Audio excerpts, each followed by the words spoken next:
清脆的开锁声从外面响起，门被缓缓打开。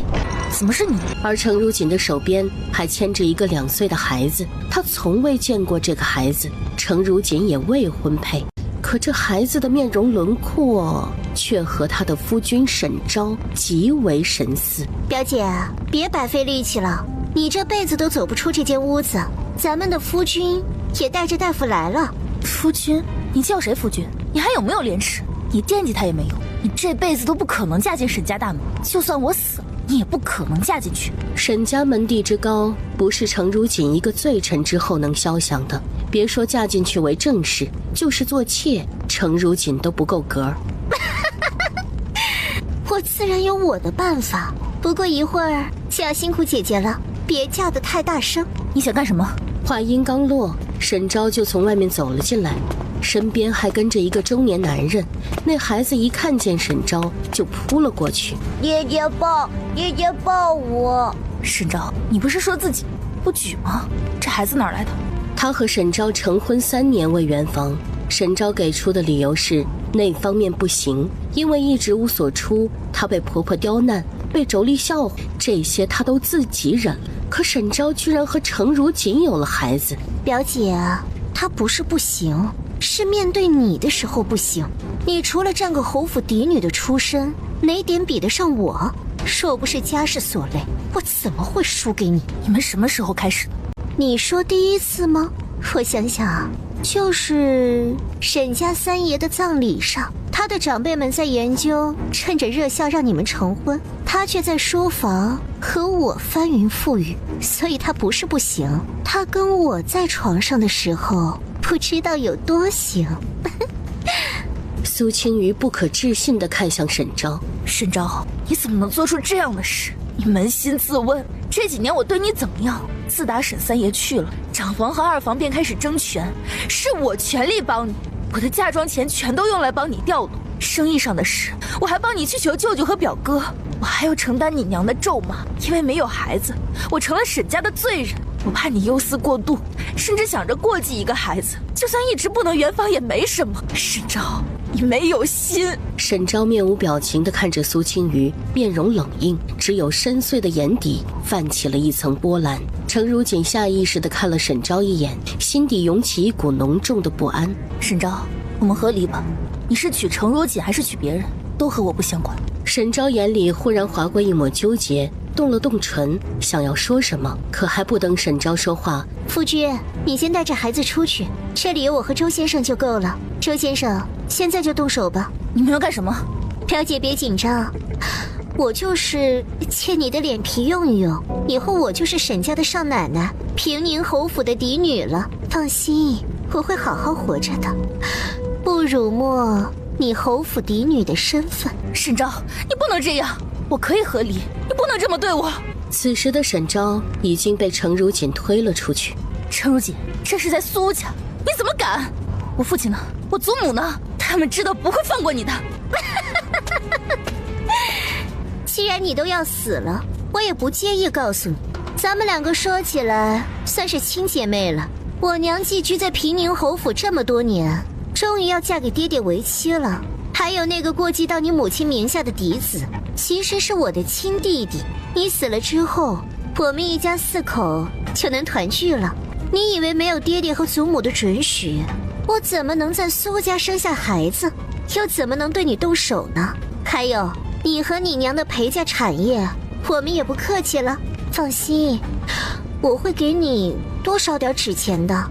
程如锦话音落下，周先生便走上前，用力按住苏青瑜，锋利的刀子划破她的额头，顺着面部边缘一直划到下颚。滋啦一声，整张脸皮被掀了下来，鲜血淋漓，血肉模糊。苏青瑜一声惨叫，疼得模糊了意识。失去意识之前，她脑子里只剩下一个念头，就是把这平宁侯府推向地狱血海，让他们永世不得超生。一股滔天的恨意直冲云霄，外面忽然狂风大作，风雪交加。苏青瑜赤脚坐在铜镜前，看着镜子里那张冷艳到极致的脸，面皮还在，刚刚的噩梦还在脑中闪现。不对，那不是噩梦，他能确定那是他真实经历过的。小姐好些了吗？一会儿还要和老夫人去祭奠沈家三爷，要不要再躺会儿？沈家三爷的葬礼，那是宣德17年冬天的事，所以他是又回到了宣德17年。老天爷都嫌他太蠢，看不下去了吗？按照程如锦的说法，他和沈昭就是在今天的葬礼上成了好事。苏青瑜眼底划过一丝狠辣之色，今日他就送沈昭和程如锦一份大礼。来人，上极品紫笋，青瑜妹妹喜欢。多谢沈昭哥哥，难为你还记得我喜欢喝紫笋哦。对了，表妹怕是喝不惯紫笋吧？沈昭也不知怎么想的，脱口就说道：再上一壶桂花茶，加一勺椴树蜜。说完他自己都愣住了，连忙下意识看向苏青瑜，见苏青瑜已经转身跟沈月说话了，才松了口气。程如锦刚才还委屈巴巴的神色立马就舒展开了，笑着说：多谢沈昭哥哥。表妹这点喜好连沈家的下人都知道了。这是个什么喝法？我怎么没见过？表妹是江南人，喜欢甜一点的花茶，我们府上是常年备着的。啊，是我之前听青瑜妹妹说的，刚才便吩咐了一声。沈昭觉得不能再在这儿陪客了，万一被苏青瑜发现了端倪，事情就麻烦了。我还要给三叔写祭文，就先回书房了。月儿，陪好客。沈昭离开之后，不到一盏茶的时间，程如锦又伸手抚额。我有些头晕，可否去客房休息片刻？你带苏家表小姐去客房休息，照顾好人。苏青瑜低垂的眸子有些清冷，前世他没发现沈昭的异样。沈昭在这坐了小半个时辰才离开，而程如锦也是在沈昭离开后说头晕。苏姐姐，你说我三叔怎么就没了呢？他是我认识的最有才华的人，风光霁月，又有经世治国之才，老天爷真是不开眼。你也节哀，老夫人那边还要多照应，我看她憔悴了不少，这次的打击对她老人家来说太大了。可不是吗？之前家里的担子都在三叔身上，现在三叔一走，家里虽说还没乱，可我看……后面的话沈月收住了。又过了小半个时辰，苏青瑜算计时间差不多了。我祖母说可能会让我和大少爷热孝中成婚，我有句话想问他，刚才竟忘了。这还不好办，我们去书房找他就是了。可以吗？会不会与理不合？这样好不好？我们去禀了老夫人，让她派2个婆子跟着，我们就当是路过，我只问她2句话就好。这样好，你这样守礼，祖母一定会准的。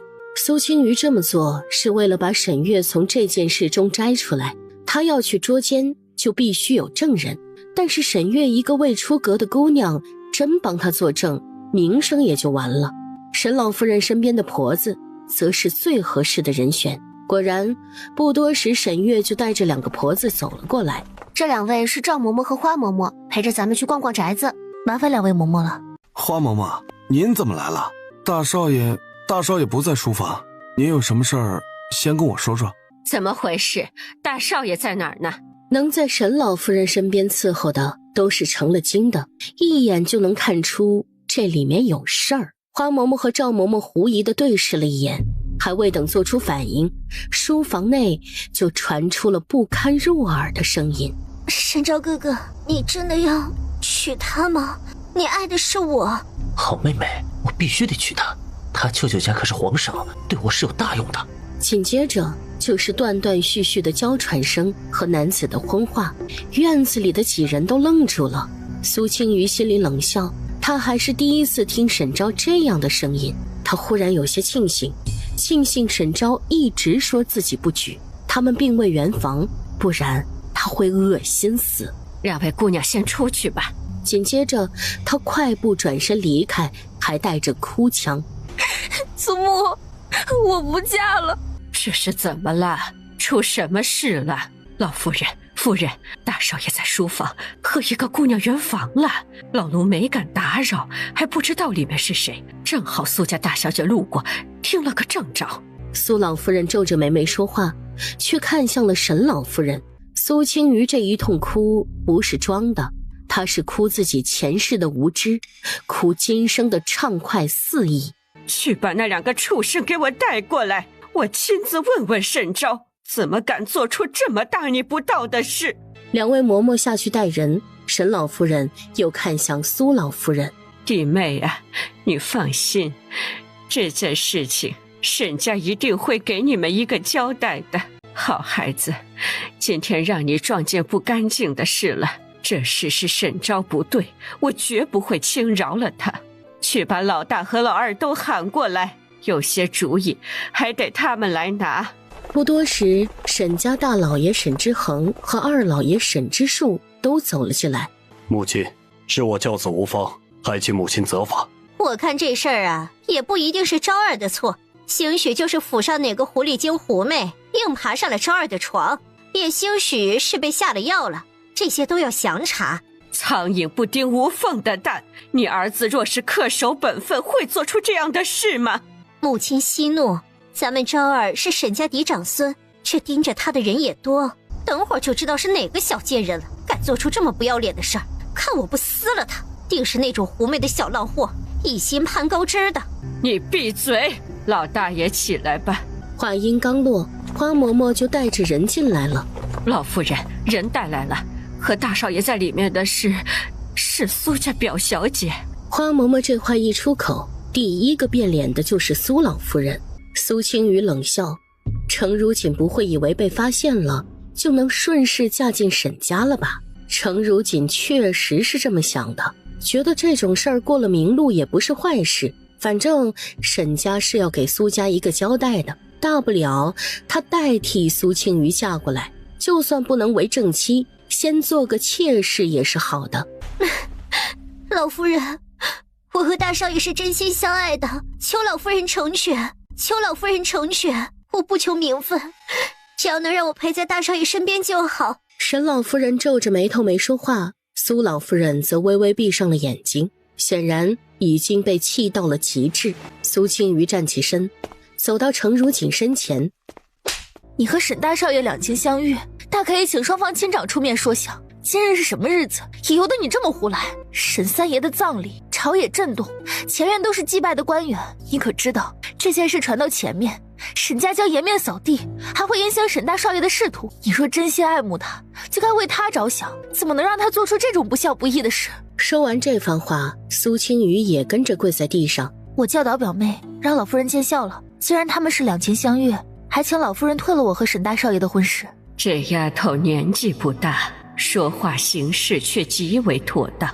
这一巴掌加上这一番通透的话，既不让人觉得张狂，又不失嫡女的气度。沈家的当家奶奶就该这样。至于地上跪着的那个，沈老夫人正眼都没瞧一下。你先起来，这件事我们还要和你祖母商议。婚事她是一定要退的，不但要退，还要踩着这对狗男女退。这件事是我们沈家的错，弟妹能不能再给沈家个机会？我实在是喜欢这丫头，只要婚事不退，你们有什么要求尽管提。沈老夫人这是什么意思？不肯退婚？嫂子，这事两家都有错，我这个外孙女也是我没有管教好，现在出了这样的丑事，我真是羞愧。如今和大少爷又有了肌肤之亲，这事儿哪怕苏老夫人知道以程如锦的身份是不能嫁进沈家的，但还是不死心，想再试探下沈家。毕竟程如锦除了嫁到沈家也没有别的后路可走了。若是表姐妹两个，一为正室，一为妾，应该也是个办法。我也是这么想的，沈家不能让青瑜这丫头白白受委屈，聘礼在原来的担子上再添一倍。另外年底京城有缺，给你们家老二往京里动一动。这两个小的成婚之后，内宅的管家权就交到青瑜的手上，往后不管有没有子嗣，5年内沈昭都不会纳妾。若是5年后还没有动静，再抬个姨娘，生了孩子记在青瑜名下。苏家这位表小姐，我们愿意在护国寺包下个院子给她清修。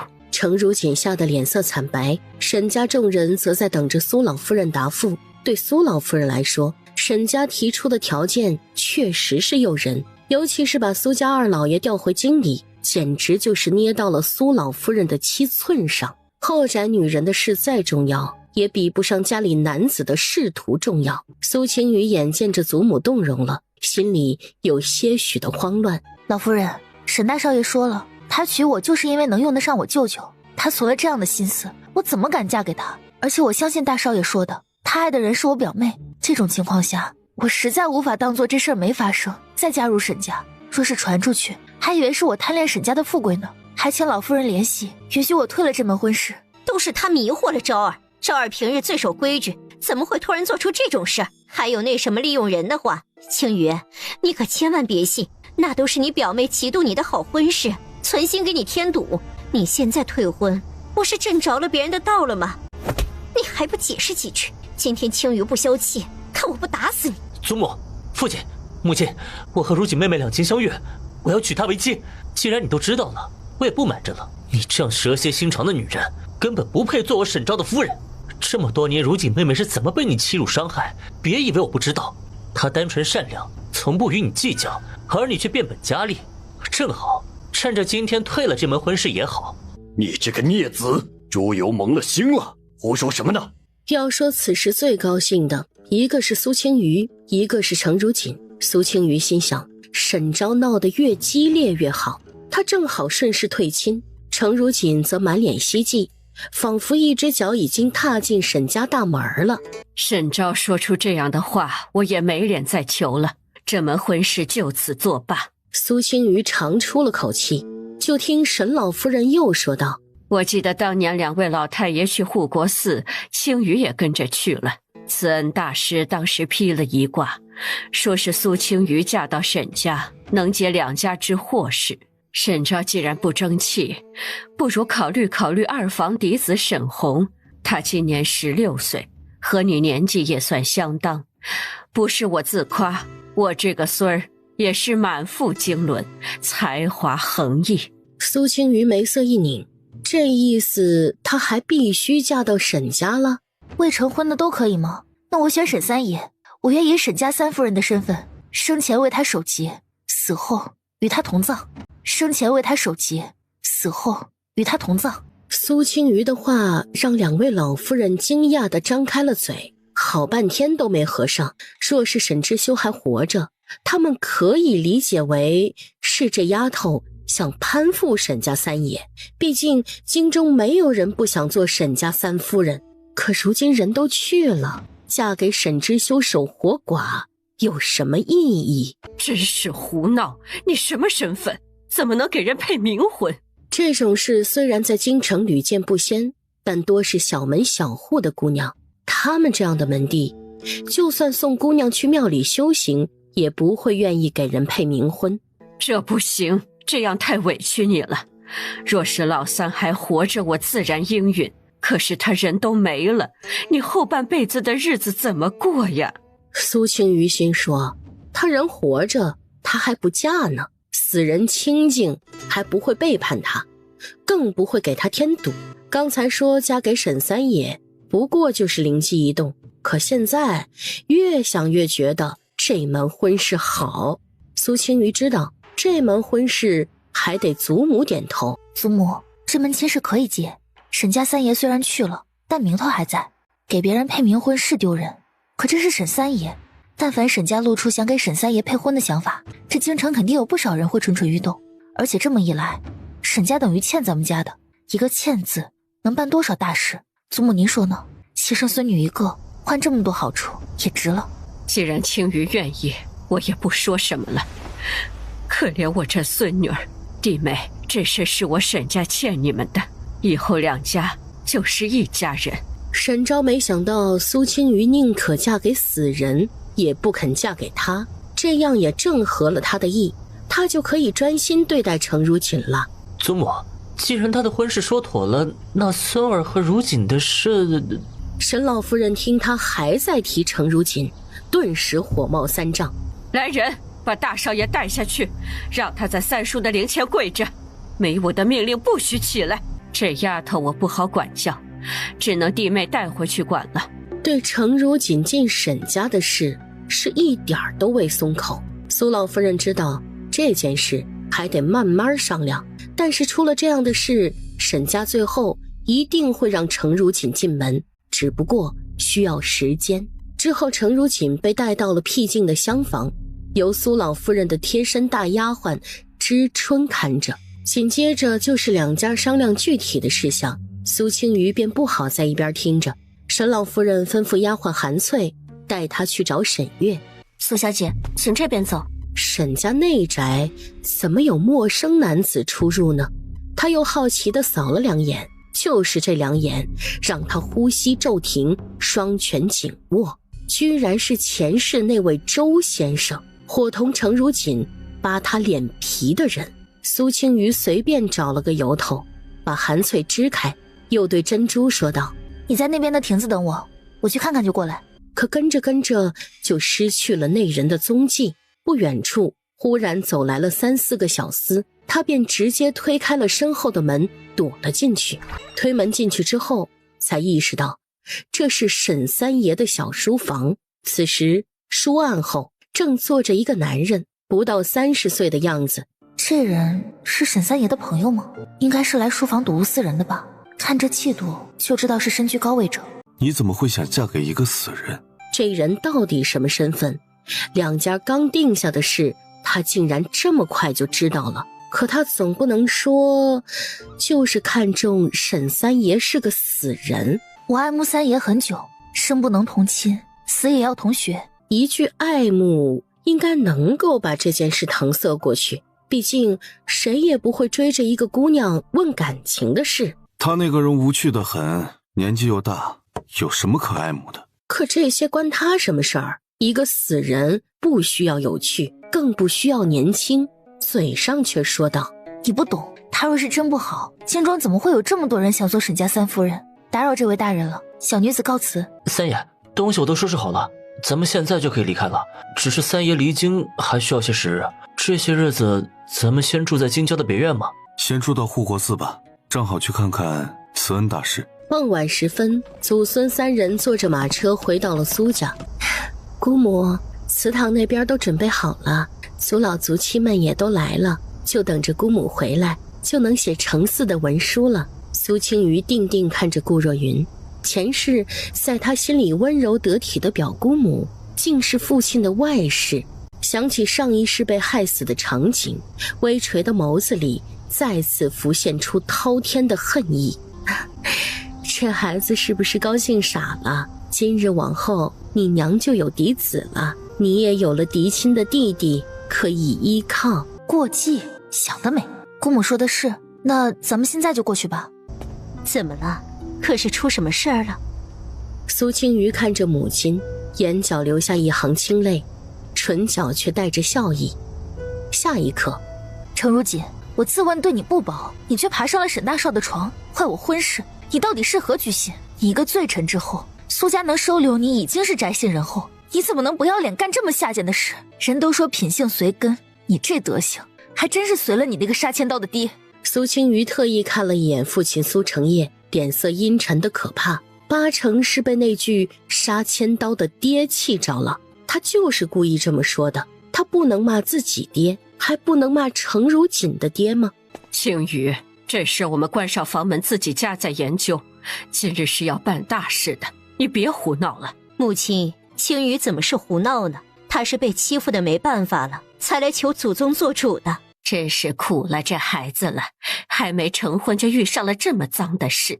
哎呀，可不是嘛，有些人呢就是喂不熟的白眼狼，只会给家里招祸。要我说呀，趁早赶出去算了。这些年，顾若云在侯府过着主子一般的日子，这些本家的亲戚早就不高兴了。眼下倒是落井下石的好时机。姑母，是不是先写成嗣文书？如锦的事，等祭拜完祖宗再行商议。女儿的事再大，也大不过苏元彻成为嫡子这件事。文书准备好了吗？现在就开始吧。都准备好了，马上就能开始。请几位族老上前立文书告祖宗。等等，我有话要说。青瑜，你先退到一边，成嗣可是大事。我说的就是成嗣的事，我母亲已经有了身孕，不需要把庶子记在名下成嗣。在场所有人，包括林氏自己都愣住。她有孕了？怎么他自己不知道？苏青雨忍不住想起前世，母亲过继完苏元彻没多久，就发现有了身孕，却在她成婚后1个月就小产了。小产之后，母亲身子一直不好，没几个月就过世了。如今想来，那个孩子没准就是因为挡了苏元彻的路才被害的。顾若云母女心狠手辣，这种事绝对做得出来，不管是不是意外，他都不会再让悲剧重演。这不可能。苏青瑜皱眉看向他，表姑母什么意思？母亲有孕是喜事，怎么表姑母的表情跟奔丧差不多？难道母亲怀孕，表姑母不高兴？高兴？怎么之前没听说呢？表哥好像许久没进夫人的房了，夫人怎么忽然有孕了呢？这里面不会有什么误会吧？顾若云虽未直说，却有怀疑林氏不检点的意思。试想，若是平宁侯真的没进侯夫人的房，那这怀孕可就不是喜事，而是丑事了。可这话听在林氏耳朵里就成了羞辱。表妹慎言，侯爷进没进我的房与你无关。既然是寄居，还请表妹有个寄居的样子。来人，请大夫。几句话就让顾若云的脸色一阵红一阵白。林氏不是个刻薄的人，平日也是一副大家子主母的宽厚模样，这么当众给顾若云没脸还是头一次。老夫人和苏成业也没了主意，只能等着大夫来诊脉。苏青瑜站在母亲身边，目光时不时扫向顾若云母女，这就慌了，这才哪儿到哪儿啊？府医徐老大夫很快就来了，屋里几十双眼睛盯着他诊脉。徐老大夫下意识擦了擦额头上没有汗渍的冷汗，过了差不多2息的功夫，徐老大夫收回手指。恭喜夫人有孕，快1个月了，这段时日夫人安心养胎，切莫操劳。徐老大夫一锤定音，林氏和苏青雨脸上泛起喜意，顾若云的脸色却垮了下来。族亲们都上前恭喜老夫人和苏成业，嫡子袭爵总比庶子好，不到万不得已，谁家也不想庶子成嗣。等到族亲们都离开之后，你到底想干什么？从沈家回来你就开始闹，这下好了，苏家彻底成了笑话。青鱼闹什么了？侯爷，您今天真是奇怪，惹事丢人的您不说，倒是一直训斥自己嫡亲的女儿。你……苏成业被噎了一下，愣是说不出反驳的话。苏青瑜心说，惹事儿丢人的也是他女儿，他当然要护着。嫡亲女儿算什么？前世他在苏府被害，他不也没出来阻止？他不拿她当女儿，他也不必拿她当爹。祖母，表妹出去代表的是苏家，表妹丢人就是苏家丢人。若是现在把人赶出去，断了关系，这桩丑事苏家还能摘出来。苏老夫人却下意识地看向苏成业，显然对苏青瑜的话有些异动。表哥，不行，舅舅当年对我有大恩，如今舅舅家只剩下这么一个表妹，我一定要护周全了，绝不能做那等背信弃义之人。父亲不想做背信弃义之人，就要把苏家都搭进去，用不上明日，这件事就能传遍京城。父亲如今是正三品户部侍郎，朝中也不是没有政敌，御史封文奏事，上2封弹劾的折子，父亲又当如何？还有沈三爷已经去了，沈家在朝中政敌无数，想动沈家的人会不会从这件事入手？老夫人和苏成业都是脸色一变。对任何一个家族来说，朝堂上的事永远是头等大事。此时的顾若云一脸惊惧，她不能被赶出苏家，她还要为儿子和女儿谋一个好前程。表哥，若是真影响了苏家，我愿意离开，就让我回福建老家吧。我要去我那过世的夫君坟前问问，怎么就扔下我一个人了？我说过，表妹不能赶走，一切照旧。至于和沈家的婚事，我会找机会问问沈家老大。苏青瑜听苏成业这么说，并未恼怒，和他预料中的一样，顾若云不是那么好赶出府的。他今日这么说，也不过是试探顾若云母子几人在苏成业心里的地位。父亲、祖母，家里糟心事太多，母亲这一胎又怀得不易，我想送母亲去西郊温泉庄子住一段时日，至于府里要打理的俗事，就由我代替母亲掌管一段时间。想起2个月之后的那场动荡，以及对林家的影响，苏青瑜便迫不及待要接管母亲的陪嫁产业。现在开始筹划，应该还来得及吧？去温泉庄子，在府里不能养胎吗？苏青瑜说的温泉庄子是林氏的陪嫁产业，庄子里面不仅能泡温泉，还种了不少新鲜的瓜果蔬菜。每年到过年的时候，苏家都会用这些新鲜果蔬送人，长了不少面子。最重要的是，温泉庄子里伺候的人都是林家的下人。青羽，娘不能把你自己扔到府里。娘，什么事都没您的身子重要。温泉庄子比府里暖和，您喜欢吃的蔬菜和果子也都有，去了那里心情也跟着好，这样对孩子是最好的。祖母，母亲这一胎怀的不容易，若是男孩就是嫡子，还是要小心点好。青羽说的也有道理，婉音，你就去温泉庄子养胎吧，府中的事就别跟着操心了。至于府中的事务，祖母，我只是总揽全局，具体的琐事还有下面的管事处理，我有不明白的也会来问祖母。再说我要嫁到沈家，这些事总得学下来的。苏青瑜便把在沈家的事详细的说了，包括程如锦是怎么爬了沈昭的床，她又是怎么无奈之下答应嫁给沈三爷。好心收留你们，居然还养出了冤孽。娘，女儿有自己的想法，您别生气，我们回去再说。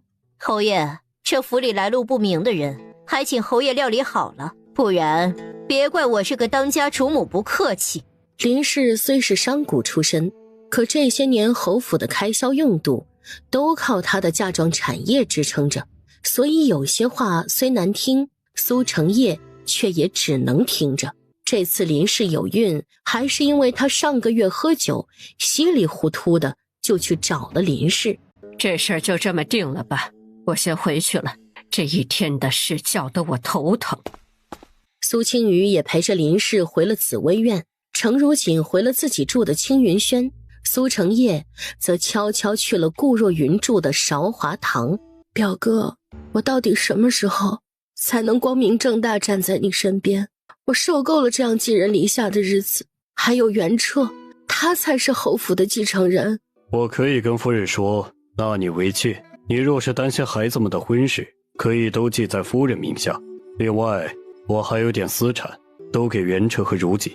顾若云眉目紧蹙，他要听的可不是这个。他若是想做妾室，也不用等到今天，这是苏成业答应他的，也是他应得的。表哥若是这么说，那我就去跟夫人说了。袁彻是我生的，如锦也是表哥的孩子，还有当年……别胡说，若云，你总得给我点时间吧。如今侯府都靠夫人的产业支撑着，我需要时间做准备。表哥，我是一时心急了，我都听表哥的。苏成业离开之后，顾若云喊来了大丫鬟月桃。我记得你那个表哥是不是在外院管着车马？娘，相比嫁给沈昭，我真的宁愿嫁给沈三爷。而且就算我嫁给别人，怎知不是下个沈昭？让我窝在后宅和妾室明争暗斗，和婆婆曲意逢迎，真的不如嫁给沈三爷那个死人。再说沈三爷这次是以身殉国，皇上还追封了爵位。我虽然只是名义上的沈三夫人，但是朝廷和沈家也会对我多加照拂。我猜过几年沈家就会给我过继个子嗣，也不算老无所依。至于钱财，母亲给我的陪嫁足够我吃穿用度一辈子了，这样的日子不好吗？林氏一句一句琢磨女儿的话，每一句都翻来覆去的思量。只是女儿才15岁，若是以后遇上对心思的意中人，又当如何？罢了，真有那天她再替女儿筹谋就是。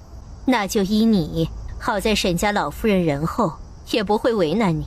生活一世不易，你想做什么便去做，娘别的本事没有，保你一世无忧还是能的。娘，您明日就去温泉庄子住着，我再去表哥那里接个大夫，去庄子上给您安胎。你100日后出嫁，我还是在家帮你打点这些事吧。不用，又不是嫁给活人，没有那么多繁文缛节。母亲安心养胎生下嫡子，就是眼下最重要的事情。再说这府里万一有人想害娘怎么办？夫人，晚饭摆好了，可以用饭了。做大小姐喜欢的菜了吗？石鱼和松仁炒鸡做了吗？娘，这百日我吃素，让厨房给我炒一个蜜饯黄芽菜，再拌个燕笋，别放荤油。明日我送娘去庄子上，后日是沈三爷头七，我还要去护国寺给他做场法事。上个月大表哥送来的颜真卿孤本字帖呢？拿出来我看看。回小姐，那本字帖被表小姐借走了。这事儿你问我了吗？借？他程如锦借我的东西，可还回来过？奴婢看小姐也不大练字，表小姐开口了，奴婢不好回绝。你不好回绝？什么时候你能做我的主了？前世就是这样，他的首饰和稀奇玩意儿很多都不明不白去了程如锦那儿。现在看来，这丫头八成早就有了二心，亦或者是想左右逢源。凡是借给表小姐的物件，都给我写下来。琥珀去写清单的功夫，他亲手点了檀香，淡蓝色的烟细细升了起来，让人凝神静气。珍珠端了热茶和果子进来，捏起一块芝麻糕，咬了一小口，又喝了口热茶。这不是紫笋？小姐，这是胎王菊，败火的。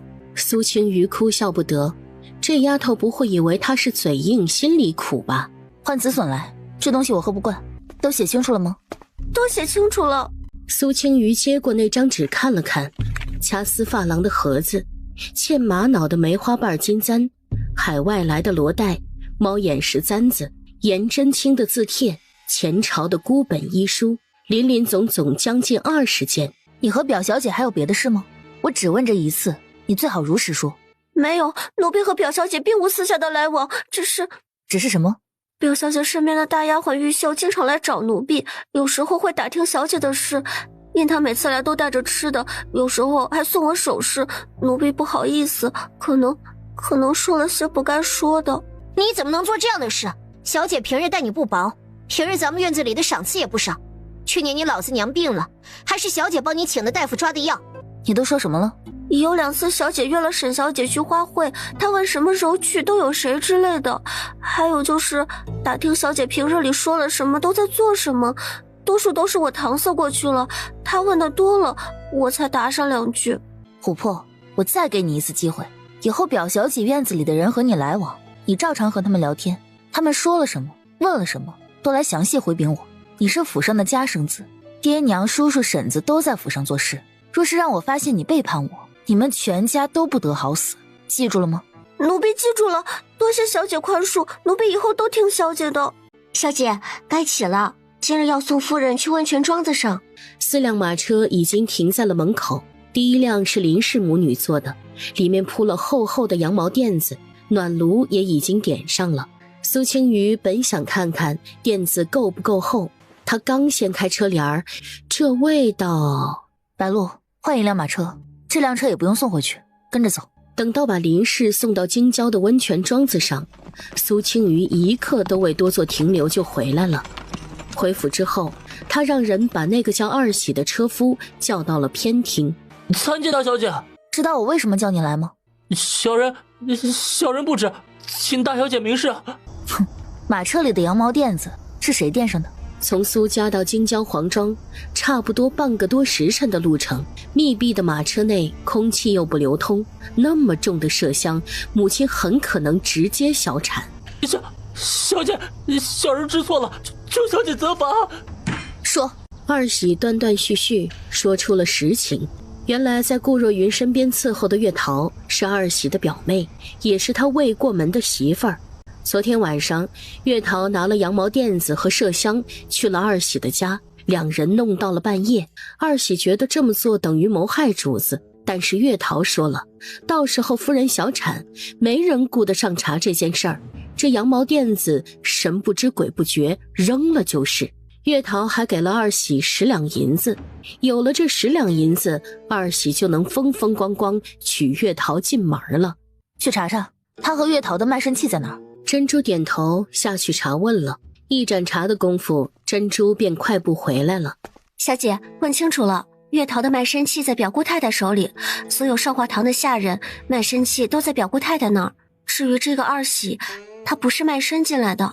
你可知道谋害主母是什么罪名？今日这证据和你的证据往刑部一送，你可就没有活路了。大小姐，小的再也不敢了，求大小姐饶命。苏青瑜端坐在上手喝茶，也不说话。他越不说话，二喜就越慌。表哥，这是怎么了？你还问他怎么了？你可把他害惨了。大小姐，这事是我干的，跟我表哥无关，请大小姐放了他。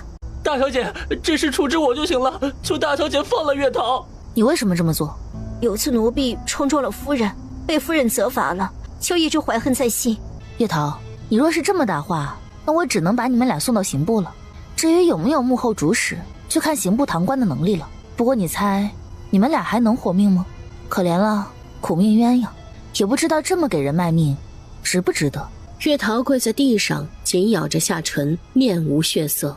珍珠，去刑部报官，就说我说大小姐，我都说是表姑太太让我这么做的，麝香也是表姑太太给的。让我饶了你也行，签个卖身契吧，我也不少给你，20两银子。小姐，她犯了大错，你还给这么多银子，20两银子呢，买小丫头能买好几个了。我要你们两个为我所用，月桃的卖身契我也会想办法拿到手。你们现在有2个选择，要么以后听我的，要么去刑部，自己选吧。5年之后我放你们自由，还会给你们一笔银子回乡置地。我们愿意为大小姐效力。苏青瑜让珍珠带二喜下去签卖身契。侯爷都什么时候去韶华堂？月桃浑身一震，侯爷和表姑太太的事是韶华堂最大的秘密。不要有侥幸心理，我知道的可能不比你少，但是你知道了却不说，那就别怪我不客气了。侯爷大多数时候都是夜里来，早上天微亮就离开。韶华堂都是表姑太太的亲信，不光卖身契，就连我们的家人也都在表姑太太手里捏着。怎么捏着？表姑太太有个册子，里面详细记录了我们家里人都叫什么，多大年纪，在做什么。所以韶华堂的人平日谨小慎微，在外一点端倪都不敢露出来，生怕给家里招祸。苏青瑜恍然大悟，怪不得母亲管家这么多年都没发现父亲和顾若云的事，他还真有点手段。你还知道什么？一五一十都说清楚。据月桃说，苏成业1个月总有半个月是宿在韶华堂的，府里的妻妾只以为他宿在外院。苏成业经常给顾若云银钱贴补，有时候顾若云想要什么实心的首饰也会跟他说，然后对外说是老夫人赏的。侯爷和你们表姑太太是什么时候开始的？他们俩以前的事你知道吗？这个奴婢也不知道，但是隐约记得有2次他们争执，表姑太太只要一提当年，侯爷就偃旗息鼓了。当年难道父亲还有什么把柄在顾若云手上吗？苏青瑜打发了月桃，一个人坐在偏厅沉思了半天。顾若云越想做侯夫人就越着急，越是着急就越容易出错。母亲在温泉庄子上安心养胎，她便趁着出嫁前的3个月把顾若云母女解决掉。小姐，二喜的卖身契签好了，奴婢已经收起来了。叫上2个粗使婆子，我们去表小姐那里拿东西。珍珠闻言眼睛一亮，兴奋之情溢于言表，她几乎是小跑着进了正房。翡翠，快跟我走，我们去表小姐那儿拿东西了。去拿东西也不至于兴奋成这样，若是被外人看到，还以为咱们院子欺负表小姐呢。不过就是去取回小姐的东西，也不值当兴师动众的。对，还是翡翠说的对，本就是我们的东西，去拿回来当然理所应当的。今日的事让他措手不及，心里焦躁得很，便看什么都不顺眼。见苏青瑜进来，没好气儿地说道：“你来干什么？你来干什么？你按照这上面的找，一件不许落下。有人阻挠，直接给我打。表妹拿了我的东西不记得还，那我只能亲自来要了。我没拿你的东西，你无凭无据的就敢来我这搜，莫不是被你的丫鬟们卖了吧？”苏青瑜冷笑一声，走到程如锦身边，咣打完人。苏青瑜伸手捏住程如锦的下颚，微微用力一抬：“你不要脸，我也就不用给你脸了。”小姐，这不是你小时候戴过的吗？去年忽然就丢了，怎么在表小姐这儿？那是我的，你还给我，给我，那是我的，跟你们没关系，快给我！这是小时候去护国寺，慈恩大师赠给他的，说让他一直带着，能替他挡住一劫。去年开始就寻不见了。程如锦伸手就要再次抢夺。你把这个给我，你已经有那么多好东西了，我只要这个还不行吗？这是我的。我有多少好东西和你没关系，我的东西你一样也别想得到。表姐，和沈大少爷的事儿是我错了，我以后再也不敢了。这个珠串，表姐能不能给我？珍珠找出那么多东西，程如锦都没反应，怎么唯独对这个珠串这么上心呢？直觉告诉他，这里面一定有什么事儿是他不知道的。程如锦再次扑上来，苏青瑜又是一个反手推，眼看着程如锦往门口的方向跌了去。苏青瑜，你在干什么？开口呵斥苏青瑜的时候，带着几分厌恶，再转头看向程如锦，又满眼流光。苏青瑜看向来人，是他庶出的哥哥，雪姨娘的儿子苏元凯，也是苏成业的庶长子。表哥，这事不怪表姐，都是我不好。苏青瑜看着这一幕，只觉得恶心。什么表哥，这是一个爹的亲哥。苏元凯，这事和你没关系，别在这装大头蒜。苏青瑜，我是你哥哥，你怎么说话呢？如锦这么好的姑娘你都能欺负，你也太跋扈了。大少爷，嫡庶有别，大少爷这么说话就有些过分了。长幼和嫡庶自然是嫡出更尊贵。表哥，你别因为我和表姐吵架，今日的事就是我丢人了，表姐来羞辱我也是应当的。如锦根本不是这样的人，我看是你在算计她吧。可怜她年少单纯，不知道人心险恶，还一直替你说好话。苏元凯，你瞎我不怪你，毕竟我也瞎过。你愿意安慰就安慰吧，我可没工夫陪你们在这耗着。珍珠，东西收拾好了吗？我们走。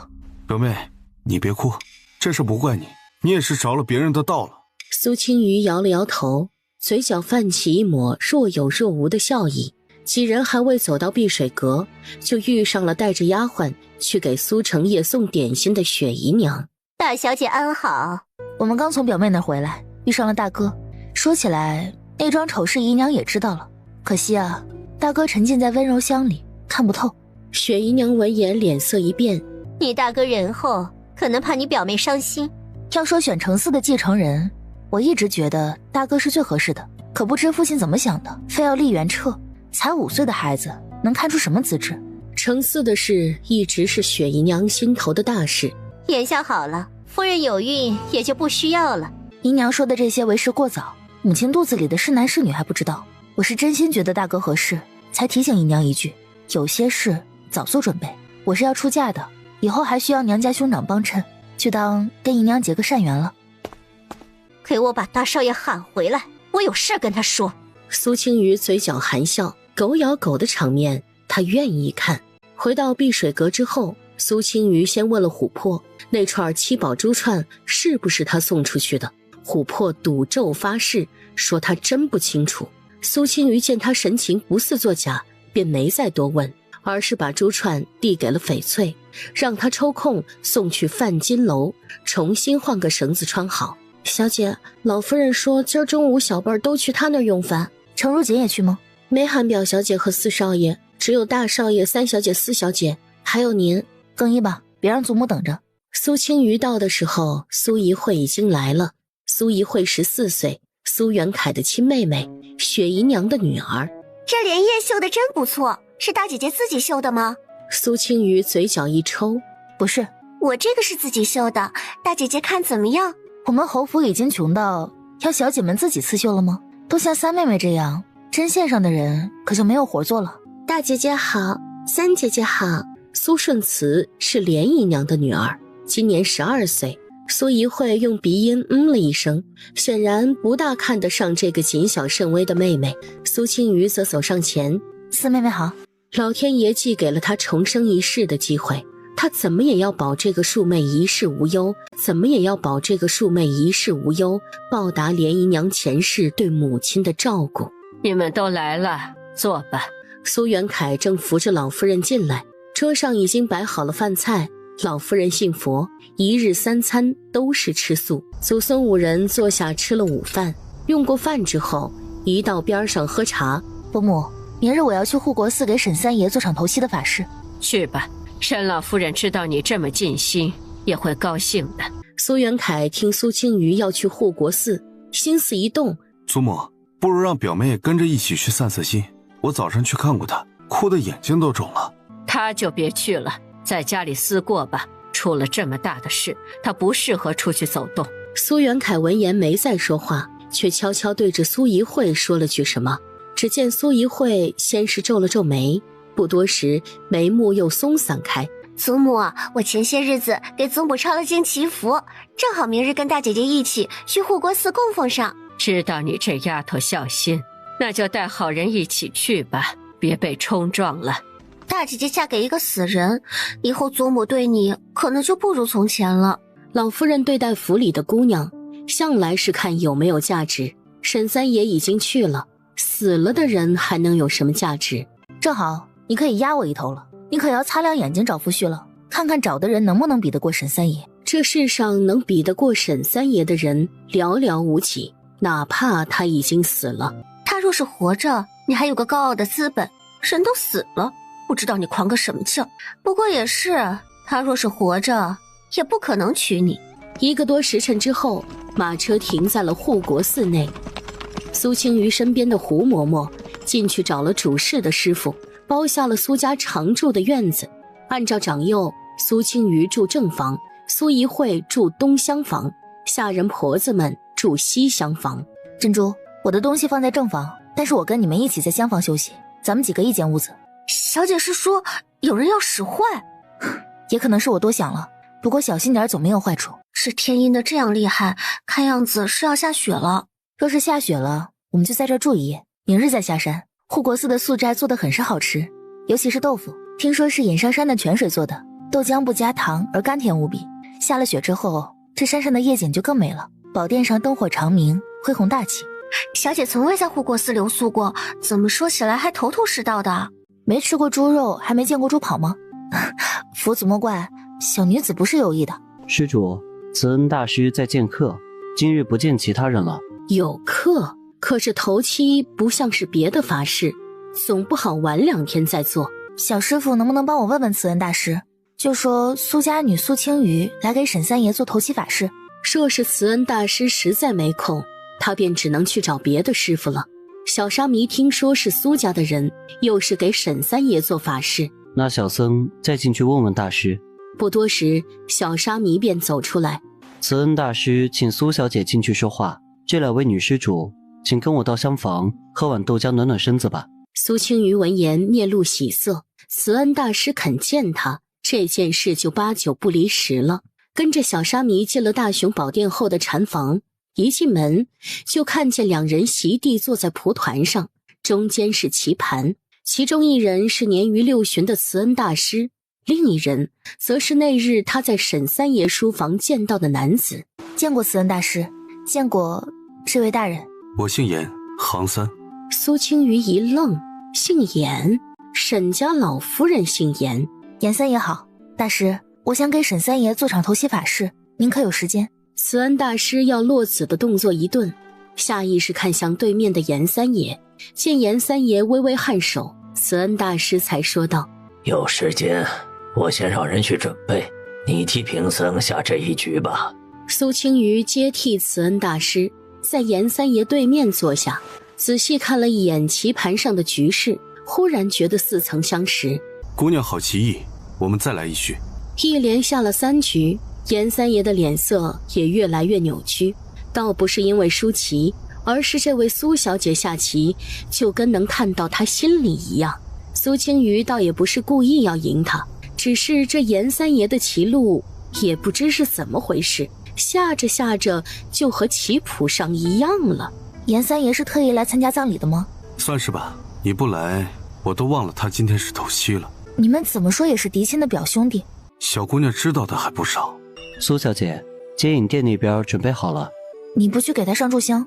当然要去，这种场面我也是第一次见。这人没给人烧过头七。接引殿内刚供上的经文就被严三爷伸手拿了下来，站在那儿开始翻看。苏青瑜眉目紧蹙，觉得眼前的人有些无礼，供给菩萨超度的，怎么他这么随意？运笔有力，只是后劲儿有些不足，最后一笔差了一点味道。佛祖和沈三爷都不会怪罪我的，这种事心诚则灵，多谢严三爷指点。见严三爷又把经文放上去，苏青瑜才继续放心地整理贡品：栗子糕、桃仁酥、南枣糕、松仁饼、童子糕、每样用盘子摆了5个，摆得整整齐齐，就连点心的边角都对得整齐。严三爷见食盒里还有点心，这里面的是……我们小姐怕有碰碎的，每种都多带了2个。严三爷忽然喉结蠕动2下，弯腰拿起一块栗子糕就咬了一口，入口清香，能吃出来只加了一点点糖，是他喜欢的味道。一块栗子糕下肚，他又深深地看了苏青瑜一眼，苏青瑜却没看他，而是规规矩矩地跪下，又是磕头又是上香。你不上炷香？严三爷眉目微挑，上前上了一炷香，鞠了躬，只是怎么看都透着敷衍。我让人预备了素斋，就在边上禅房，苏小姐不嫌弃的话就一起吧。那就叨扰严三爷了，只是不好意思了，我在这边做法事，打扰您用饭了。我听听也好，省得浪费了是经文。禅房内摆好了4个素菜和2碗豆浆，苏青瑜和严三爷相对而坐。一会儿雪停了，我派人送你回去。苏青瑜倒也不是心急回去，只是苏怡慧跟着他上山这事儿，他总觉得后面有什么阴谋，心里便有些静不下来。见严三爷这么说，他收敛了思绪，专注用饭。三爷，车马准备好了，明日一早就能出发。三爷这是要回老家？我去趟西北，2、3个月之后就回京了。他烧百日之前，我一定回京。前是2个月之后，西北甘陕2省地动，天山雪崩，整个西北民不聊生。正月里不要在甘陕2省境内。他做不到见死不救，不管眼前人信不信，他都要提醒一句，哪怕眼前人最后死在西北，他也尽力了。什么意思？他这次去西北是要查一件大事，预计要1月末才能回京，也正好要去陕甘2省。我少时曾经梦见过一本书，里面说宣德18年正月，陕甘2省天塌地陷，死伤无数。这种事宁可信其有，不可信其无。您说呢？从那日这小姑娘闯进书房到今日相遇，她发现越来越看不透她了。罢了，只能等从西北回来再详查了。小姐，奴婢方才回去查看了一下，大少爷来了，此时正和3小姐在一处。外面雪停了，我就不打扰您了，告退。文竹，送苏小姐回去。苏青瑜带着珍珠和翡翠回去之后，直接进了正房的屋子，又让珍珠去和苏怡慧说雪天难行，就在护国寺住一夜。珍珠回来之后低声说道：小姐，3小姐并未让我进去，大少爷应该还在3小姐的房里。珍珠，你小时候翻过窗户吗？小姐，这可使不得，这窗子又不高，我小时候还爬树呢。说着，珍珠便也跟着翻了出去。翡翠一跃身子，直接跳了出去。哥，你找的人来了吗？到底要我做什么啊？马上就来了，一会儿你带着这个暖炉去苏青雨房间，和她闲聊一会儿就出来，记得把暖炉放下。这暖炉里是什么？这你别管，记得快点回来。他敢让如锦丢人，我今天就给他点颜色瞧瞧。他敢让如锦丢人，我今天就给他点颜色瞧瞧。哥，不会出什么事吧？哼，能出什么事儿？他不是总是自诩是嫡女压你一头吗？正好今天也给你出一口恶气。一会儿你去找苏青雨，我去接那人，你把东西放进去就回自己房间，到时候装作刚来找你，正好撞破丑事，连夜押他回家。祖母定会重罚他，他就等着去周家做妾吧。周家知道苏怡慧一会儿就会去找他，他便起身又回了自己住处。果然不到1刻钟，苏怡慧就捧着暖炉来了。大姐姐的法事做好了吗？要不要让人送点素斋来？暖炉里传出甜腻的味道，充斥着整个房间。这暖炉里渗出的淫阳货味道很明显，还有几味辅助催情的药材。三妹妹来了，快坐，晚上吃饭了吗？苏怡慧装作无意，把暖炉放在了桌上。那暖炉你还是捧着吧，这山里不比家里暖和，别着凉了。这话吓得苏怡慧捧着暖炉不敢动，生怕苏青瑜看出端倪。苏青瑜拿着丝帕走到苏怡慧身边，手上的丝帕往她口鼻上一捂，人直接倒在了桌边。珍珠和翡翠在一边看得胆战心惊，两人按照苏青瑜的吩咐把人抬到了床上。苏青瑜看了看那个暖炉，我们从后窗户走。主仆三人再次离开屋子，从后窗出去，回到了下人住的西厢房。你们两个没事吧？有没有觉得哪里不舒服？没有不舒服。他们吸入的少，时间又短，应该没事。过了没多久，就见一个男人进了院子，鬼鬼祟祟推开了正房的门。正房传来苏怡慧的惊呼声，如果不是他早有防备，此时在里面呼救的就是他了。院子外忽然进来一道身影，还带着4、5个人，应该是听见了苏怡慧的声音，直接去了正房，破门而入。苏青瑜没看清来人，但是可以确定不是苏元凯。苏青瑜想了想，一路往正房走去。你怎么在这儿？那大哥以为我应该在哪儿？此时正房内乱成了一团，一个男人抱着苏怡慧半坐在床边，地上还一个男人被几个小厮按着。苏青瑜认出床上的男人是内阁首辅徐以祥之孙徐良平。前世苏怡慧和徐良平的奸情是在2年多以后，今生竟然这么快就相遇了。此时的苏怡慧应该是被暖炉里的香影响了，原本白皙的脸蛋儿变成了诱人的粉红色，一只手抓着徐以良的衣襟胡乱摩挲着。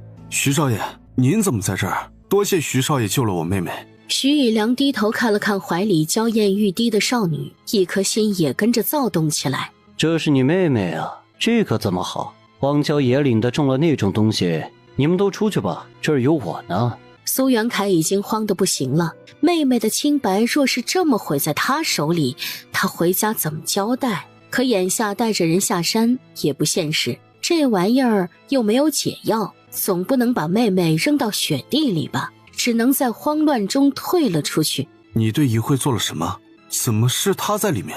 我还想说呢，怎么三妹妹在我房里？还有大哥，你什么时候来的？来干什么？这人又是谁？为什么进我的房间？我看先把人送到刑部吧。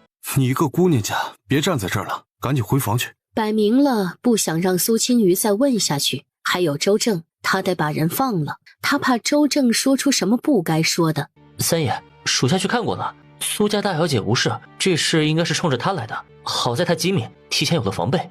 严三爷微微点了点头，主仆2人刚要转身，就听见正房内传出的声音：三爷，徐以良也太混账了，竟然敢玷污佛门圣地啊！佛门里进2个妖魔鬼怪，不是很正常吗？把这件事告诉老师，明日御史会上弹劾折子，趁着徐阁老管教孙子的空档，正好抓紧办事。我今日还在想怎么牵制一下徐阁老的精力，还要做得不动声色，不能被他看出端倪。他倒是送了我一份大礼。是，属下这就去陈阁老府上。苏青瑜很快就带着丫鬟们回了西厢，正房的声音断断续续传过来，几个姑娘只能弄了棉球塞到耳朵里，但还是羞得面红耳赤。次日一早，苏青瑜是被哭声惊醒的。天冷，她窝在被子里不想起身，就让珍珠去看看是怎么回事。小姐，打听清楚了，昨夜里那个周少爷就下山了。半个时辰前，徐少爷从正房出去，丫鬟替三小姐换了衣裳，现在三小姐正跟大少爷哭呢。等他不哭了，你去问问大少爷，我们什么时候回去？翡翠端了热水进来，伺候苏青瑜洗漱。小姐，我让胡嬷嬷去拿早饭了，咱们简单吃点豆浆和饼子。苏元凯骑马，一行人浩浩荡荡回了侯府。马车刚在侯府2门处停下，大少爷，2位小姐，侯爷让你们马上去松鹤堂。出什么事了？近日侯爷上朝的时候被御史台弹劾了，说苏家小姐和徐家少爷玷污佛门境地，行苟且之事。皇上斥责了侯爷和徐阁老，让他们2位回府好好教养后辈。被御史台弹劾，这事从发生到现在还不到10个时辰，御史台不仅知道了，还写了折子弹劾。是皇上的耳目太灵，还是昨夜的事情被有心人看见了？这样也好，正好用这件事情牵制住父亲。毕竟我接下来要办的事，父亲知道一定会大怒。也不知道是谁这么好心，上了一道弹劾的折子。我还有事，跟父亲说一声，我晚点过去。说完便带着人回了碧水阁。回去之后换了衣裳，去通知苏氏粮行的4个掌柜来给我回话。另外，我要见一见府上的账房。不多时，偏厅内侯府账房管事白先生走了进来。参见小姐。白先生已经知道了，侯府内院的事务都交给了这位大小姐，一个10多岁的小姑娘能管什么事儿？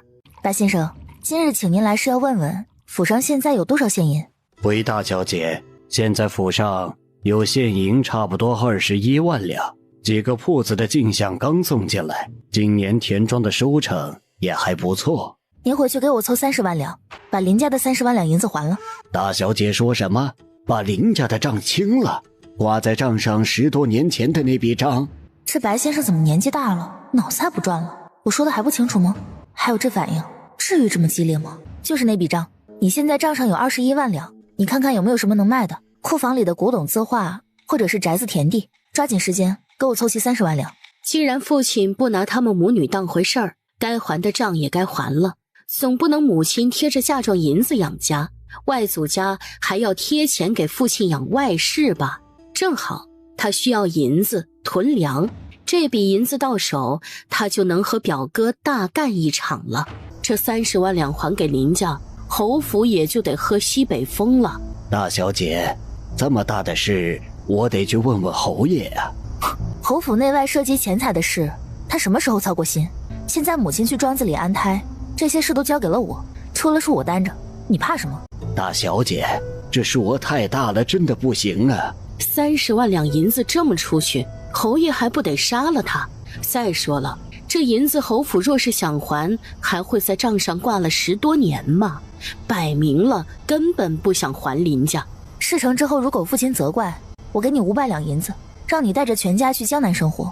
你若是不肯帮我，那我不介意明天就换个账房，我也不怕你跟父亲告状。你看看他是信你还是信我？大小姐才10多岁，怎么行事手段比夫人掌家的时候还要狠辣？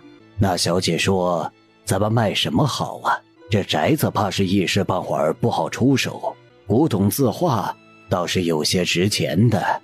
那就卖古董字画吧，挑值钱好出手的卖。我给你3天时间，给我凑齐30万两出来。好吧，就听小姐的，到时候需要签字画押的文书，小姐可都要签好了。那是自然，放心吧，我不会为难先生的。这还不叫为难？我怎么感觉小姐掌家，这家里的天就变了呢？送走了白先生，等了片刻，苏氏粮行的4个掌柜就来了。林大掌柜，咱们在京城的仓库和铺子里面，现在总共有多少米？仓库里还有3万担米，年底前还能再到2万担。5万担，差得太多了。他又问了现在售卖的情况和仓库的大小，便让几位掌柜回去了。珍珠，让人备车，我要去找二表哥。孙鹤堂那边怎么说了？有消息吗？三小姐和大少爷并未去松鹤堂，雪姨娘把三小姐接回了芙蓉院，说是让三小姐先休息，这些事情晚点再说。侯爷虽然生气，但是也没说什么。午后，这么大的事你怎么也不来跟我们商量一下？嫁给死人你怎么想的啊？别说是沈三爷，就是皇帝死了也就没什么用了。表哥说什么呢？这话能随便说吗？小心隔墙有耳。沈昭的事我都听说了，你不想嫁给他，表哥有的是办法，干嘛还要往沈家的坑里跳呢？要我说，沈三爷那门子晦气的婚事你也退了，若是怕受欺负，还不如在我林氏族里找一个。你三表哥的。二表哥，我来找你是有正事的。哦，什么正事？说说看。听说现在你掌管家业了，不会是来求我帮忙的吧？表哥，林家是走的谁的路子做的皇商？林家做皇商走的是沈三爷的路子。我爹曾经和沈三爷有过一面之缘，帮过他的忙，他不想欠林家的，就帮忙说了话。表哥，现在江南粮是什么价格了？现在差不多是1两一担，应是年底了，每年到这个时候都会贵点。秋收的时候，均价差不多8000银子。怎么了？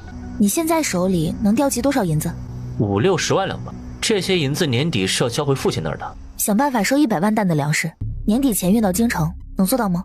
你疯了吗？现在是粮价最高的时候，100万担，我们到明年秋天都不一定卖得完呢。等到秋天新粮上来，你这些都砸在手里了。苏青瑜不知道怎么跟林文白解释，但是粮食是一定要收的，而且越多越好。你知道慈恩大师吗？当然知道了，说是慈恩大师看天象和披卦的本事，比青天剑的正事还厉害呢。我昨天去护国寺了，亲耳听见慈恩大师在拜佛祖，说是2个月后北直隶将有天灾降世，到时候民不聊生，饿殍遍野。我想着咱们不知道也就是算了，既然知道了，就得早做准备。这件事我做不了主，我要亲自回趟云州府去见您父亲。100万担粮食，他不可能避开父亲擅自做主。这件事太大了，需要拼尽林家全力。这样也好，但是务必告诉舅舅。这样也好，但是务必告诉舅舅，这件事一定要掩人耳目，多派点生面孔出去，不要打着林家的旗号到处收粮。这个我知道，我会和父亲说的。这种事越少人知道越好，毕竟天灾还没发生，传出去只会引起不必要的揣测。苏青瑜又和林文柏商议了几句后续要注意的事，才上了马车回了侯府。小姐，侯爷等着审问您呢。审问我？怎么回事？三小姐今日在房里要自尽，正好被侯爷撞见了。三小姐说那个周正是您在外面的相好，你们俩又会去牵连了他，还说您就是故意害他。琥珀话还没说完，主仆几人就被管家苏忠拦住了去路。小姐，侯爷在松鹤堂等您1天了，您现在过去吧。那就走吧。松鹤堂的偏厅内，老夫人和苏成业坐在主位。你这个小贱人，你自己下贱，为什么要祸害我女儿？我今天非掐死你不可！你这个败坏门风的东西，你不得好死呀！你说你在外面跟多少男人睡过了？你嫉妒我女儿冰清玉洁是不是？清醒了吗？没清醒就先拖下去，打一顿板子。青瑜呀，他怎么说也是长辈，你怎么能动手呢？他一个妾室，跟我冲什么长辈？妾室和外室这种身份，在我们这样的人家，永远都不可能变成主子。表姑母，您说呢？孽女，闯下这样的祸事，还不思悔改？苏青瑜深吸一口气，强忍着没上前给苏成业一巴掌。父亲说我惹了祸事，证据呢？刑部审案子还要证据呢，父亲也不能冤枉人吧？让一慧和袁凯进来，这事儿还是要当面对质清楚了。没一会儿，苏元凯和苏一慧就走了进来。一慧，你把刚才说的话再说一遍，省得你大姐姐不认账。昨天晚上，大姐姐喊我去她屋里说话，我去了之后，本来说的好好的，忽然外面就传来了敲门声和男人的说话声，我吓坏了，问大姐姐是谁。大姐姐拿起手帕就把我捂晕过去了，那帕子上肯定是有迷药，她就是故意的。祖母、母亲，那位周少爷已经招认了，说他和苏青雨早就认识，两人这次在寺里幽会是约好的。苏青雨还说要把妹妹也送给他，还好徐少爷路过，不然后果不堪设想。你还有什么好说的？我们苏家的嫡长女居然做出这种败坏门风的事，也太让为父失望了。大哥和周少爷认识吗？不认识，我怎么会认识？大哥和周少爷可是莫逆之交了，两人都是香春楼云霄姑娘的入幕之宾，算是不打不相识。之后便经常在一起喝花酒、逛赌场，常去的赌场是永安大街那家。父亲可以让人去香春楼和赌场打听打听，都认识他们。你怎么知道的？早上花3两银子查的。大哥，你和周少爷关系那么好，难道不是一起上山的？你们为什么上山呢？来人，把东西拿上来。翡翠捧着一个暖炉走进来，递给苏青瑜，赫然是之前苏一慧的那个。是个暖炉，我上了马车才发现不见了，以为忘在了护国寺，怎么在他的手里？苏青瑜把手里的暖炉放到苏成业和老夫人中间的桌上。这暖炉外面包着的锦缎，上面绣着荷叶，我让人去打听了，和三妹妹贴身丫鬟翠柳的针脚一样。还有这个暖炉是入冬的时候府上采购的，每人的样子都不一样，府上有账册登记着。这暖炉里点的香也不是寻常女儿家用的，现在找大夫看还能分辨得出来。父亲、祖母，昨日我做完了法事就回了房间，后来又觉得正房后面的树林子有些吓人，便去厢房想和珍珠挤一挤。我并不知道三妹妹为何去我的房间，更不知道周少爷是怎么冲到我的房间的，请父亲和祖母详查，或者直接把周少爷送到刑部好了。我也想知道他为何大半夜进了我的房间，三妹妹的香炉里又被谁下了催情的药。一番话说完，老夫人也不撵佛珠了，一双犀利的眸子盯着苏元凯兄妹。苏成业也一脸不可置信，面色阴沉的可怕。雪姨娘时不时打量下老夫人，显然吓坏了。顾若云则低垂着头，眸底闪过浓重的失望。父亲看这事要怎么处理？我和周正无冤无仇，他为何往我头上泼脏水？还是送到刑部审问吧，别是他背后有什么人专门算计咱们家。来人，请家法。一听说请家法，雪姨娘吓得差点晕过去。苏青瑜适时扶住了雪姨娘。这事儿说起来也不怪大哥，他也是为了给表妹出气，也不知道这主意是大哥自己想的，还是表妹琢磨的。他自己坏了名声，还要拉大哥和三妹妹下水，真是可气。儿子对程如锦的心思他是知道的，只是没想到儿子能为了程如锦做出这种事，做就做了，还蠢得被人发现了端倪。雪姨娘，这事儿也不全是大小姐的错，她为了顾全自己，也顾不上哥哥和妹妹了。不用你假惺惺的，都是你的宝贝女儿干的好事儿。雪姨娘骂程如锦是祸水，引得家里表哥出去惹事。顾若云哭诉他们孤儿寡母无辜，做事要带着女儿去寻死。顾若云和雪姨娘拉扯的时候，管家送了家法进来。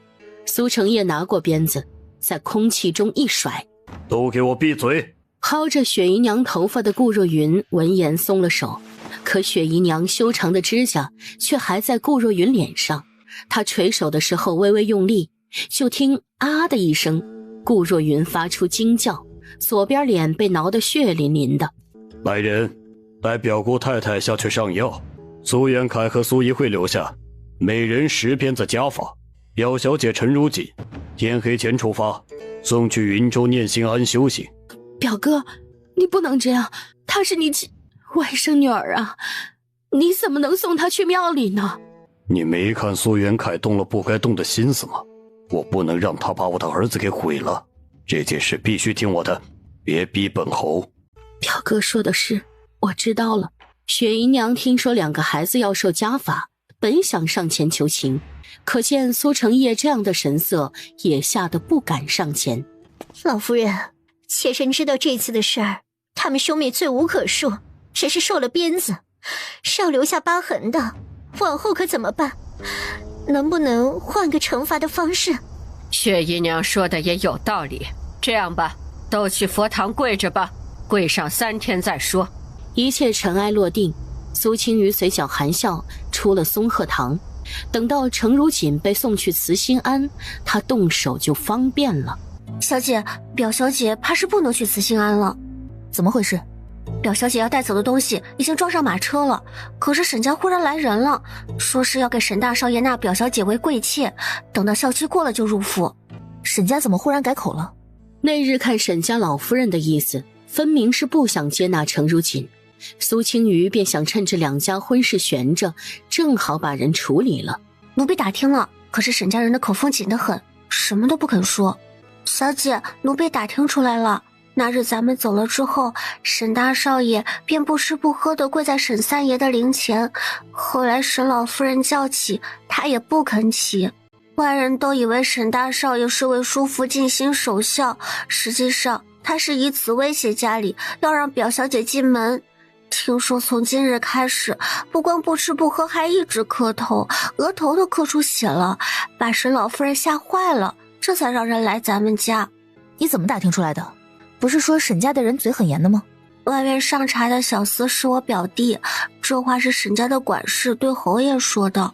琥珀做的不错，那只赤金梅花簪子你拿去戴，再拿5两银子给你表弟。琥珀谢了他的赏。奴婢过来的时候，侯爷已经吩咐人把表小姐的东西放回去了。小姐，表小姐让小厨房做了好几个菜，去老夫人的小佛堂看大少爷和3小姐了。都做了什么菜？做了煎银鱼、脆皮鸭、冰糖肘子、拌荠菜，还有蜜汁藕。厨房的马婆子可能是表姑太太的人，我特意去打探，她什么都没说。走，我们去看看祖母。这是怎么了？祖母，我惦记三妹妹和大哥，如今天这么冷，不吃饭怕是受不住，真冻出病来可怎么好？难为你还惦记着他们，冷也得受着，犯下了那么大的错，跪上3天都是轻的。祖母，我给大哥和三妹妹求个情，我做了几个素菜，要不咱们去看看，也让他们垫垫肚子，好不好？那现在就去吧，早去早回。苏青瑜笑着扶起老夫人，祖孙2人朝着松鹤堂后院的佛堂走去。表哥，你吃这个香酥鸭，我特意让厨房多炸了一会儿。三表妹，这个银鱼是特意给你做的，尝尝合不合口味。多谢表妹了，还好有你想着我们。那个苏青雨，下次我一定让她没有翻身的机会。老夫人脸色铁青，抬脚往里面走去。此时跪坐在地上的3个人都一脸惊诧地看向门口。老夫人骇人的目光让3人不自觉地缩了缩脖子。祖母息怒，这件事儿是我的错，我想着天气冷，饿肚子伤身，忘了佛堂的规矩了，请祖母责罚，恕谨全无二话。苏元凯和苏怡慧也反应过来，2人甚至顾不上擦嘴角的油腻，也一起跪在一边请罪。只是怎么看都没有程如锦心诚，尤其是苏元凯，一边请罪还一边用力咽下了嘴里的肉。苏老夫人气得胸膛起伏，去通知侯爷，请祖宗加罚。今日我要在佛堂打死这3个孽障。祖母消消气，表妹也是心疼大哥，只不过忘了咱们苏家的规矩，毕竟他不是苏家人，也情有可原。老夫人想起程如锦的身世，眼底下意识涌出一丝厌恶的情绪。如锦，你是要去沈家做妾的，虽不是我们苏家的姑娘，可也是在苏家里长大，去了沈家以后万不可再这样行事，丢了家里的脸面。如果不是苏青瑜，祖母怎么会在这个时候来祠堂？是，祖母，我再也不敢了。不多时，平宁侯苏成业快步走了进来，身后跟着双手捧鞭子的管家苏忠，一连抽了3鞭子，苏成业才停下手上的动作。苏元凯哪儿受过这样的惩罚，跪在苏成业腿边，抱着他的腿求饶。女儿家不好上鞭子，他们2个就在这跪上3日吧。袁嬷嬷，你亲自带人在这儿看着，不许给吃的，也不许他们偷懒，给我好好跪上3天再说。2位小姐，还请好好跪着。2人只得面对佛像跪好。苏青瑜看了看手里的食盒，遗憾地说道：那这些素菜我只能带回去了，等2位妹妹出去了，我再给你们接风。大小姐，您找我有事儿？林二叔，我有事要麻烦您了，帮我找个稳妥机灵的人去宣府查点事情。大小姐尽管吩咐。我怀疑苏元彻不是父亲的血脉，当年父亲在宣府把孩子接回来时，那个叫墨雨的妾室是父亲外放的时候纳的。我想请林二叔帮我查查墨雨到底有没有怀孕，还有生孩子的细节。这件事事关重大，我亲自去宣府走一趟，对外就说我老家有事儿，回去探亲了。这样也好，林二叔办事细心，您亲自去我自然放心。如果这孩子不是墨雨生的，那证据要落在纸上，能带回来的人最好带回来，别怕花银子，多带点银子出门。另外一定谨记，不管查到多少，过年之前都务必要回来。林儿离开之后，苏青瑜茶都没喝上一口，账房白先生就来了。大小姐卖了2幅前朝的字画，对方出价10万两银子，这是契约文书，您画押盖印吧。苏青瑜拿起文书，一目十行看了一遍，没什么不妥当的，便拿出印章，又按了手印儿。好了，30万两银票给我准备好了吗？大小姐，您得把借条收回来，我才能把银票给您啊。苏青瑜拿出欠条递给白先生，让他拿去入账。我这就去准备银票，稍后就给小姐送来。没过多久，白先生亲自送了30万两银票过来。大小姐，这30万两还给林家之后，我们府上怕是置办年货的银子都不足了。没事，有多少银子办多少事。以后母亲陪嫁的账目和侯府的账目分开，侯府的吃穿用度都不能再靠母亲的嫁妆产业了。苏青瑜要把账目分开，让侯府的人知道他们这些年的好日子都是靠的谁，免得泼天的富贵蒙蔽了他们的眼睛。这差事是越来越难了，不靠夫人的嫁妆产业，侯府这些人都喝西北风吗？苏青瑜却不管那么多，他只是按照规矩理清账目，谁能说他什么？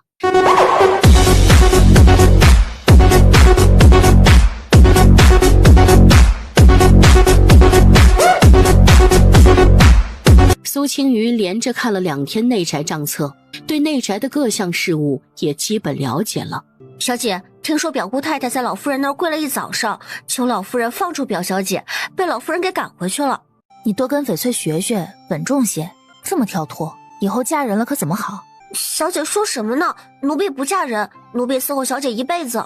苏青瑜却在脑子里盘算自己手底下的管事，打算给这几个丫头都学么个稳妥的人。小姐，徐家来人提亲了，给三小姐和徐家六少爷。这事儿已经快3天了，徐家这才来提亲，可不大诚心啊。按理说两家被弹劾的那天下午，徐家就该派人来的，拖了2、3天才来，应该是对这门亲事不满意，但是又不得不来提亲，毕竟已经闹到了御前。次日，苏怡慧回去换了身衣裳，就来了碧水阁。这种货色也知道你当好东西看，徐家的聘礼单子哪件不比这个值钱啊？其实徐家还没下聘，他不过是想拉踩苏青瑜一下才这么说的。徐家对三妹妹真是上心啊，我这根簪子是舅舅送我的吉吉礼，料子加上工钱差不多8000两银子。徐家的聘礼里若是能有这样的东西，那妹妹的聘礼在京城可是头一份了。这根暖玉簪子竟然要8000多两，徐家就算娶当家宗妇，也不会用这么贵重的簪子吧？既然8000两的簪子他没有，苏青瑜也别想带，他就不信摔坏了，苏青瑜还能让他赔不成？若是让他赔，他就去找祖母哭诉，银子再重要也不能逼死家里姐妹，不是吗？三小姐还是小心些，这若是摔坏了，三小姐拿聘礼赔吗？苏怡慧是憋着一口气离开碧水阁的。姨娘，我成亲的时候会有多少陪嫁？府中嫡女的嫁妆是2万两，庶女是1万两，按照这个数目置办。夫人去养胎了，我会和侯爷说的。你的嫁妆由姨娘亲自置办，一定为你精心挑选。才1万两银子，够买什么的？姨娘，你跟父亲好好说说，能不能多给我一些添妆，这样我嫁到徐家也有底气。徐家的大少奶奶是端亲王府的嫡女，听说当年可是十里红妆嫁进徐家的，我这1万两银子的嫁妆还不得被妯娌们欺负死呀？怡慧，这件事儿姨娘会跟你父亲说的，怎么也不能让你寒酸着出嫁。小姐，魏国公府赵夫人来了，说是替沈家商讨成亲的细节。我记得赵夫人也是吃素的，你去祖母那边的小书房看看，缺什么少什么都来回我，去给我挑一身素气又大方的衣裳。苏青瑜刚换好衣裳，小姐，出事了，老夫人小厨房的2个厨子一起拉肚子了，我们要出去找个做素食的师傅吗？大厨房师傅也不是不能做，只是做的不那么精致，若是平时倒没什么，但是今日有客人在，若是菜色上失礼了，苏青瑜这个掌家小姐也难辞其咎。我去看看。她可不信会那么巧，这边赵夫人进府，那边厨子就拉肚子，若是有人存心的，再找8个厨子来也没用。大小姐来了，这可怎么办呀？你们都出去吧。大小姐，还是再请个做素食的师傅来吧，不然耽误了老夫人的午饭，我们担待不起呀。我会做，你们都出去吧，我和珍珠来就行了。大小姐想自己做，那不如我们留下洗菜配菜吧，不然我怕大小姐……出去吧，耽误了祖母的午饭，我一力承担。可不是我们不帮忙，到时候出了什么事儿，可别怪我们。小姐，这些人也太过分了，伺候老夫人也不能这么嚣张吧？先不管他们，先把午饭应付过去。小姐，我只会煮个宵夜，熬个粥，做给老夫人吃的素菜，我不行啊。你不行没关系，我行。前世沈老夫人一直对她照顾有加，后来老夫人病重，她便在她身边侍奉了一段日子，也学会了做素菜。小姐，您什么时候学的做菜啊？还真的是有模有样的，这花弄得还怪好看呢。别急着笑，你先想办法去弄点素油，这油里面都掺了荤油了。小姐怎么看出来的？我看着和平日的素油没什么区别啊。你就说这里忙不过来，回去喊人。我需要的素油不多，你找个小点的瓷瓶装在怀里给我带过来，别被人发现了端倪。另外再给我带一身衣裳。珍珠闻言郑重地点了点头，推开门走了出去。过了差不多1刻钟的功夫，珍珠和翡翠一起走了进来，两人从怀里掏出4个小瓷瓶，里面装着素油，之后主仆3人一个烧火，一个切菜，一个做，配合的倒是默契。眼看着到了用饭的时辰，8个素菜1个汤也预备好了。今日的菜是我前几日在护国寺学的，祖母和赵夫人别嫌弃。怪不得我姐姐一直夸，这样貌和气度呀，在京中也是1等1的。直接从手上退下了一只通体碧绿的玉镯子。苏青瑜见多了好东西，这东西一到他手上，他就知道是顶级的料子。赵夫人，这镯子太贵重了。叫什么夫人？按理说你也该叫我一声姨母。长者赐，不可辞，收着。是，姨母。这丫头我一看就喜欢，唉，可惜呀，师兄若是活着就更好了。不过没事儿，你既叫了我这声姨母，往后在沈家若是受了什么委屈，姨母一定给你做主。我们家这丫头啊，说话行事可都没得挑，如今家里的俗事也都是她在管着，一点都不用我们操心。祖母、姨母，这道菜叫罗汉豆腐，豆腐是护国寺的，里面加了点温泉庄子送来的蒿菜。这道菜叫佛光普照，是用白菜。苏青瑜正介绍菜的时候，外面忽然传来急促的脚步声。谁这么没规矩，不知道我在待客吗？姑母，今日这菜不能吃。你大呼小叫的成何体统？不知道我这里有贵客吗？姑母，我也是刚知道的，底下的人疏忽，送到小厨房的油里面掺了荤油。大小姐年纪小，想来是没发现，还好姑母和国公夫人还没动筷子，不然可就是罪过了。还是如锦这丫头机敏，早上知道这边做素菜的厨子生病了，她就做了几道素菜，想着给您送来。我一听说油的事儿，就赶紧带着她来了。这丫头虽说厨艺一般，但是好歹心诚，姑母和国公夫人别嫌弃。顾若云还真是沉不住气呀，不管不顾就进来邀功，也不怕闪了舌头。怎么回事？表姑母，这是什么话？祖母诚心吃素，我能不知道？这些菜都是我做的，怎么可能有荤油？我知道，因为上次在沈家的事情，表姑母和表妹对我一直有想法，那也不能这样冤枉我呀。看把我们这小丫头委屈的，我吃了30年素了，有没有荤油我一眼就能看出来。今日这些菜，我能保证都是素油做的。苏老夫人见状，连忙拿起筷子，尝了一口眼前的笋尖儿，紧接着就重重撂下了筷子。若云，这菜都是素油做的，一点荤油都没放，你闹这一出是怎么回事？不可能，这位是老夫人，晚辈顾若云，这是小女如锦，也是要嫁到沈家的，往后还要倚仗赵夫人多照应。如锦呐，快给你姨祖母行礼。别，一个妾室，别跟老身攀亲，什么样的身份做什么样的事儿，说什么样的话，还是不要逾越的好。咱们这样的人家还是要谨慎一些，别让无关紧要的人给家里招了祸事。苏老夫人面上无光，强扯出一抹笑意，回道：您说的是，还不出去？就这样，顾若云带着程如锦又灰头土脸出了松鹤堂。虽说知修走了，但是沈家三夫人却不能受委屈。知修之前住的西院已经派人开始修整了，青玉进府就住到西院，不需要受长房和二房的约束。多谢老夫人抬爱，青玉受宠若惊。祖母，今日小厨房的厨子一起生病，小厨房的油又被人添了荤油，孙女想好好查一查，该惩治的恶人也不能姑息了。他们现在连祖母宴请贵客都敢生事，以后还指不定惹出什么祸事呢。给我查，查出任何人都不用包庇，都给我发卖了。你若是下不去狠手，就来回了我亲手处置他们。哪里需要麻烦祖母，我以后要嫁到沈家，这些事也要学着做。祖母要是放心，我就全权做主了。你做主就是了，就算有点差错也别怕，凡事有祖母给你兜底。来人，把他们4个给我带去寒烟阁。没听见大小姐的话吗？还不起来自己滚过去。说吧，油是谁换的？还有2位师傅的药是谁下的？大小姐莫要冤枉人，我在小厨房伺候了10多年，可从来没有做过亏心的事儿。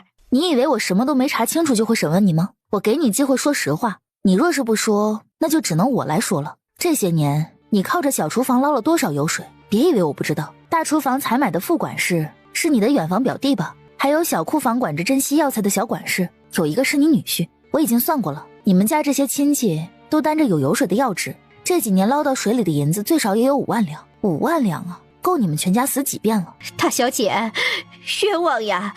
我们怎么可能有这么大的能耐？5万两银子可不是50两，夫人管家这么多年，不会容许我们这么做的。还不说吗？你现在不说，我马上就能把你们全家都发卖出去，还是最肮脏下贱的地方。我都说，是表姑太太。小姐，这次真是多亏了月桃，她给的名单省了咱们不少事儿。回头包20两银子给他送去。父亲怎么来了？有事？危险！危险！好久不见！放肆！你一个下人，敢对侯爷动手？3少爷送他来这儿，就是为了保护小姐的。父亲到底怎么了？女儿哪里惹你生气了？账上的钱呢？你真是好大的胆子，居然私自挪走了30万两，银子在哪里？赶紧给我拿出来！父亲，银子自然是还给林家了，欠债还钱不是天经地义吗？谁允许你还的？那笔银子我还有用呢，现在马上给我要回来！父亲，这笔银子已经欠了10多年了，大舅舅给免了利息，已经很照顾咱们了。传出去说平宁侯欠大舅哥的银子不还，也不好听啊，我怕落人口实，见账上有银子就还了。若是再要回来，那对外要怎么说呢？说父亲本来就没打算还，不好吧？你这么大的事，你怎么不和我商量一下，就擅自做主？你母亲就是这么教你的？他还好意思提母亲？这些年母亲兢兢业业操持家里，他却在母亲眼皮子底下养着外室。但凡他看见一点母亲的好，也不会做出这样的事。我母亲教导得很好，她教导我做人要坦坦荡荡，无愧于心。大小姐，你豪横的心，眼看着妹妹一亲，你却拿走了家里所有的钱，你让你妹妹怎么出嫁？姨娘，我这么做也是为了家里好，毕竟这笔钱就算我不拿走，也会落到外人手里。你什么意思啊？谁是外人？你说你妹妹是外人？姨娘，3妹妹的陪嫁你得找父亲去说，毕竟这是他作为父亲的责任。你又被苏青瑜噎得说不出话。这件事就这么算了，再有下次，我绝不轻饶。小姐，老夫人那边的血验断了，这30万两银子的事，老夫人已经知道了，听说动了大怒。你去找月桃，晚上。我记住了，小姐放心，一定办好。想起前世翡翠死前的执念，轻声说道：等我成婚了，我就放你回林家。我是大小姐的人，这辈子都跟着大小姐。小姐，那边烧起来了，咱们赶紧出门。咱们也不必去那么早，太早了就假了。老夫人和雪姨娘那边都报信了吗？都派人去说了，家弟也去救火了。大小姐好。大姐姐好。姨娘脸色不大好，是不是没休息好？我那有只野山参，回头我让人送去。多谢大小姐关心，那样的好东西给我可惜了，还是留着给夫人补身子吧。大姐姐，那些东西就算给了姨娘也会……住口！这里哪有你说话的份儿？怎么了？人救出来了吗？中午宴请赵夫人的时候，他还觉得这丫头知理懂事，结果下午就给了她一个惊喜，30万两银子啊，居然一声不吭就给挪走了。但是眼下不是说这事儿的时候，老夫人只要想到自己儿子可能在里面，就心头慌乱，扶着袁嬷嬷的手止不住颤抖。祖母别担心，下人再救火了，通知父亲了吗？这事还得父亲来主持大局才好。你父亲可能不在府中，先救火吧。此时韶华堂内依旧火光冲天，女眷们站在外面都一脸焦灼。程如锦是飞奔着跑过来的，一边哭着喊娘，一边要往里面冲，被2个婆子抱住了。翡翠忽然不动声色地站在了苏青瑜身边，微微点了点头，收债的感觉真好。眼看着火势渐小，4少爷苏元彻被奶娘抱了出来，老夫人连忙吩咐人请大夫，又安排人带着苏元彻先住到松鹤堂去。苏元彻刚被抱走，韶华堂正房内又跑出2个人，身上披着淋湿的被子，从被子的缝隙甚至能看见2人赤着的大腿。快把他们带走，别被发现了。2人弯着腰披着被子，看不清面容，众人还以为是顾若云和她的丫鬟。父亲怎么在这儿？您没事吧？说着就小跑上前，直接把2人头上的被子掀开了。苏成业脸色涨得通红，恨不得找个地方钻进去。这和捉奸在床有什么区别？表姑太太真是好本事啊！我说侯爷怎么进内宅越来越少，原来都在你这儿呢。哎呀，这叫什么事儿呢？传出去，人还以为我们家多没规矩呢。表哥表妹的，就这么暗通款曲。闭嘴！顾若云本就是丧夫之人，大不了就纳为妾室算了。刚想开口，韶华堂内忽然有人抬了东西出来。老夫人，大小姐，这些都是我们抢出来的财物，还有几箱子马上也能拿出来了。财物？当年程家满门流放，所有产业金银都归了国库。顾若云被苏成业托关系救出来的时候，买件衣裳的钱都没有，哪儿来的财物？表姑母，今日我审问下人，好几个人都说你是幕后主使，他们说他没的银子都进了你的口袋，我还不相信，没有想到表姑母真的做了这样的事。苏母，我挪走那30万两银子是有原因的。母亲走了之后，我查了内宅的账目，发现账面看着是平的，但是里面有很多不合理的地方。后来我又悄悄查了外院的账目，就发现父亲买了很多珠宝古董，但是库房内的东西却对不上账目，差了几10万两的东西。我以为是父亲被神蒙骗了，恰好大舅舅那边遇到了点难处，我就先把银子都还给了大舅舅。我是这么想的，咱们两家是姻亲，咱们家有难处，大舅舅也不能袖手旁观，总好过都被旁人骗走。但是我万万没有想到，这些东西和银子都到了表姑母的手里了。你们两个先去梳洗换身衣裳，一会儿去松鹤堂回话，你们也都过来吧。老夫人此时一个头两个大，她也没想到苏成业会给顾若云那么多东西，还被当众翻了出来。顾若云连个妾都不算，谁能服气？成业，这件事情你怎么想？既然都知道了，那就纳若云为妾吧。之前一直瞒着，也是因为她的身份有些特殊。至于那些东西嘛，都是我送给她解闷儿的。她莫一事还要详查，也可能是下人胡乱攀有。父亲纳妾的事，我一个做女儿的无权过问，但是那些东西必须全部拿回来。你这叫什么话？为父送出去的东西，岂有要回来的道理？父亲是不是忘了，您买这些东西花的银子，都是我母亲的陪嫁产业赚的。这些银子可以养着苏家的人，可以给庶妹购置嫁妆，这也是母亲身为侯府夫人的职责，但是不能花在一个不要脸的外室身上。今日韶华堂搜出的所有东西，都直接入宫中的库房。她一个寄居在苏家的表姑太太，凭什么拿我苏家的银子？姨娘，您说呢？三妹妹的嫁妆还没着落，却要便宜了外人，没这个道理。这些好东西，到时候会不会成了表妹的陪嫁？我可不甘心。你说谁是外人？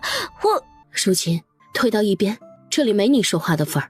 他就知道顾若云不敢承认程如锦是苏家的血脉，甚至苏元彻是他儿子这件事，他也不敢承认。顾若云到苏家不到5年，程如锦15岁，苏元彻5岁。若是真坐实了这姐弟俩的血脉，那他顾若云就是背着夫君与人私通的荡妇，天理难容。大小姐说的有道理，夫人为了这个家劳心劳力的，若是知道侯爷做这样的事儿，还指不定怎么伤心呢。就说我们姐妹伺候侯爷到底哪儿不尽心，您要跟他这样的人扯到一起，传出去啊，整个苏家都会被笑话的。侯爷这么做，最对不起的就是夫人。来之前，他答应了顾若云帮他保住这些财物，眼下可怎么好？就听你们的，这些东西都入宫中的账吧。不过若云这些年跟着我，受了不少委屈，我要抬她为嫔妻。不行，没有这个规矩。母亲，若云做嫔妻也是很受委屈了，咱们不大张旗鼓的宣扬，别人也不会盯着咱们家的后宅说事。苏成业想怎么抬举顾若云，他并不关心，反正抬举的越高，到时候苏家摔得越狠就是了。而且他也看出来了，他爹大概是有什么把柄在顾若云手里捏着呢。青羽，你怎么说？这事按理说应该去问问你母亲。祖母，这是父亲房里的事，我哪能插嘴啊？至于我母亲，也别问了吧，她身子要紧，这些糟心的龌龊事就别去捂她的耳朵了。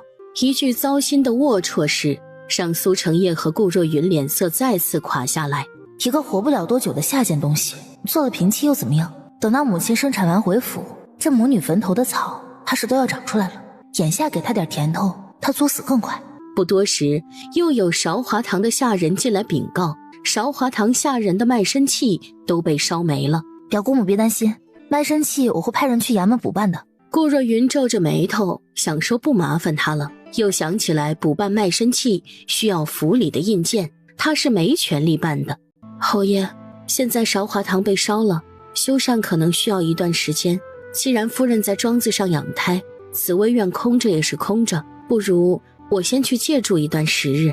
表姑母，空着的地方就得让给你，后位空悬多年，要不要送你进宫？你说的什么话？这种话是能胡乱说的吗？我只是想说，人要看清自己的位置，别笑想不属于自己的。若云先带着孩子住到我这儿吧，那院子有个5、7天的也就修缮好了。至于抬平妻，也不用对外宣扬，家里简单吃个饭就是了。苏青雨，是不是你做的？你故意的是不是？表妹真的是越来越不懂规矩了，连表姐都不叫了。还是你以为你娘做了平妻，你就能做苏家嫡女了？你是不是早就知道我和沈昭哥哥的事儿，所以你为了报复我，在背后耍手段？你和沈昭哥哥的事，你是怎么把无媒苟合说得这么文雅的？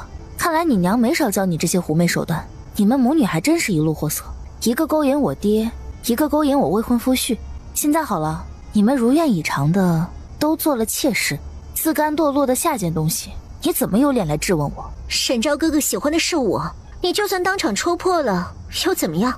你不也只能嫁给死人了？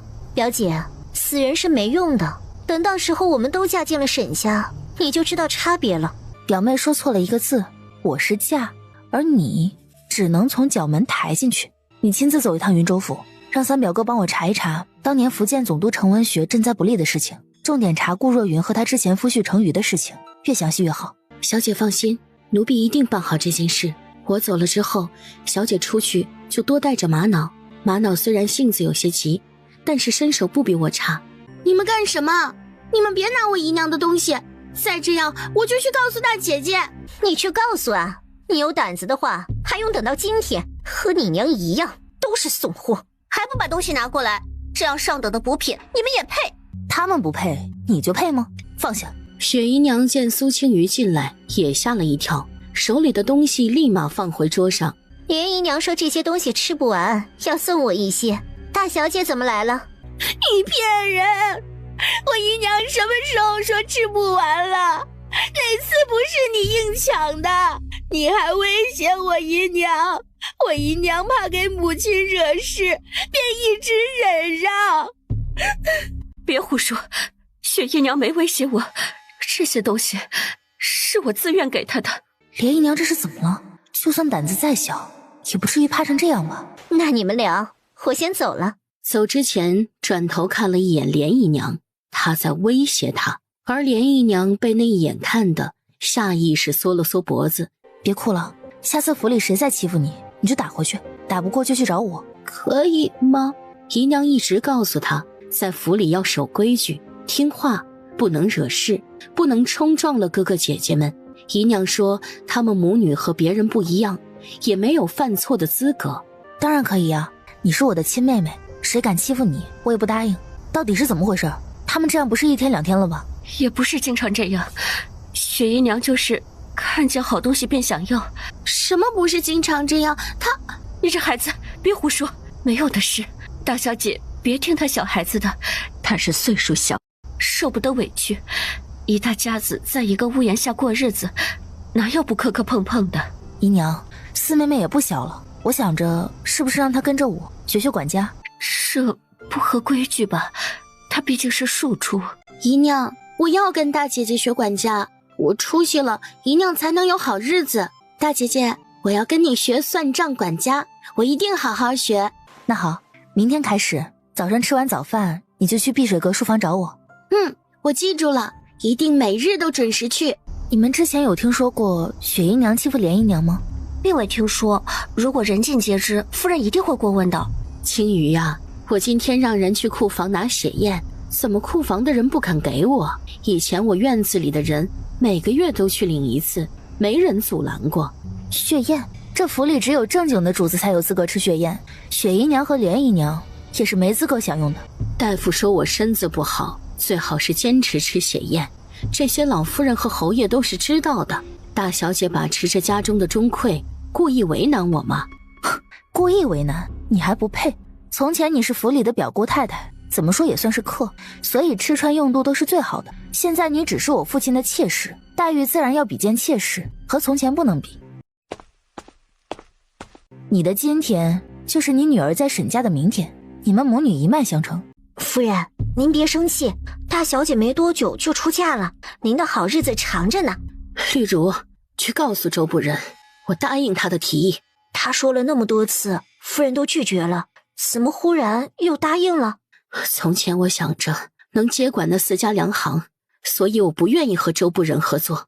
现在既然看不到机会，那就得换条路了。到时候林氏母女没了赚钱的产业，我看他们还怎么在家里颐指气使。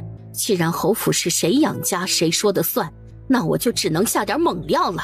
夫人，您和周管家的事儿若是被侯爷知道了，可就麻烦了。真的要和他合作吗？不如您好好服侍侯爷，以后少爷和小姐前程也不会差。哼，侯爷只是嘴上哄着我，实际上什么好处都不肯吐出来。至于周不仁，我自然能拿捏住他。三表妹，这徐家的聘礼也太阔气了，可见徐家是真的拿你为重。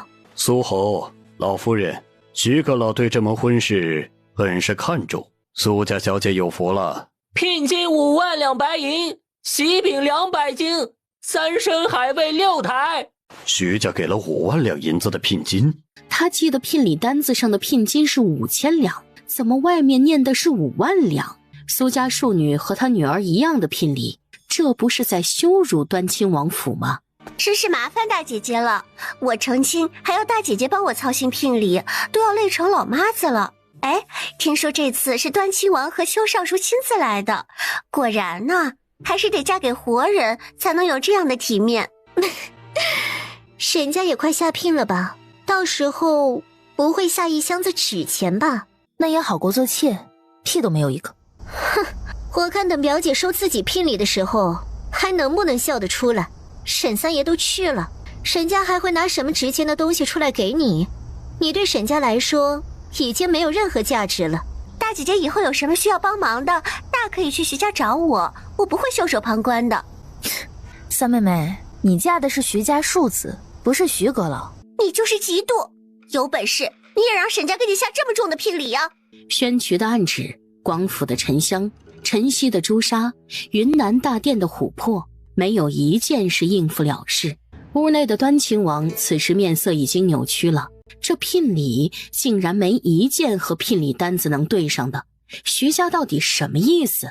等等，那对玉如意拿过来我看看。捧着聘礼的小厮闻言，连忙拖着楠木盒子到了苏青瑜身前，确实是沈老夫人的。可沈家的东西怎么在徐家的聘礼中呢？前世这东西可是一直在沈老夫人那儿的，到底是哪里错了？苏青瑜被撞得猝不及防，一个站不稳，身体的重心也向前倾去，手里的玉如意直接飞了出去。你算什么东西？谁让你动我的聘礼的？大姐姐是故意的吧？你是不是因为我嫁得好，看我不顺眼，进而毁了我的聘礼？你在说什么？玉如意不是没事吗？还有，你凭什么打我的人？父亲，大姐姐要嫁给死人，怎么能碰我的聘礼？她是什么居心？还有她那个卑贱的丫鬟也抓了我的玉如意，这若是让徐家知道，还不知道怎么想我们家呢。我没听说过这样的规矩，谁规定的下人不能碰聘礼？若是损坏了，我自然赔给你。可现在东西完好无损，你别无理取闹。还有，刚才是你在我身后撞了我一下，不然我也不会脱手。父亲，我没有撞他，不信你问如锦表姐。我刚才一直和三表妹在一起，她确实没碰大表姐。倒是大表姐看三表妹聘礼的时候，明显很不高兴，可能她也是一时糊涂，祖母就饶了她这次吧。父亲，祖母，我亲眼看见三姐姐撞了大姐姐，我能给大姐姐作证。这没你说话的份儿，退到一边去。这件事是青瑜不对，当着这么多人的面，让苏家和徐家颜面无存，传家法。玛瑙不动声色地靠近了苏青瑜，今日谁敢伤大小姐，他就跟谁拼命。父亲想打那便打吧，不过明天府里还能不能吃上饭，我就不敢保证了。我不好过，你的妾室和子女也别想好过。你猜猜大舅舅要是知道你因为庶女打我，会是什么反应？你这个混账东西！我是你父亲，你们母女要依靠的是我，不是林家。宠妾灭妻的时候，你想过我们母女吗？你在我母亲眼皮子底下和顾若云私通的时候，想过我们母女吗？我们母女依靠你，再依靠下去，怕是骨头渣子都被你算计没了。玛瑙，你怎么样？苏青瑜眸底猩红一片，缓缓抬起头看向苏成业。聘礼单子念完了吗？我们是不是来晚了？您二位怎么来了？今天下聘这事怪我，路上遇到一个故友聊了几句，我让他们先来念聘礼单子，他们念了吗？都怪你，烂驴上磨屎尿多，我就说先下聘吧，你非要跟陈老三扯两句。徐家下聘不光请了端亲王和邱尚书，这还请了忠义侯和魏国公来，这可真是京城世家里从未有过的荣耀。可也没听说过魏国公和忠义侯跟徐阁老关系这么近呢。虽有些狐疑，但是苏成业还是坚信，这是徐家为了给苏家体面。还不把那丫头拖下去？下聘的日子闹成这样，真是晦气！让两位大人见笑了。家里姐姐不懂事，下聘这么重要的日子也不知道避讳，您二位别在意。父亲，还是让大姐姐回去吧，我越想越觉得晦气，她是要嫁给死人的，还是别靠近我的聘礼了，我怕沾上霉运，到时候对徐家也不好。你说什么？嫁给死人晦气？我大姐姐配给了沈家三爷，您说这大喜的日子，她仗着掌管钟馗来给我清点聘礼，这不是故意找晦气吗？我父亲说了她两句，还不高兴了，带着丫鬟要死要活的，丫鬟又见了血，真是让众位见笑了，我这就让她回去。大姐姐还不回去，影响了我的婚事，你担待得起吗？沈三爷以身殉国，嫁给他我只觉得荣耀，你若是再提晦气这两个字，别怪我不客气。说得好，苏侯，你女儿竟然背后如此诋毁之羞，你是不是该跟本侯解释一下这是怎么回事儿？国公爷不是帮徐家来下聘的吗？徐家？我帮徐家下什么聘？我和忠义侯是帮沈家给苏家大小姐下聘的。哼，徐家可指使不动我。那你刚才念的是谁家的聘礼呀？当然是沈家的呀，合着我念了半天白念了。还好您两位来得及时，不然小女子怕是要和沈三爷一同下葬了，还是被一堆玉如意逼死的。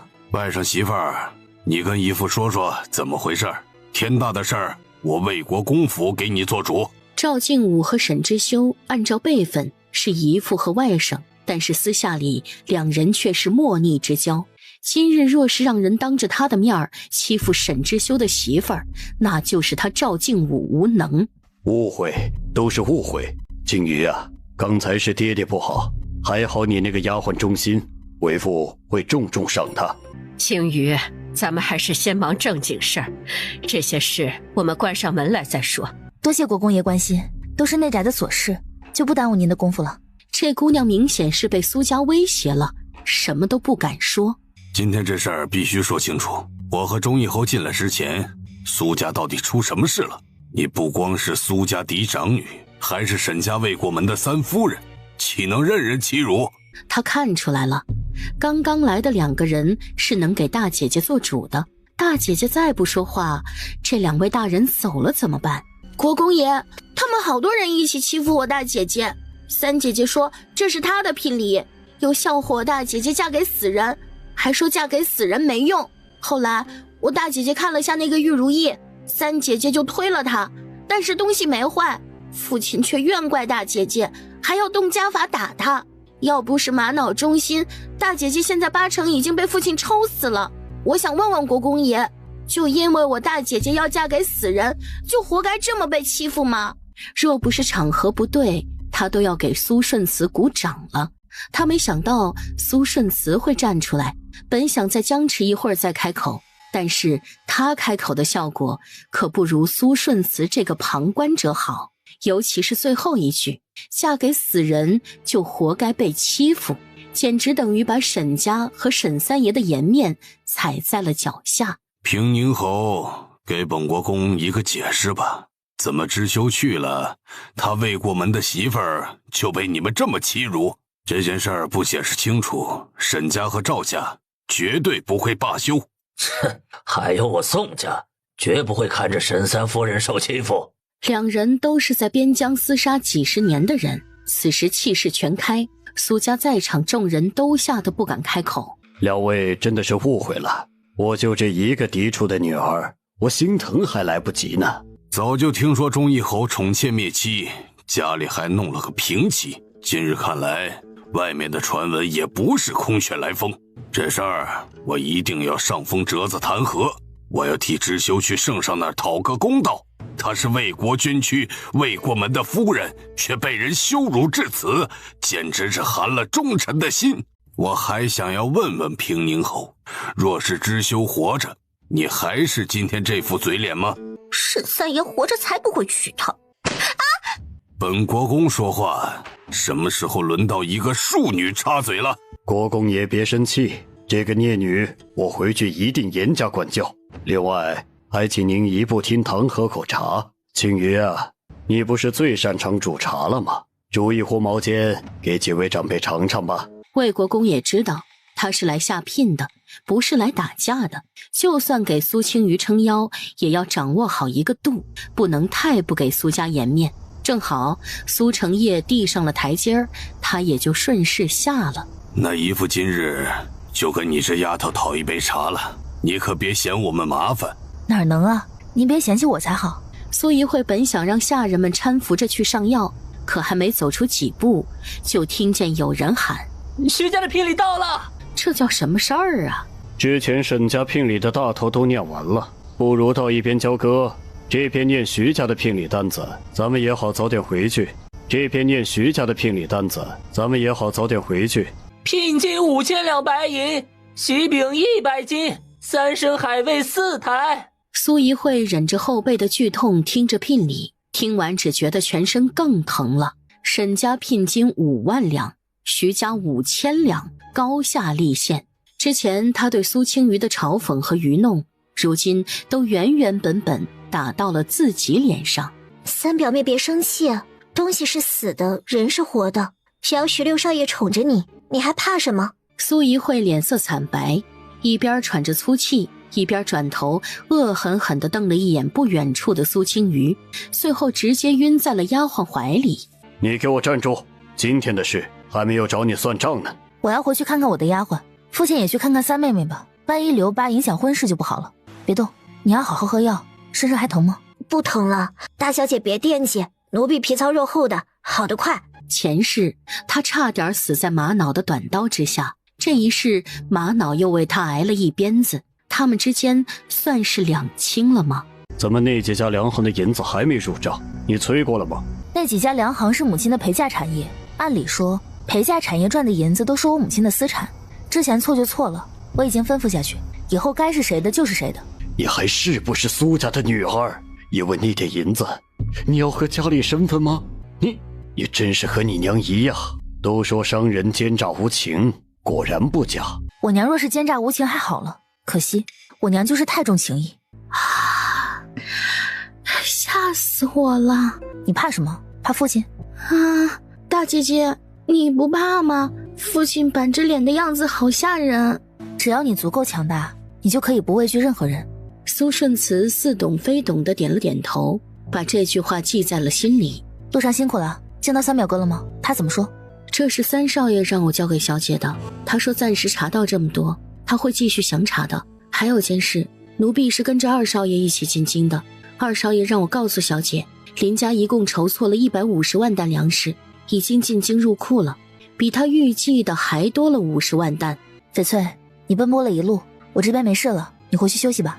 小姐，今日我回府路过咱们家城西的铺子，发现边上新开了一家粮行，叫周氏粮行。奴婢心里觉得不对劲儿，又去看了其他铺子，每家铺子边都开了一家周氏粮行。这么大的事儿，怎么没人来问他？你现在让人去找林生，问问是什么情况。小姐，林生掌柜求见。书房内，林生焦急地在地上踱步。大小姐呀，我们几个铺子边上都开了粮行，叫周氏粮行，我怀疑这是特意针对咱们铺子开的。你查了吗？老板是谁？他们准备什么时候开始营业？来见小姐之前，我派人去查了，现在只知道这铺子和周家有关。做药材那个周氏商行？对，就是那个周家。这些日子修整铺子的都是周家的人。本来我以为是要开药铺，他们今日上了匾额，我才知道是开粮行。不管背后是谁，我们做我们的生意。这些日子赚钱多少不要紧，但库房和铺子一定看好了，别被人在背后下了黑手。二少爷说有150万担粮食进京，我们若是这个时候被影响了生意，那150万担我自有打算，你们别急，有什么事情及时来告诉我。小姐，这是林生掌柜让人送来的。林生信中说，周氏粮行今日开业，所有的粮食卖价都比他们的铺子低，甚至已经逼近了成本价。整整一个上午，他们的粮行1斤粮食都没卖。林生问苏青雨怎么办，要不要跟着降价？降价是不可能的。他想了想，提笔写了封回信，吩咐林生不必降价，安排人去买周氏粮行的粮食，越多越好，但是要掩人耳目。你亲自把信送去，让林生按照我信里说的办。小姐，我在那周家粮行看见了表姑太太身边的绿如，正在跟里面铺子的掌柜说话，像是很熟人的样子。后来奴婢装作买米进去打听，那伙计随口说刚才的姑娘是东家身边得脸的丫头。哦，那这事可有意思了。姑母，如今有了身孕的事儿，我们是不是该跟沈家说一声？沈家该来接人了。那就派人去沈家送个信，沈老夫人肯定不会让沈家的子嗣生在苏家，如今准备准备吧。小姐，咱们当初都疏忽了，应该给表小姐喂一碗避子药的。程如锦以为怀了这个孩子就能野鸡变凤凰，他要让他尝尝什么叫冲上云霄再跌入地狱。珍珠，备车，我要去一趟粮行。停车，我们去看看珠串修好了吗？苏小姐好，今日看看什么？我之前送来的7宝珠串修好了吗？今日我们是路过，想顺便拿走。啊，修好了，金师傅亲自修的。不过还请苏小姐去边上喝口茶，稍微等一会儿，金师傅再接待一位贵客。也好。金师傅手里拿着一个楠木盒子走下来，身边跟着的人竟然是沈昭。这女人真是阴魂不散呢，知道我来范金楼取三叔陪葬的名器，特意来见我的吧？哼，说什么愿意嫁给三叔，还不是因为我才想嫁进沈家的。让苏小姐久等了，您看看可还满意？绳子是我派人特意去慈恩大师那儿求的，和原来那根儿一样的。金师傅的手艺我是知道的，您有心了。这珠串怎么在你手里？你这个不知廉耻的女人，你以为偷拿到这串珠串，我就会对你另眼相看？做梦！苏青瑜像看傻子一样的看着沈昭，很想问一句：你有病吧？苏家这位大小姐还没死心呢，这是知道沈大少爷来这儿，特意来堵人的。哎，也是个可怜的。之前就听说他对沈大少爷情根深重，奈何沈大少爷的心思不在他身上，背地里跟苏家那位表小姐纠缠到一起，苏大小姐这才许配给了沈三爷，八成还是心有不甘吧。那以后同在一个屋檐下，侄子和婶子不是？他伸手夺过沈昭手里的珠串，这可不是程如锦的。沈大少爷说话之前最好去查清楚，你的女人偷我的东西，你可好，直接上手抢了，你们两个还真是绝配。这不可能，这珠串是如锦自小就带着的，我4年前就见过。如锦说的没错，你嘴里真是没一句实话。4年前，这珠串我记得是去年丢的，4年前怎么可能在程如锦那儿？这怎么说也是侯府的小姐，怎么还偷别人东西呢？是啊，我看沈大少爷说的信誓旦旦，不像作假。怪不得沈大少爷不肯娶她，分明就是品行不良啊！众位看一看，这串珠子叫7宝珠串，是10年前我和祖父一起去护国寺的时候，慈恩大师相赠。这10年间，我一共在焚金楼修了2次珠串，上次是6年前的事情了。金师傅，上次也是您给修的吧？苏小姐说的没错，这串珠子6年前我就帮忙修过。说起来惭愧，小女对这串珠子很喜欢，我还特意去求过慈恩大师，但是慈恩大师说了，这7宝珠串他只做了1串，给了苏家小姐了。当然，这种东西自己也能串，并不是世间唯一。但是众位看见那根绳子了吗？那是慈恩大师开过光的。你听明白了吗？还有，我现在怎么也算沈大少的长辈，还请沈大少说话自重。这串是苏青瑜的，那纯锦如那串呢？难道真有一模一样的珠子？那4年前那人又是谁？大小姐昨天的信我看了，已经派人去办了，可我还是有点担心，这么多粮食真的能卖出去吗？林掌柜，不瞒你说，这批粮食已经订出去了，你放心的收。过了年就都运走了。都订出去了，150万担。对，所以你不用发愁，我还怕不够呢。既然隔壁有粮，那正好省了咱们的事。苏青瑜又掏出了30万两银票，递给林生。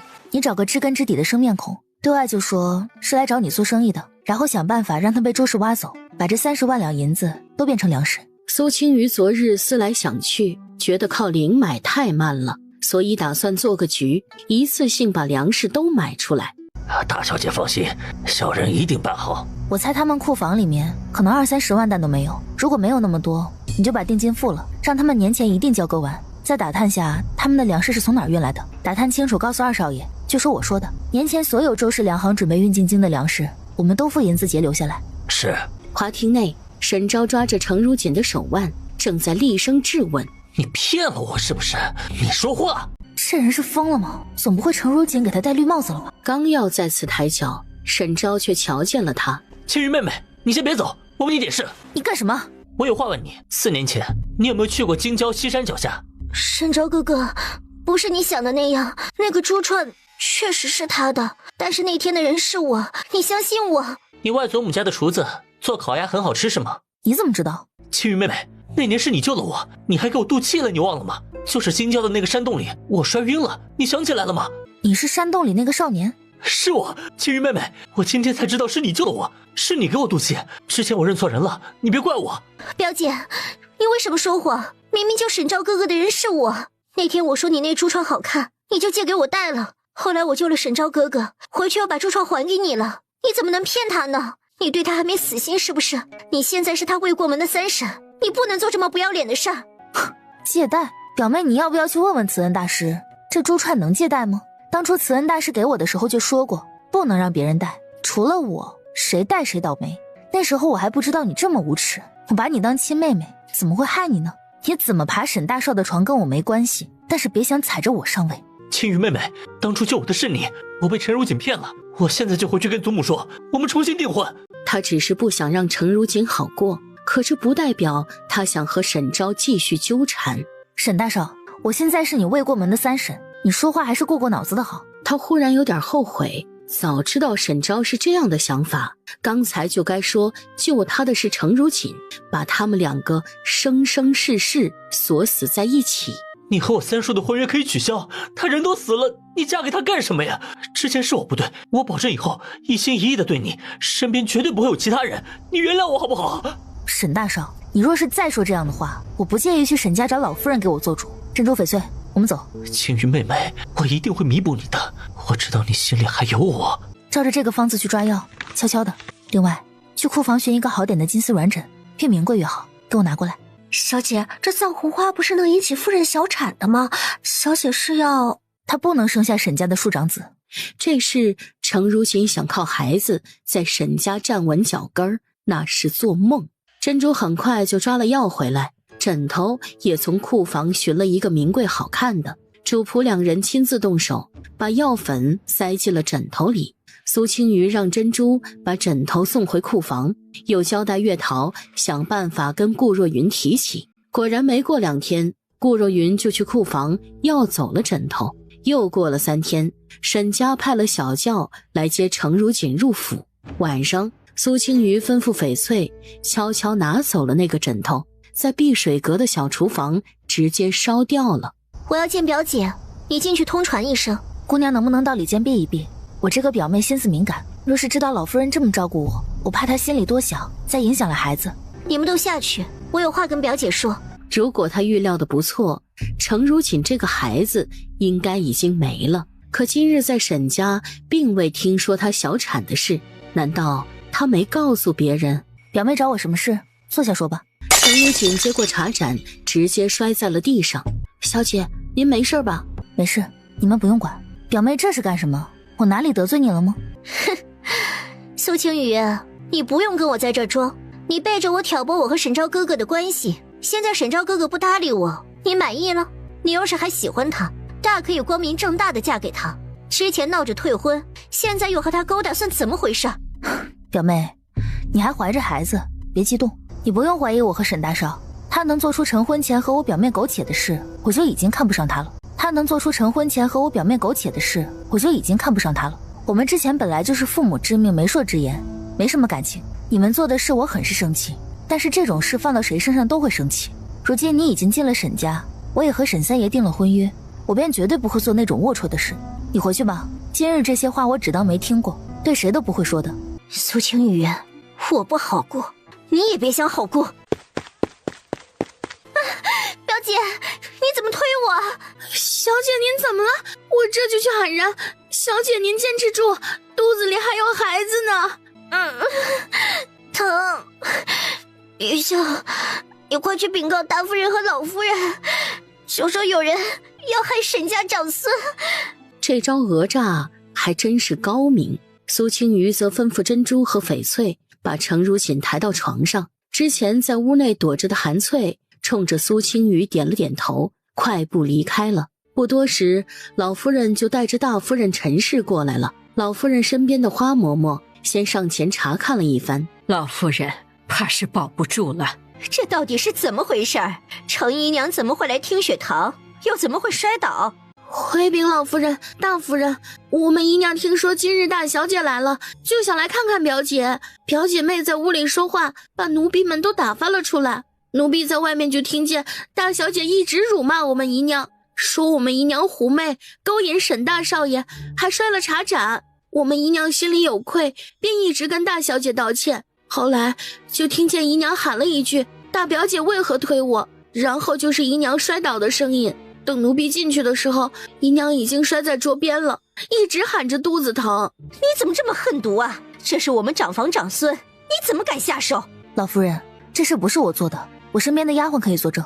这个玉秀就是颠倒黑白，表小姐进去就骂我们小姐，茶盏也是她摔的。你们是大小姐的丫鬟，当然向着大小姐说话。难道我们姨娘还能自己撞桌子不成？老夫人，表妹身子要紧，还是等大夫来了看看怎么说。至于我们之间孰是孰非，等表妹好点了，我们可以当面对质。母亲，这样的人怎么能嫁进沈家？要我说，直接取消了婚事吧，我们再给知修物色好的。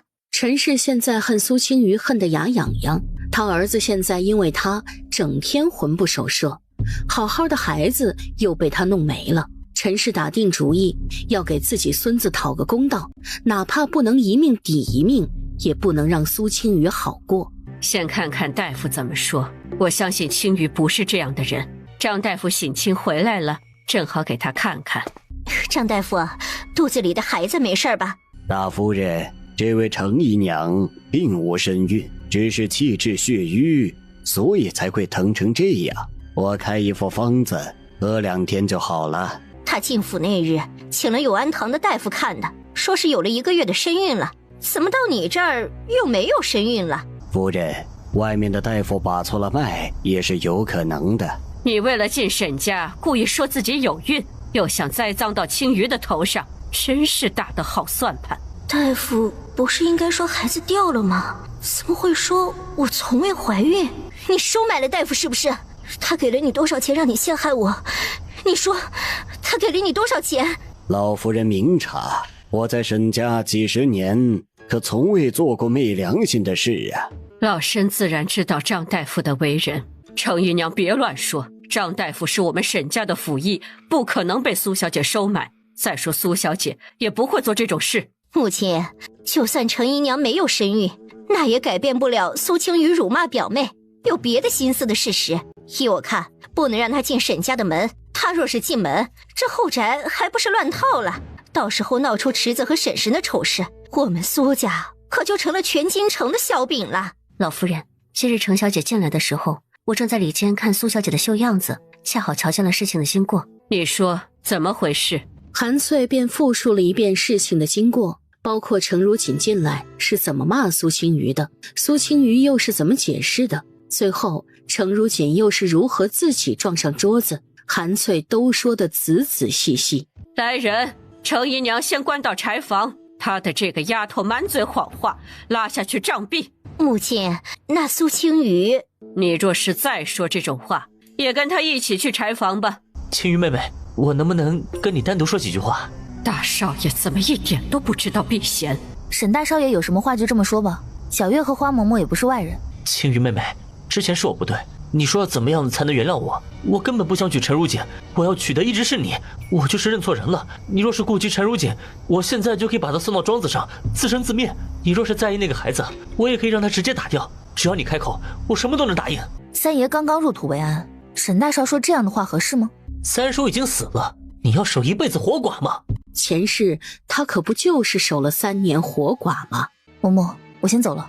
大哥，你别这样，让人看见了不好。滚，没你说话的份儿。大少爷，老夫人还在等您回话呢。顾若云是在第2天下午知道程如锦被关起来之事，直接冲到碧水阁，要苏青雨给个说法。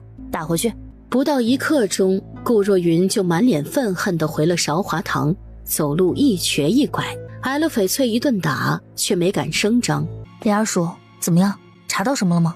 大小姐，四少爷还真不是妾室莫雨生的孩子。他不关心结果，只关心证据。有证人吗？莫雨死了，但是莫雨有个贴身的丫鬟，当时回老家议亲去了，躲过了一切。我带回来了，安置在了夫人城东的裴家宅子里，还找了几个当差的，都是当时和侯爷认识的。我写了证词，他们都签字还押了。他小心地把证词收起来，又嘱咐林二照应好证人，好吃好喝供着，但是别让那人离开。二少爷，表小姐，昨天夜里有800里加急送进京，陕甘两省的地动。今日一大早，京城的粮价就涨到了3两银子一担，咱们要不要跟着涨？今天不开门，我和二少爷还要商议一下。是，表小姐。表妹，那我们怎么办？150万担粮食不卖了吗？当然要卖，但是不能这么卖。那要怎么卖？表哥，依你看，今天3两，明天还会不会涨？肯定还会涨。现在明眼人都能看出来，北直隶缺粮，怕是到后面10两都有可能。那如今国难当头，若是我们都涨了高价，朝廷会不会拿我们祭旗？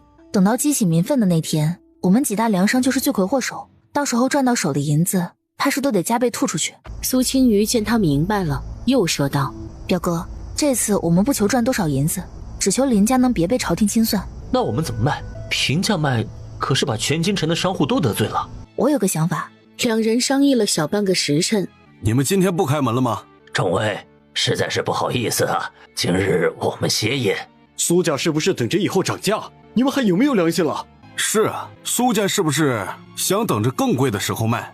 关于价格的问题，要等明天我们开门才能知道。你们就是要等着涨价，以后再也不买你们家的粮了。对，再也不买苏家的粮了。大小姐回来了，听说苏氏粮行门口被扔了一地的烂菜叶和鸡蛋，这可怎么好？这好好的生意难道就要关门了？这才刚开始，明天我就开门卖5两银子一担，一担比今天多卖2两银子。你知道我那些存粮是多少银子吗？扔点菜叶和鸡蛋算什么？又不用我打扫。5两银子，那我们的铺子今天得少卖多少？去告诉周部人，今天不卖了。再打听打听，别家明天卖多少。如果明天他们都卖5两，我们也卖5两。晚上，林文柏让人送了信进来，只有4个字：一切顺利。百姓都在问，怎么又1两5钱一担了？今日京中粮行都是一个规定，拿着户籍来卖粮就是1两5钱一担，但是每家每户最多能买2担。那我们2担粮食不够吃怎么办？不能多买点吗？我拿着户籍在你们这儿买2担，还能去别处再买吗？2担粮食够大多数人家吃1个月了，等到月底江南的粮食也就运过来了。你们拿着户籍，不管去哪儿买，户籍后面都会盖上印章，买了2担就不能在别处买了。林掌柜，真是对不住了，昨天误会你们了。你们也是被人蒙蔽了，咱们苏氏粮行是20几年的老铺子，你们大可放心，保证米好，价格还公道。表哥，你是怎么说服商家和方家的？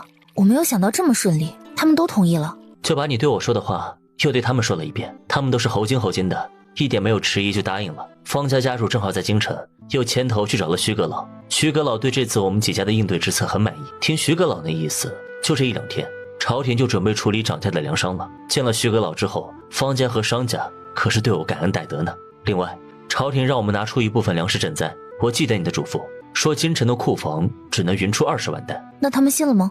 哼，怎么不信呢？方家只能拿出15万担，商家更少，只有10万担，我们家出的还是多的呢。江南的粮食运过来之前，北直隶的粮食一定是紧缺的，后面朝廷还会从这几家大粮商手里抠粮食，你每次就随着那几家，摆出勉强应付的姿态，千万别给人一种财大气粗、有的是粮的印象。我知道怎么做，这几年我也没有少和官府打交道，知道他们的德行。表姑母怎么在这儿？可是有事？你们怎么忽然卖1两5钱了？昨天不是还说要卖5两银子吗？这些跟表姑母有什么关系？咱们府上粮食够吃，表姑母不用担心。我就是好奇，随便问问。夫人，周老板被顺天府抓走了。昨天晚上那几家不是还说今日卖5两银子吗？怎么今天都变了？听说昨天林二少爷一直在方家和商家走动，应该是他们搞的鬼。苏清玉，你该死！傍晚时分，苏成业却忽然被大理寺的官差带走了。祖母，父亲到底为什么被大理寺抓走了？你还问为什么？还不都是你干的好事？你设局算计周家，现在周老板把侯爷供出来了，你是不是故意的？故意陷害你父亲？表姑母这话什么意思？我怎么听不懂呢？这事和父亲有什么关系？周氏粮行是因为哄抬物价被封的，这怎么是我算计呢？你个小贱人，我不信你不知道周氏粮行和侯爷有关。你这个杀千刀的小贱蹄子，你是巴不得你父亲出事儿啊！翡翠，把人给我拉出去打10板子！身为妾室，居然敢辱骂嫡女，谁给他的胆子？翡翠进来就拽住了顾若云的手腕，一个人就把她弄到了院子里。祖母，周家被查封的事和我无关，你也知道，铺子的事我管得少，多数时候都是二表哥帮我管着。至于父亲和周家的关系，我更不知道了。父亲到底为什么被抓？大理寺怎么说的？周氏粮行苏家占股1半，你父亲私下找了江南的粮商，现在周老板把你父亲供了出来，大理寺给出的抓捕理由是官商勾结，操控粮价，致使京中大乱。朝廷这是要杀鸡儆猴啊！估计几位阁老都没想到会抓到平宁侯这么肥的鸡。他做出一副恍然大悟的神情。父亲怎么认识这位周老板，还帮忙牵线？这中间不会是中了谁的算计吧？父亲向来对做生意没什么想法，怎么忽然就开起了铺子？是你表姑母张罗的，这位周老板也是他介绍给你父亲的。这也是为什么苏青雨打顾若云，老夫人没阻拦的原因。他也跟顾若云动了气。表姑母糊涂，父亲身上有官职，怎么能官商勾结呢？为了这点银子，把侯府都搭进去，实在是不值当。妹妹，先别说这些了，你赶紧去找找沈老夫人，想办法把父亲接出来吧。大哥糊涂啊，这事万万不可去找沈家。我看你是不想为父亲出力吧，还是你怕去求沈老夫人，让你在沈家丢了面子？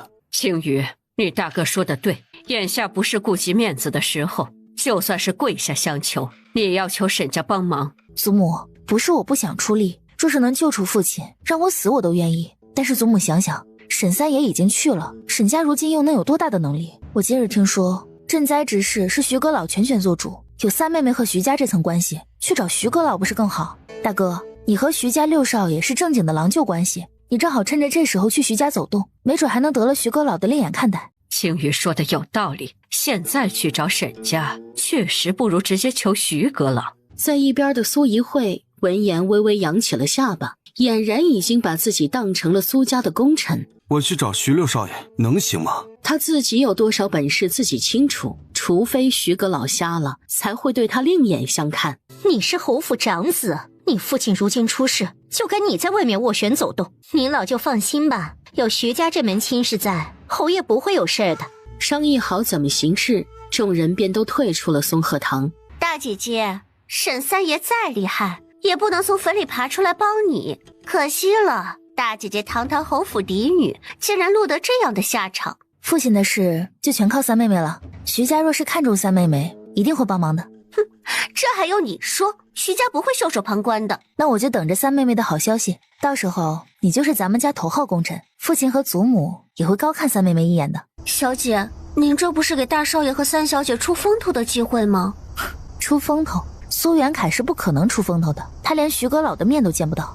怎么会呢？咱们两家不是姻亲吗？像您说的，大少爷可是徐6少爷的大舅哥，是姻亲不假，但是徐6少爷自己在徐家都没什么地位，他的岳家又怎么可能有那么大脸面？徐阁老7个儿子，18个孙子，徐良平不仅是庶出，还没什么才干，徐阁老怎么会当回事儿？再说了，大理寺的人若是没有徐阁老授意，又怎么敢抓父亲？现在是赈灾刚开始的特殊时期，徐阁老不会为了苏成业引起皇上不满，用一个不得宠的庶出孙子岳父换一个好名声，绝对是一桩划算的买卖。青鱼呀，你父亲的事你不必担心，我已经托了魏国公去说情了，一会儿人就放出来了。平心而论，苏青瑜很感动，沈老夫人为他做了这么多，但是一想到苏成业没关几天就出来了，苏青瑜心里有说不出的憋闷，面上又不能显露出来。真的吗？怎么好意思麻烦您呢？你也是，这都好几天了，怎么也没来找我？我还是昨儿听老大说的，才知道你父亲出了这档子事。不敢打扰老夫人，怕扰了您的清静。老夫人笑着埋怨他几句，说他太见外了，又嘱咐他以后有什么事儿尽管来找他。陪着老人家说了好一会儿的话，苏青瑜才告辞离开。沈昭哥哥，我知道你喜欢大表姐，我有办法帮你得到她。什么办法？每年的正月15，大表姐都会去护国寺给祖父点长明灯，说是今年我们苏家也去，到时候……你说的确实是个好主意，到时候两家定下婚事，他想不同意也晚了。那我一会儿就去找祖母，跟他说15那日去护国寺给三叔点长明灯，祖母应该会同意的。沈昭哥哥，我愿意跟表姐一起共侍一夫，等她进了门，我一定尊敬她，绝对不惹她生气。这次你带我一起上山，她若是还介意那件事，我就直接跪下求她原谅都行。实在不行，我可以直接在护国寺修行，只要表姐能原谅我，同意嫁给你，让我做什么我都愿意。你这是何苦呢？沈昭哥哥，我只要你好，我怎么样都行。你放心，就算青羽妹妹嫁进来，我也不会薄待了你。既然沈昭那么心心念念想得到苏青瑜，他就帮他一把。到时候事情闹大了，苏青瑜也只能做妾，都是妾室，自然谁也不比谁高贵。等到人到手了，用不了多久，沈昭也就厌了。苏青瑜还不知道，程如锦已经开始给他挖坑了。侯爷，这次的事儿，袁凯和怡慧可是立了大功了。这两个孩子为了你的事儿操碎了心呢。什么公不公的，这都是他们作为子女该做的。那也得孩子有孝心。当时老夫人让大小姐去求沈家，大小姐却一再推拒。我看呐，她就是没把侯爷当父亲，根本没往心里去。为父心中有数，为父亲办事不敢说辛苦。这两个孩子真是大了，能替家里分忧了。之前我还担心徐阁老不好说话，没想到事情这么顺利，回头准备一份厚礼给徐阁老送去。苏青瑜在一边听了一会儿，才带着笑意走了过去。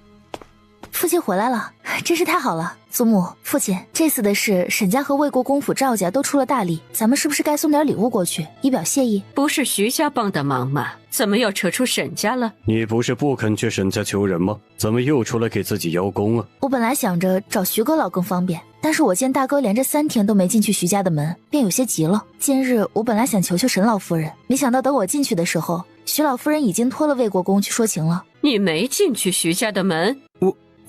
我是没进去门，但是我见到徐六少爷了，我在南驿馆找到他了。南驿馆是京中有名的妓院，里面还都是男妓。南驿馆是什么地方？酒楼吗？妹妹们都在呢，你胡说什么？身为苏家长子，这件事办不好不说，还哄骗家里，你太让我失望了。青羽，扶我进去。苏青瑜已经习惯了老夫人的势利眼，平静地上前扶起老夫人的手臂。二表哥，那个周老板放出来了吗？放出来了，但是铺子不许他开了。这次他肯定知道是咱们算计他，铺子和库房让人多留心，他若是来个鱼死网破，点个火或者下个毒什么的，咱们全家都跟着陪葬。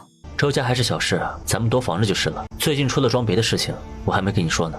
什么事？京城里已经有开始从百姓手里收粮的了，一袋粮食按照4两银子收，不少人家用户籍买的2袋粮食，已经转手卖出去了，净赚5两银子。不用管他们，他们把粮卖出去，自己没得吃。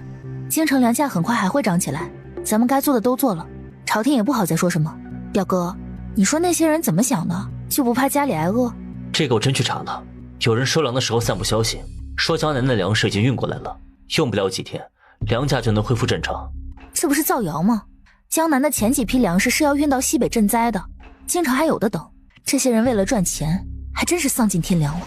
表姐，之前的事儿是我不对，你别和我一般见识。经过这次的事儿，我也想明白了，是我自己做了错事儿，不该怪表姐。程如锦道歉，可真是新鲜事儿。不过我要是信了，老天爷都会看不下去，劈死我吧。表妹不用道歉，表姐妹间有点嫌隙也正常。表妹有事？表姐，这是我自小就带着的玉佩，给你一块，你若是愿意和我和好，便收起来；若是不想原谅我，那等到了晚上你再还给我，我自然就知道表姐的想法了。程如锦说完就转身跑了出去。小姐，表小姐这是不是洗心革面了？你要原谅她吗？哪儿那么多洗心革面，我只知道秉性难移。这玉佩他认的，是沈昭的外祖母送给他的，程如锦塞到他手里是什么意思？不管什么意思，没安好心就是了。小姐，要不要我给表小姐送回去？不用，我给她找个好归宿。苏青瑜趁人不备，把袁嬷嬷拉到了一边。嬷嬷，我捡到了一个玉佩，您先帮我收着，我让人问问是谁掉的，再跟您要。好，老奴先帮忙收着。祖母，我去给祖父诵经了。去吧，你祖父没白疼你。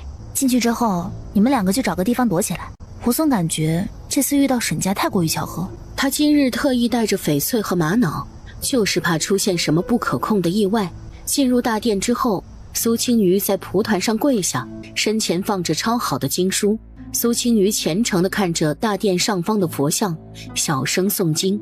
青瑜妹妹，你退了和三叔的婚事吧，他一个死人给不了你幸福的。你三叔知道你这么诋毁他吗？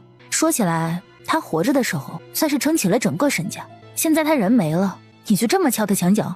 青雨妹妹，我是真心爱慕你，你真的不能原谅我之前的错处吗？表姐，你就别折磨沈昭哥哥了，我知道你心里有他，不过就是因为我们的事儿赌气而已。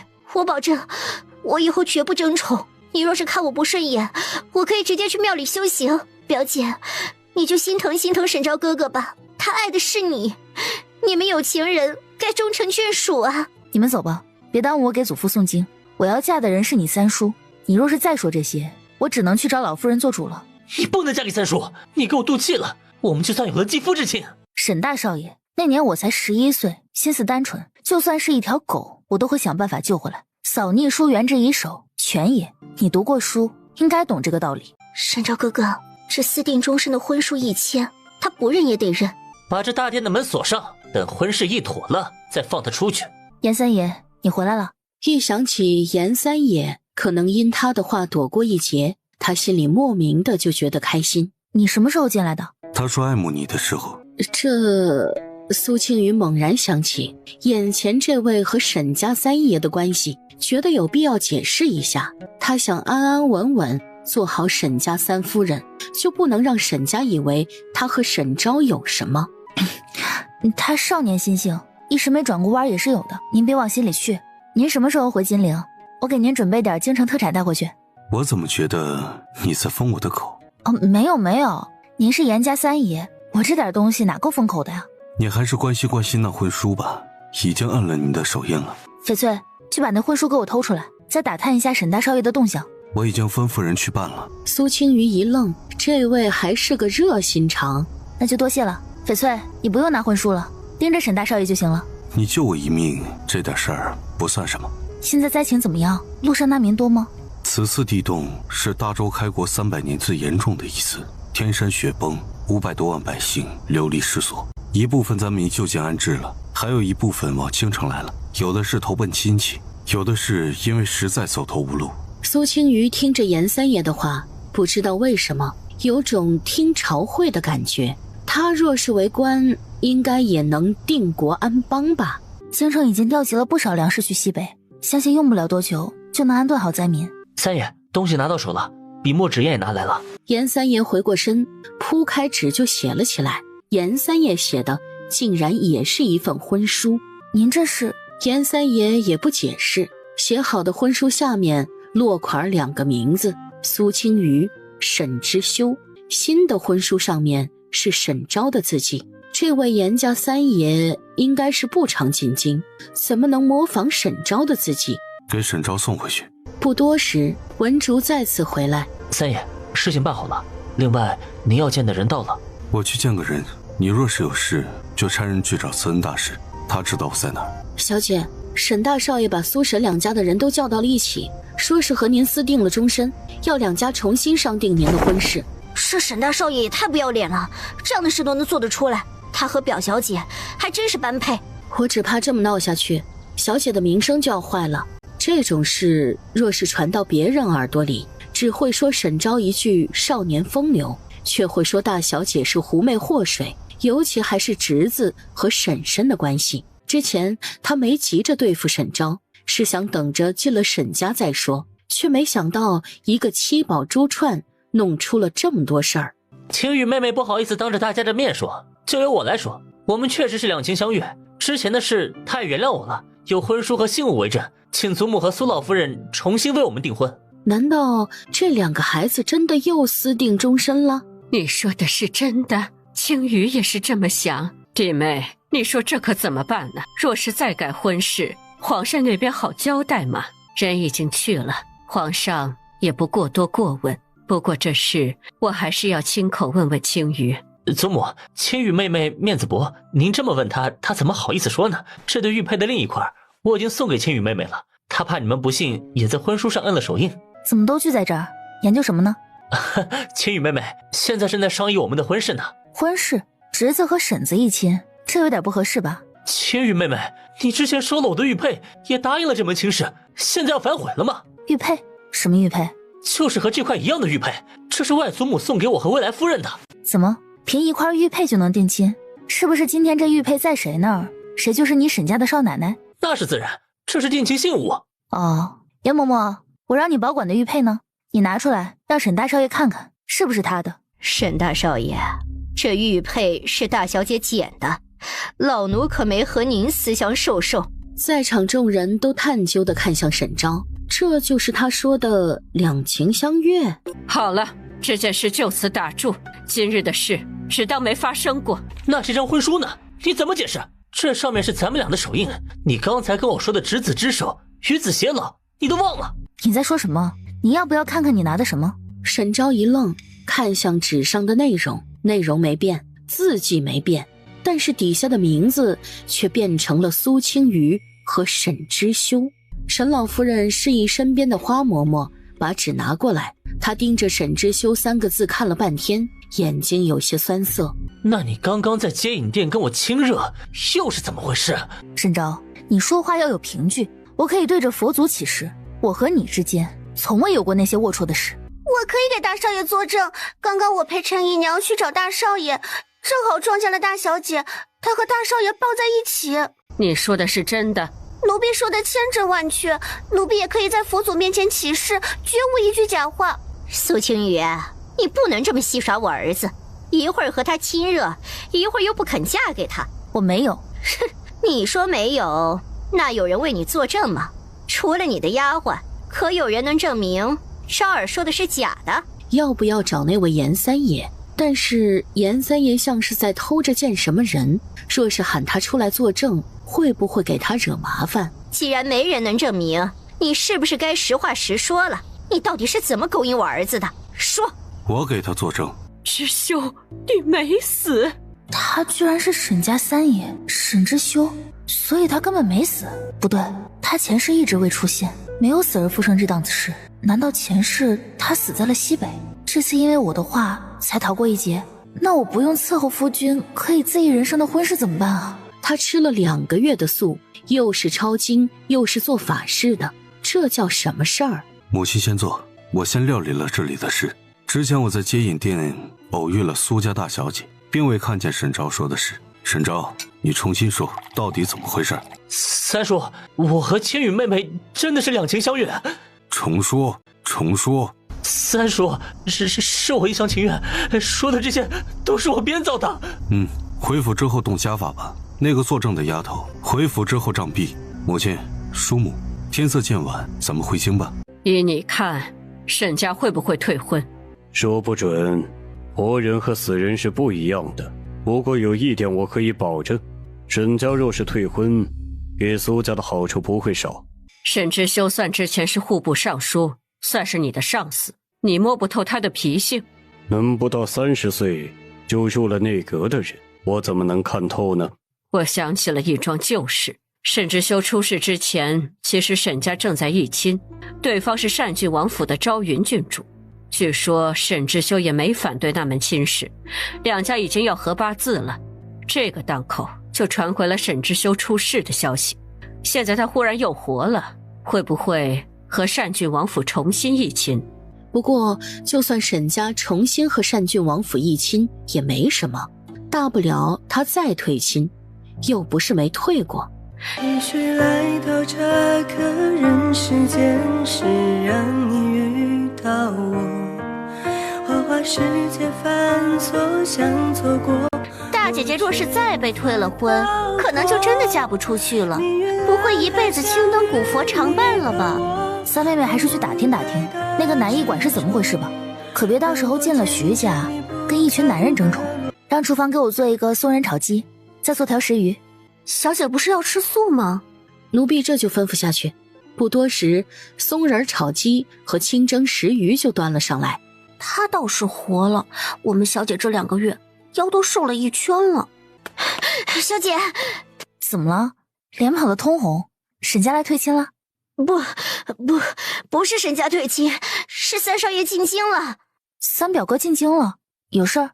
二少奶奶有孕了，听说怀相不大好，吐的都要昏过去了。家里就让三少爷来了，把二少爷替换回去。更衣吧，我去给二表哥送行。二表嫂怎么样？要不要让陈大夫跟着回去？云州府又不是没大夫，哪里就需要从姑母那里叫人了。你表嫂没事，大夫说吐过这2个月就好了。三表哥好，路上累了吧？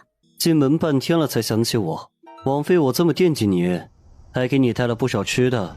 我当然要先关心表嫂了，她为我们林家诞育子嗣，劳苦功高。哎呀，咱们林三公子一进京，不知道多少姑娘要睡不着觉了。林无尘宠溺地看他一眼，摇头笑道：哼哼，你这张嘴啊，我是说不过你了。表哥，这里面是一套头面首饰，1套花香楼的胭脂水粉，都是给二表嫂的。你跟她说我空了就去看她。林文柏不客气地收下了，兄妹3人又闲聊了几句，林文柏就上车离开了。说说吧，你那个婚事是怎么回事？年前我就想来京城了，手里有事，一直没脱开身。能怎么办啊？看沈家怎么说吧。当初那么大的事也不和我们商议，你可真是翅膀硬了。我本来想着这次进京直接给你退婚，没想到他忽然死而复生，这事倒是有些麻烦了。三少爷，今日粮价是10两银子一担，另外已经有难民陆续进京了，准备10周吧，难民只会越来越多。林无尘起身出去吩咐了管事几句，回来后再次提起苏青瑜的婚事。不管沈家退不退婚，今日都应该去苏家说一声。你那边有什么消息了，记得让人通知我。智秀进宫还没回来，三爷今日怕是有的忙。老夫人别急，事情总得一桩一桩的料理。如今三爷回来了，家里的事儿也有了主心骨，老夫人也能少操点心。老夫人，单郡王妃来了，快请老身给单郡王妃请安。老夫人客气了，我怎么能接受您的礼？沈大人能逢凶化吉，真是件大喜事。听说早朝之后，皇兄特意叫了沈大人去书房里说话，托圣上的福，他才能好模好样的回来，有劳王妃惦记了。永嘉公主却忽然掏出了帕子，擦起了眼泪。王妃这是怎么了？可是老身哪句话说错了？自从沈大人出事儿，朝云就一直茶饭不思，整个人都瘦了一圈。昨日他听说沈大人死而复生，便高兴得不行，早上破天荒地吃了1碗粥。他催着我来见您，想把婚事定下来。我还没告诉他你们已经和苏家议亲了，他若是知道了，还指不定怎么伤心呢。哎呦，一想起我那可怜的女儿，我这心里呀，就像刀割的一样。王妃也别担心了，昭云郡主那样的才情和品貌，京中好男儿还不是随她挑选。我这女儿是随我了，专情，认准了谁就不好变了。沈老夫人心头泛起苦笑，只能东拉西扯的陪着永嘉公主聊天，就是不往沈知修身上聊。他是中意苏青瑜的，身份这种东西对沈家来说只是锦上添花。母亲，依我看，和苏家的亲事可以退了。苏青瑜根本配不上知修，苏家跟单郡王府也比不了。知修不在了，我们和苏家一亲，知修活了又退亲，说出去沈家会被人戳脊梁骨的。再说我看苏家那丫头各方面都不错，虽说年纪不大，但是说话行事都很有分寸，进退有度。母亲，姹儿的心思您是知道的，我还真怕以后闹出点丑事，不如就趁早断了这门亲事。您再好好问问知修，他也不见得能看上苏家这丫头啊。在门口端着燕窝的沈月气得胸膛起伏，就因为大哥纠缠苏姐姐，母亲就要毁了苏姐姐的婚事。出了府的沈月直接坐上马车去了苏家。苏姐姐，我有大事要跟你说。带四小姐下去，你们也都出去吧。怎么了？什么大事？我三叔这一回来，这些人都活了心了。先是永嘉公主来了，想重新议亲，被祖母遮掩过去了。好不容易永嘉公主走了，母亲又劝祖母取消你和三叔的婚约。我看母亲就是故意的，还说怕我大哥和你的事闹大了。你们有什么事啊？还不是我大哥自己在那纠缠。这事儿我三叔还没表态呢，他们一个个就跟等不及了一样。昭云君主既然那么喜欢我三叔，怎么我三叔一去，他们家就没动静了？还不是眼见着人活了才又来了精神。苏青瑜宠溺地看着沈月，心头一股暖意划过。这丫头因为她的事儿气得小脸一鼓一鼓的。叶妹妹，你也别生气，就算退婚也没什么。我和你三叔的事情本来就是阴差阳错定下的，当时他并不知情，就算想退婚我也能理解。那不行，都订婚了怎么能退啊？而且这满京城我看了，只有苏姐姐配得上我三叔。你是喜欢我才这么说，别人可不会这么想。昨日在护国寺我仔细看了，我三叔进屋之后看了你好几眼呢。他那个人轻易不会把目光落在别人的身上。晚上等他回府，我一定要问问他到底怎么想的。苏姐姐，你放心，这婚事不是我母亲说退就退的，就连我祖母都不能做主，具体怎么办还得看我三叔的意思。沈月说了一箩筐的话，听在他耳里就是沈家要退婚。3天时间，苏怡慧凭借一己之力，让整个京城都知道了苏沈两家要退婚的事。老夫人，这次来是有件事儿，想同您商议。王妃有什么事，差人来吩咐一声就是了，怎么还亲自来了？不怕您笑话，我是相中了苏家的女儿，想给我家老四说个亲。王妃想说给我家哪个姑娘啊？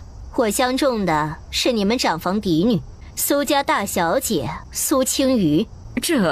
可她已经和沈家有了婚约了。唉，其实今日前来呢，我是带着请罪的心思来的。沈家已经决定和我们单郡王府重新订婚，又不好意思直说，我也是真心喜欢你们家大小姐，就动了和苏家结亲的念头。不知道老夫人可嫌弃我们李家？怎么会嫌弃呢？只是这事沈家不来亲自说，是不是不大合适啊？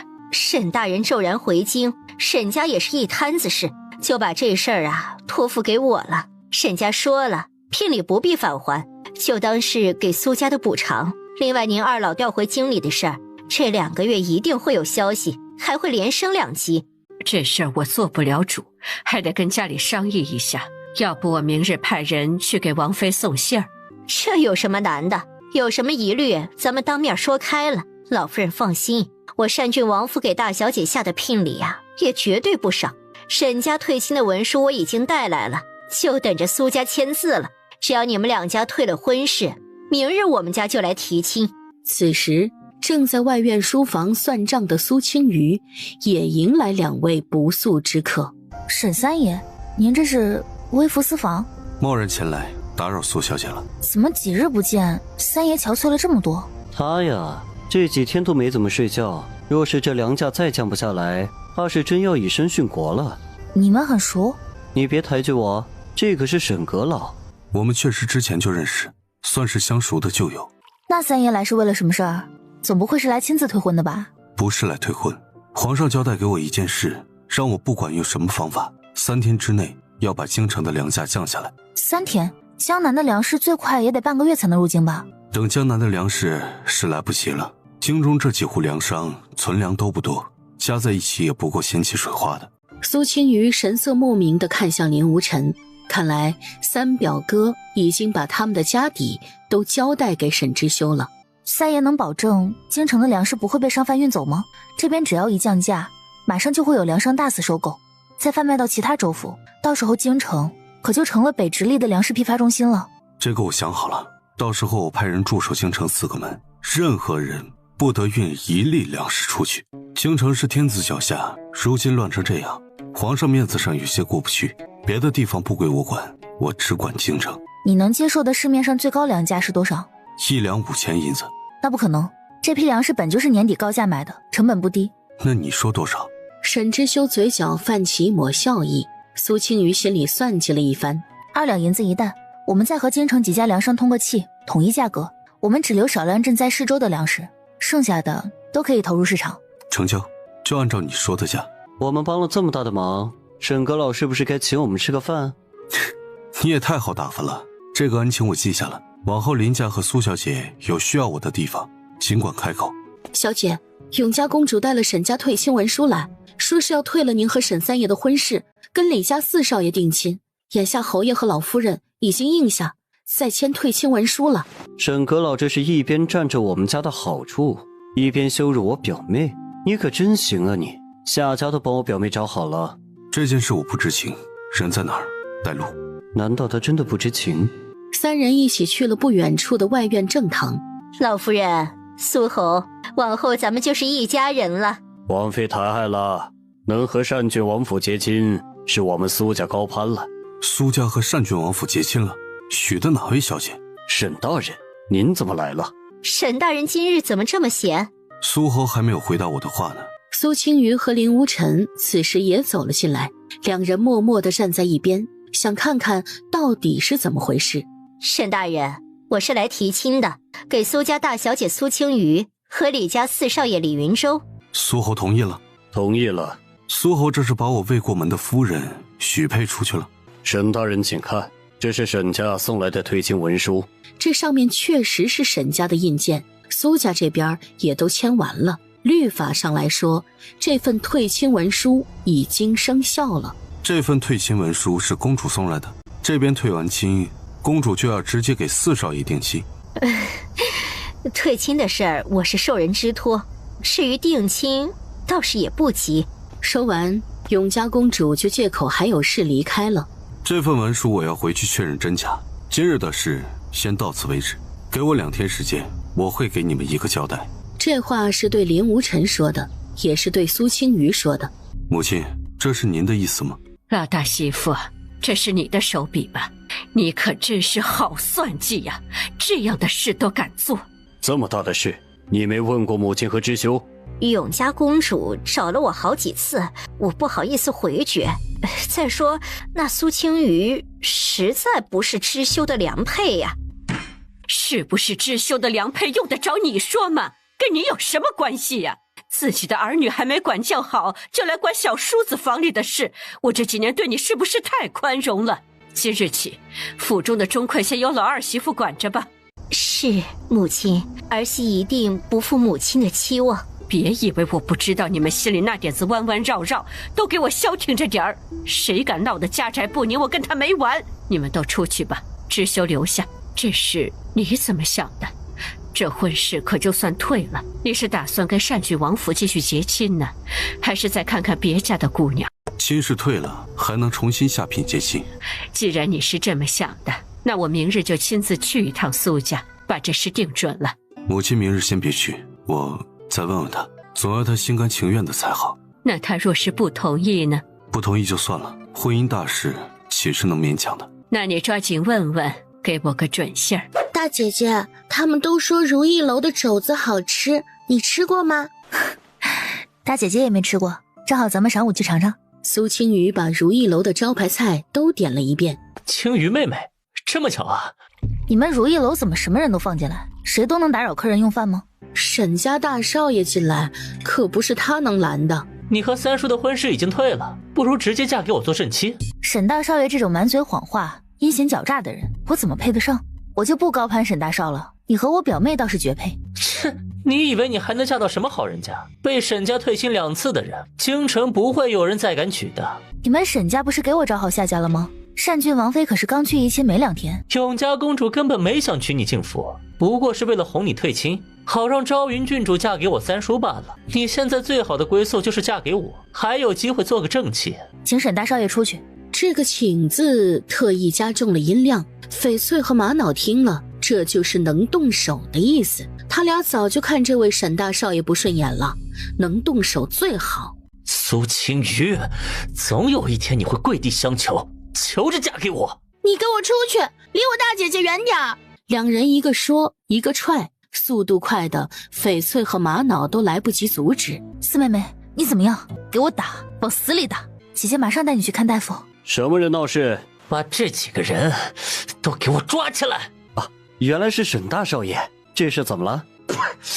这几个人打了本少爷，你说怎么办？有人敢打沈少爷，您放心，我这就把人给抓起来。你们就是这么办差的？不问缘由就抓人？我妹妹被他踢得重伤，我现在要带人去看病。打了沈大少爷还想走？来人，都给我带回去！我是平宁侯苏家大小姐，现在我妹妹受了重伤，我要带她去看病。你若是想断这桩官司，晚些时候我和沈大少爷可以一起去刑部大堂。现在给我滚开！沈大少爷，要不先让他们去看大夫？看大夫？哼，本少爷被打成这样还没看大夫呢，给我抓起来！苏家若是过问，由我沈家一力担着。我竟不知道你什么时候能代表沈家了。参见沈大人。这是怎么了？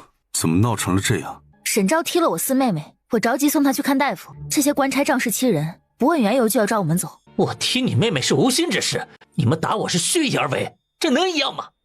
沈大少爷还真是学识渊博，这么会颠倒黑白。青羽，我带四妹妹去看大夫，你和沈三爷在这里处理后续的事。你和三表哥一起去，有什么事立刻来回我。你是兵马司的巡城将官，属下是西城兵马指挥使王震。把事情跟钟义侯说一声，沈昭妨碍武城兵马司办差，请他秉公处理。至于他的手下，让他看着处置。王震颓丧地跪在地上，知道自己的仕途算是完了。沈昭听说要给他定罪，也跪在了地上。三叔，我们这顶多算打架，要关是不是得一起关起来？把我关进大牢也行啊，他也得一起关进去啊。沈昭，我不在家的这段时日，你把家里搅得可天翻地覆。这些日子我忙着赈灾，没腾出功夫过问你这些事，你却不知收敛，愈发放肆。既然你不想去兵马司大牢，那就算了。上次在护国寺的事，再加上今日的事，文竹吩咐人带大少爷回去，打50板子，不许徇私。50板子，怕是得去了半条命了。三叔，我知道错了，三叔饶命啊！你们都出去。聘礼明日我让人送回去。我们如期成婚，你可愿意？我们已经退亲了，不能如期成婚了吧？退了还可以再定。再说那份退亲文书是他们伪造的，不作数。做不作数也不是三爷说的算。退亲文书上是沈家的印鉴，若是假的，那只能说明三爷治家不严。你也看见了，沈家大少爷屡次纠缠于我，我若是嫁到沈家，怕是要后宅不宁了。到时候你们护着自家子嗣，罪责还不都安到我身上了？不会，这件事我会处理，不需要你多担心。之前定好的亲事不能贸然更改。你还有别的想退亲的理由吗？我之前以为你死了，我也做好准备嫁给死人了，但是你突然活了，我一时间有点难以适应。活着和死了，这二者对你来说都是各有利弊，总不能我活了一点好处都没有吧？他站起身，又凑近了窗口。此时路边正在上马车的两人是顾若云和周氏商行的老板周不仁，他们同乘一车了。眼看着两人坐了马车远去，玛瑙，下楼跟着那辆轻尾马车，上面是表姑太太和周老板，看看他们去了哪里，做了什么。文竹，你亲自去，你的丫鬟还是留在这儿伺候你吧。文竹办事也妥当。小姐，四小姐已经没事了，二少爷差人来说了，让您别担心，只是受了点皮外伤。苏青瑜长出了口气，四妹妹没事就好。那就抽空两家说一声，婚事照旧。好，那我找个日子请人去下聘。之前下过聘了，还下什么聘啊？沈之修却想起了这2日经理的流言，温声说道：这些事儿我会处理好的。说完了吗？我可以吃饭了吧？再炒一个藕丝，拌个菠菜。不多时，小二就把2个素菜端了上来，苏青瑜却连眼皮都没抬，专注跟面前的肘子做斗争。吃点蔬菜。为了给你守孝，我已经吃了2个月的素了。怎么，沈家供不起我吃肉？守孝？沈家要求你的？那倒没有，只是既定了亲，该做的总要做。守孝还需要做什么？不能穿鲜艳的衣裳，不能戴艳丽的首饰，不能上太浓的妆容。沈之修又想起那日在护国寺，他抄写的经书、做的点心，还有那场超度他的法事，心里忽然有些动容。他怕是比沈家大部分人都诚心给他守孝吧。那真是难为你了。三爷，苏小姐，属下跟着他们去了城东的一处民宅。他们呢？文竹欲言又止，脸色有些微红。这是没查出什么，所以不好意思？你只说你看见的就行。文竹脸色更红了。怎么回事？照实说。他们2人进了宅子之后就亲热起来了，看样子不是第一次了，应该是维持这种关系很多年了。苏青瑜大惊失色，顾若云和周不仁居然是这种关系。他们说什么了？除了一些亲热的荤话，别的话说的不多。那位夫人说了句咱们儿子会被失了。你没听错，他说的是咱们儿子。没错，就是这么说的。怎么了？出什么事了？难道苏元彻是那位周老板的儿子？那个周老板又是什么身份呢？你刚才叫那人表姑太太，她是沈昭那个谢氏的亲娘，平宁侯新台的平妻。那夫人之前是寄居在我们家的表姑太太，我祖母的侄女。那男人则是城内周氏商行的老板，前一阵和苏氏合伙卖粮的就是他。姓周。当年程家那桩案子是我老师程哥老办的，后来卷宗是我亲自整理的。我记得程家的管家就姓周，本来按当时的形势，这人也得一起流放，但是他托了关系，花了不少银子，因是无关紧要的从犯，老师也就睁一只眼闭一只眼了。这事你别急，回去我仔细查查。我已经请三表哥帮我查了，就不劳烦您了。这里面涉及很多隐秘，不是官场上的人没法查得那么细。你就算托了吴尘，他查不出来也得去找我。中午喝了粥，又吃了药，已经好多了。等他醒了，我们就回府。多谢三表哥帮我照顾四妹妹。听说今日起，所有周棚都移到了城外。对，是沈之修下的令。如今京城再加上周边的赈灾一事，都落到了他身上。他怎么处理沈照了？苏青瑜也没隐瞒，详细说了沈之修的态度。他主动说要成婚，可真是稀奇事，他是不是喜欢你？那不可能。那他为什么要主动说和你成亲？这可不是他的做派啊。小姐，四小姐醒了，我们现在回府吗？给四小姐穿好衣服。现在各家都在城外施粥，安全问题一定要注意。我有个主意，你和沈三爷说。苏青瑜足足和林无尘说了1刻钟。身上还疼吗？不疼了，大姐姐别惦记。这衣裳，他那件脏了，我找了间纯衣铺子买的。还是三表哥细心，真是多谢了。现在城外的难民多了起来，是不是把姑母接回来？她在庄子上，真有什么事的话，我们鞭长莫及啊。三少爷，刚刚城外有难民惊扰百姓，已经被官府镇压了。我现在就去接我娘。你带四妹妹回家，我去接姑母。今天遭罪了，回去之后躺着歇2天，还要再吃几副药。已经不疼了，就是踢的那下疼。他挨了50板子，算是给你解气。总有一天，姐姐要亲自给你报仇。大姐姐，不用给我报仇，你也别生气。袁夫人前几日才挨了10板子，这么快就好了？妾身皮糙肉厚的，没那么娇贵。大小姐和沈三爷的婚事既然退了，那是不是得学么别的人家了？这个家还有规矩吗？妾室有什么资格问过狄小姐的婚事？顾若云难堪地低下头，紧抿着下唇，掩住恨意。程爷，依你看青瑜的婚事怎么办呢？被沈家退了2次亲，现在京城谁家敢来提亲呢？那单郡王府呢？我们要不要再去问问永嘉公主？单郡王府的4少爷虽说是庶出，但是好在家世显赫，也算相配。苏青瑜心里冷笑，单郡王府可没想娶她，不过是给昭云郡主铺路罢了。林氏却不高兴了，撂下碗筷，擦了擦嘴角，说道：我女儿就算退了2次婚，也不会随便找人嫁了。怎么是随便找人嫁了呢？单郡王府那样的门第，咱们家也算高攀了。那也得青瑜愿意，她不愿意，皇亲贵胄也不行。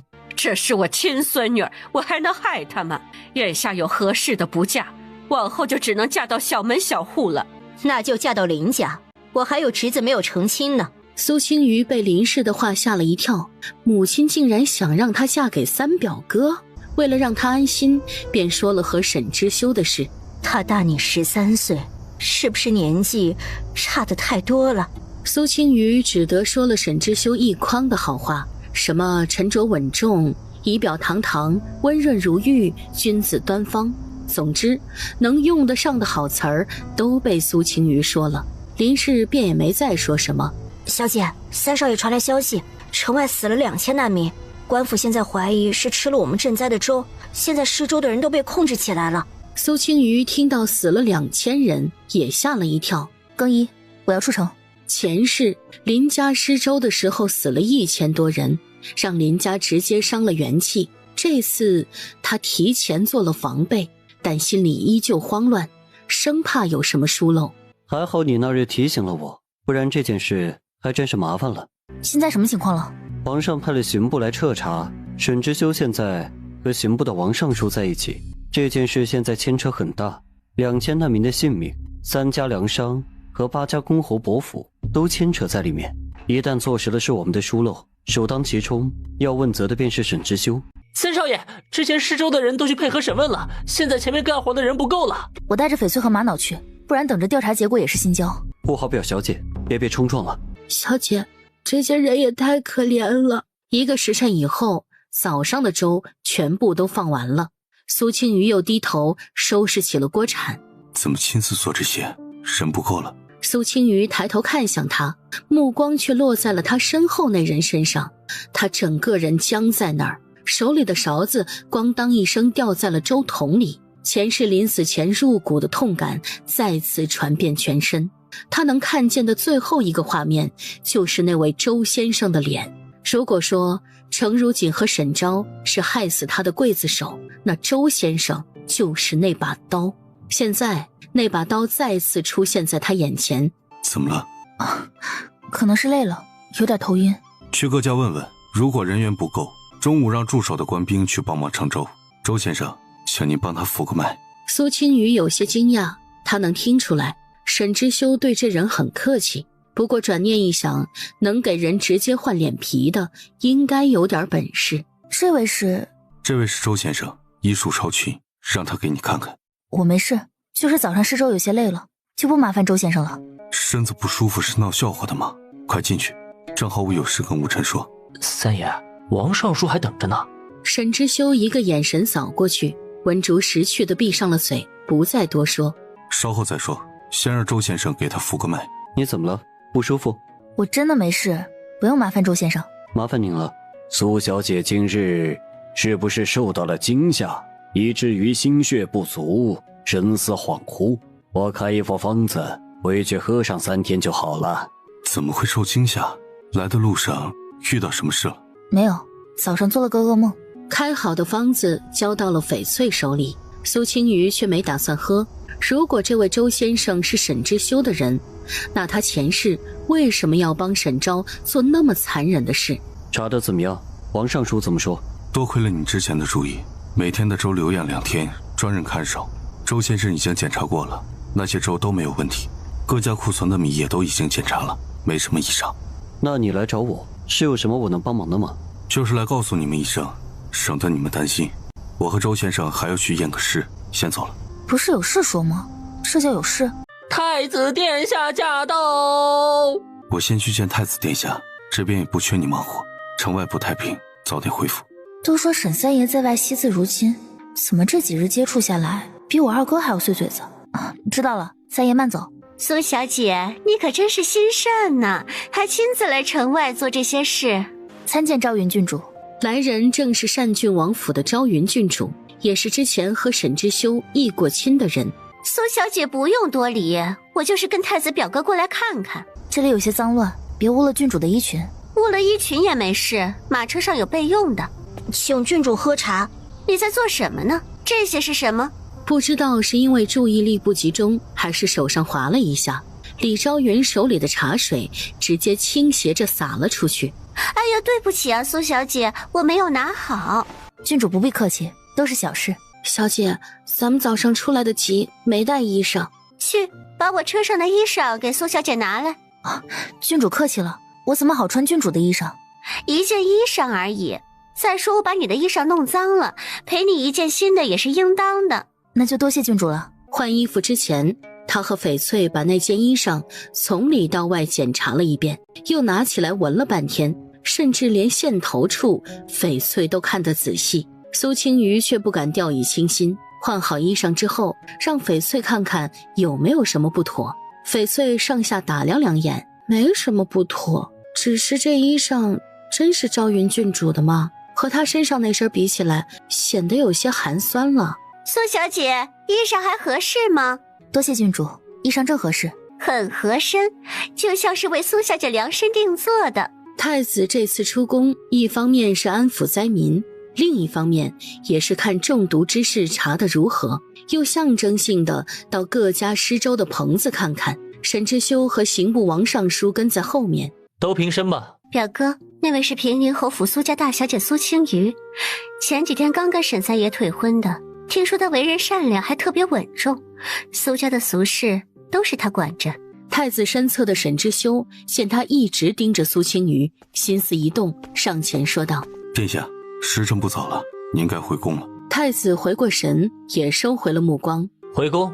李昭云深深看了苏青瑜一眼，嘴角扬起一抹得逞的笑意。上马车之后，李昭云又看向跪在最前面那个风姿无双的男人，眼神微眯。这样的男人，只有他李昭云才配得上。事情已经查清楚了，意外身死的灾民都是吃山脚的野草中的毒，事情已经呈报朝廷，即刻起正常赈灾，解除管制。吃野草？2000多人一起上山吃草，又不是放羊。三爷，该去陈阁老府上了，他还等着您呢。打发个人去苏家，跟苏后说，让他在大门口等着我。时辰不早了，我送你回去。我自己表妹，我会送，就不劳烦沈阁老了。我们婚约继续，之前退婚的事不作数，正好送他回去，我再和苏后说一声。林无尘当然知道沈之修的意思，他就是想调侃几句。表哥，你先进去忙吧，我们这就走了。女大不中留啊。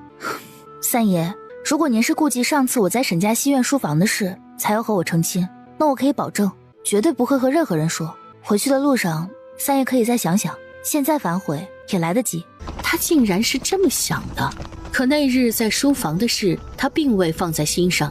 就算现在有人用他假死的事弹劾他，他也能全身而退。三爷，还去苏家吗？去，走吧。父亲这是怎么了？有事？你还有脸问我？我听说你们赈灾的时候吃死了人，是不是因为你的疏忽？我警告你，若是这件事追究下来，苏家不负任何责任，要杀要剐都由你顶着。堂堂3品大员，这么半天还没得到消息，可见苏成业这官做的是有多窝囊。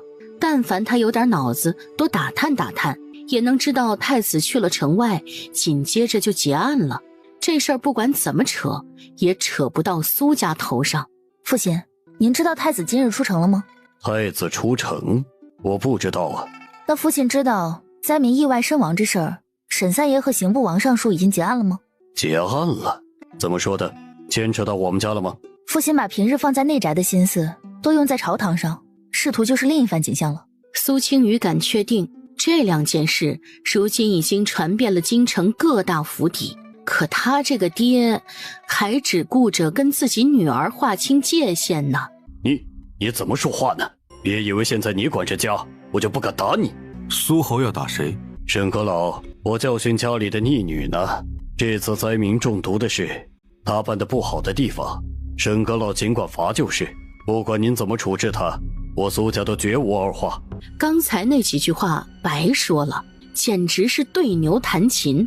我今日来是想跟苏侯说件事，我和苏府大小姐的婚事照常，成亲的日子我们另外再商议。不过以后苏侯若是想教训女儿，还请斟酌一二。毕竟是沈家未过门的3夫人，被苏侯这么当众训斥，我沈家也没颜面。您说呢？那我不就是沈阁老的岳父了？有了这层关系，朝堂上谁还敢小瞧我？沈阁老误会了，青鱼是我沈家嫡女，我们宠爱还来不及呢。青鱼啊，这些日子你辛苦了，为父今日还特意为你打造了一套红宝石的首饰，为父就拿给你。那就多谢父亲了。老师，这件事查到徐阁老身上，我就决定结案了。靠这种事扳不倒他，没必要打草惊蛇。你做得对，就连你这次去西北查处的事，也不能轻易拿出来，一定要等到皇上对他不满，天时地利人和都对的时候，一击毙命。他靠这样的手段想对付你，说明他也没有什么别的招数了。老师是太子殿下的授业恩师，当年请立太子，又是老师上的折子。等到太子登基，老师就是当之无愧的首辅人选。说起来，你和太子也算是同门师兄弟。徐阁老下台那天，我这次辅的位子也就该交给你了。学生资历尚浅，还要多多历练。智兄，今日我遇上单郡王，怎么你们两家的婚事还没定下来？依我看，这门亲事可以结。我已经打算继续和苏家结亲了，定好了日子，请老师来喝喜酒。苏家和单郡王府能比吗？永嘉公主在皇上那儿还是说得上话的。昭云郡主又得圣宠，你若是娶了昭云郡主……老师，我已经决定了。我知道您是为我好，但是婚姻之事也要讲究缘分。那这事儿要怎么办？之前聘礼算是下过了，可京城又传我们两家退婚了，难道要把聘礼拉回来，然后再下一次聘？之前那些，就算我给他添的妆，聘礼我另外再准备。只是如今正是赈灾的关键时候，我不好大肆下聘。等到这件事过去了，我再安心准备聘礼。沈老夫人有些意外，这个儿子还真是处处为他未过门的媳妇儿打算。之前的聘礼差不多花费10万两银子，用10万两银子给苏家那丫头添妆，倒是也行。那下次下聘就得从你的私库里拿了。宫中若是再出那么多银子，你两个嫂子会有想法的。是，到时候儿子这要是凑不够，就去母亲的私库拿点好东西。这你可别找我，我这好东西还留着给儿媳妇做见面礼呢。你把你侄儿打得不轻，你大嫂已经来我这儿哭过了。母亲，若是我给沈昭谋个外放的差事，去底下历练几年，您怎么看？你是怕沈昭和苏家那丫头同在一个屋檐下影响不好，可沈昭毕竟是沈家嫡长孙，而且你大嫂怕是不会同意的。我也不光是私心，大哥和大嫂对这孩子疏于管教，若是再这么宠着，沈家早晚败在他手里。如今我还在位，还能帮扶一二，哪天我若是不在了，他能守住这家业吗？想起沈之修传出死讯的这些日子里，沈昭和沈家其他人的表现，忽然悲从中来。若是这个小儿子不在了，这家业能不能保住，他还真说不准。就算要放出去历练，也得先给他定了婚事再说。找到合适的时机，我探探你大嫂的口风。三爷，东宫传出消息，太子殿下要封苏大小姐为良娣，说是已经跟皇上说完了，明日下了朝，胡公公就去苏家宣旨。沈之修猛地站起身，脸色阴沉。你说什么？太子想让苏清雨入东宫？今日在城外，他就隐隐觉得太子看苏清瑜的眼神有些奇怪，所以他特意叮嘱了安插在东宫的人，让他们最近不管大事小事都要禀告。还好他嘱咐了，不然等他知道消息，黄花菜都凉了。三爷，您打算怎么办呢？开库房，给我装好聘礼，明日一早敲锣打鼓去苏家下聘。明日我也不上朝了，我亲自去。整个沈家西院灯火通明，文竹办事都是小跑着的，又是清点库房，又是找人写聘礼单子。沈老夫人得到消息，连夜来了西院。智修啊，你想好了吗？太子一旦登基，保不齐就会清算今日的事。他不见得多看重这个人，但是君威不可藐视。太子那人不是心胸开阔的，母亲说的这个可能我也想过，但是如今皇上正当壮年，太子登基还为时过早，直到了他登基那天，我也会有应对之策。他一日未登基，就一日不会动。你既然想好了，就放手去做吧。又蹙眉看向院子里，这是下聘，怎么看着像土匪抢亲呢？只见院子里的小厮们都是一路小跑，还一脸兴奋的样子。都快着点，三夫人能不能娶回府，就看咱们的了。沈之修嘴角一抽，平日这些小子都挺稳重的，怎么今天都跟喝了鸡血一样兴奋？三爷，时间太紧了，来不及细分，我就从小库房一排一排的装的，一共是60台聘礼，这是聘礼单子，您过目。礼金方面，上次是5万两银子，但是咱们库房没有那么多现银，倒是有5000两金子，我给装上了。沈之修微微点头，接过聘礼单子看了起来。虽说看起来有些杂乱无章，但是好在他小库房的东西还都算名贵。三爷，这次下聘用了小库房8成的东西啊。西院小库房的东西并不多，但是随便拎出一件都是价值不菲。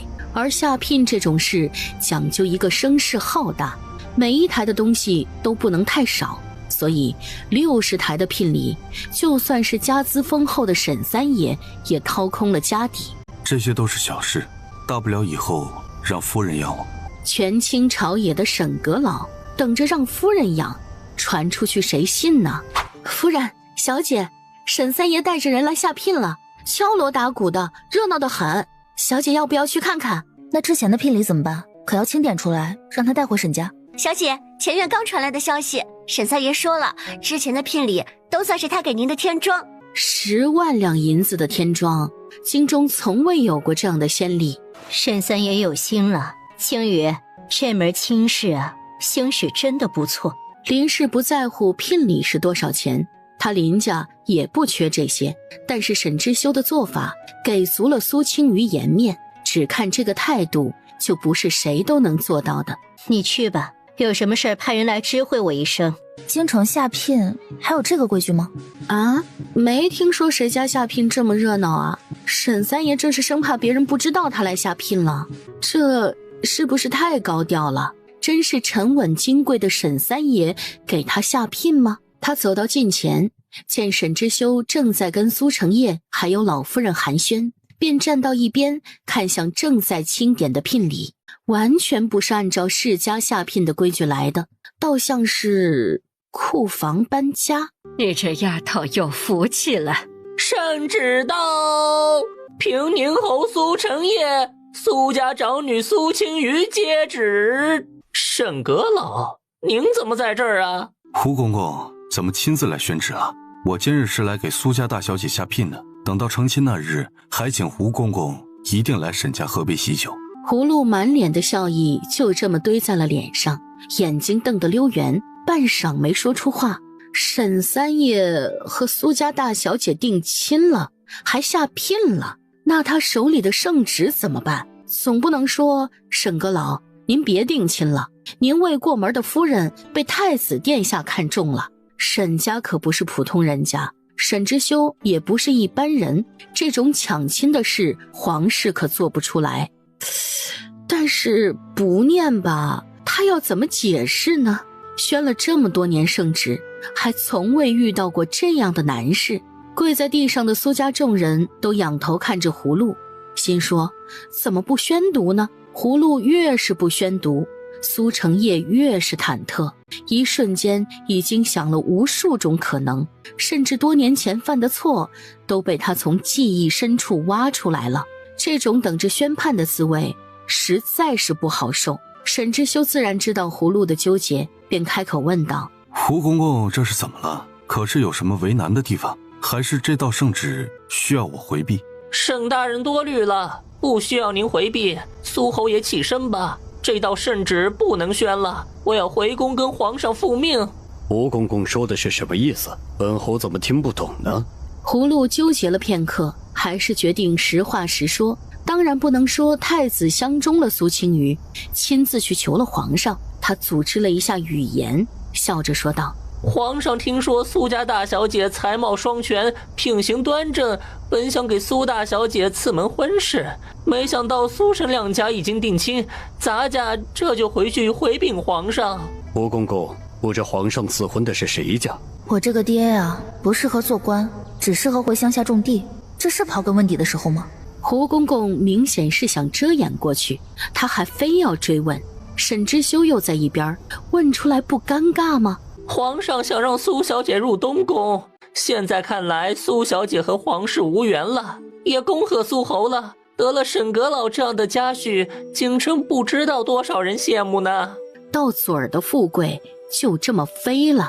今日麻烦公公了，回去还要和皇上好生解释才好。说完，又吩咐身边的人拿了20两的银锭子过来，塞到了葫芦手里。等到好言好语把葫芦送走。还好你提前来下聘了，不然这圣旨还不好处理呀。也是凑巧了。小姐在想沈三爷吗？我在想太子殿下。小姐想嫁给太子，可是您已经和沈三爷订婚了，怕是不行了。想什么呢？我是在想这道圣旨是怎么来的。胡公公不是说了吗？是皇上听说小姐才貌双全，品行端正才赐的婚。这些都是托词，皇上日理万机，怎么会关注一个侯府的女儿？备车，我要去趟沈家。小姐是想请沈三爷帮忙查查这事儿。对，这件事只有他能查，就算是表哥也不能查到太子和李昭云头上。小姐，您和沈三爷毕竟还未成婚，因为这事儿去麻烦他，会不会不大好？我不是麻烦他，我这也是给他解决麻烦。我和沈三爷已经订了婚，就是未婚夫妻。李昭云算计我，也会影响到他。我维护他，就是维护我自己。同样的，他帮我，也是帮他自己。谁呀？不知道去大门递帖子吗？这位小兄弟，能不能帮忙通传一声，苏家大小姐想见沈三爷一面？切，想见三爷的多了啊！你们说谁？苏家大小姐？对，平宁侯府苏家。刚才还有些不耐的小厮，脸上瞬间挂上了狗腿般的笑意。啊，几位姑娘稍后，小的这就进去通禀。夫人来了，快去禀告三爷，夫人来看他了。苏青瑜十分无语，翡翠和玛瑙捂嘴偷笑，又不敢笑出声。苏小姐请，三爷在书房，属下这就带您过去。坐，上茶。我写完这封信，稍等我一会儿。你忙，我的事情不急。怎么这时候来了？三爷可知道皇上为何要让我入东宫？是太子去求的皇上。昨日我看他在京郊一直盯着你看，你们之前认识？这事可能没那么简单。他把昨日李昭云给他换了身衣裳的事儿说了。我总觉得昭云郡主这么做是有原因的，我想着要不要查查太子。好，这事我让人去查，有消息我告诉你。身子怎么样？要不要让周先生再给你看看？我身子没事，不过那位周先生看起来很厉害，没听说京城有这么厉害的大夫。他不是京城人，是苗疆大巫医的弟子。苗人？他看样貌可不像苗人。你见过苗疆人，还知道看样貌？我二叔在黔州，3年前二婶生孩子的时候，我陪着祖母去过黔州一次。周先生不是苗人，他是汉人，师从苗医而已。三爷，李四少爷来了，让他稍等片刻。李四少爷，李云州？他算是我半个学生，不过这事儿旁人并不知情。三爷放心，不该说的我一句都不会说。小姐，你快去紫薇院看看吧，夫人肚子疼得厉害。疼多久了？找大夫了吗？怎么样了？徐老大夫来看了，并未说出什么所以然，只说可能是胎动引起的。我不放心，又请了永安堂的王大夫来，说此和徐老大夫如出一辙。母亲吃的用的查过了吗？会不会是中毒？我请王大夫查了，没有一点异样。而且现在夫人的吃食都是我们小厨房自己做的，做饭的婆子也都知根知底。夫人现在不大见客，谁能不动声色就下了毒，还能不被大夫察觉呢？那现在怎么办？大夫开了药，夫人已经喝下去了，我瞧着睡得还好，不如我们再看一晚上。达夫人出去多请几个大夫，只要花钱能请到的都请来。还有之前在庄子上给母亲安胎的陈大夫，也打发人去林家请过来。他不敢等，这一晚上谁知道会发生什么事？若是真的中了毒，或者是生了重病，耽搁一晚上就是要了母亲的性命。若是重生一世保不住母亲，那他重生还有何用？整个下午，紫薇院一波一波的大夫来，又一波一波的走，说辞都大差不差，都说可能是胎动引起的。陈大夫也说，这种情况只能先看看，兴许明天就好了。夫人，您怎么了？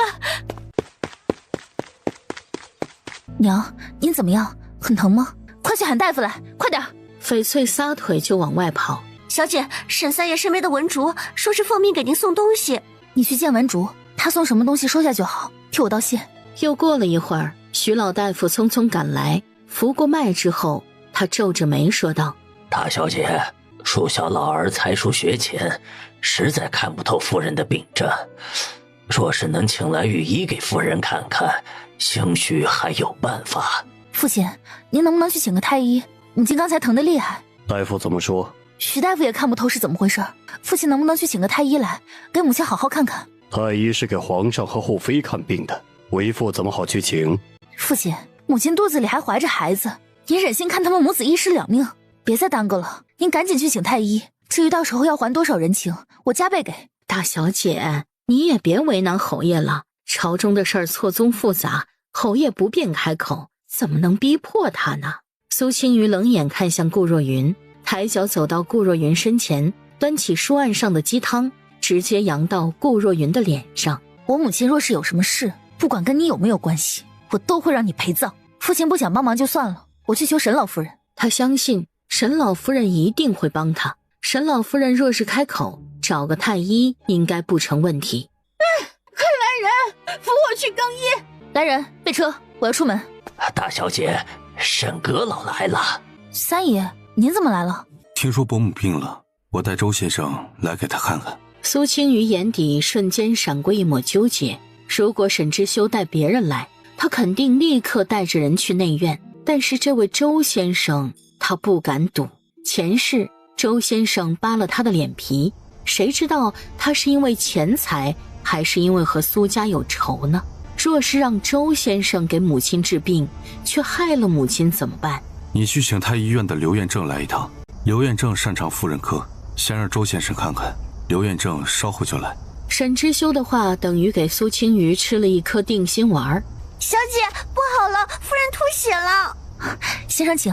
按理说沈之修是不便进内院的，但是现在好歹算是占了个女婿的身份，便也跟着去了。听说虎城兵马司如今有了几个空缺，我二弟在黔州多年。苏侯，如今伯母病情怎么样还不知道，这时候我们不谈公事。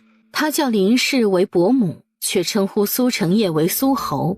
苏成业被沈之修用软钉子挡了回来，也不敢再说话，只能低头不安地喝着茶，却也只是想着沈之修会不会生气，苏成衍还能不能调回京。至于此时生死未卜的林氏，则不在他的考虑范围之内。怎么样了？我孙子没事吧？老夫人放心，我已经派人去请刘彦正了。今天真是多亏了知修了，晌午就留下用饭吧。老夫人不必多礼，饭就不吃了，伯母没事就好。自家媳妇儿生死未卜，这两人却只知道拉拢他，完全没有一点担心。怎么样了？三爷，大小姐，侯夫人的疼痛是因为包宫内气滞血瘀，结成正匣，随着胎儿的长大，正匣也越来越大，才疼成了这个样子。现在有2个法子，一个是保孩子，我会给侯夫人开镇痛的药，保证她到生产都平安无事。但是这个法子对母体的损害极大，我实话实说，生产完之后可能活不到孩子周岁。不行，这个法子不行。先生，还有别的办法吗？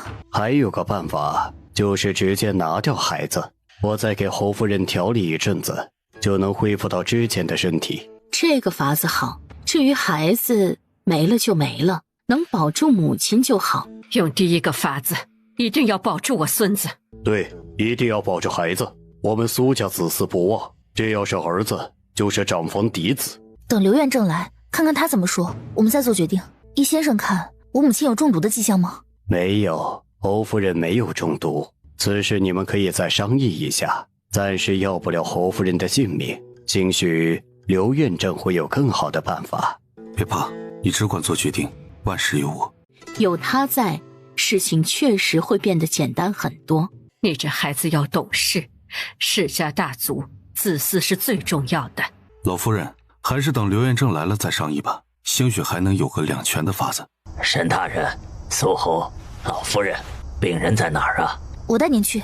刘彦正扶脉的时候一脸凝重，之后去了偏厅说起病情，说辞和周先生是一样的。苏侯还是要尽早做决定，是保大还是保小？老夫有事就先走了。请先生开一副落胎的药，另外小产之后要怎么调理，还要麻烦先生了。不行，那是长房嫡子，不能落胎。先把孩子生下来，生下来孩子之后再好好调养。若是真的调养不好，那也是他的命数。好好的孩子就这么不要了，他怎么对得起苏家列祖列宗，又怎么配做苏家宗父？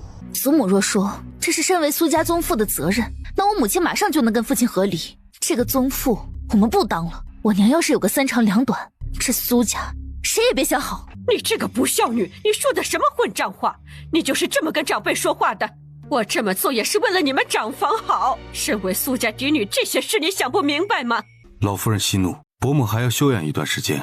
我和大小姐的婚期就往3个月之后看吧。我抽个时间让慈恩大师看个日子，预计在5月份。前2日，苏成业和老夫人还私下聊过这事儿，都觉得最好是按照原来的日子成婚，免得夜长梦多。毕竟这京里惦记沈阁老的人可不在少数。3个月是不是太晚了？要不还是之前的日子吧。我们成亲府里的琐事还要伯母操持，还是等伯母彻底休养好了，再好好操办我们的事。生不出儿子，还要耽误女儿的婚事，真是晦气。他不骂他，更不会动他，他要让他亲眼看着他放在心上的儿孙一步步跌入地狱。今日的事多谢了。有些事不必非要玉石俱焚，解决的办法很多。以后像今日这种事，你可以派人第一时间去找我。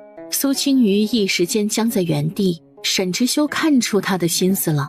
刚才有一瞬间，他确实是想和苏家玉石俱焚的。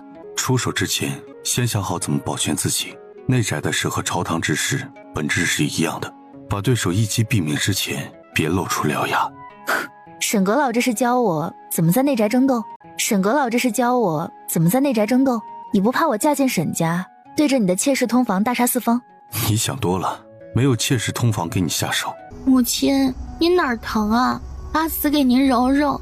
眼前的场景和前世母亲病重的场景重合在一起。苏青瑜仰头收回眼中泪珠，她扯出一抹笑意，上前说道：母亲，大夫开了方子，喝了药就没事了。这孩子是保不住了吗？娘亲，这个孩子没了还能再生，就算不能再生，你还有我。吩咐人去熬药吧，早点断了我和这孩子的缘分。你还小，娘不能为了生这个孩子就舍弃你。娘亲，药已经吩咐人熬了，我在这守着你。大小姐不能在这儿，你还没出门子，怎么能在血房里待着？你带着阿慈去偏厅坐着，等这边夫人落胎都收拾好了，我再请大小姐进来。滚烫的落胎药端了进去，不多时，正房就传出林氏痛苦的呻吟声。小姐，夫人那边已经收拾好了。苏青瑜连忙带着苏顺慈进去，林氏已经昏睡过去了。大小姐回去休息吧，这2天我照顾夫人。见苏青瑜不想走，又说道：小姐还没有出阁，很多事情不懂，我帮夫人擦洗是最方便的。大小姐累了1天，回去休息吧，明儿早上再来。这是什么？谁放这儿的？这是今儿早上文竹送来的，说是沈三爷给您的。都是些什么？奴婢也不知是什么。沈三爷让文竹送东西来是有话交代的。他说什么了？你笑成这样。文竹让我转告小姐，三爷说了，之前让你守孝是他亏欠你的，你没吃着的，没穿着的，还有没带着的，他都慢慢的不给你。小姐，沈三爷对小姐真是有心了。别胡说，应该是我那日的话让他多心了。苏青瑜吩咐珍珠把衣裳和首饰收了，至于肉干呢，就放在桌上，他们几个大丫鬟分一点，剩下的明日他拿去给苏顺慈。小姐，月桃传来一个消息，说昨天晚上侯爷在少华堂写了请立世子的折子，他要立苏元彻为世子。母亲还没出小月子，他们就这么着急立世子，还真是一群没心肝的东西。听月桃说的，早上侯爷去上朝就把折子带走了。小姐要去找沈三爷帮忙吗？不用管，等下了圣旨再说。他手里还有人证和物证没亮出来呢。顾若云若是不承认孩子是他的，那苏元彻就不是苏家的血脉。顾若云若是敢承认，那苏元彻就是他做程家少奶奶时候怀上的孩子，一个通奸的罪名是跑不掉的。至于孩子是谁的血脉，更不好说了。还有那个周不仁，他一直让三表哥派人监视着呢。大小姐，这是沈三爷给大小姐下的帖子。苏青瑜接过看了看，是沈之修请他中午去如意楼一起用饭。去告诉送帖子的人，就说我会准时赴宴。小姐，要不要带沈三爷送的那套头面？太高调了，把那件红色的云锦斗篷拿出来吧。来了，坐吧，才刚上来。三爷，我上次就是开个玩笑，并不是要顿顿吃那么多肉。沈之修摸了摸下巴，到底又让小二加了2个素菜，两人很是和气的吃了顿饭。三爷找我出来，可是有事？你看看吧，这件事儿你知情吗？苏青瑜不用看也能猜到，应该是苏成业上的那封请立世子的折子被你截下了。你知道他递了折子上来，早上礼部尚书邱大人跟我示好，这是我岳家的事，他会抓紧帮忙办。我记得这个苏元彻的身世有点问题，猜测上折子这事儿你可能不知情，就把折子扣下了。毕竟世子就是未来的家主，若是立了个仇人，可就得不偿失了。多谢三爷。伯母身体怎么样？这是辽东送进京的千年人参，你拿回去给伯母补补身子。我母亲好多了，周先生开的方子很见效。说起来，这事还真是多谢三爷了。那日若不是你和周先生来得及时，我母亲就危险了。这是要干什么？这是夫人让人送来的。周小姐成婚前得开始做针线了，不说别的，给夫君和婆婆的见面礼还是要亲自缝制的。另外，按照规矩，小姐还要给三爷做几套衣裳和几双鞋子。你把我们都叫到你祖母这来，到底什么事情？出什么事了？这么兴师动众的？这是父亲上的请立世子的折子，这么大的事儿，父亲怎么也没和我们商议一下？怎么在你手里？你找沈三爷帮你把折子拿回来了？你好大的胆子！内宅女子敢公然干政，你这是想要干什么？父亲还真是会扣帽子，可苏元彻根本不是苏家血脉，父亲把他立为世子，想好怎么跟苏家列祖列宗交代了吗？你说这话是什么意思？什么叫元彻不是苏家的血脉？把人证和物证都带上来。这是你说的证人？这人叫秀芝，是父亲妾室莫雨身边的丫鬟。苏元彻被送回府的时候，说是妾室莫雨生下的孩子，但是我多方查问，莫雨当年并未怀孕。那这个孩子到底是哪儿来的？你把你知道的都说清楚，尤其是宣德12年的事。宣德12年，奴婢在福建伺候莫姨娘。那年的年底，侯爷调人到宣府，莫姨娘和奴婢也跟着到了宣府。到了宣德13年，侯爷回京，让我们先留在宣府。后来我老子娘病重，我回家去探望，等到回来才知道姨娘已经去了。那这期间，莫姨娘有怀过身孕吗？没有，莫姨娘未曾有孕。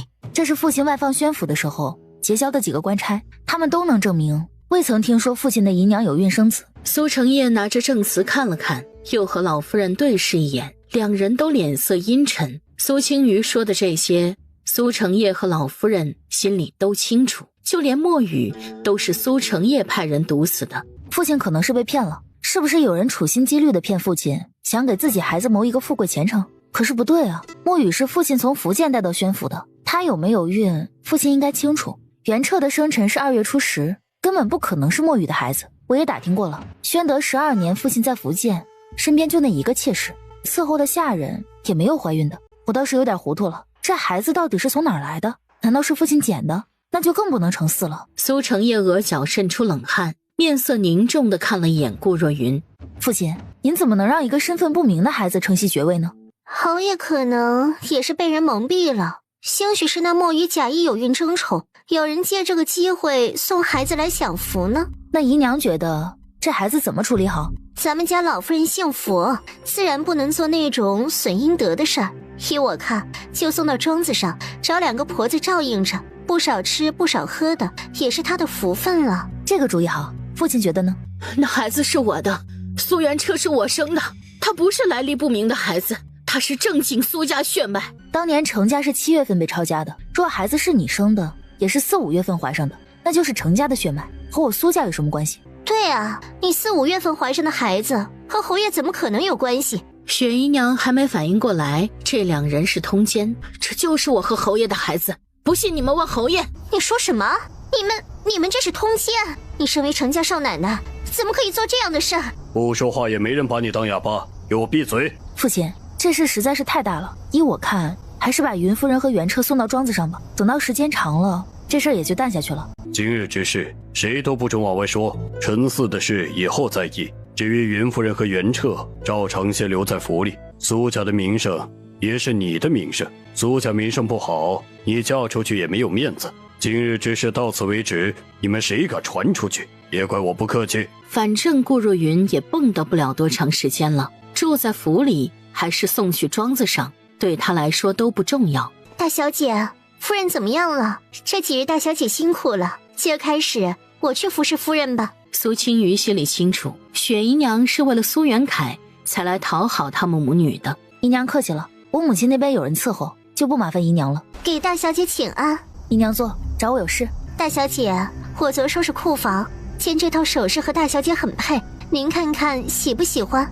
这金簪做工真不错呀，我怎么好拿你这么贵重的东西？这金簪怎么到了他那儿了？母亲本有一套12支的五福献寿金簪，她10岁生辰的时候，母亲送给她2支。苏顺慈10岁生辰的时候，母亲也送了2支。看这2支的雕花图案，应该是苏顺慈的那2支。大小姐喜欢就好，也只有这种品相的东西能配得上您，也只有这种品相的东西能配得上您。苏青瑜笑着让翡翠收起来，又谢了雪姨娘。大小姐，您说袁彻现在的身份上不得台面，长房能袭爵的也就是你大哥了，他袭爵的事儿是不是板上钉钉了？姨娘，长房没人了，还有2房和3房，祖母对二叔有多宠爱，姨娘应该清楚。若是祖母动了抬举2房的心思，那父亲碍于孝道，怕是也不好说什么。还有袁彻，只要父亲中意他，身份上不得台面，又算得了什么？大小姐，这可怎么办？这爵位可不能落到2房头上。你们兄妹闹得再凶，好歹是一个爹的亲兄妹。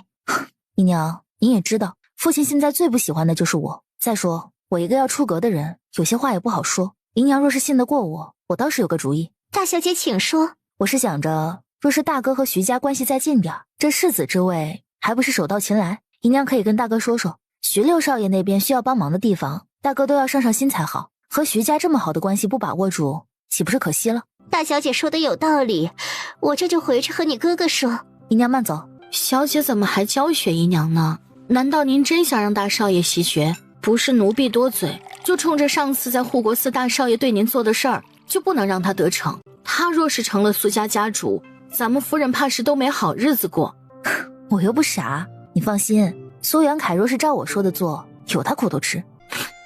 那小姐这次可赚了，收了2只簪子，还出了一个馊主意。你打发人去把四妹妹喊过来。不多时，苏顺慈就走了进来。大姐姐找我，怎么没拿手炉啊？听说大姐姐找我，我一着急就忘了。这2只簪子不是母亲送你的生辰礼吗？怎么在雪姨娘那儿？又被她要走了。姨娘骗我，她说帮我收起来了，竟然又被雪姨娘要走了。这是母亲送我的，我都没舍得带。阿慈，到底是怎么回事？你还是不肯跟姐姐说吗？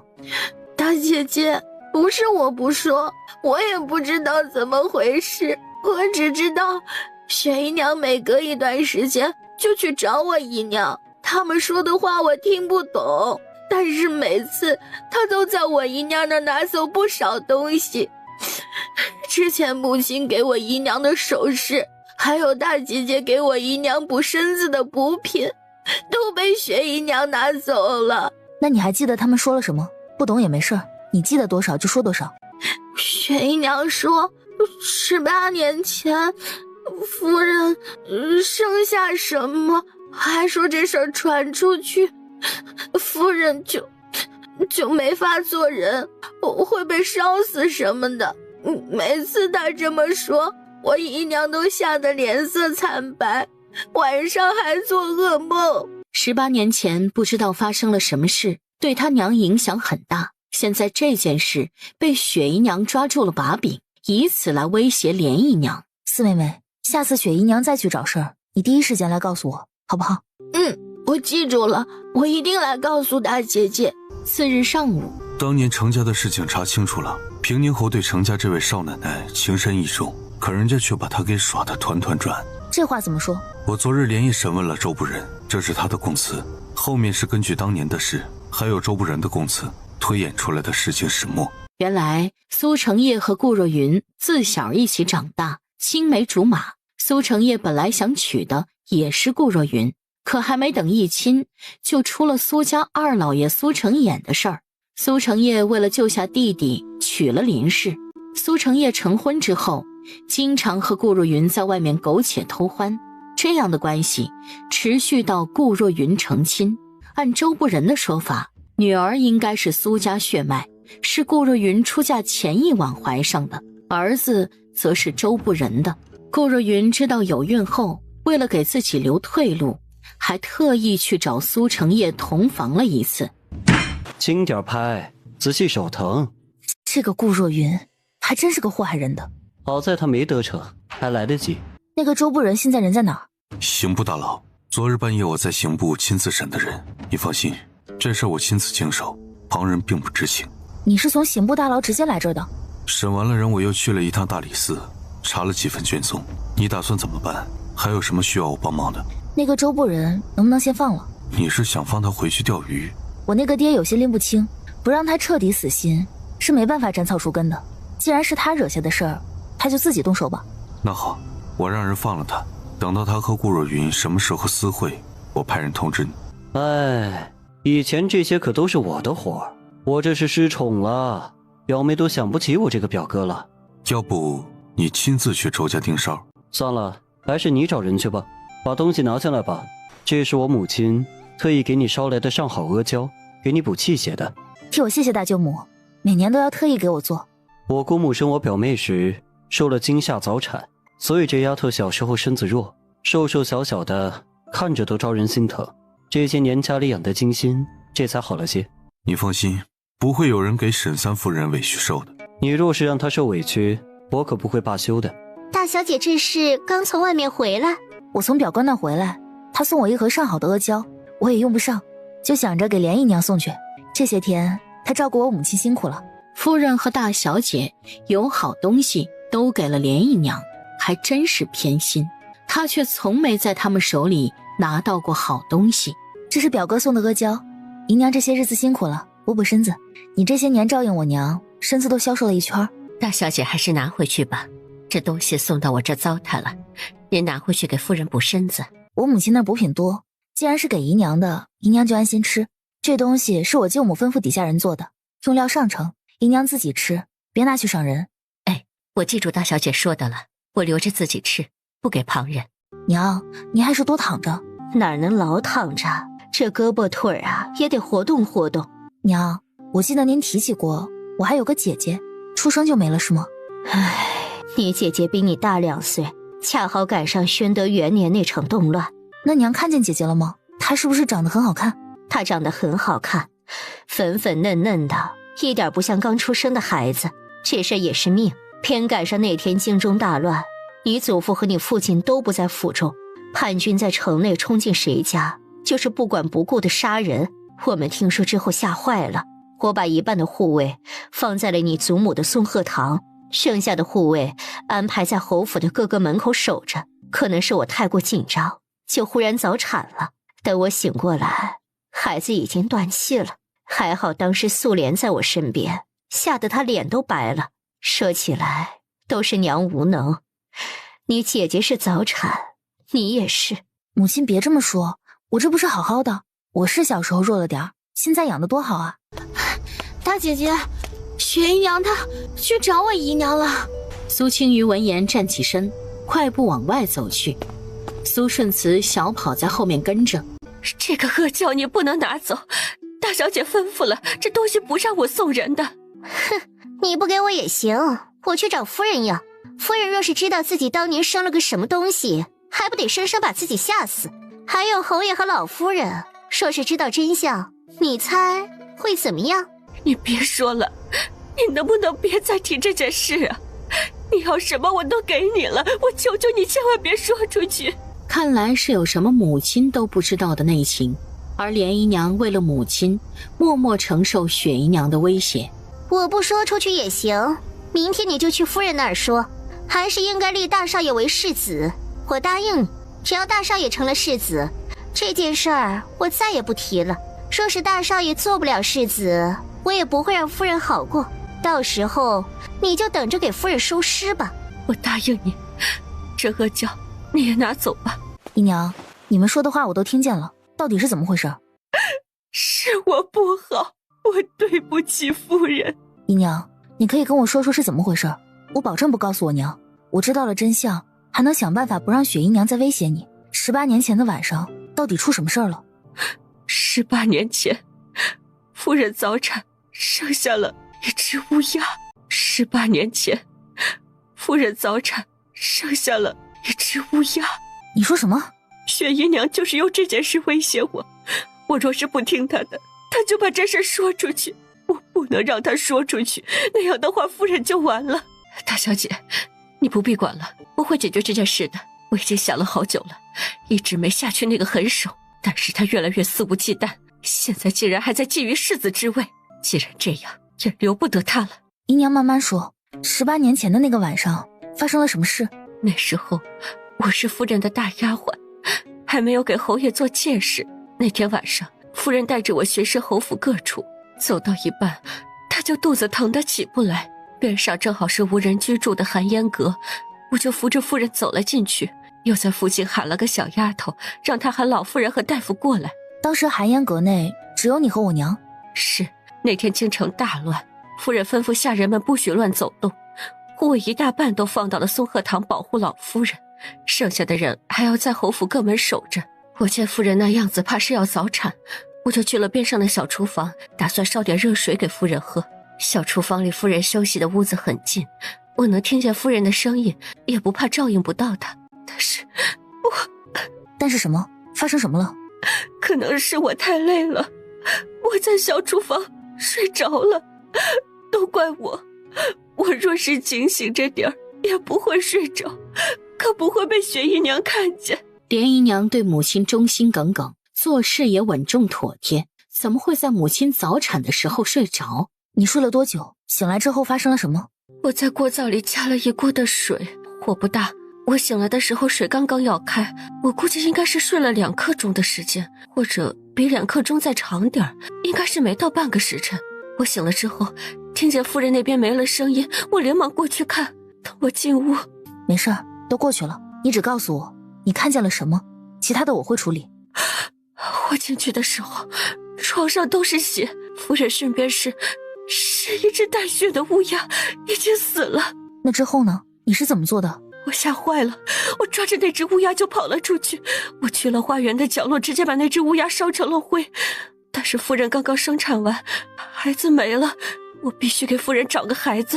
我相信了我娘家嫂子，也在府里做事，10天前刚生了孩子。我是打算先把孩子抱过来应付下，等过几天再找具尸体，就说孩子没了再还回去。可是等我跑回去的时候，我才知道我那小侄女得了伤寒，已经去了。我求了我嫂子，把孩子悄悄抱了回来，放到夫人身边。我刚放下孩子，老夫人就带着人来了。还好他们也没多看孩子，这事儿算是遮掩过去了。可是自从我被夫人抬了姨娘，雪姨娘就开始威胁我，是不是提起18年前夫人生下了什么。我这才知道，原来雪姨娘也知道这件事。苏青瑜坐在那儿纹丝不动，半晌没说话。她在心里默默还原当时的场景。姨娘，我母亲生产的时候，雪姨娘已经有孕了吧？对，那时候雪姨娘怀着大少爷，已经7个多月身孕了。那个被偷走的孩子现在在哪儿呢？什么孩子？哪个孩子？姨娘，母亲有孕的时候，大夫说没说过是男孩还是女孩？夫人一直说男孩女孩她都喜欢，所以从不问大夫，也不让我们私下里问。雪姨娘说，如果这事儿传出去，夫人就会被当成妖孽烧死。大小姐，夫人那么好的人怎么会是妖孽呢？从前我们村里就烧死过一个人，说是煞星转世，我亲眼看着烧死的。咱们可千万要保密，别让别人知道了。妖孽，他就是最大的妖孽。姨娘，母亲没生下乌鸦，她生下了孩子，但是被抱走了。你也不是睡着了，可能是被人下了迷药了。大小姐是说，那乌鸦不是夫人生的，那孩子呢？孩子是被我弄丢了。我娘怎么会生出乌鸦呢？没有妖孽降世，只有坏人从中作梗。大大小姐，那夫人生下的孩子在哪儿啊？都是我不好，是我没用，才会弄丢了孩子。连姨娘陷入了新的绝望中，丢了18年的孩子，还能找到吗？孩子还活着吗？姨娘，我还要谢谢你，要不是你及时提醒，把脏东西处理掉，还找了孩子来，我母亲可能就真的被烧死了。姨娘还和从前一样，若是雪姨娘再提起当年的事，你可以问问她到底怎么知道的。如果是她做的，她一定会露出马脚。姨娘别让她知道我已经知晓这件事了，我要仔细查查当年的事，尤其是那个孩子的去向。我们最好不要打草惊蛇，万一她知道那孩子在哪儿，提前下了黑手怎么办？大小姐放心，我会小心的。我们还能找到这孩子吗？姨娘放心，人若是活着，我一定找得到；若是没了，我也会让害他的人陪葬。小姐，是不是这本？苏青瑜拿过翻了翻，看里面的日期，确实是林氏有孕那9个月的脉案。我们走，回去沐浴更衣。小姐，这脉案您能看懂吗？我看不懂，咱们去找能看懂的人。他打算去找一趟周先生，请他帮忙看看脉案，最好能看出母亲怀的是男是女。他找人的时候也好有个侧重点，而且他还有个私心，想查18年前的事，他和三表哥都不行，可能还是需要沈之修帮忙。小兄弟，能不能再给我们通禀？三爷说了，苏小姐来了直接进去，不用通禀，快去告诉三爷，夫人来了。他们是以为苏青瑜听不见，还是特意让他听见？三爷，苏小姐来了。晚点再议，你们先回去吧。三爷，要不要选几个丫鬟过来伺候，这样苏小姐来的时候也方便。先不用，成婚前我会亲自选人。用过午饭了吗？吃过了。今天来是有事情要麻烦你。我们之间不用说这种话，出什么事了？苏青瑜也没瞒着，说起了18年前的事。沈之修脸色也渐渐沉了下来。既然有这种事儿，那你找我是想让我帮你找那个孩子的下落？我带了我母亲有孕的脉案来，想请周先生看看我母亲怀的是男孩还是女孩。我想着这样起码能缩小点目标。我还想问一句，周先生那人可靠吗？找到人之前，我不想弄得人尽皆知。也是个办法。周先生那边你不用管，我能保证这件事儿不会外传。说完又扬声吩咐外面的文竹，让他去请周先生。人还活着的希望也不大，活着能找到的希望就更不大了。我帮你查一查，必要的时候只能审问那个姨娘了，看看她是把孩子直接杀了，还是送给别人养了。你说的这个我也想过，但是我没有证据，我怕什么都没问出来就惊动了他，万一他一不做二不休，要了我哥哥姐姐的性命怎么办？到了这一步，我不敢冒一点险。到了需要他张嘴的时候，我会亲自审的。我先查个大概，审问他的时候也能事半功倍。三爷，周先生来了，请先生帮忙看看，我娘当年怀的是男孩还是女孩？这脉案上能不能看出那个孩子有什么特征？周先生足足看了有1刻钟。夫人当年怀的是男孩。先生能确定吗？这脉案很详细，能看得出来，写脉案的大夫稳重心细，应该是位老大夫。1天的脉象可能还说明不了什么，但从整个孕期的脉象看，的确怀的是男孩。不过胎儿先天左手臂脱臼，不是很明显，这位大夫显然有些拿不准，打算孩子生下来再看。先天手臂脱臼，那是不是说明他左手臂有缺陷，抬不起来还是用不上力？应该不会，脱臼不算什么大毛病，别太担心了。三爷说的对，这不算什么大毛病，若生下来就有好大夫，直接就能接上，哪怕耽搁到了现在也不怕。我这点医术，接个手臂还是能的。让三爷见笑了，我没事儿。我看这样吧，先从那个姨娘的家人和亲戚查起，只要查清了人没在她手里捏着，我们就可以审问她了。雪姨娘那边的亲戚，我让三表哥派人去查，他的人三教九流都熟悉，若是三爷去查，就太高调了。吴晨去查也好，让他查得仔细点，千万不能有疏漏。后面的事有了章程，苏青瑜心里也踏实了不少。事情总能查清楚，回去之后该做什么做什么，不用给自己那么大的压力。虽说这件事年头是长了一些，可不是一点痕迹都查不到。三爷，你这有皮尺吗？要皮尺做什么？你帮了我这么多忙，我总得报答一二不是？我量个尺寸，回去给你做2身衣裳，听说女子成婚前都要做的。没一会儿，文竹送了皮尺进来，苏青瑜接过，便开始给沈之修量尺，还让文竹在边上记录。苏小姐，不用这么麻烦，三爷的身量尺寸已经……沈之修冷眼扫向文竹，吓得文竹连忙闭上嘴。你说什么？三爷的身量尺寸怎么了？属下是说三爷经常在外走动，衣裳要合身一些。苏小姐，您量得仔细点。苏青瑜并未发现这主仆二人的异样，他正拿着皮尺划过沈之修的腰间，手掌划过他紧实的腰窝，冷艳的侧脸距离他的胸膛也只有1寸距离。沈之修2只手臂抬起，整个人僵在那儿一动不敢动。好了，三爷可以放下手臂了。辛苦了。文竹听出了沈之修是在掩饰尴尬，在一边低头憋笑。苏青瑜收起那张纸，小心地揣到身上，告辞离开了沈家。去把那些料子拿过来，我选一选。珍珠不知道他是怎么了，出趟门回来竟愿意做针线了。那是什么？那是沈家众人的身量尺寸，小姐给他们的见面礼按照上面的尺寸做就行了。珍珠见苏青瑜脸色忽然变了，又说道：三爷和老夫人的您亲手做，别人的我们来缝制就是了。沈三爷的尺寸上面也有？我的小姐可以没有旁人的，不能没有他的呀。没有他的身量尺寸，您怎么给他做衣裳啊？难道还能您亲自去量不成？那也太不成体统了吧。小姐，三爷派人来送信，说是云夫人和周部人去了城东的宅子。真的？父亲现在人在哪儿？侯爷下了朝回来之后一直在书房。翡翠、玛瑙，跟我走，咱们亲自去请父亲看戏。又吩咐珍珠去备车，让二喜赶着马车在书房外等着。苏青瑜出了碧水阁，快步往外院书房走去。父亲跟我去一个地方吧。去哪儿？你又在打什么主意？苏青瑜忽然就没了耐心，他迫不及待想看看顾若云是怎么织绿帽子的，更等不及看苏成业知道真相的表情。他冲着边上的翡翠和玛瑙使了个眼色，请侯爷上车。苏成业睁开眼想要说话，但是嘴被堵得严严实实，一点声音也发不出来。今天是咱们儿子的生辰，你这个当爹的送点什么给他？我那点家业都是他的。哼，你还有别的儿子呢，还能都给我们袁彻？嗨，我这家业都是靠你来的，我怎么能给别人呢？当年你算计平宁侯那招真是好啊！我们把程家的钱弄出了一半不说，他还白给我们养了这么多年儿子。他就是个废物，但凡他有点本事，我们儿子早就成了世子了。指望他是不行了，我得想点别的法子。什么法子？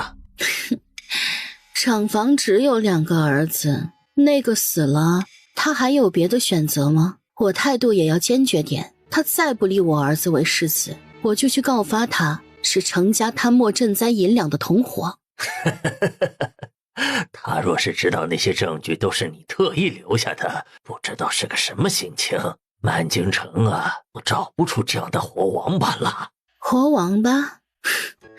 这些年我低声下气伺候他，都是便宜他了。若不是为了侯府的爵位，还有林家的陪嫁财产，我会带着孩子委曲求全吗？他们倒好，真当我好欺负了。苏成业再也控制不住怒意，挣脱开翡翠和玛瑙的钳制。你这个贱人，居然敢背着我偷人！顾若云没想到会被堵在床上，吓得脸色苍白，说话支支吾吾。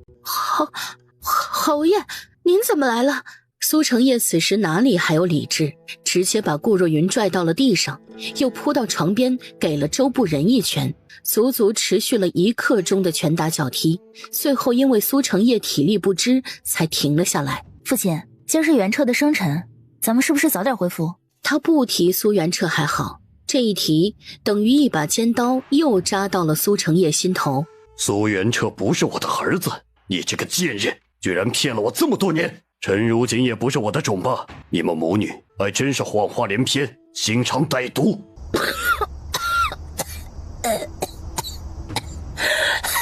侯爷，淑锦真的是你的女儿？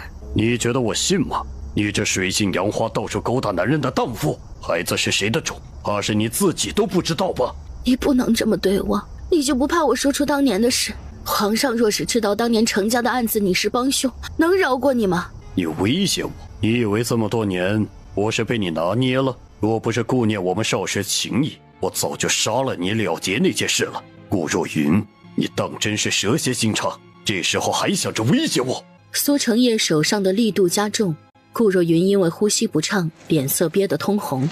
在边上的周部人则一步步爬向门口，想要离开。苏青瑜站在门口的位置，半倚着门框，正冷眼看着眼前这出闹剧。真没想到，他这个拎不清的爹还是个情种。出去让文珠找2个人，把这人弄出去，就说我还有用，别弄死了，最好找个山头关起来。那个奸夫呢？跑了，没抓住。怎么让他跑了？你2个丫鬟不是会武功吗？怎么没有拦住？父亲，你的意思是要我帮你捉奸，还要帮你看着奸夫？苏成业一口气憋在胸口，无处发泄，又想起周部人知道他不少秘密，眼底涌起一丝杀意。苏成业拽着顾若云上了马车，苏青瑜自然不会跟着上去。他吩咐赶车的二喜回府，不必管他。苏小姐，请上车，属下派人送您回去。那个周部人，属下会按照您的吩咐处理好的。今日麻烦你了，回去替我谢谢三爷。苏小姐客气了，这都是属下分内之事。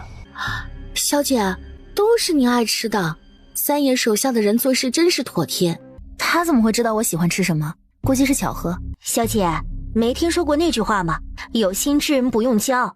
三爷想知道小姐喜欢吃什么，还能打听不出来？翡翠在一边偷笑，显然认同玛瑙的话。你们2个怕是外面的话本子看多了。2辆马车一前一后进了苏家，苏成业已经把顾若云拽了下来，正要往内院去。此时顾若云也醒了过来，披头散发，已经看不出原本端庄的样子。大表姐好，我回来给元彻过生辰的。父亲，您的好女儿回来给您儿子过生辰了，这生辰咱们要怎么过？我是不是得备一份礼？这是怎么了？父亲怎么能动手呢？有什么话不能好好说？滚，这里没你说话的份儿。父亲，您怎么能这么说我？还有母亲，她到底做错了什么？程如锦上前试图扶起顾若云，却被苏成业推到了一边。你给我滚！以后再进苏家一步，我打折你的腿！表妹想知道怎么回事吗？我可以做回好人，告诉你。你又搞什么鬼了？我警告你，不要动我娘和我弟弟，否则我跟你没完。跟我没完？在苏家，我是嫡女，你是外室生的野种；在沈家，你是角门抬进去的妾室，我是明媒正娶的三夫人。你要怎么跟我没完？你说谁是野种？你敢这么说我？表妹别急，我说你是野种是有原因的啊。对了，你还不知道你娘是怎么回事吧？今日父亲去了城东的一处宅子，那宅子是周氏商行的老板周部人的。结果父亲进去的时候，你猜他看见了什么？别卖关子了，你说不说？表妹从前不是挺有耐心的，怎么现在脾气这么暴躁？你不说我走了。话是这么说，脚却丝毫未动。父亲进去的时候，云夫人正一丝不挂地坐在周老板的身上。哎呀，说起来云夫人也30多岁，我倒是没有想到声音还那么好听。腰肢也软，后背也白皙水润的。其实苏青瑜压根儿没看见，他进去的时候2人衣服都套在身上了，但他就是想恶心程如锦。一副活色生香的画面就这样出现在了程如锦的脑海里。你胡说，我娘不可能做那样的事。这就受不住了。那我再跟你说点秘密吧，你弟弟苏元彻也是你娘和那个周老板生的。这件事儿父亲已经知道了，你猜他会怎么对你弟弟？还有你还真是苏家的血脉，可惜啊，父亲已经不信了。在父亲心里，你就是个野种，你是你娘在外跟野男人苟且生下的，是不是很意外？你胡说，这些不是真的。表妹放心，我会通知你来收尸的。就因为我爬了沈昭哥哥的床，你就这么对我？他对你就那么重要？你因为一个男人不顾我们表姐妹的感情？我还真不是因为男人，你拿沈昭当宝，我却是看他一眼都嫌恶心。我这么对你，是因为我看透了你的内心。你和你娘早就开始觊觎我的婚事和侯府的一切了，你是不是以为你自己隐藏得很好？不可能，这不可能。他娘告诉他的话他都记得，半点都未露出端倪，怎么好像一夜之间就被苏青瑜悉数看透了？把人打出去，别打死了。程如锦必须死，但是不能这么死在苏家。他要让他看看他的母亲和弟弟都是什么样的下场。就这样，程如锦被翡翠和玛瑙连踢带踹地送了出去。大小姐，松鹤堂给四少爷庆生的宴席准备好了，老夫人还等着您呢。大小姐说话小心着点儿，您今儿没送四少爷生辰礼，晚宴又回来的这么晚，老夫人动了怒了。苏母等着给苏元彻过生辰，外院的事儿还没传到松鹤堂。这是我们小姐请姑娘吃点心的。知春高兴地接过，谢了苏青瑜。父亲和云夫人去了吗？还没呢，老夫人已经派人去请了。现在雪姨娘、莲姨娘、大少爷、三少爷、四小姐还在松鹤堂呢，现在只有大小姐您还没送贺礼了。我还真带礼物了，咱们这就去给祖母送礼。怎么才来？一大家子都在这里等着你，你弟弟5岁的生辰，你就这么不放在心上，也没准备个礼物？祖母息怒，我怎么能不给弟弟准备礼物呢？这么重要的日子，一般的礼物可拿不出手，我给元彻准备了大礼。我的礼物呢？还不快拿出来！姐姐当然有礼物给你，姐姐给你找到了亲爹。我亲爹，他是来给我过生辰的吗？给我准备生辰礼物了吗？这个姐姐就不知道了，看你养父怎么想了。你胡说什么？什么亲爹养父的？祖母还不知道吗？父亲今日亲自把云夫人和一个男人堵到了床上，那个男人说了，他才是元彻的亲爹。还好我托人结下了折子，这若是立世子的圣旨下了，咱们才知道内情，苏家可就成了全京城的笑柄了。苏家列祖列宗，怕是都得气得从祠堂里爬出来。你说真的？我怎么不知道这事儿？老夫人快去看看吧，侯爷要把云夫人打死了。侯爷还吩咐说，侯爷说什么了？照实说。侯爷说让把四少爷绑起来，他要一起打死。苏元彻的乳母忐忑不安地抱着他，跟在老夫人身边。此时最高兴的莫过于雪姨娘了。之前他还担心苏成业执意要选苏元彻为继承人，苏元彻既然不是苏家的血脉，那这世子之位非他儿子莫属了。苏青瑜走在人群最后面，他要去看看苏成业能不能下得去手，他还需不需要补一刀。头一个进去的老夫人脸色微变，整个韶华堂的下人都在一边跪着，几个胆小的丫鬟缩成了一团。出了什么事让你下这么狠的手？是不是有什么误会？母亲，我亲眼看见他和别的男人在床上私会，这么多年是他一直在算计我，算计苏家，今日不杀他，难解我心头之恨。苏成业一字一顿地把话说完，扬起手又一鞭子抽上去。见顾若云不叫了，又吩咐身边的小厮泼水，泼辣椒水。一盆红彤彤的水直接扬在了顾若云身上。凄厉的惨叫声再次响彻云霄，韶华堂俨然成了地狱的刑堂。老夫人得到苏成业的答案，便也不再劝了。没有男人愿意戴绿帽子。苏青瑜是最后一个离开的，离开之前又深深地看了一眼院子里吊着的血葫芦一样的人。我拿菜的时候遇到了芙蓉院的翠梅，才知道雪姨娘拿了银子点了一桌大菜，让大厨房帮着做了。今儿芙蓉院是谁生辰吗？雪姨娘这是要庆祝大哥成了侯府世子，这偌大的家业马上到手了，吃点好菜算什么？哼，老天爷真是不开眼，若是咱们夫人生下嫡子就好了。当着夫人的面可不能说这样的话，咱们小姐肯定已经有了主意。不说别的，这世子的位子肯定要给咱们真正的大少爷留着，总不能咱们把人找回来了，侯府的爵位已经没了。翡翠说的对，这侯府的爵位自然不能让旁人占了去。这些日子你们在府里走动都警醒着点，韶华堂和芙蓉院有什么风声都及时来告诉我。小姐快醒醒，韶华堂出事了。怎么了？出什么事了？总不会是他那个拎不清的爹又原谅顾若云了吧？小姐，云夫人死了，被侯爷活活打死了。苏青瑜了一声，这事儿在他的意料之中，若是苏成业下不去那个狠手，他也是要补一刀的。四少爷也死了，是被侯爷捂死的。现在老夫人正和侯爷商议怎么发丧呢。捂死了？侯爷半夜把孩子抱走的，等乳母发现的时候已经凉了。去了也好，省得活着也是遭罪。给我拿那件红色绣莲瓣缠枝纹的遍地金袄裙，斗篷就拿三爷送的那件红色云锦孔雀纹的。小姐，府里毕竟是死了人，这样穿好吗？不死人我还不这么穿呢。按我说的准备，一个丢人的贱妾死了，我还要给她披麻戴孝不成？管事苏中看见苏青瑜一身大红色的装扮，忍不住嘴角一抽，心说平日也没见大小姐穿得这么喜庆，这怎么看都不像是要办丧事的样子。钟叔这么急匆匆的是要去哪儿？回大小姐的话，侯爷吩咐我操办云夫人和四少爷的丧仪，我要去账房支银子采买东西。哎，等等，别去了，拿块草席卷起来，埋到西山脚下就是了。哎，大小姐，这可使不得呀！侯爷亲口吩咐的，我若是不办，侯爷还不怪罪我呀？侯爷说了，这关乎到侯府的脸面。脸面？侯府现在还有脸面吗？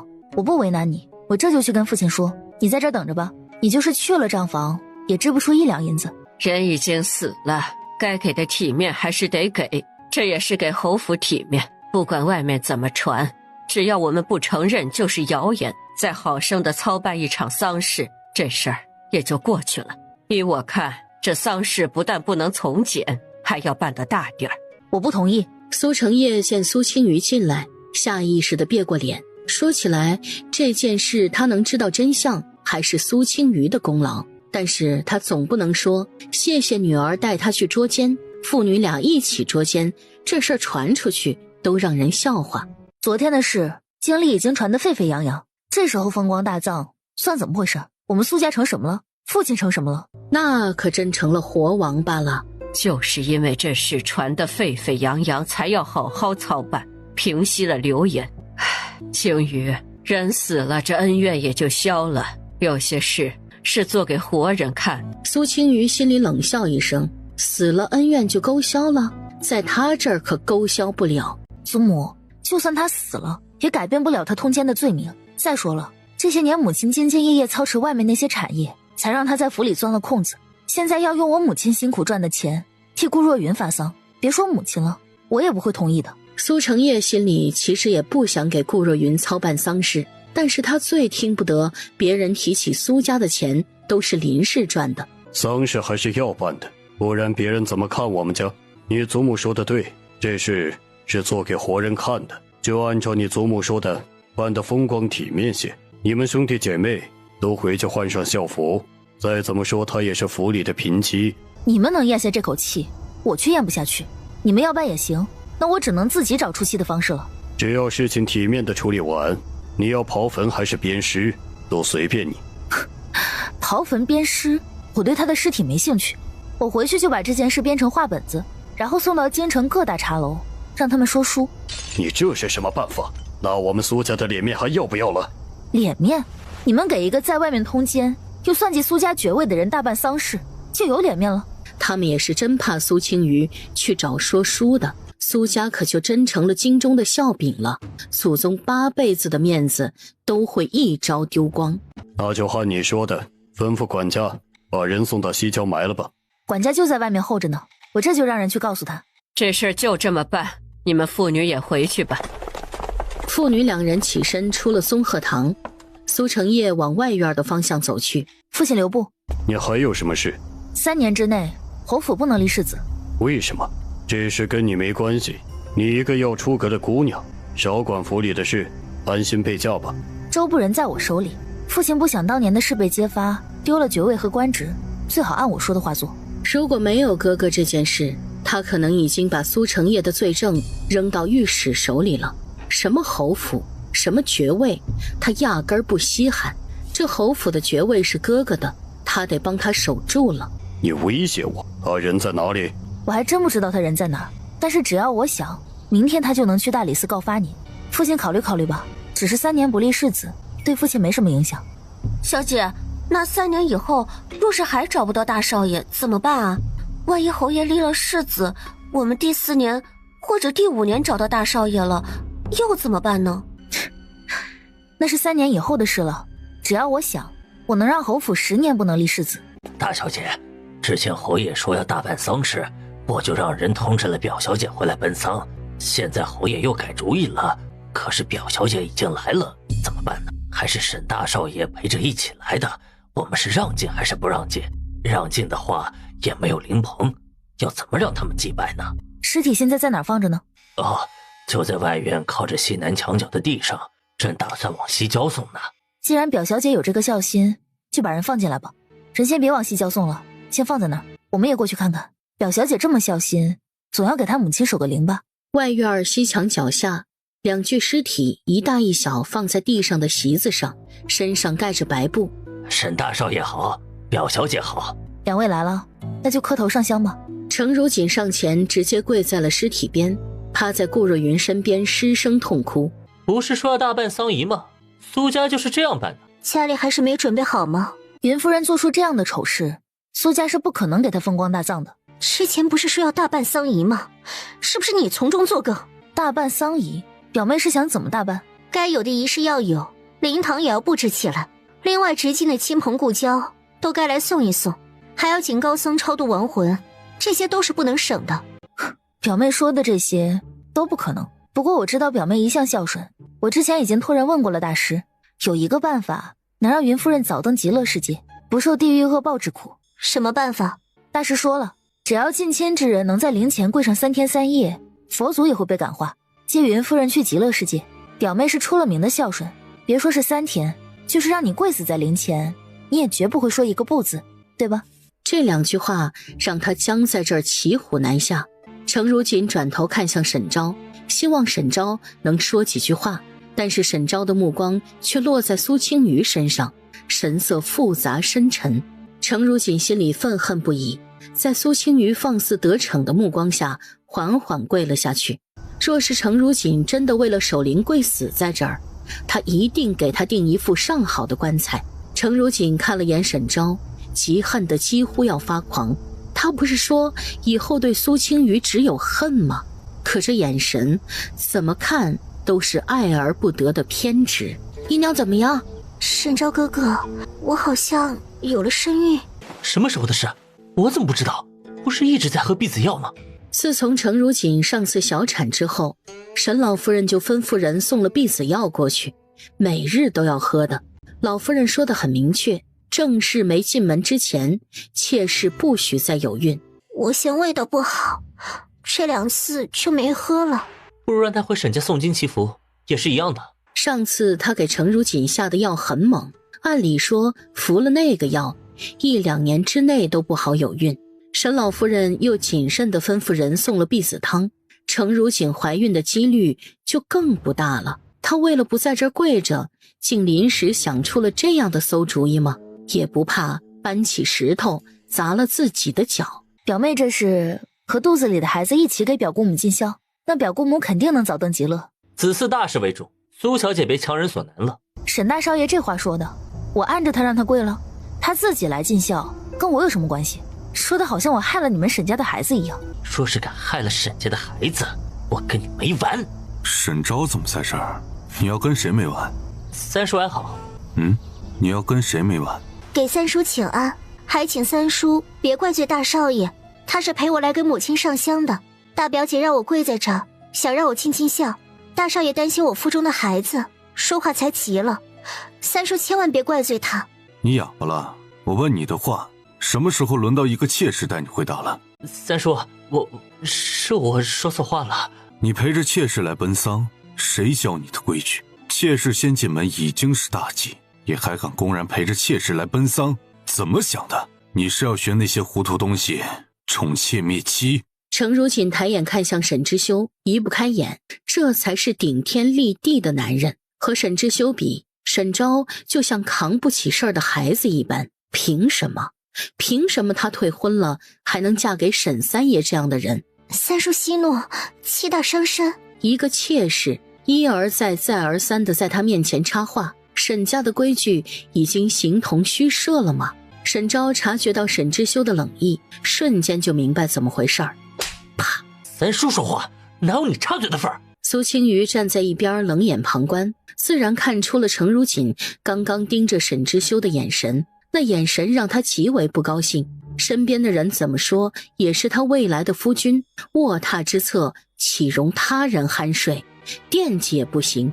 一个妾室而已，翻不出什么风浪。你若是不喜，到时候我想办法把人打发出去。三叔恕罪，侄儿这就带着他回府。自己去祠堂跪着，想明白了再起来。是，侄儿记住了。沈大人，您怎么来了？有事吗？我奉母亲之命，给苏小姐送点家里做的点心过来。苏青瑜一愣，这才看见跟在他后面的文竹手里捧着2个精致的红漆木盒子。我有几句话跟你说，方便吗？那就去边上的小书房吧。你们聊，我还有事就不陪着了。苏侯请便，都是你素日爱吃的，尤其是里面的桂花糕，是母亲去年酿下的桂花蜜，刚开了坛子做的。三爷怎么知道我素日爱吃什么？我让文竹打听的。多谢三爷惦记，费心了。你给我做头七法事的时候拿的贡品也都是我爱吃的。苏青瑜想起那场法事，忽然仰头憋笑，最后实在忍不住，直接笑出了声。笑什么呢？我想起那日你说的，这经文可不能浪费了，所以三爷当真认真听了。听出什么了？我确实认真听了，这京城诚心超度我的人不多。听完那场经文，我就在西北逢凶化吉了。有你的提醒，可能也有佛祖庇佑吧。说起来，倒都是你的功劳。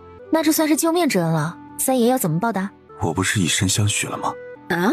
怎么成了他以身相许了？三爷有话对我说，要说什么？太子那事儿我查清楚了。哦，怎么回事？之前东宫有位女官叫清代，深得太子的喜欢，2个人后来渐渐生了情愫，一起偷着出宫游玩，没想到被太子生母娴妃娘娘发现，直接杖毙了清代。你那日穿的衣裳和清代出宫那日穿的一模一样。李昭云是故意的，他是想让太子看上我，然后让我进东宫做太子侍妾。听说那个叫清代的女官样貌不算特别出色，但是为人勤勉，把东宫的事务打理得井井有条。那日太子来的时候，你正好在忙赈灾的事，也难怪会引起太子的注意。三爷，李昭云这么对我，是冲着您来的吧？您这算什么？红颜祸水？早就听说三爷是京中不少姑娘的春闺梦里人，现在看来所言非虚啊。沈之修刚进嘴的茶水呛在了嗓子眼儿，咳嗽了好几声才恢复了正常。依三爷看，太子这算是放弃了吗？这事儿对您不会有什么影响吧？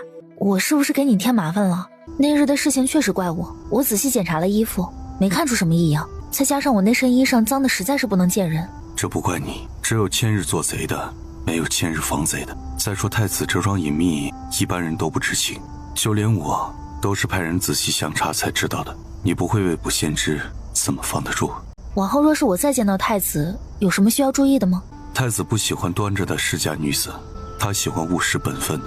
半个月后是皇上万寿节，到时候你会进宫，也可以穿得奢华点，打扮得端庄大气一些。若是打扮得太过端庄奢华，会不会太高调了？这种宴会最忌讳的就是太过高调，毕竟这京里藏龙卧虎，若是把那些公主郡主们压下去就不好了。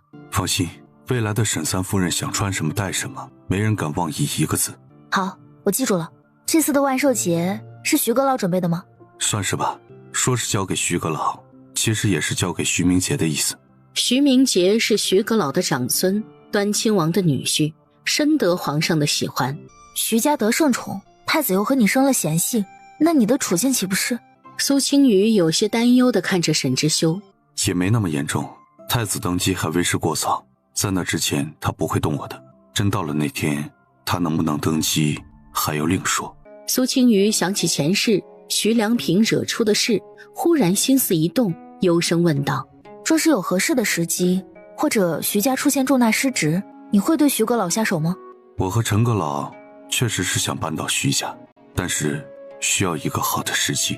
我手里有一份弹劾徐阁老的铁证，但是对付徐阁老只是弹劾是不够的，必须得是皇上对徐阁老不满，真想动他的时候，那才有希望。三爷，您回去准备准备弹劾的证据吧，我这边有个机会，兴许能帮您一把。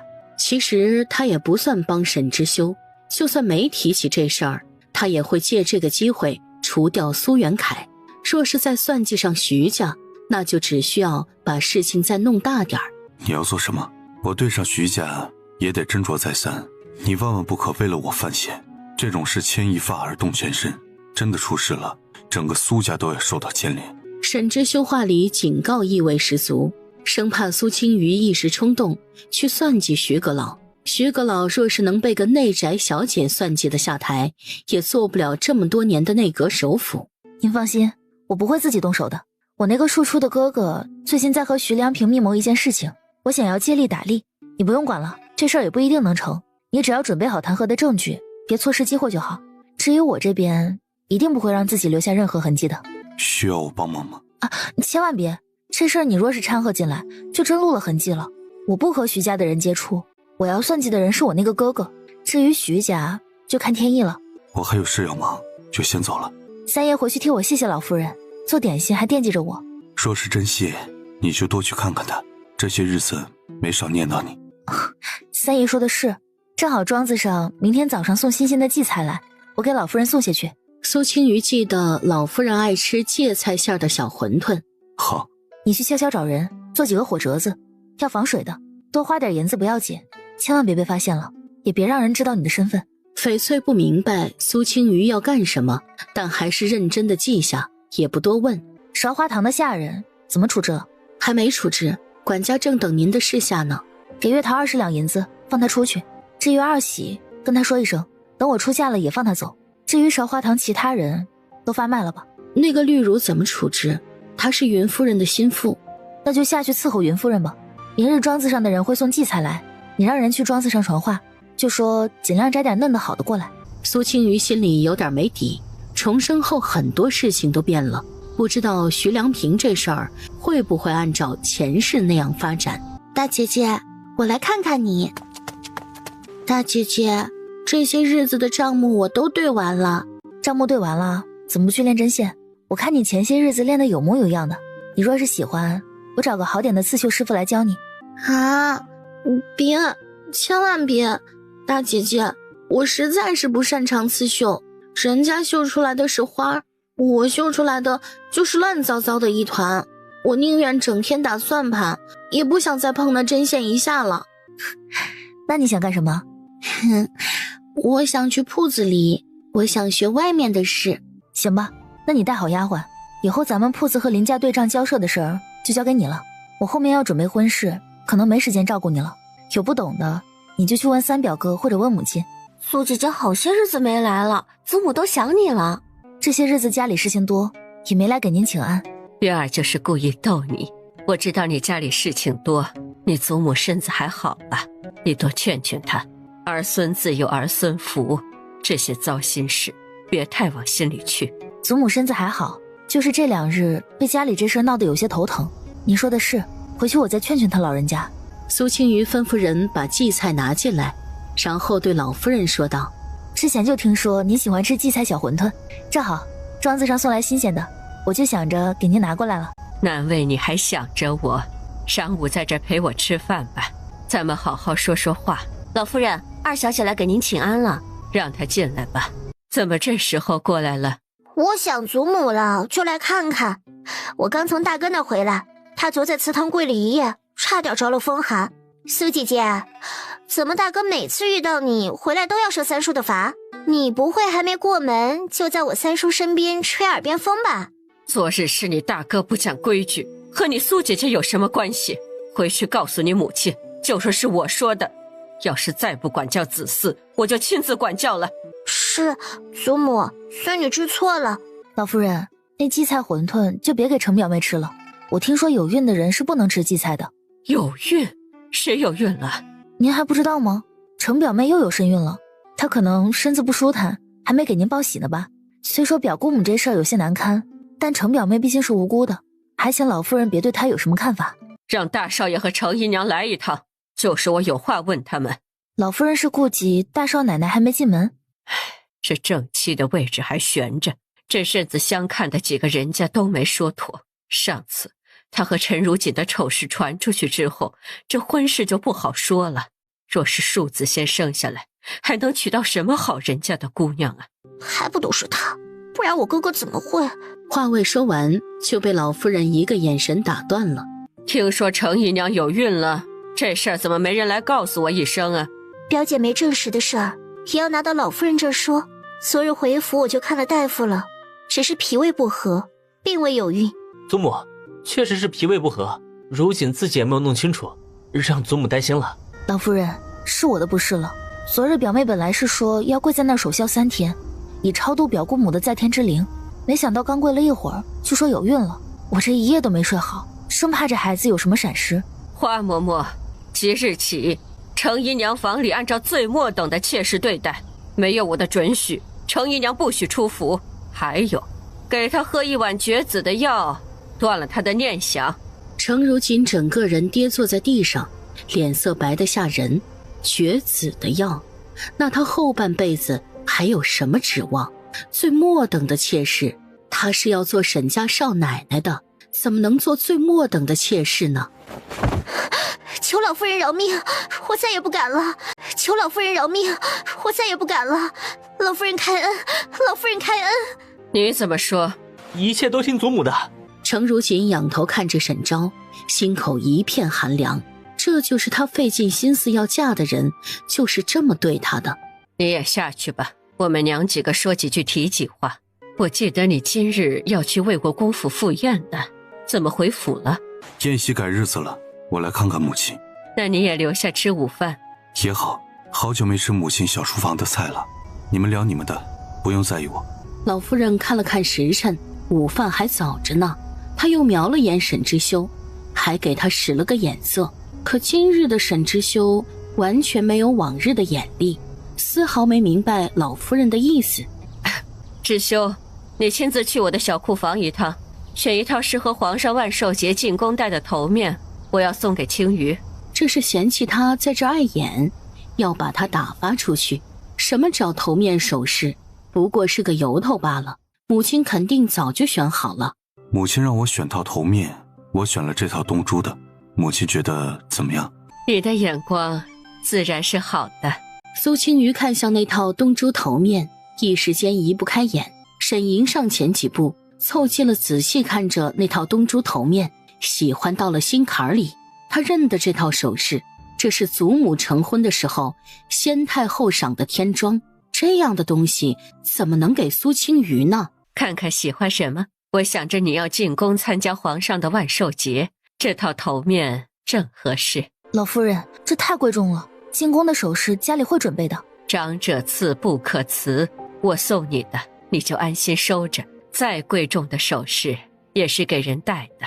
沈莹见再不开口，东西就要被苏青瑜收下了。祖母啊，这套头面是先太后送给您的，这世上只有这一套。苏姐姐还没有成婚，就带沈家这么贵重的首饰进宫，怕是不大合适。苏姐姐，别嫌我多嘴，我也是为了你好。毕竟现在京中流言说的难听，到时候怕是会伤了苏姐姐的面子。东西是老夫人送的，沈之修拿过来的，等于沈家2位主事人都赞成送给他。他若是执意推辞，怕是会损了老夫人的心意。原来是宫里出来的，怪不得看着这样精致贵气。老夫人瞪了沈莹一眼，东西是我送的，我说合适就合适，我说合适就合适，我说让你收着，你就安心的收着。还是你好东西见得多了，瞧不上我这老婆子送的了。那就多谢老夫人了，青鱼都听您的。苏姐姐，祖母给你的，你就安心的收下。有些人就是眼红，说的话不用往心里去。沈莹气得想上前理论，但是见沈之修正好冷眼瞄向他，到嘴边的话立马又咽了回去。说吧，怎么把我选的那套金丝髻头面换了？太子不是盯上他了吗？我打算让他戴这套东珠头面进宫。太子那人最不喜欢高门贵女，奢华靡费。就这个理由？若真是因为这个，我库房里奢华的头面多了去了，你怎么就偏偏选了这套先太后送的？老夫人倒不是舍不得，她倒是好奇沈之修怎么想的。这套带进宫，河宫上下也就知道咱们沈家的态度了。你竟然是打的这个主意？怎么，怕你没过门的媳妇进宫被欺负了？你放心，这丫头可不是软弱好欺负的。我这么大岁数娶个媳妇不容易，总得护着点不是？沈老夫人刚端起茶盏抿了一口，闻言一口茶差点喷了出去。你呀你，这样的话你也说得出口？看来这门阴差阳错的亲事还说到你心上了，可能这就是缘分。你若是不传回死讯，这门亲事也不可能成。三爷，魏国公府宴席结束了，钟义侯传话说有事想见您一面。你不是说宴席改期了吗？儿子还有事，就不陪母亲闲聊了。老夫人看着他的背影，微微摇了摇头，嘴角扬起一丝笑意。再有个2-3年，小孙子就能满地跑了吧？这几日你给我盯着点大少爷，尤其是盯着他有没有带什么奇怪的东西进府，类似小水桶之类的。娘，昨儿周先生来福脉的时候说您恢复的差不多了，那药再吃几副就不用吃了。今儿开始，府里这些琐事就交给娘打理吧。你安心备嫁，针线上也要用心，嫁过去婆家是要看的。我知道了，一会儿回去就做。娘，现在您出小月子了，我想问您一句，往后的日子您是怎么打算的？往后日子，你的意思娘没听明白。娘，您和我父亲早就没有什么感情了，他是一点都没有替我们母女考虑。娘还要继续留在侯府蹉跎后半生吗？我若是个儿子还好，能护着您，但是没几个月我就要出嫁了，到时候娘怎么办啊？那能怎么办？我总不能和你父亲和离，世家内宅的日子还不都是这么过的？为什么不能？别人这么过日子，那是他们愿意忍着。娘亲是怕我的亲事受到影响，可是我只想娘亲后半生能过自己想过的日子。当初我要嫁给一个死人，娘亲二话不说的支持我，现在不管娘亲做什么决定，女儿也都支持。娘，您别想那么多，舅舅若是知道您在侯府过的什么日子，也会支持的。至于沈家，娘不必担心，能不能在沈家立足，还得看我的本事。苏青瑜不知道为什么，就是觉得沈之修不会在意这些。我再想想这件事儿，等你成婚之后再说吧。娘总要风风光光的把我女儿嫁出去。那娘亲就再想想，反正我不希望娘亲受委屈。至于未找回的哥哥，苏青瑜相信，就算他成亲了，也能牵制住侯府。大不了以后哥哥继承了爵位，把这个拎不清的爹赶到庄子上养老，母亲照样是当家老夫人。翡翠忽然站在了燕西市门口，朝着苏青瑜使了一个眼色。我先回去做针线了，我说的是娘亲一定要认真想想。好，娘一定好好想明白。你快回去吧。小姐，大少爷回来了，还真的带了2个水桶。我使了银子，悄悄问了大少爷身边的小厮，他说大少爷睡下了，亥时初喊他起来，想办法把那2个水桶偷出来，别被发现了。翡翠应了声是，转身去办事了。没过多长时间，翡翠和玛瑙就一人带着一个水壶走了进来。小姐，这样虽然能露出火，但是里面还要装上水，那到时候不是都被浇灭了？不要水，灌上火油。徐家装烟花的地方在京郊，周围没有百姓居住，也不怕伤及无辜。翡翠和玛瑙按照苏青瑜的吩咐，拿着水桶出去装了火油，又把东西送回了苏元凯的身边。小姐，要不要先去休息啊？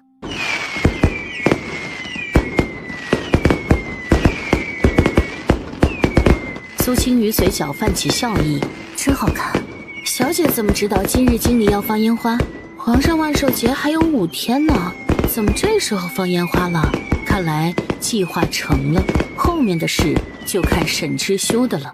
也不知道他送的这份礼，沈三爷是否满意。门主，备车，我要去见老师。沈之修不知道苏青瑜是怎么做到的，但是今日这事儿确实是个绝佳的机会。小姐，出事了，刚才是雪姨娘吵着要见您，想求您帮忙。怎么了？雪姨娘说大少爷身受重伤，又被刑部的人关起来了，她想请您跟三爷求个情，能不能把大少爷放出来，回家治伤养病。给我更衣吧，我出去看看。沈之修这个时辰应该去上朝了，也不知道徐家那边最后会是个什么情况。但是不管怎么说，他要动苏元凯这步棋算是走对了。大小姐，你可一定要帮帮你大哥呀，他这次是受了大罪了。到底出什么事了？我现在脑子还乱着，姨娘能不能说清楚点？大小姐，老夫人请您过苏鹤堂说话。青羽，你看能不能去求求知修，把你大哥先放回来。祖母，到底出什么事了？我这还糊涂着呢。祖母对这个孙子还真是在意，天还没亮就让人去喊他帮忙，他自然会帮忙，他会帮他们早点下地狱。昨天晚上，你大哥跟徐家六少爷去了徐家在京郊的仓库，那里面放的都是皇上万寿节要用的烟花，可那烟花不知道怎么的就爆炸了。现在他们好几个人都被刑部带走了，你哥哥身上还带着伤，我想着让你去求求知修，以他的身份地位，放你哥哥出来，那就是一句话的事。哥哥大半夜去徐家的仓库干什么？现在刑部是怀疑他们故意破坏烟花。唉，你哥哥就是被徐柳少爷连累的，谁知道他大半夜的去那里做什么？5天后就是皇上的万寿节，这事是一定要追究责任的。刑部抓他们几个8成就是为了顶罪，但是你哥哥是无辜的，他不会做这种大逆不道的事。你现在就去沈家大门口等着，正好趁着知修下朝的时候跟他说一说。什么叫苏元凯是无辜的？他还要去沈家大门口等着？苏元凯也配？祖母真的要把大哥从刑部接回来？这事儿说小也小，就是个意外；说大也大，等于毁了皇上的万寿节，是大不敬之罪。若是皇上真的彻查，发现只有我们苏家的少爷被接了回来，皇上会不会动怒？这中间还牵扯到徐家，徐阁老会不会迁怒苏家？今日在仓库的人有没有伤亡？那依你的意思，这事该怎么办呢？我是怕你大哥在刑部伤势加重。老夫人，大小姐，你们不能不管大少爷呀！刑部大牢那样的地方，送了命可怎么办呀？哭什么？人还没死了，不用你哭丧。你什么都不懂，就少插话。听听青羽怎么说。当务之急还是弄明白有没有人伤亡。另外，等父亲上朝回来，再问问皇上关于这件事的态度。若是皇上没在意，直接先过了这件事，我们还能求求人；若是皇上震怒，要彻查这件事，那苏家所有人都得自求多福。事情若是闹大了，别说大哥，咱们都得去刑部大牢蹲着。老夫人，打探到消息了。怎么了？打探出什么了？听说徐家大少爷伤得最重，一条腿被烟花炸断了，徐家六少爷一只手臂直接炸没了，咱们家大少爷……说，大少爷怎么了？咱们家大少爷炸到了眼睛，听刑部的人说，大夫给看过了，说是以后一只眼睛看不见了，还说咱们大少爷5脏6腑都移位了，现在动弹不得，稍有不慎，命可能都会保不住。此话一出，雪姨娘直接晕了过去。消息准确吗？当时在仓库的所有人都被刑部带走了，现在整个京城的大夫都在刑部救治他们呢，就连徐家大少爷和六少爷也在刑部躺着呢。小的花了不少银子买通了刑部的一位刑官，他应该不会骗我。现在咱们怎么办呢？现在只能等父亲下朝了，这事还得看皇上的意思。祖母要不要进去歇歇？也不知道沈之修能不能靠着这事儿扳倒徐家。按照沈之修的说法，这事儿只是个契机，他手里还有别的筹码。到了往日苏成业下朝回府的时辰，却没等到人。苏清瑜心下了然，他猜是沈之修动手了。祖母，我先回去换身衣裳，说是要去沈家求情，我立马就能出门，也不耽误事儿。对，是要提前准备，你快回去吧。就这样，苏清瑜回了碧水阁，躺在床上就睡了过去。睡之前嘱咐珍珠，苏成业回来再喊他起来。小姐，侯爷回来了，是被人抬回来的。怎么回事？什么叫抬回来的？说是在朝会上被皇上杖责了，回来的时候腰间往下都是血迹。眼下人已经在外院正房了，大夫人也去了，小姐是不是也去看看啊？苏清瑜挑了挑眉，很想说一句皇上英明。父亲怎么样了？我听说你祖母一大早就找过你了，你没答应她什么过分的要求吧？母亲放心，我什么都没答应祖母。老夫人，夫人，侯爷没什么大碍，就是皮外伤，我这就去熬药，喝上2服就没事了。但是因为伤在腰下，所以照顾的时候还是要精心些。到底怎么回事？怎么上个朝就挨了杖责了？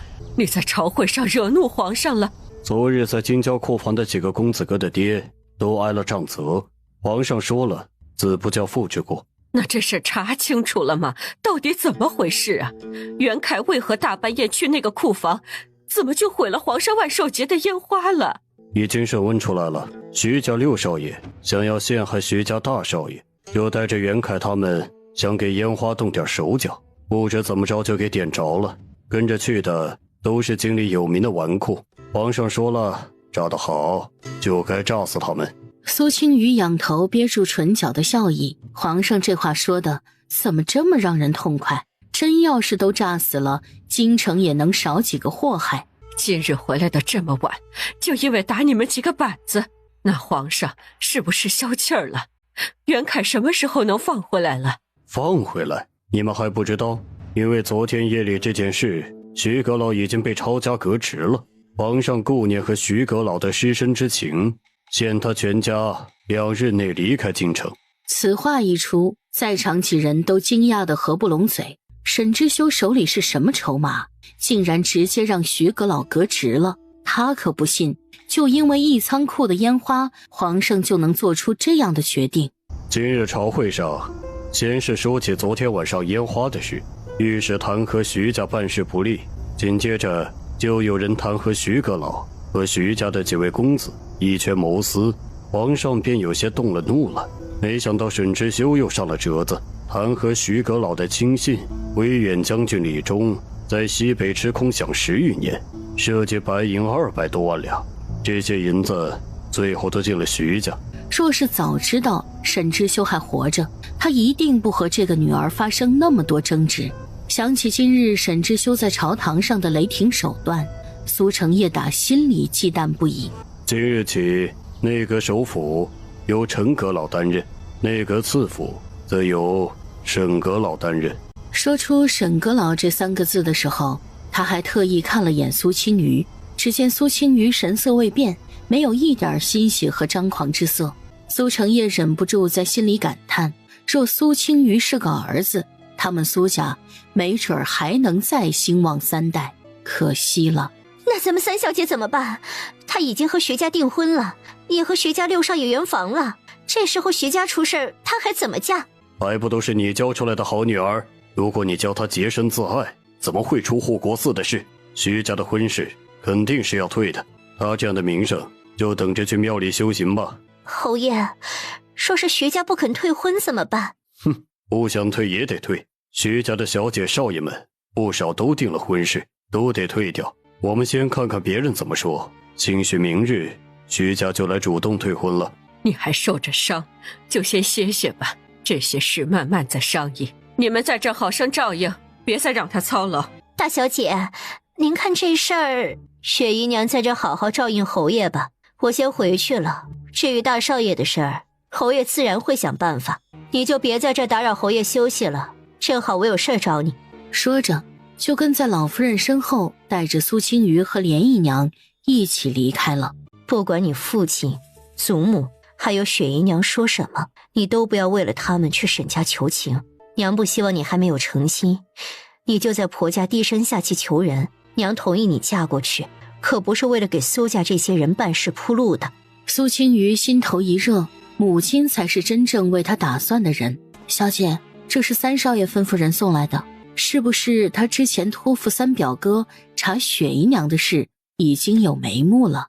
他利落地拆开信封，仔细看了起来，里面果然是林无尘的调查结果，说是查了雪姨娘的所有亲戚和可能来往的人，没有一点蛛丝马迹。也就是说，雪姨娘并未让亲戚们抚养哥哥长大。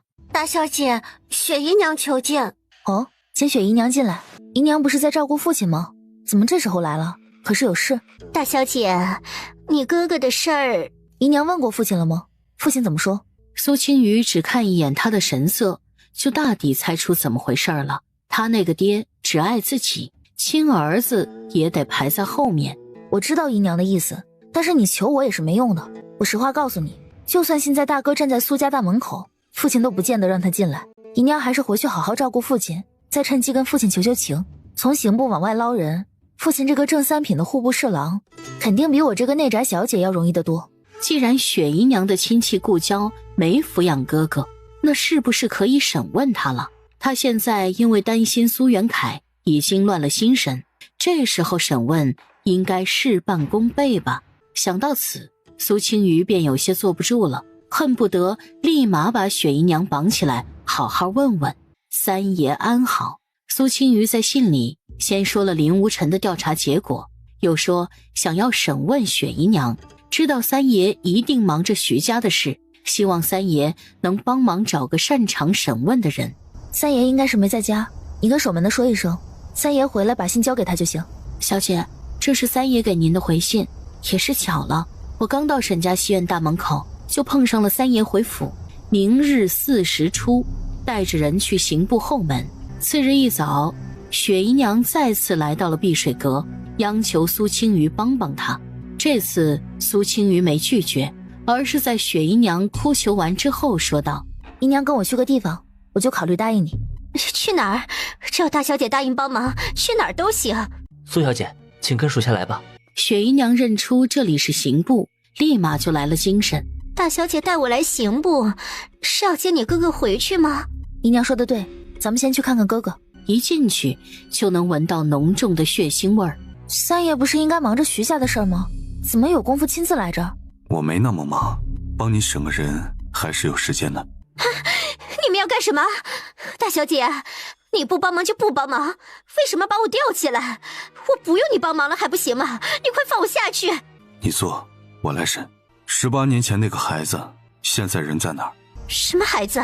你们说什么？我不知道。东行。三爷，苏小姐还在这儿呢，咱们要不这次来闻的，我怕太血腥了，吓到苏小姐。不用顾忌我，该怎么审就怎么审。血腥？还有比他前世最后那一幕更血腥的吗？这一下子烙上去，骨头都熟了。我说，你们问什么我都说，快拿走。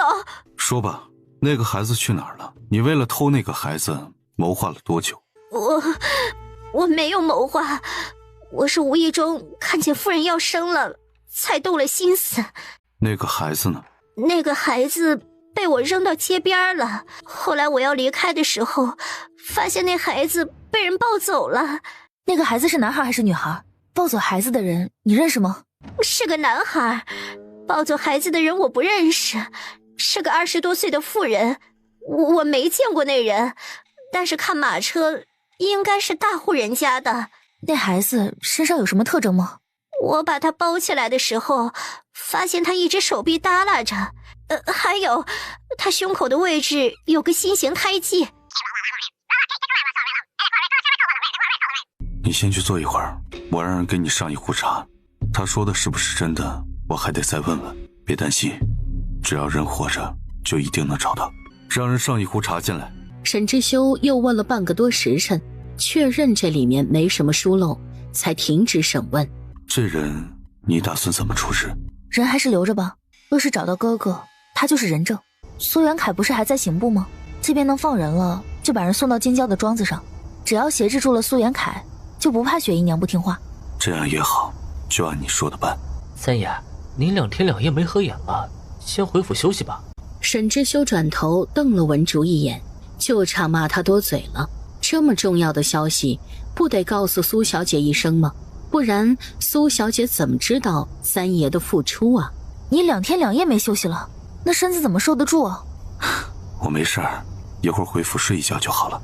苏元凯那边交给我，估计有个2、3日，人就该放回去了。那到时候三爷通知我三表哥吧，我让他把人安置到林家在京郊的宅子里，三表哥的人会帮忙看着。三爷回去歇着吧，我也带人回府了。我回去睡2个时辰就好了，不碍事的。我会把苏元凯从刑部弄出来，但不会让他回府，我会另外给他安排住处。他能不能活命，过得好不好，就全看你了。我都听大小姐的，大小姐开恩，饶了我们母子吧。你偷走我哥哥的时候，没想到会有今天吧？多行不义必自毙，都是你自己做下的孽。你若是不还，那就只能你的子女还。我来还，大小姐让我做什么我就做什么。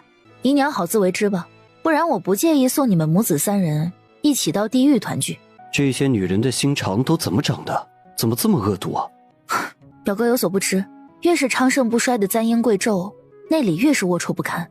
母亲之前跟着外祖父和舅舅在外面周旋生意，哪里懂内宅的这些弯弯绕绕。嫁进苏家之后，她对我父亲失望，心思便全放在了外面的铺子上，不然也不会被这些人钻了空子。现在看来，苏家求娶姑母就是故意算计。那时候家里还以为苏家是京城的金贵人家，人品定然不会差。也是那时候家里根基浅，看不透这里面的事情。表哥，我想让母亲和离，脱离开苏家，但是母亲顾及我和林家的名声，还在犹豫。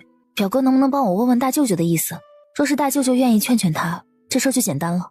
这个主意好，我这就给父亲去信。姑母想在京城，咱们家有的是宅子。姑母若是不想在京城，就回云州府老宅。说这个还为时过早，母亲想等我成亲之后再来商议这件事儿。我先带四妹妹走了，舅舅那边有了回信，表哥跟我说一声。给三表哥添麻烦了，刚刚是我失礼了。不怪你，是表哥不好。这个算盘送你了，算是表哥给你赔礼了。这不行，我怎么能要表哥的东西呢？你这是不肯原谅表哥，还生表哥的气啊？不是，我没有怪表哥。拿着玩吧，也不是什么值钱的东西。表哥给你的你就收着，咱们表哥财大气粗，不差这一个算盘。阿四今天应对得很好，你就把这事儿当成姐姐和表哥对你的考教，以后出去和别人交涉也要这样，不卑不亢，据理力争。不管心里多慌，面上都要镇定，不该让步的地方一步也不用让。小姐，您这绣功什么时候这么厉害了？梦里学的。小姐这梦做得真好，哪天我也梦里学点本事。大小姐，快去看看吧，三小姐和四小姐打起来了。打起来了？人在哪儿呢？为什么打起来？三小姐去了我们院子，看见四小姐的金算盘就想要，四小姐不肯给。奴婢出来的时候，两人已经动手了。我们去看看，你们两个去把三小姐拉开。两人对视一眼，上前拉开了苏怡慧。两位小姐别打了，有话好好说。说是这么说，但是两人只拽着苏怡慧。说，还欺负我吗？服不服？还敢抢我的东西吗？这四小姐发起怒来，还真的挺狠的。你们干什么？下人都敢动手打主子了？怎么回事？现在侯府下人这么没有规矩了？我看也不是下人欺负人，应该是在拉架吧。母亲说的是我的两个丫鬟在拉架。雪姨娘这才发现，刚才按着苏怡慧的是苏青瑜的人。四小姐下手也太狠了，这要是破相了，可怎么好？姨娘也不问问缘由吗？是三姐姐先来我这找事儿的，她要抢我的东西，我不想给，有错吗？我没有抢，我只是说进来看看，四妹妹就骂我。哼，你还说你没抢？你抢我东西的事儿还少吗？我骂你怎么了？你这种人就该揍你。好了，自家姐妹闹到动手的地步，你们不嫌丢人？传出去也不怕被人笑话没教养？母亲说的是，确实是太没教养了。依我看，这次三小姐犯了大错，该重罚。母亲说的是，这事儿确实是怡慧的错。母亲身为嫡母，自然应当教导。依我看，直接把人送去安里修行吧。京城西山的静慧庵就不错，三妹妹去那儿养养性子正好。那四小姐呢？一起去静慧庵吗？四妹妹又没错，去什么静慧庵？祖母，我听说上午的时候，徐家已经来人退过婚事了。当初三妹妹和徐家六少爷的事传得沸沸扬扬，现在徐家被清算，三妹妹出京避一避是最好的办法。不然，谁能保证皇上对徐家这些姻亲不迁怒？我可是听说，徐家大少奶奶想带着孩子回端亲王府，端亲王乐是连门都没开。青雨说的对，这事儿咱们不能大意，一会回去收拾收拾，抓紧去静慧庵吧。祖母，您就舍得我去山上吃苦吗？我不去，我要在家里陪着祖母。你自己当初做下的丑事，还有脸求情？给我老老实实去静慧庵修行，等到什么时候风声过了，家里再接你回来。大小姐怎么能这么做？我已经答应都听你的了，你为什么还要对怡慧下手？你听我的，我就要放过你吗？雪姨娘，你是不是想得太美了？说是找到那个孩子，大小姐能不能放过我们母子三人？那就看姨娘表现了。姨娘若还是像从前那样，我保证你这辈子都见不到儿子。我记住了，也请大小姐不要食言。这是当年先太后赏给沈老夫人的那副头面，怎么在你这儿？是我上次去沈家，沈老夫人送的。你二叔的事，你和沈家提了吗？这次知修直接升任内阁次辅，在人事调动上，比之前也更容易了。老夫人，三小姐来拜别您了，今儿是她去静慧庵的日子，让她先进来吧。我知道祖母想让二叔回京，但是沈三爷这时候应该还忙着徐家的事，咱们现在提起这事儿，是不是不大好？我想着，要不然等我成了婚再说，也名正言顺。这事儿他和苏青瑜提过2、3次了，可每次都是不了了之。这丫头不会是在敷衍他吧？坐在一边的苏怡慧看着苏青瑜一身华贵的衣裙首饰，嫉妒的简直要发狂。尤其是那套头面，她一眼就看出不是凡品。去吧，上山了好好修身养性。苏老夫人、苏小姐，宫宴还未开始，二位也可以到处逛逛。苏姐姐，你今天可真好看，这身衣裳和这套头面也相配，这颜色衬你，好看。少你回府拿个斗篷你也这么慢，李家养你还有什么用？嫌我慢，下次就别找我。你敢这么和我说话，信不信我告诉母亲？郡主是不是太过分了？他是你哥哥，又不是你的奴才侍卫，我们李家的事轮不到你一个外人插嘴。李云舟就是一头蛰伏的狼，他是在等着机会将李家踩在脚下呢。郡主刚才一定是在开玩笑吧？满京城谁不知道单郡王妃把4少爷当亲生嫡子一样对待？刚才是我着急了，哥哥别生我的气。无妨。郡主啊，您看什么呢？那套头面不是外祖母送给沈家老夫人的吗？怎么在他那儿？祖母和三叔都同意送他，也不知道他是怎么狐媚哄住我三叔了。凭他也配？那样贵重的首饰也只有郡主才佩戴，还有沈家3夫人的身份，明明就该是郡主的。苏青瑜若是损了先太后的东西，是大不敬之罪，可够他喝一壶的。转头在贴身丫鬟丹菊耳边吩咐了几句，丹菊点了点头，转身离开了。我跟你说，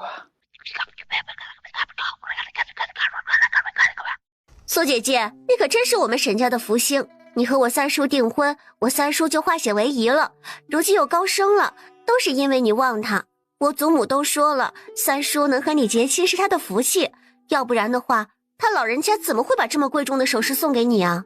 沈月说话的声音大，那几位夫人大概猜到了，沈月是说给他们听的。看了看苏青瑜头上戴着的东珠头面，都尴尬地散开了。别和他们生气，他们就是嫉妒我能嫁到沈家。苏姐姐，我保证你嫁给我三叔能幸福。苏青瑜不解地看着沈月，他拿什么保证啊？就凭三叔看苏姐姐的眼神，他就知道三叔是把苏姐姐放到心上了。我们进去坐吧，太晚了于理不合。苏姐姐说的对，那咱们往前殿走吧。怎么宫里的人这么不当心啊？要不要我去找太和殿的管事问问？算了，我去偏殿重新梳妆。苏小姐可否要重新梳妆？奴婢带您过去吧。那就麻烦姑娘了。他又嘱咐沈月先回去，他带着2个丫头去就是了。苏小姐进去吧，洗漱的东西里面都有。苏小姐，我看您头上的首饰也脏了，我特意给您寻来了擦首饰的棉巾。翡翠打开门，接过了小宫女手里的沉香木托盘。宫里的贵人就是讲究，还有专门擦首饰的东西。用这个擦完，这头面上的东珠会更亮吗？用这个擦完，珍珠不会更亮，但是会面目全非。这块棉巾上沾了一层绿矾油，手碰上倒是没什么事儿，可若是用它用力擦珍珠，珍珠马上就会被绿矾油腐蚀。引着他们过来的小宫女正贴在门边听着屋里的动静。小姐，宫里这擦首饰的棉巾摸着真不错，正好咱们这套头面脏了。啊，小姐，这花簪怎么忽然这样了？怎么会这样？这可是先太后送给沈老夫人的天妆，这若是被人知道，可就是大不敬的罪了。小姐，咱们把簪子的盘花这一面朝里，别被人发现了，等到出了宫再找人修上。虽说极品东珠不好找，但也不是找不到。只能这样了，梳妆吧，带得隐蔽些。沈月说她去梳妆了，可怎么看着这么紧张呢？皇上驾到！苏姐姐，你的簪子戴反了，我给你正一正。不劳二小姐费心了，咱们还是规矩点坐着，别被人看了笑话。听说沈清和苏家大小姐定下情事了，她来了吗？上前让朕瞧瞧，等你们成亲，朕亲自给你们主婚。苏青瑜闻言站起身，走到大殿中间，给宣德帝行礼。平身吧，沈清好眼光啊。皇舅舅，我听说苏小姐戴的东珠头面是之前皇外祖母赠给沈老夫人的，看着这套头面，我又想起皇外祖母了。皇舅舅恕罪，昭云是不是说错话了？不妨，朕知道你孝顺。苏小姐往前上2步，朕想再看看那套头面。苏青瑜闻言往前又走了2步，还微微侧了头。一时间，大殿之内的人都不敢再说笑。我看苏小姐那根花簪歪了，我帮你正一正吧。不敢麻烦郡主，一会儿我下去重新梳妆即可。他越是这样，李昭云就越觉得他是害怕。他退2步，李昭云就上前2步。这簪子啊！臣女没保管好县太后的赏赐，请皇上恕罪。皇舅舅恕罪，是我失手了。我刚刚拿下簪子，好像忽然看见了皇外祖母冲着我笑，我一时激动，才犯下了大错。朕知道你是无心之失，只是太过思念你皇外祖母。这根簪子，葫芦，你吩咐内务府的工匠修好，修好之后再给苏家小姐送回去。苏青瑜谢恩起身，再次回到了座位上。昭云郡主像是故意的，你小心些。还好他早有防备，弄了根银针固定到了簪子上。今日皇舅舅万寿节，昭云想弹上一曲给皇舅舅贺寿。这个女儿别的不说，哄人的本事一流。那朕今日可有耳福了。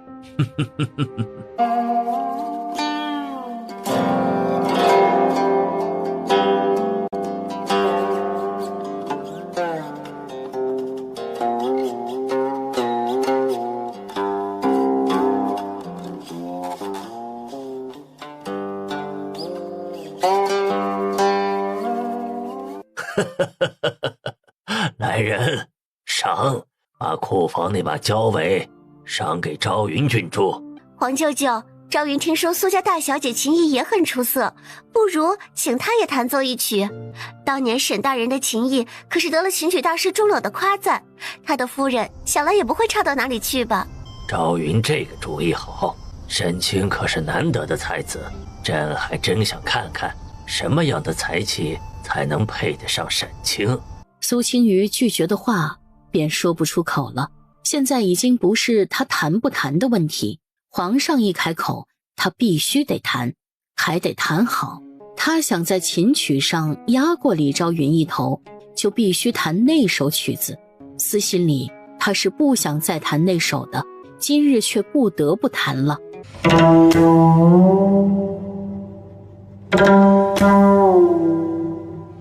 可沈之修在听到第1个音的时候，脸色就已经变了。这首《广陵散》是沈昭最喜欢的曲子，是巧合吗？向来喜怒不形于色的沈阁老忽然变了脸，引起不少人的猜测。沈之修不管因为什么变脸，都是对苏青瑜的不满，那他就还有机会。倒是沈昭整个人呆愣在那儿，他竟不知道苏青瑜把《广陵散》弹得这么好，这曲子的音调就像一把利刃，直插到了沈昭心头。皇上恕罪，臣女实在是只会这一首曲子，若是惊了皇上的万寿节，臣女愿意领罚。苏家小姐谦虚了，没想到你在琴曲上的造诣这么高呢。赏苏青瑜黄金100两，与如意一对。朕听不少人谈过《广陵散》，但是苏家这位大小姐对《广陵散》里面的情绪的理解，才真是到了极致。苏青瑜低垂着眸子，恭谨的谢恩，心头的恨意却久久未散。前世他弹的也没这么好，这一世不过是想起了自己的经历罢了。等到该表演的都表演的差不多了，朕去更衣，你们自便。还好苏姐姐你弹琴弹得好，不然还真麻烦了。只是广陵散。青瑜妹妹，你是不是心里还有我？沈大少爷是不是出门的时候撞到脑子了？我是你未过门的三婶，你觉得你问我这话合适吗？还是说沈大少爷的圣贤书都读到狗肚子里去了？那你为什么弹广陵散？我记得你之前不通音律，你是不是为了我学的广陵散？整个沈家都知道我最喜欢的曲子就是广陵散，而你只会弹这一曲，你敢说不是为了我？你想多了，我弹这曲子和你一点关系都没有。你喜欢什么我也不知道，我心里只有三爷一人。大少爷以后若是再说这样的话，别怪我不客气。苏姐姐说的心里只有我三叔一人，是真的吗？三叔若是听到，怕是会直接乐开花。哎，也是巧了，你偏偏就弹了广陵散，怪不得大哥误会，确实太巧了些。苏青瑜心里却咯噔了一下，他忽然想起刚起调的时候，沈之修像是变了脸色。月儿，你说你三叔不会也误会了吧？咱们去找找他，我得当面解释两句。苏姐姐说的是，那咱们去找找三叔。自从三叔生了那个次妇，我们家这些日子就没断过人，我连祖母那儿都不大去了，每日都有客人。这是太子哥哥的令牌，你给三爷送去，再告诉他来后殿西厢房。郡主啊，说算不算假传太子旨意？说是被发现了，可怎么好？你怕什么？等我和三爷成了好事，谁还顾得上这事儿啊？你放心，到时候我就是沈家的三夫人，以后你有什么事我都会帮你的。那我听郡主的，我这就去找三叔。听见什么了？他想算计你三叔，咱们得先找到三爷要紧。他和沈月问了一圈才知道，沈之修和陈阁老还有6部几位尚书正在水榭那边的亭下说话。苏姐姐，这可怎么办啊？李少爷，有个事请你帮忙。什么事啊？你帮我去水榭那边给三爷传个话，就说若是太子请他去后殿厢房，千万别去，那是昭云郡主做的局，为了算计他。李昭云是我妹妹，你觉得让我传话合适吗？四少爷应该也不想郡主嫁到沈家吧？云州哥哥，你还是快点去找我三叔吧，晚了来不及了。李云州也知道这事儿挺重要，说了句知道了就转身走了。前世能靠战功封王的人，这点事儿应该难不倒他。苏姐姐，这事应该万无一失了吧？应该没事了。王妃，不好了，出大事了！郡主他……郡主怎么了？好好说，别慌。郡主和沈阁老私会，2人情难自禁，在后殿圆房了。你说什么？快去请皇兄，就说昭云出事了。怎么了？昭云怎么了？皇兄，昭云和沈之修私会，这可怎么办呀？若这人不是沈之修，要么赐婚，要么赐死，就这2条路。可对方是沈之修，赐死是不行的。至于赐婚嘛，人家已经定下婚事了，还怎么赐婚呢？做妾，昭云这样的身份怎么能做妾呢？他基本能确定和李昭云圆房的人不是沈之修。有些人根本配不上我三叔，还妄图攀扯高枝，也不看看自己什么身份。郡主不能做妾，那就只能旁人做妾了。皇上恕罪，王妃恕罪，这事我们沈家一定会负责的，定然会明媒正娶迎郡主进门。皇妹怎么想的？皇兄，为了避免这事最后传得不堪，请皇兄现在就给沈之修和昭云赐婚。皇兄现在赐婚，2人也算是名正言顺圆房。苏家怎么说？老夫人，您就当是可怜可怜昭云，成全我们吧。只要您老肯成全，以后单郡王府和平宁侯府就是一家人，老夫人的恩情我也会一直记得的。若苏家执意不肯，那我们昭云只能进门做妾了。虽说有损皇室颜面，但是我也不会强迫苏家，到底怎么决定，就得看老夫人怎么想了。既然皇上问苏家的意见，那我就直说了，我不同意。这里没有你说话的事儿，父母之命媒妁之言，苏小姐都忘了？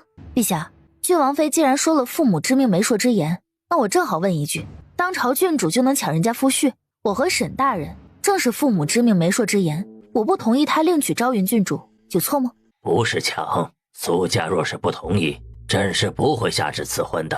昭云便只能去沈家做个妾室，这点你放心。昭云郡主能不能做妾，应该是我这个三夫人进府之后再商议的事。放肆！你一个撞大运嫁进沈家的人，本就配不上沈大人，现在皇上要赐婚，哪里轮得到你推三阻四？皇兄，你可得给昭云做……既然苏家不愿意，朕就不能赐婚。皇兄，沈之修这么欺负昭云，难道这事儿就算了？永嘉公主话音刚落，大殿之外就进来2人，赫然就是沈之修和沈老夫人，给宣德帝行了礼。你怎么在这儿站着？出什么事了？不算什么大事，皇上想给你和昭云郡主赐婚，问苏家的意见，我没同意。皇上给他和昭云郡主赐婚，这么大的事儿，苏青雨是怎么说的这么云淡风轻的？陛下，臣已经定亲了，我就不劳烦陛下费心了。你刚才说的话，再和沈大人说一遍。丹菊此时脑子一片空白，只能按照宣德帝的命令，把刚才的话一字不差的又说了一遍。你亲眼看着我进去的？丹菊心里咯噔一下，竟然不是沈大人吗？沈之修在这儿，那和昭云在一起的是谁？朕去看看。皇上，王妃，里面的人是沈家大少爷。怎么是沈昭？难道是李云洲把沈昭扔进去了？他环顾了眼四周，忽然瞧见不远处李云洲正半靠在树旁，微眯着眼睛，像是在晒太阳。你把沈昭扔去昭云郡主房里的？不是我又不傻，让李昭云嫁入沈家，不是克我老师吗？那沈昭怎么进去了？我不知道，我按照你说的去给老师传了话，当时边上还有不少六部大臣，老师什么都没说，只是点了点头，我就退出来了。不过我出来没多久，就看见沈昭进去了，他出来之后又去了哪里我就不知道了。朕回去就给昭云和沈昭赐婚，沈家准备提亲吧。她嫁进沈家，咱们以后还有消停日子吗？不过也不怕，还有三叔在。他翻不起什么风了。那令牌你怎么没有给三叔？三叔说了，他晚些时候去见太子殿下。我想着不如我亲自去跟太子会话，也好拉近一下和太子殿下的关系。这宫宴真不是一般的累人，身子累，心也累。不带着800个心眼子去，怕是都不能全虚全影的出来。小姐吃点甜瓜，这是三少爷特意让人送来的。小姐近日进宫累着了吧？要好好歇几天才好呢。宫里好玩吗？我还没有进过皇宫呢，听说铺地的砖都是金的。好玩？我们都是一颗心提到嗓子眼儿，哪儿顾得上看砖呢？不过小姐今日弹的曲子真好听，我还是第一次听小姐弹琴。小姐这是要给谁写信啊？怎么看着这样为难？今日我弹的那首曲子是沈家大少爷最喜欢的，我看三爷的脸色，怕是误会了，我写信解释一下。小姐这么急着解释，是不是显得咱们太上杆子了？不是说女儿家金贵，未成婚的更得端着吗？我和三爷成婚以后就是夫妻一体，一荣俱荣，一损俱损。三爷今日误会我，我不解释；明日我误会他，他也不解释。长此以往，这日子还怎么过？到时候只会被歹人钻了空子。等到事情说通了，也晚了。这封信，苏青瑜字字斟酌，信里解释了他弹这首曲子，并不是因为放不下沈昭，他是在弹完之后才知道沈昭喜欢这曲子的。这一切只是一个巧合。你要把这封信交到三爷的手里，不要假手于人。沈之修坐在书案后，正在听李云洲说苏青瑜是怎么找他的。三爷，属下还查到您和陈阁老去说话的时候，大少爷去见了苏小姐。说什么了？大少爷问苏小姐是不是心里还有他。三爷，苏小姐身边的丫鬟求见您。让她进来。翡翠进门先不自觉打了个寒战，心说已经开春了，可三爷的书房怎么觉得这么冷呢？三爷，这是我们小姐给您的信，让奴婢亲手交到您手上。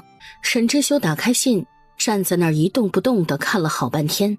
他记得小姐好像只写了4-5行字，怎么小姐写得很深奥吗？三爷看了这么久。三爷，您要给苏小姐回封信吗？去库房里把古琴绿器装好，送给苏小姐。今日宫宴开始之前，你们怎么回来的那么晚？翡翠听他问，就说起了宫宴上李昭云是怎么算计苏青瑜，他们又是怎么反击的。我这位未进门的师娘，脑子和手腕那都是1等1的，老是好服气啊。辽东那场战事，你和宋鸿燊研究的怎么样了？说是心里有数了，今年8月就送你们过去，等到秋日辽人大举进犯的时候，一举反攻。老师，我怀疑你在公报私仇啊！按照之前的准备，不是要等到明年才动手吗？你是不是想让我立下赫赫战功，好出手废了李昭云，给师娘报仇啊？哼，我报仇还用你替我动手？之前定制计划的时候，徐阁老还在位，很多因素要考虑。怎么，没信心？当然有信心，我跟老师学了这么多年，不就是为了这天吗？云州，我定制这个计划不是为了给你复仇，辽人不灭，早晚有一天要和西北鞑子勾结到一起，到时候整个北方防线只要一个口子破了，他们就能长驱直入，兵临京城。你要报仇我可以帮你，但是这场仗你是为了大周和无数百姓战的。老师，我记住了。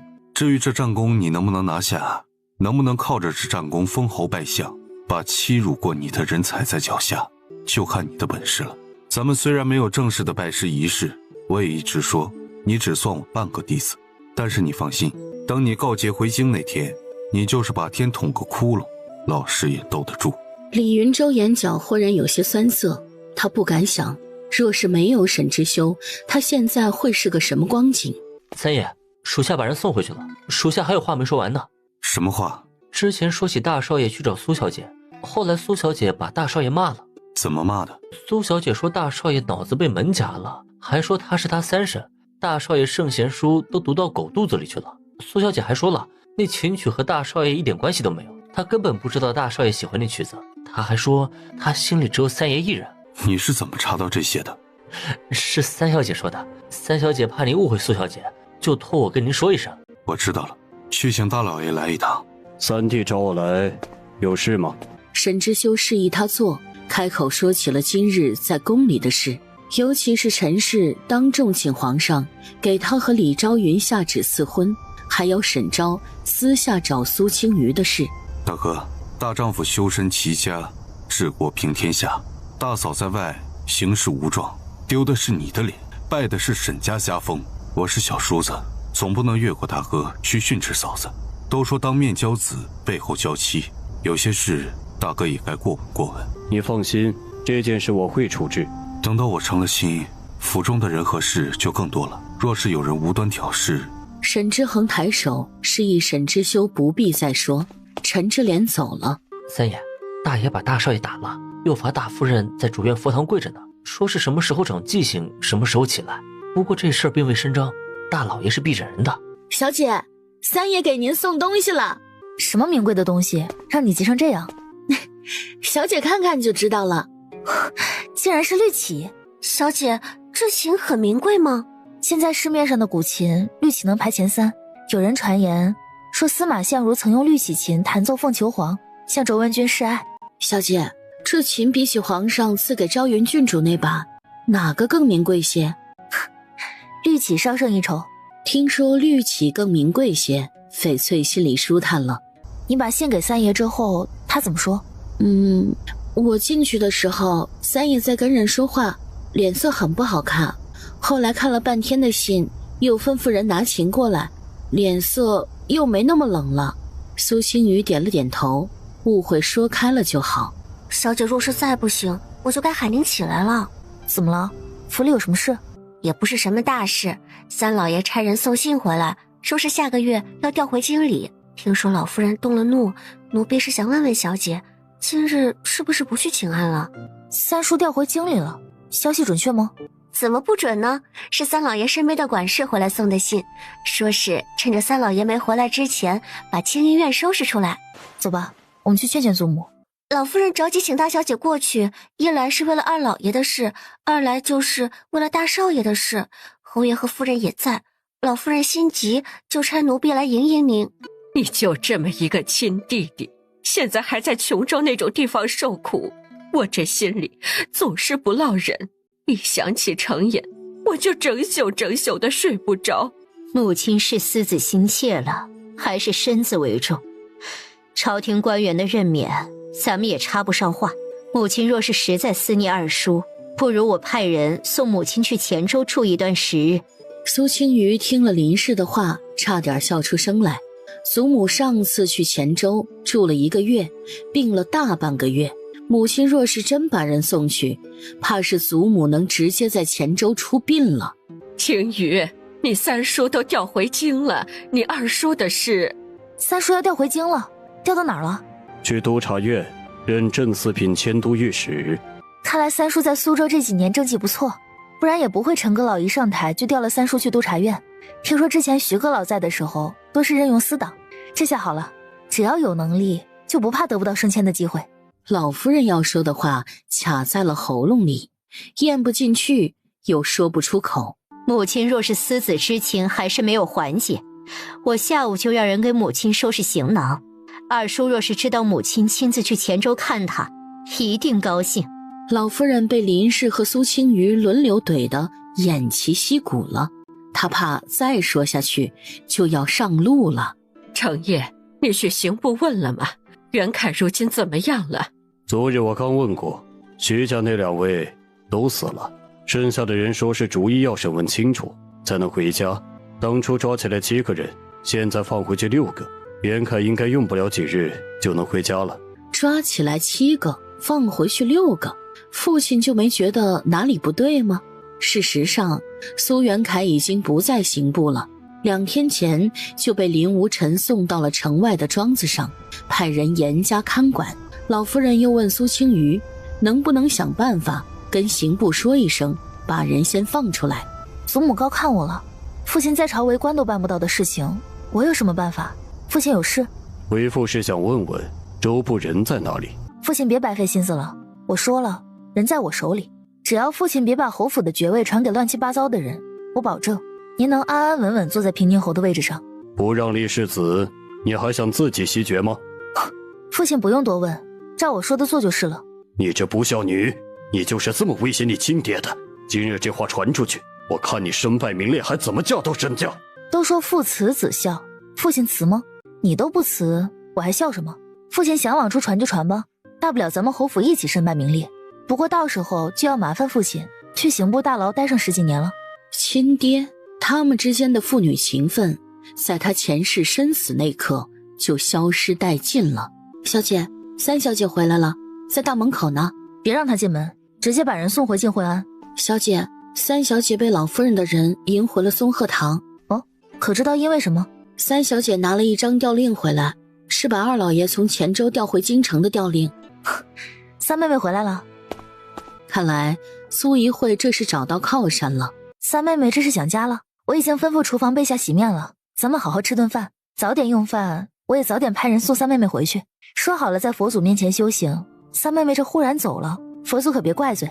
苏怡慧却想起了她和那人在佛祖面前做的事，脸色忽然就红了。怡慧不回去了，要在家里准备成亲。祖母给相看的谁家啊？这么快就定下了？是魏国公府世子，他那位夫人不是去年离世了吗？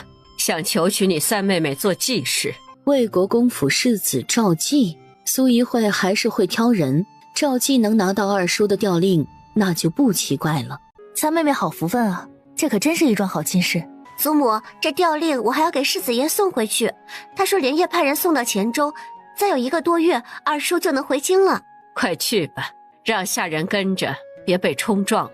林二叔，你让二婶帮我去一趟静惠庵，打听打听苏怡慧在静惠庵的事儿。大姐姐，这是我在静惠庵特意给大姐姐求的平安符，大姐姐若是不放心，可以找大夫来看看。多谢三妹妹了。之前我许多事做错了，大姐姐别和我生气。这段时间在山上，我想了许多，咱们是亲姐妹，就该和和睦睦的。我知道我之前做的太过分了，大姐姐也不用说原谅我，就看我往后怎么做吧。咱们来日方长。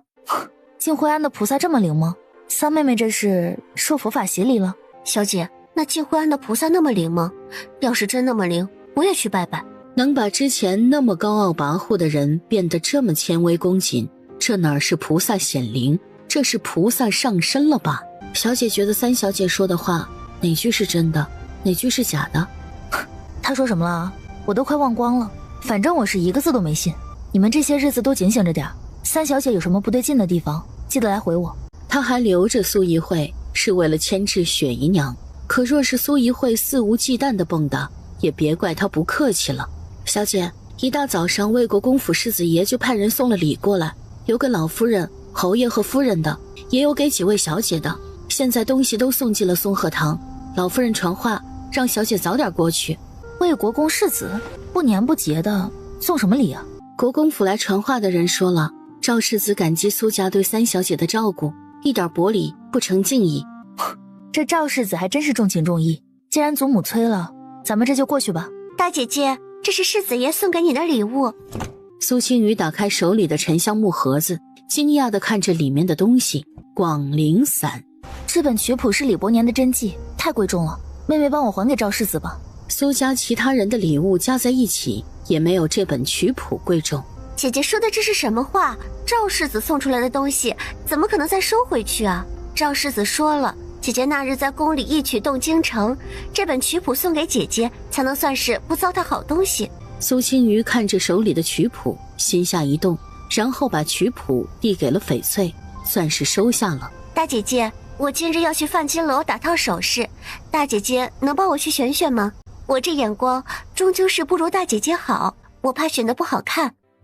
那我就陪三妹妹走一趟吧，我先回去换身出门的衣裳，三妹妹在2门处等我吧。你们2个跟我出去，三小姐若是作死，你们不必留守。三爷，您那套锦衣属下没找到，能不能是给苏小姐下聘的时候掺到聘礼里面了？苏青瑜停住脚步，扯了扯唇角，谁家下聘会把锦衣裹在里面呀？三爷，苏小姐来了。苏小姐，请进。苏小姐，属下想解释一下锦衣的事情，不是你想的那样。坐，别听文珠瞎说。你们方才说什么？什么加在聘礼里了？苏小姐，事情发生在皇上给苏家下旨赐婚的前一天晚上。我们三爷听说太子想让苏小姐入东宫，就连夜让我们准备了聘礼。怪不得沈之修刚下完聘，赐婚的圣旨就来了。那天晚上我们院子乱成了一团，毕竟是60台聘礼，根本没有功夫精挑细选，就在小库房直接装箱了。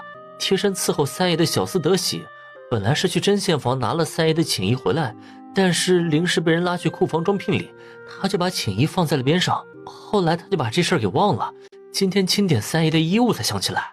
苏青瑜听到最后差点笑出声来。我回去差人找找，找到了差人送回来。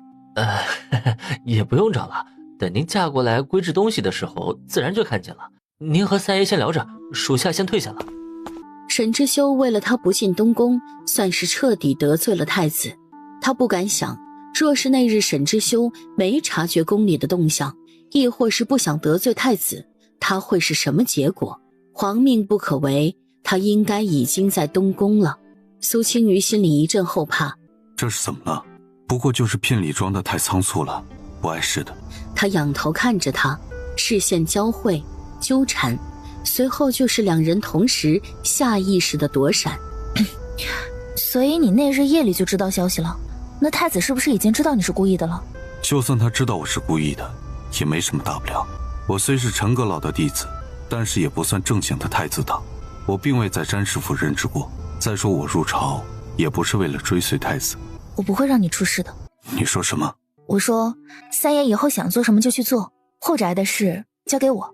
其实也没什么事，西院这边人口简单，到时候我再选些老实本分的丫头进来。至于主院那边，你只需要给母亲请安即可，其他人都不必管。你今日来可是有什么事？总不会是专门来看他的吧？上个月我把苏怡慧送到了静惠庵修行，一方面因为她在府里欺负我四妹妹，也是为了给雪姨娘点教训。但是昨日她突然回府了，还跟魏国公世子赵姬私定了婚事。赵姬把我二叔调回了京，祖母很是高兴。今天早上赵姬给苏家众人送了礼，说是感谢苏家对苏怡慧的照顾，但是给我的那份礼却最为贵重。刚刚在范金楼，我们无意中遇上了赵姬，赵姬对我很殷勤，说是无意中遇上，但是我总觉得苏怡慧是故意的，故意在赵姬面前跟我亲近。我思来想去，总觉得赵姬答应娶苏怡慧是因为我，但是我有什么可以让赵姬利用的吗？归根结底可能还是因为三爷，我便想来问问，这里面是不是有什么利益纠葛？赵姬是怕我扶持表弟上位，丢了魏国公府的爵位。苏青瑜一听是因为爵位，再一琢磨沈之修和魏国公夫人的关系，看透了里面的关窍。苏怡慧利用他，又利用沈之修，真是该死。三爷，这事我会处理的。苏怡慧嫁不进赵家，这事不用管，咱们不做那棒打鸳鸯的事儿。那若是赵世子借着我和苏怡慧的关系难为三爷，三爷也不必在意。我和那个庶妹的关系比陌生人还不如。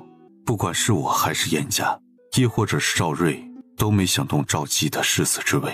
一来赵瑞对兵权没兴趣，二来魏国公府先夫人对严家有恩，只不过赵姬这人想得的多，总想和我关系再近点。之前他还想让他小儿子娶沈月，我没同意。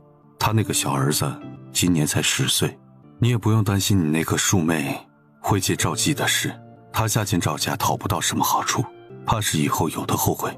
相信我，你那个庶妹嫁进赵家，可比在苏家有意思多了。等你往后多接触赵姬2次就知道了。反正你现在也没处打发她，不是吗？不如就让她嫁进赵家，你也能添点乐子。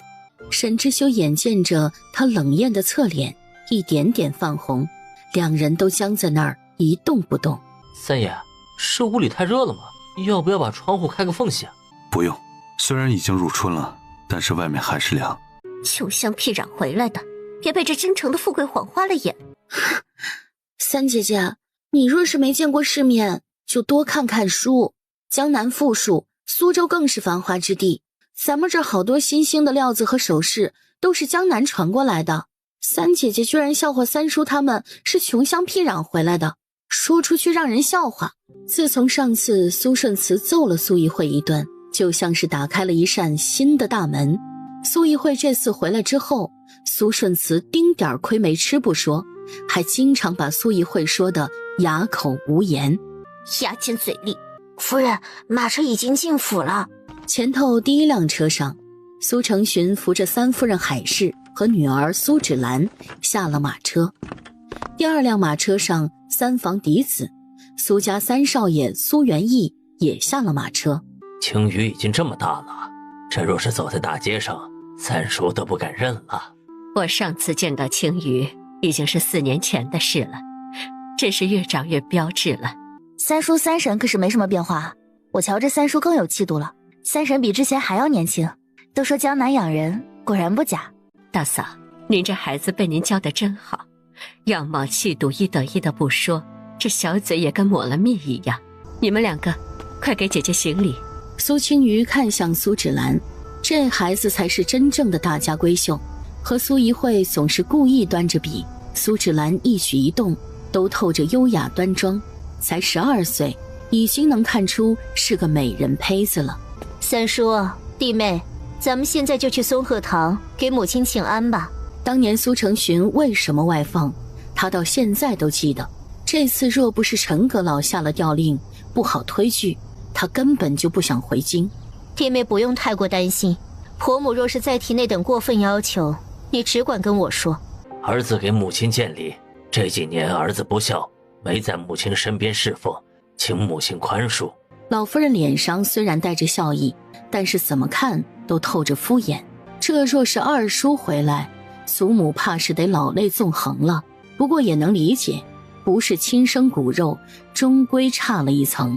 可祖母错就错在没把人家当儿子，却还什么事儿都想插手。难为你还记得家里还有母亲，我以为你在江南过得自在，不想回京了呢。母亲言重了，儿子不敢。儿子外放也好，回京也罢，都是以国事为重，不敢有一点私心。都下去休息吧。听说老三媳妇挽发挽得好，进来伺候我更衣休息吧。母亲这缺挽发的丫头，身边的人是怎么伺候的？挽发都挽不好吗？这样吧，母亲身边伺候的都发卖了，我另外买了会挽发的丫鬟，进府伺候母亲。老夫人气得额角青筋一股一股的，她丝毫不怀疑，她若是敢让海氏进来，林氏就敢把这松鹤堂的人都卖了。都下去休息吧。多谢大嫂了，不过大嫂下次别为了我顶撞婆母，我怕影响大嫂的声誉。无妨，现在这声誉对我来说屁用没有。青鱼啊，你的嫁妆多，分给你三妹妹一半，不然她嫁去赵家不好看。你要你大姐姐的嫁妆做什么？府里还能少了你的嫁妆？姨娘自己不敢争就算了，可也别拦着我。不可能，祖母怕她嫁过去不好看，可以给她另外添置。但是我的嫁妆，一部分是我母亲从嫁妆里拨出来的，还有一部分是我母亲添了提几银子给我置办的，没有给三妹妹的道理。不是还有沈三爷给你的嫁妆吗？那可价值10万两呢。大姐姐这么多嫁妆，太招摇了吧？三妹妹想招摇，可以让赵世子也给你10万两的嫁妆。至于我招不招摇，还轮不到你来插嘴。这家里是越来越没规矩了。我看三小姐是府里日子过得太舒坦了，想再去静慧安住些日子。夫人恕罪，三小姐一时糊涂，请夫人息怒。祖母，您帮我劝劝大姐姐吧。我之前和赵世子说了，大姐姐会分我一半嫁妆，现在赵家已经下聘了，若是没有嫁妆，我怎么跟赵世子交代呀？赵世子一怒之下退婚事小，若是再把二叔弄回黔州，我可就成了苏家的罪人了。青鱼啊，你三妹妹既然这么说了，你总不能眼睁睁地看着她的婚事出变故吧？这事闹到最后，咱们也没法跟赵家解释啊。祖母怕这事不好解释吗？没关系，我亲自去赵家解释。魏国公夫人通情达理，必然能理解三妹妹因为想嫁进赵家而说的谎话。大姐姐，你可怜可怜我吧！我和徐家退了婚事，本就难嫁到好人家。赵世子虽说年纪大点又有孩子，但是对我来说已经是最好的归宿了。我和大姐姐比不得，大姐姐是侯门嫡女，外祖家又富贵，沈家也看重你，我什么都没有，只希望大姐姐能成全我。三小姐这话说的，该是谁的就是谁的，你没有就要占大小姐的，到哪儿都没这个道理。大嫂仁慈，对庶子庶女都视若己出，但是你们也要记得嫡庶尊卑。三弟妹说的也是，我之前是太仁慈了些。来人，三小姐掌嘴20下。女儿家的不好伤了脸，就去佛堂罚跪吧。我出身商贾，总是记不住咱们家的规矩，母亲别在意。不过既然我是当家主母，这令也下了，就不好改了。还不动手？两个婆子二话不说就站在苏怡慧身前动起手来，一巴掌接着一巴掌下去。老夫人看得心惊肉跳，又看向林氏。从前这个长媳做事很是妥帖，怎么最近像是变了个人？母亲歇着吧，我们就先回去了。小姐，三少爷传话要见您一面，请您晌午去如意楼一起用饭。你还是改改口吧，元义回来了，以后你叫三少爷，我都不知道是叫谁。我记住了，以后叫三表少爷。昨儿父亲托人送来不少黑蟒园的冷水鱼，我派人给姑母送去了些，晌午再让如意楼的厨子炖上2条。你也好久没吃了吧？黑蟒园靠近辽东，那边的冷水鱼肉质细嫩，林家人都爱吃，所以只要有林家的掌柜去那边办事，就会带些回来。表哥喊我来就是吃鱼，还是有别的事？你上次说的姑母和离之事，我给父亲去信了，昨晚上才回信。大舅舅怎么说？我爹和二叔还有祖母都商议了，他们的意思是整个北直隶的粮食生意都给姑母。这怎么行啊？整个北直隶的粮食生意占林家每年收益的2成了。父亲说了，之前姑母为了林家的生意在外奔波，她成婚的时候林家没有这么大的家业，也怕树大招风，所以只给了银两和4个铺子作为陪嫁。但现在家大业大了，姑母和离之后就是林家的人，自然该分家产，这些都是姑母应得的。之前的30万两银子表哥没让我还，我们再收了这么大的家业。和表哥还算这么清楚啊？上次灾情，林家靠你的消息赚了上100万两银子，是不是也要跟你算算？当时为了帮沈之修，京城的粮价恢复了正常，但是林家因为早做了准备，在其他地方的粮食赚得盆满钵满。我提供消息，你们也得相信，还得有能力赚这个钱才行。这些文书我爹已经安排人办了，你回去劝劝姑母，早点脱离苦海。跟他说，这些生意还等着他做主呢。表哥，这事我是不是该和三爷说一声？我怕这事会影响他和沈家的声誉。和我说什么？沈阁老大驾有失远迎啊。苏青瑜还在看着沈之修发愣。表妹，就算他长得好看，你也不用盯着这么久吧。三少爷，您那鱼店里没做过，是先煎一下吗？林无尘怕店里的厨子糟蹋了他那好不容易得来的鱼。我去看看。三爷，我和三表哥在说我母亲和离的事儿，于情于理，我觉得这事该跟你说一声。三爷若是介意。平宁侯又干什么了？伯母还好吗？最近倒是安生，母亲还好，不过就是对她死心了。侯府那样的深宅大院，我也不想母亲再蹉跎下去。我若是介意，你想要怎么样？你要是介意，我就还要再琢磨琢磨。想起母亲在侯府的境况，他又低声呢喃：这桩婚事已经没有维持的必要了。是谁在书房说爱慕我良久，生不能同亲，死也要同血的？是我说的，但是三爷，我母亲和离跟我们死后是不是埋在一起有什么关系？我也想知道，你母亲和离为什么影响了我们的亲事？我们的亲事？三爷在说什么？我没听懂。不是你说的，这婚事没有维持的必要了。我说的是我母亲和我父亲的婚事，三爷想什么呢？那你说琢磨琢磨，不是在琢磨退婚？我是说，我要琢磨琢磨，怎么降低这件事对沈家的影响。关于伯母和离的事，我没有什么可介意的。苏家若是不肯，我可以替伯母出头。你们说到哪儿了？三爷说，若是苏家不同意和离，他可以帮忙。林无尘眼神在沈之修和苏青瑜之间横扫。我就去弄个鱼，你们两个怎么忽然就眉来眼去的？你眼花了。察觉到苏青瑜的异样，沈之修转头瞪了林无尘一眼。林无尘刚要回话，小二就端着鱼走了进来。苏青瑜如蒙大赦，拿起筷子就开吃。沈之修见苏青瑜对着鱼喜欢得不得了，便开口问林无尘：这是什么鱼？哪儿弄来的？那是黑蟒园那边的冷水鱼，林家的管事弄回来的。你若是喜欢，下次再有我给你送一些。多了没有啊？这玩意儿运送不容易，我们家人多，只能分你个10条8条的。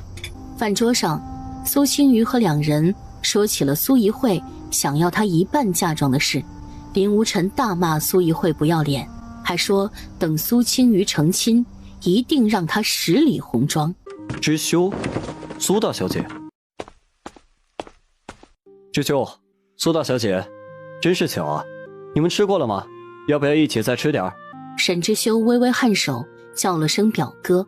知秋啊，往后咱们就是亲上加亲了，既是表兄弟，又是连襟。你还不知道吧？我已经去苏家给三小姐下聘了。苏家三小姐，就是今天想要你一半嫁妆，被伯母罚了的那个。我和这个庶妹私下关系一向不好，也就是在外面装装姐妹情深，那也是为了苏家的颜面。她居然说，若是我不给她一半的嫁妆，赵家不会善罢甘休。我还想问问赵世子，怎么你们赵家还想去我那儿抢嫁妆吗？还有这事，嫁妆的事不是我提的，是他说和大小姐关系好，大小姐会给他一半的嫁妆。我娶她可不是因为贪财啊，你们别误会。他要娶苏怡慧，确实是因为嫁妆，却不是因为贪财。他是觉得苏家大小姐愿意给苏怡慧一半嫁妆，就说明跟这个妹妹是真的好。赵继心里暗骂，没想到被他给骗了，没拉近关系不说，还把人得罪了。这事可能是误会了，我这就去苏家跟他说清楚，怎么能做抢嫁妆这种事呢？听说婚期定在了6月，这次赵家要大办婚事，到时候我一定去河北喜酒。我娶个继室就不操办了，一顶小轿给抬进去就算了。若不是下聘了不好退婚，他都想直接把婚事退了，那就按照妾室之礼接进门吧。世子爷，您让苏家三小姐打造的凤冠已经画出样子了，金师傅已经给苏家三小姐看过，她很满意，想请您最后过目。告诉金师傅不做了。这几天苏怡慧可是显摆了好几次那顶凤冠了。赵继惯会察言观色的。嫁妆的事我这就去跟三小姐说。这位赵世子还挺有趣的，这人一定很聪明。还好他是个武将，他若是文臣，估计是个油嘴滑舌哄骗君上的奸臣。他这个人吧，从不会被女人拿捏住，相反，他知道该怎么做对自己最有利。所以你不必担心苏怡慧嫁进赵家会怎么样，在赵继身边他只能是个玩物，借赵继的手除了他，比你亲自动手还要省事。你不觉得我这么对自己的庶妹有些过于狠毒了吗？上次在护国寺，我亲眼看见他算计你，那次若是你没防备，我也没在护国寺，现在的你会比他凄惨100倍。对仇人我一向心硬。我懂，往后你想做什么只管做，出事了我扛着。你们有什么话能不能等到成婚之后再说？这里人来人往的，影响我表妹声誉。小姐，您要给三爷做2套锦衣、4件锦袍、2双鞋，您正正经经缝制完的才1套锦袍。这1个月小姐不能再出门了，就在家安心缝制吧。还有，给沈老夫人的见面礼也是要您亲手缝制的。苏青瑜被翡翠说的有些心虚，下个月初老太太和2位舅老爷还有几位表少爷表小姐就该来了。小姐难道不想和他们亲热亲热？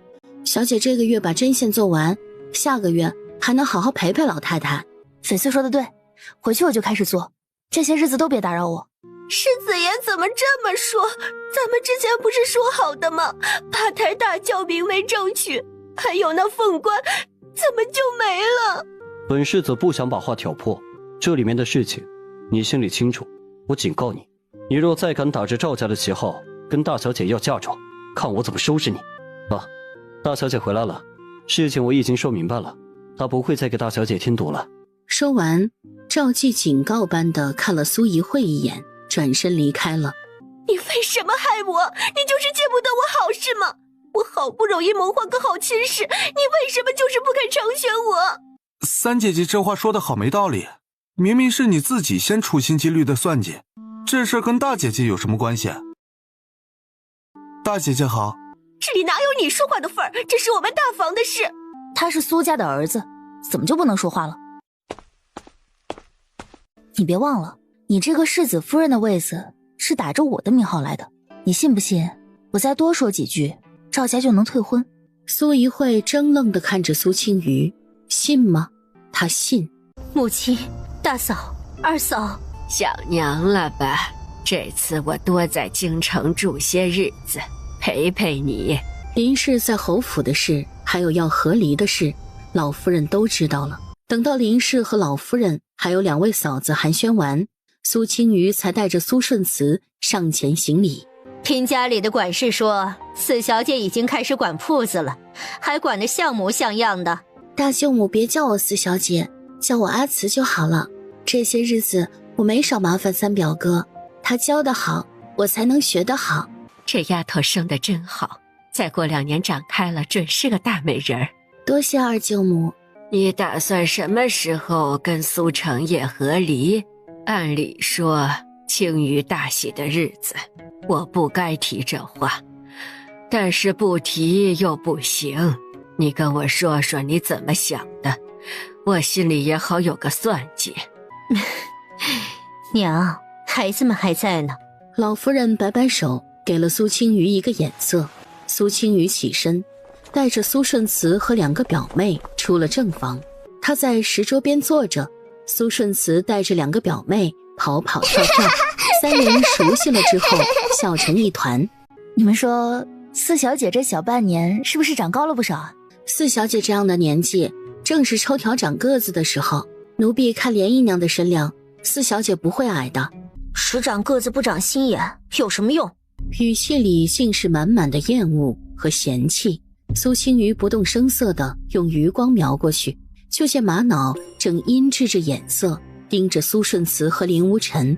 这目光，苏青瑜微微摇了摇头。果然，有些事情就算他重生也改变不了。我说什么？四小姐也是你能说的？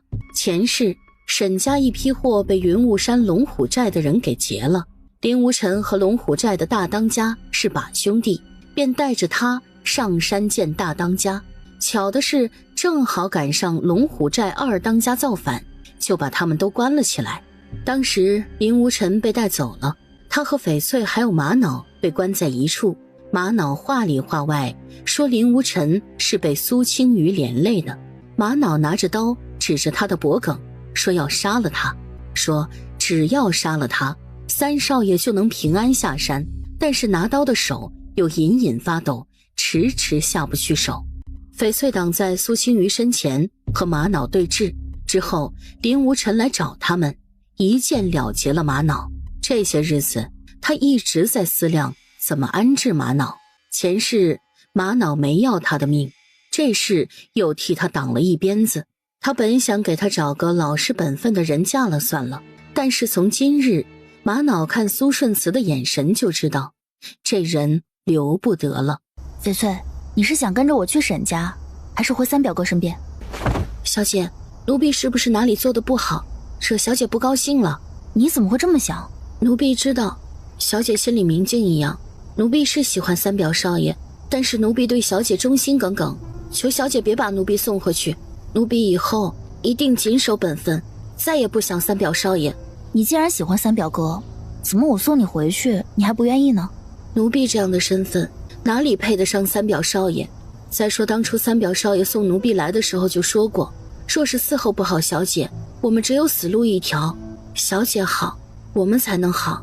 奴婢心里清楚，越是惦记三表少爷，奴婢死得越快。求小姐开恩，奴婢以后绝对不胡思乱想，一辈子在小姐身边伺候。你倒是不糊涂。林无尘的手段，他前世就见识过的。这个林家最温和有礼的三少爷，动起手来可是一点情面都不留的。起来吧，你凑近点，我交代你点事儿。你去把那罐子秋梨膏拿出来，给四妹妹送去。小姐，奴婢去送吧，正好奴婢要去找针线上的人，要2个花样子，顺路就送了。那也好，那就玛瑙去吧。玛瑙出去之后，苏青瑜给翡翠使了个眼色，翡翠微微点头，也出了内侍。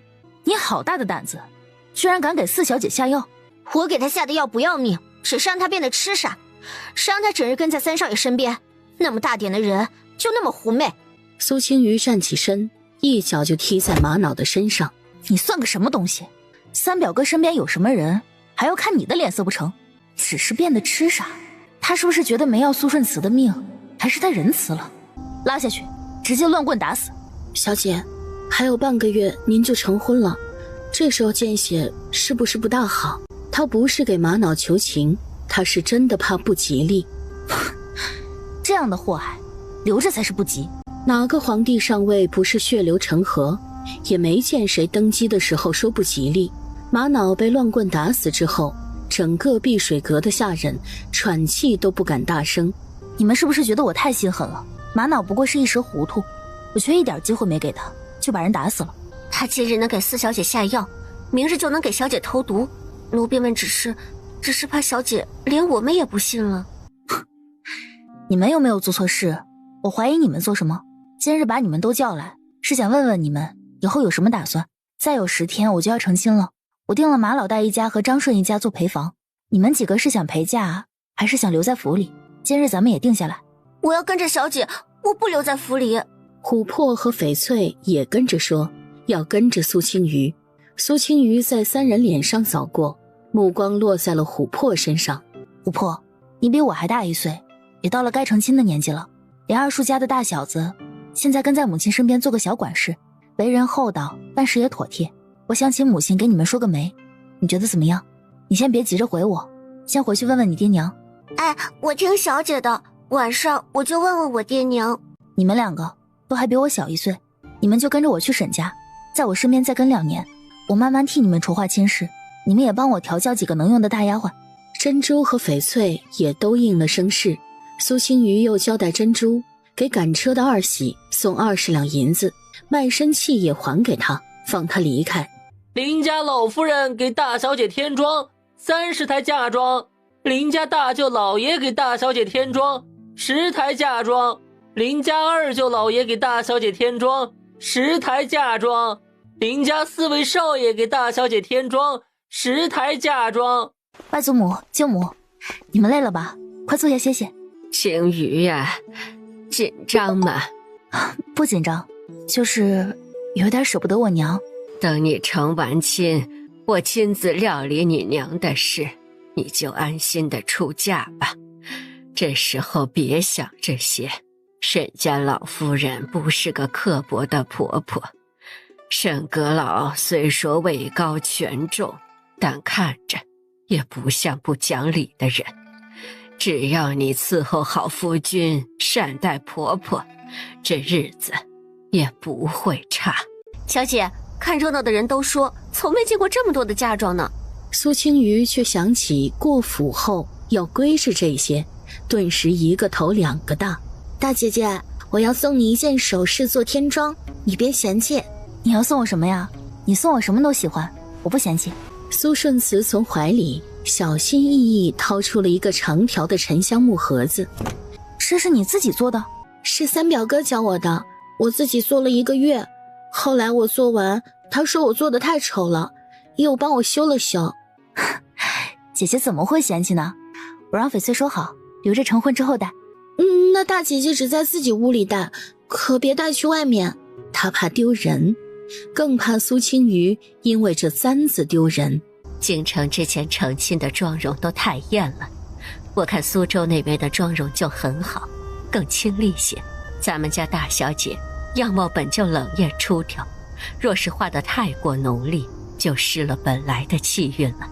还是画得认真，一炷香之后才满意地放下手里的胭脂，又离远看了看，点头道：这样就很好。不多时，穿着大红色吉服的沈之修走了进来，陪着他一起迎亲的还有2人，一人是武城兵马司提督忠义侯宋瓒，还有一人是华盖殿大学士兼兵部尚书杨文士。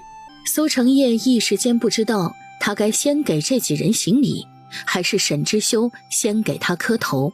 好在沈之修已经按照规矩跪下给苏成业磕了头。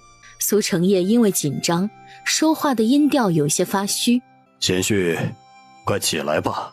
跟着沈之修一起迎亲的宋瓒和杨文士也上前跟苏成业打招呼。苏成业只觉得被几位朝廷大员围着，头晕目眩。随后沈之修被迎进了正堂，给苏家亲长行礼磕头。苏青瑜拜别亲长，由三弟苏元义背着上了花轿。花轿从沈家正门进去，苏青瑜由喜婆搀扶着，跨了马鞍，拜了堂。等他坐到新房的时候，外面天色都已经暗了下去。新郎官儿可以掀盖头了。紧接着萧金红盖头被挑起，苏青瑜抬眼就看见沈之修站在他身前，正眼含笑意地看着他。苏青瑜只觉得脸颊有些热，下意识躲开和沈之修对视的目光。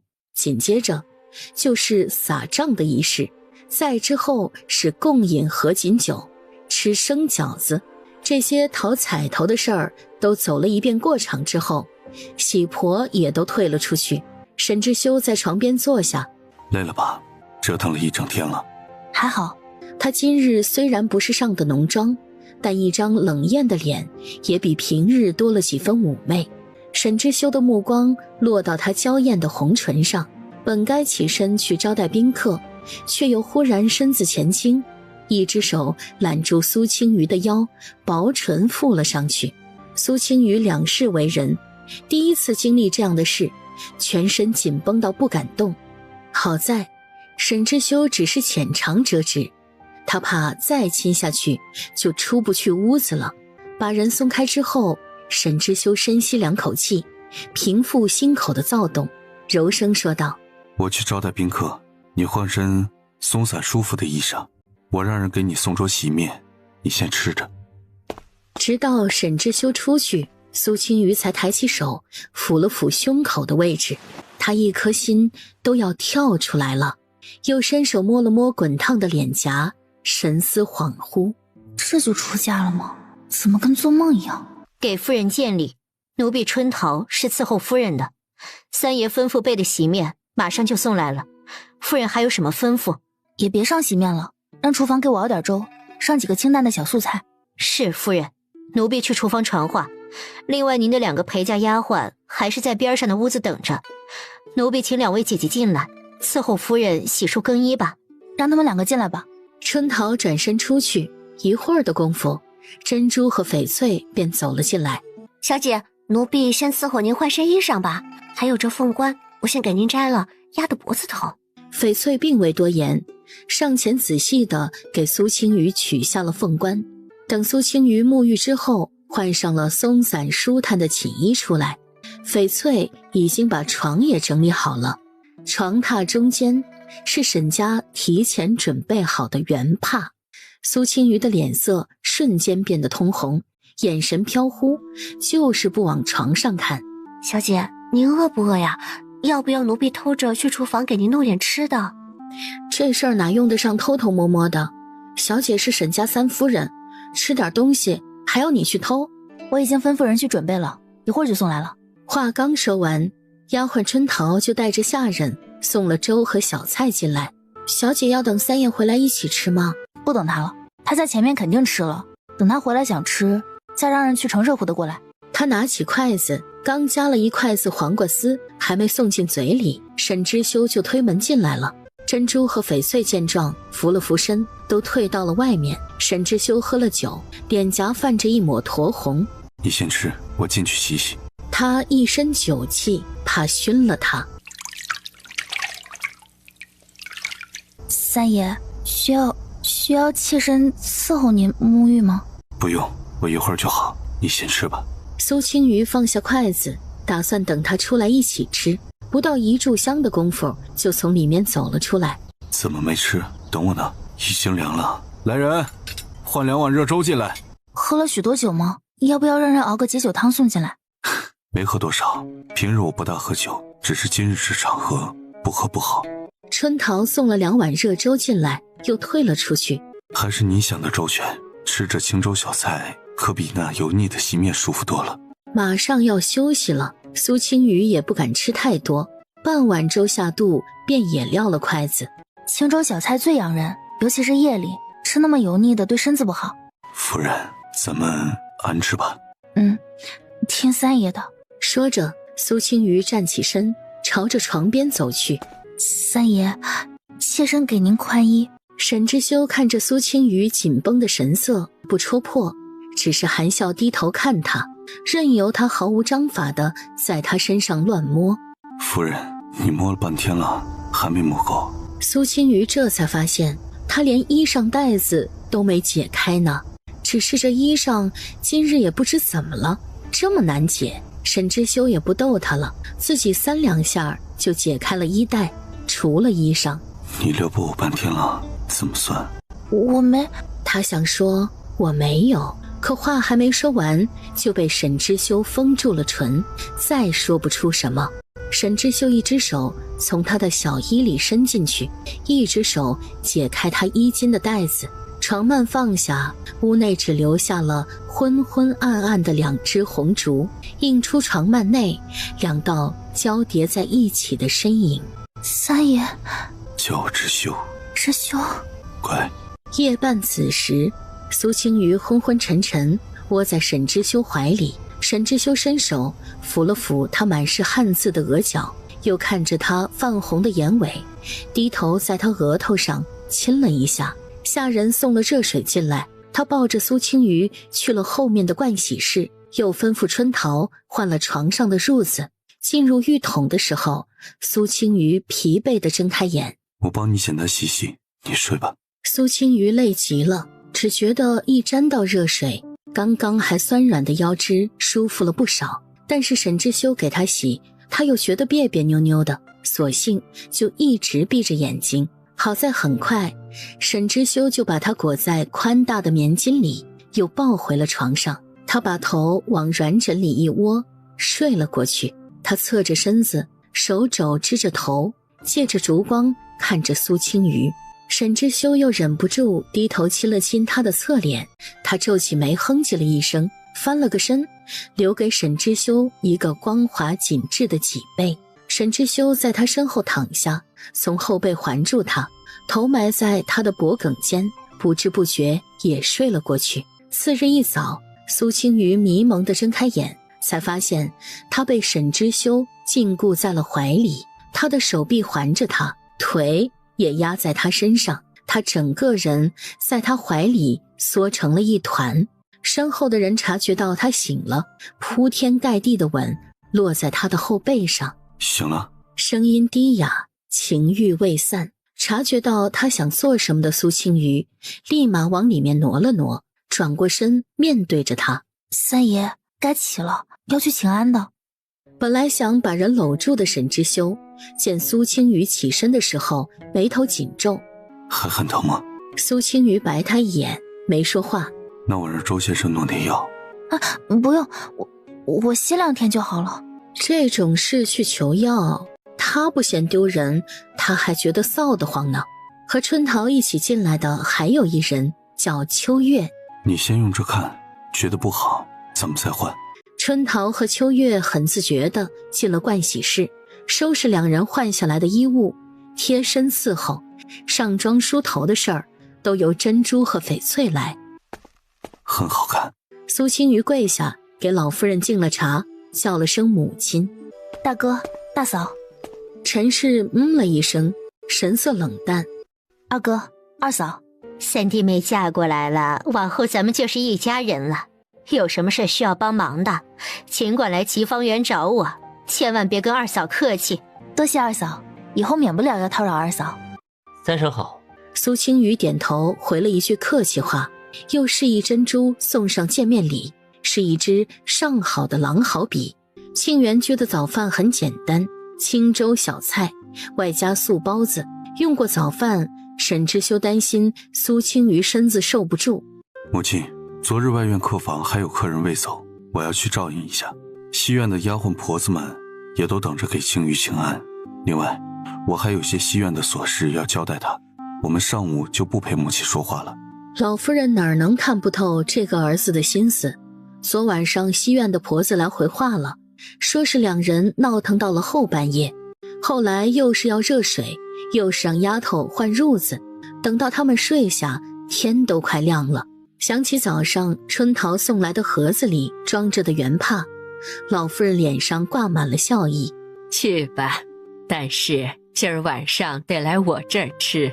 沈之修应了声是，示意苏青瑜可以走了。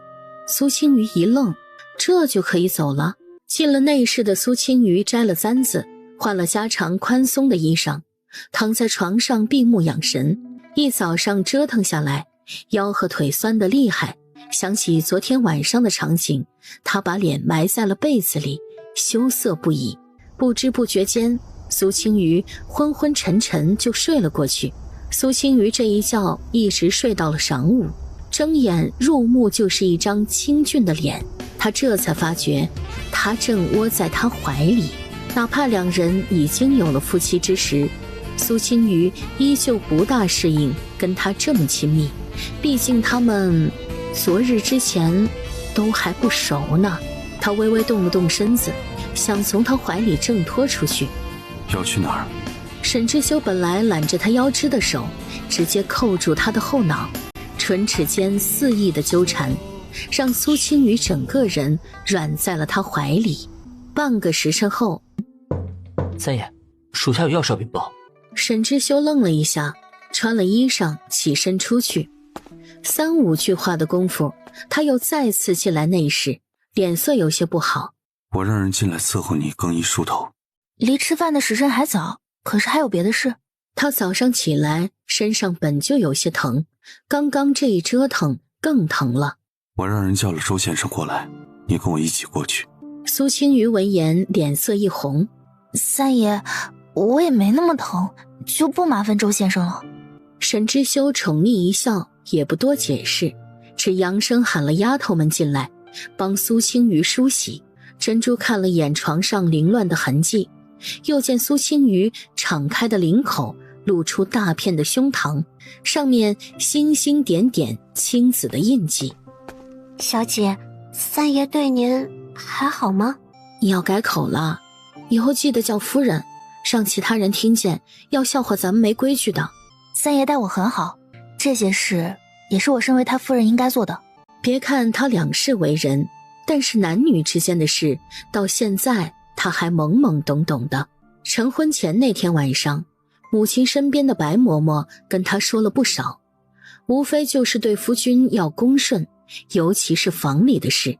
这2日他也一直记得白嬷嬷说的话，可却总觉得哪里不对。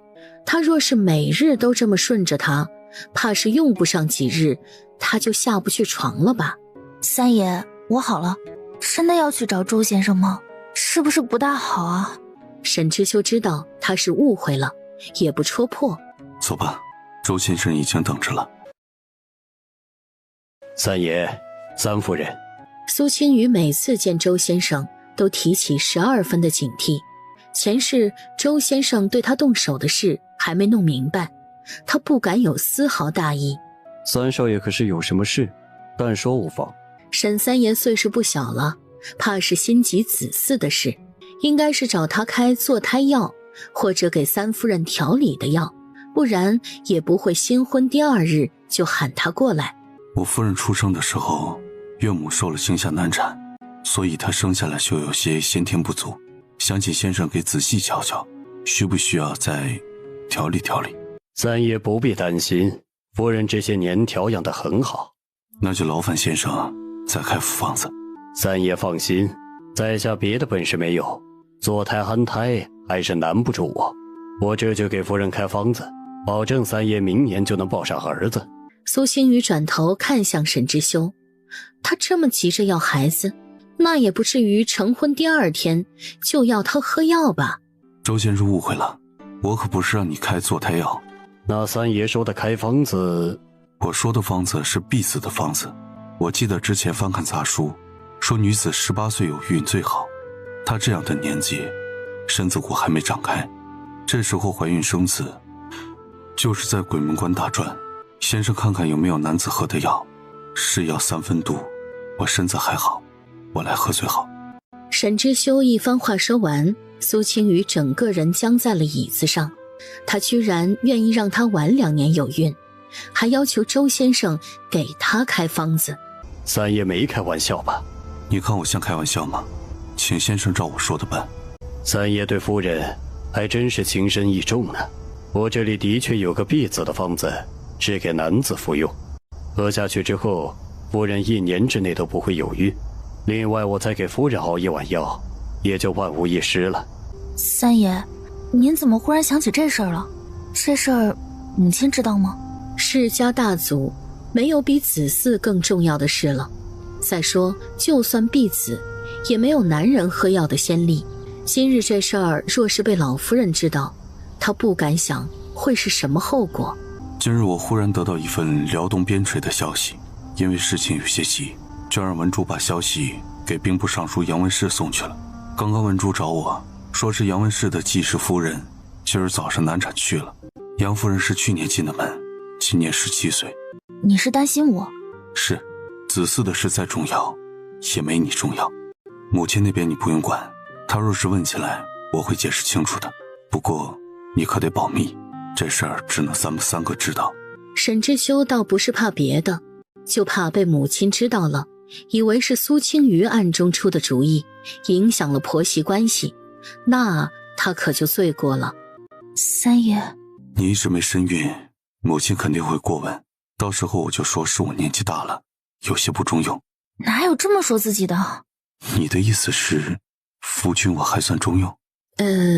一时间他竟不知道怎么回答，只能娇嗔地看他一眼，闭口不言。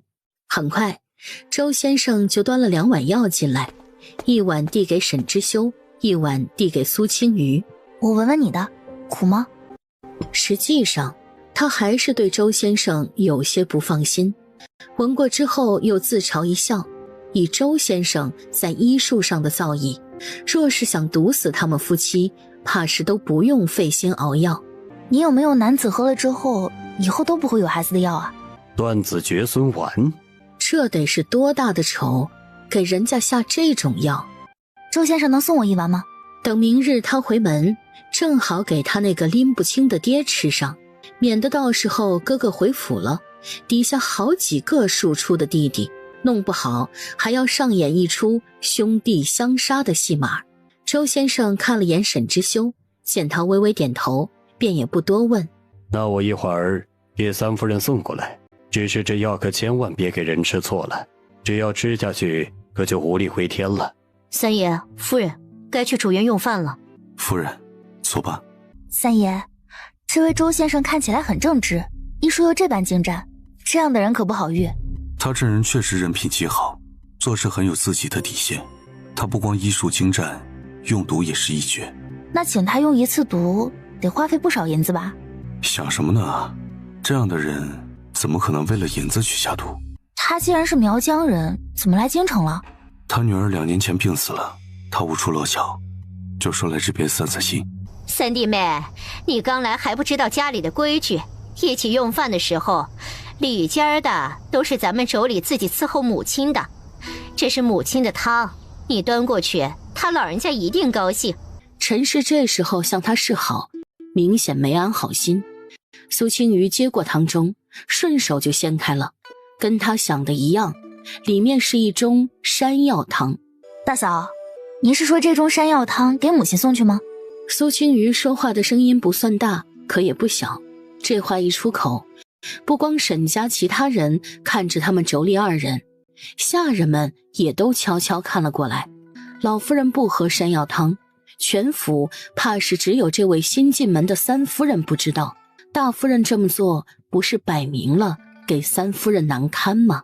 沈之恒脸色顿时变了，怒视着陈氏，听他怎么说。弟妹，你听错了，我是说山药汤千万别给母亲。啊，那应该是我听错了，还好我又问了句，不然就闹出笑话了。无妨，时间长了你就知道母亲的习惯了。陈氏心里怎么想的，在场人都看得出来。你还是新媳妇，不用你忙活，过来坐，你们也坐吧。陈氏这顿饭吃得提心吊胆，老夫人看向别人的时候都是一脸笑意，只有看向他的时候冷凝着眸子。用过晚饭，众人起身离开的时候，老夫人留下了陈氏。你怎么知道母亲不喝山药汤？是我不好，忘了告诉你母亲的喜好了。去年来我家里陪母亲用了顿饭，听下人说的。去年什么时候？你衣冠冢下葬的时候。还没谢谢夫人，为了葬礼忙前忙后。三叔，表姐。苏青瑜示意沈之修别开口，他上前2步，正色地说道：程姨娘，什么时候这家里的妾室都能跟着排辈了？上次在侯府，你叫了三爷一声三叔，三爷没训斥你，是懒得与你计较。你还真以为你有资格这么叫吗？若是不懂规矩，我可以找2个嬷嬷教教你。程如锦自从被老夫人灌了碗避子药，又不许他出府后，他一门心思都用来魅惑沈昭了。前些日子，他又让人在青楼弄了点秘术出来。这几日，沈昭几乎夜夜往他屋子里钻。程姨娘还不离开，是打算让我亲自送你回大房？程如锦不敢再多言，只能行了礼退下。三弟妹教训得好，妾室怎么能这么没规矩呢？啊，让二嫂见笑了。杨氏本想附和着骂2句程如锦，好和苏青瑜拉近下关系，可苏青瑜始终淡淡的，他倒是一下子有些接不上话了。三弟妹明日是要回门吧？过了明日记得多去我那儿走走，咱们也好说说话。多谢二嫂惦记我，我闲了一定过去。夫人觉得二嫂这人怎么样？二嫂这人典型的里子面子都想要，怕是到了最后里子面子都没捞到。哦，这话怎么说？就像刚刚这事儿，他在边上看了应该有一会儿了，但是却等到程如锦走了他才出来，摆明了并不想掺和我和大房的事儿。可你不想掺和就别说出来啊，他偏要再出来跟我议论2句，还想在我这儿卖2个好。二嫂这人脑子好使，就是太精于算计了。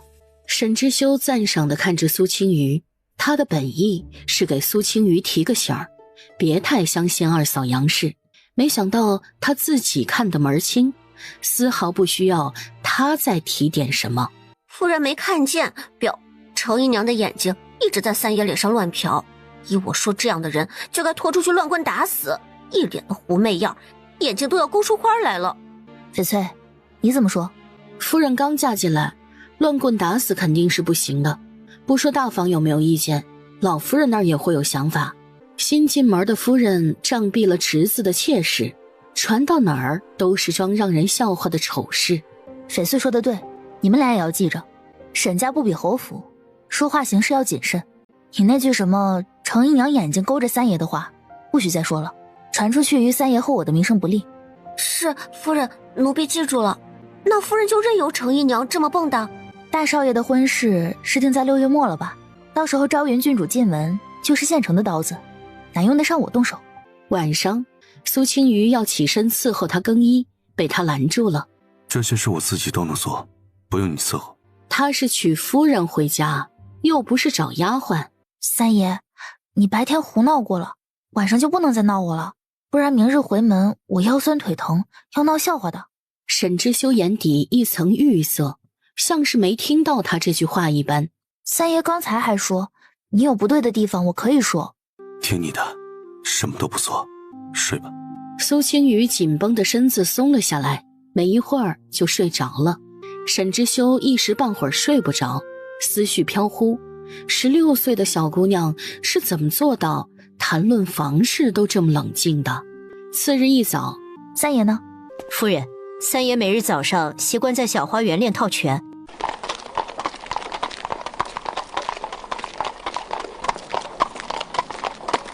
三爷，夫人，是苏家四小姐，说是有要事跟夫人说。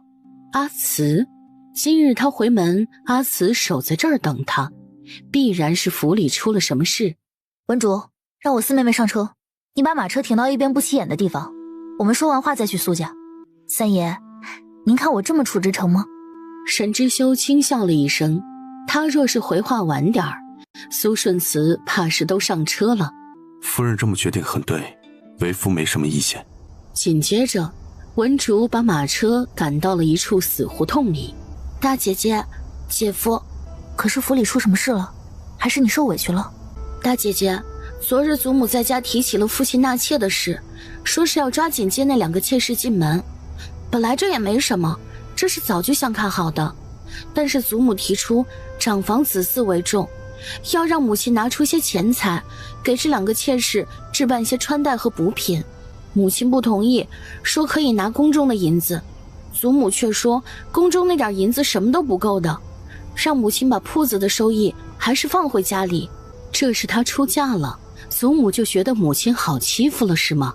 早上我去请安，听见父亲和祖母在说话，说是正好今日是回门的日子，苏家女婿上门，他们就趁这功夫跟他这个当家主母要银子。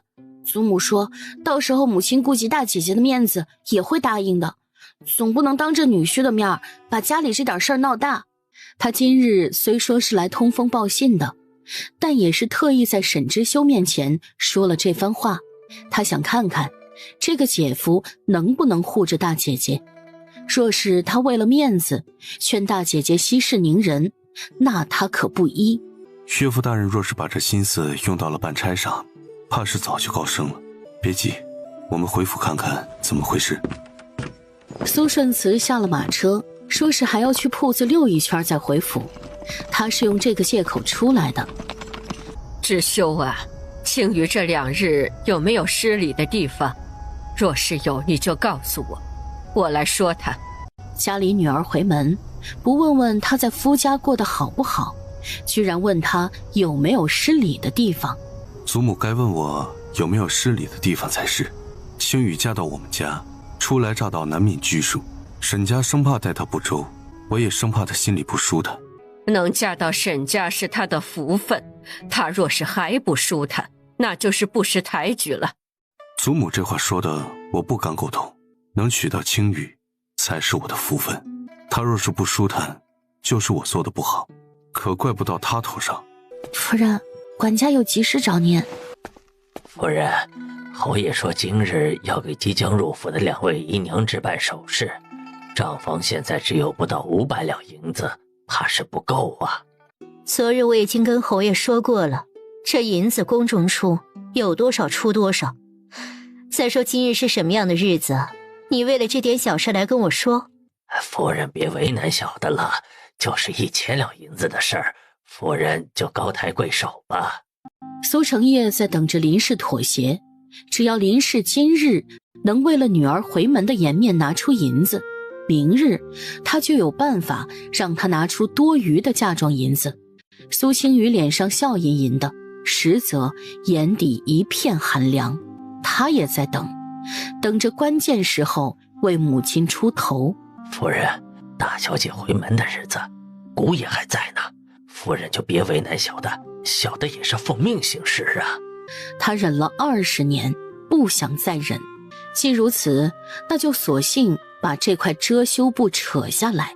纳妾这种事儿，还要当家主母出嫁妆银子操办，这是侯府的规矩，还是京城的规矩？起来，你这么跪在这像什么样子？不知道的，还以为侯爷用苦肉计逼我拿银子呢。侯爷，这银子我不能出，也没有我出的道理。我和侯爷在银钱之事上一直矛盾颇多，我也想了多日。咱们就此和离吧。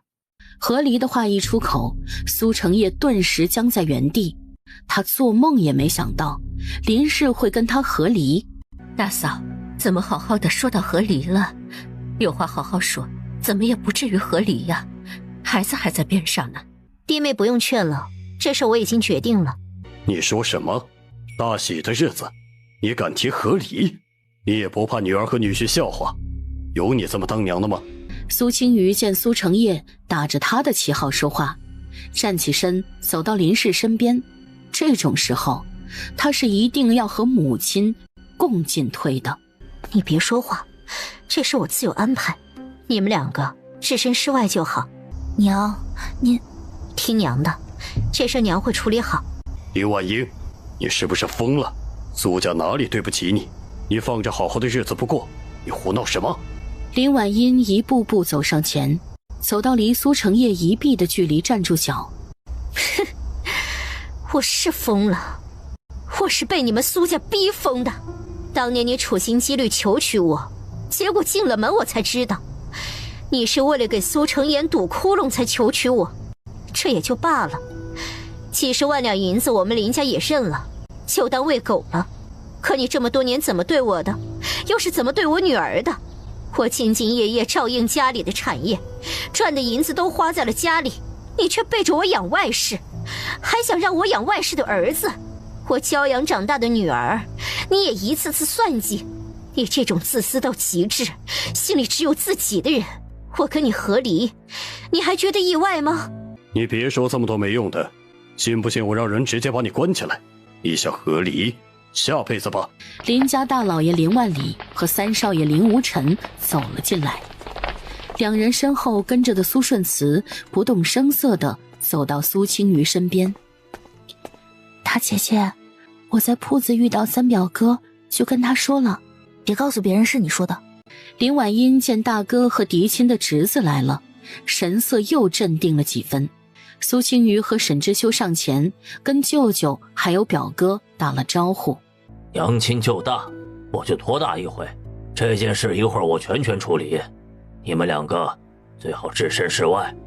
舅舅给母亲出头，名正言顺，他多说一句都会遭人非议，他自然不怕遭人非议，但是母亲会懊悔很久。我都听见了，你决定了要和离是吗？是，我想好了。林婉英从怀里掏出和离书，递给林无尘，让他签字画押。你随身带着和离书，你这是早就想跟我和离了？你以为你离开了侯府就能有好日子过？苏成业，你不会以为你身上有个爵位，全天下的女人就都得攀着你吧？离了苏家，什么样的日子都比现在好。我不会和离，你死了这条心吧。那可由不得你。林婉英给林无尘使了个眼色，林无尘心领神会，拿着和离书走到苏成业身边。侯爷，签了吧。你们还要动粗不成？来人，把这几个人给我赶出去！你们干什么？还有没有王法了？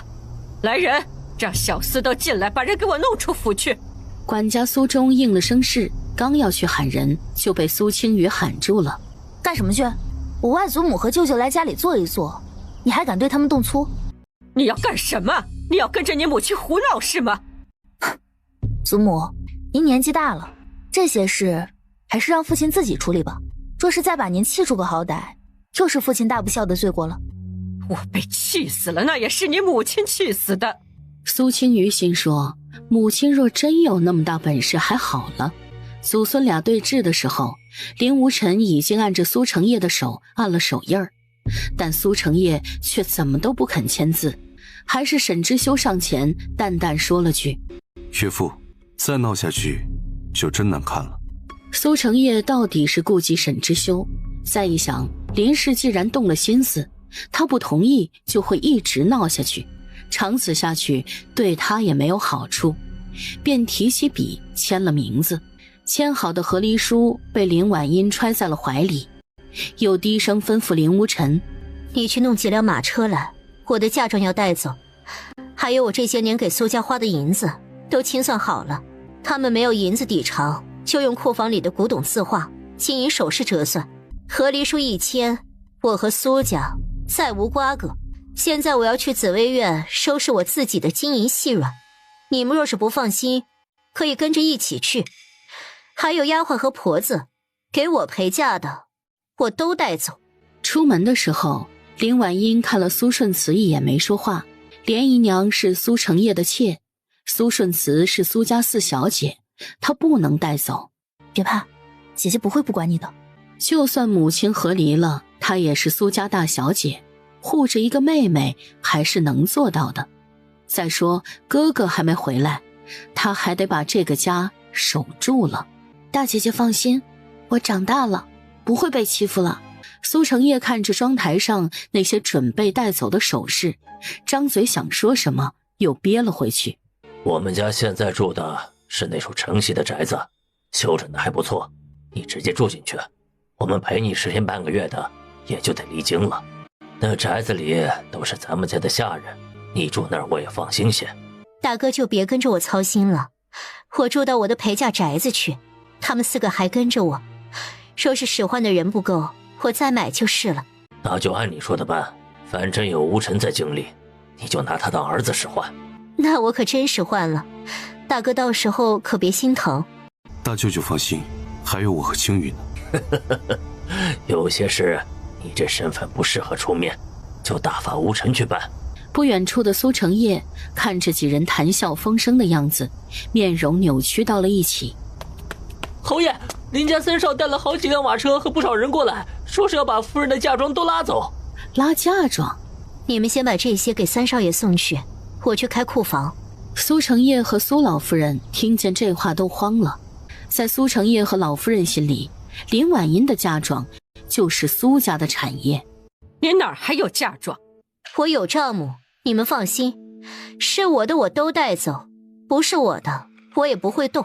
在他们看来，苏家就没有林婉英的东西，让他拿走金银细软已经是他们不计较了。岳母这是有备而来，我看这件事今日能了结。先看看吧，动银子就等于动苏家的命，就怕……他本想说狗急跳墙，又觉得不太好听，便说了一半。别多想，我在这站着就出不了什么大事。林婉英打开库房，对林无尘说道：要带走的东西我都做了标记，上面绑着红绸子的，不管是箱子还是锦盒，都装车上带走。苏家众人放眼望去，库房里一片红绸子，看了半天也没看见哪个没绑。老夫人抚着额头，险些昏过去。这是要把苏家库房抄了吗？去，把府里的小厮都叫来，把这些人给我打出去。林无尘哼了一声，他的人都是走南闯北押送货物的壮汉，一个人能打苏家10个，他怕什么？果然，苏家的小厮别说把人打出去，能保住命都是林家手下留情了。后来不知道谁报了官，有人报官说平宁侯府进贼人了，下官没来晚吧？不晚不晚，人在库房呢，就劳烦李大人了。两人寒暄着，就带着人到了库房外。来人，进去把里面的贼人给本大人抓出来，都扔进顺天府大牢。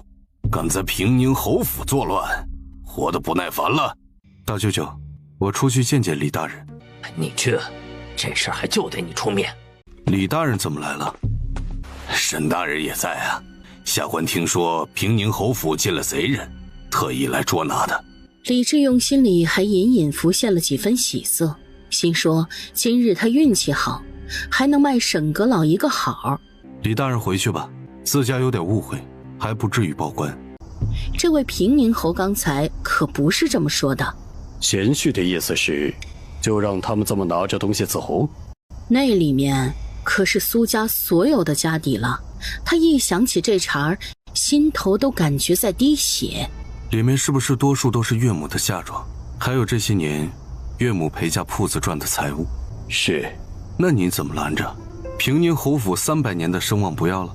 这种事可大可小，传到6颗郎那帮言官耳里，几道折子上到御前，怕是我都难帮岳父大人说话。想明白了里面的关窍，苏成业又好生把李志用送了出去，还让人拿了一包银子，说请顺天府的兄弟们喝茶。但是李志用推脱再三，愣是没收1文钱。有了沈之修出面，后面的事情出奇的顺利。1个时辰的功夫，林家人把所有林婉音做了标记的箱子都搬上了车，顺利出了侯府。苏青瑜嘴角漾着笑意，母亲的离开让她心头无比舒畅，心口那块大石头总算是移开了。几人在偏厅坐好，知春端着参茶走了进来。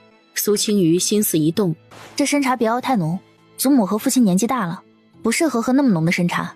苏青瑜轻轻掀起参茶盖子，刚才起身的时候，悄悄拿到手里的断子绝孙丸，顺着掌心就落到了炖盅里。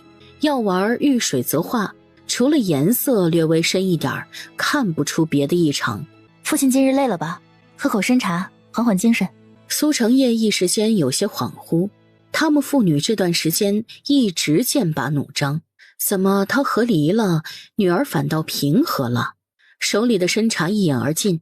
父亲，这半年四妹妹一直跟着我学管家理事，外面的铺子也管得井井有条。如今母亲不在府里了，但是外面的生意不能不管，不如继续交给四妹妹管着吧。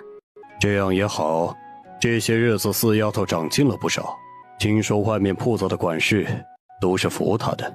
有这2个铺子傍身，四妹妹和连姨娘的日子能好过许多。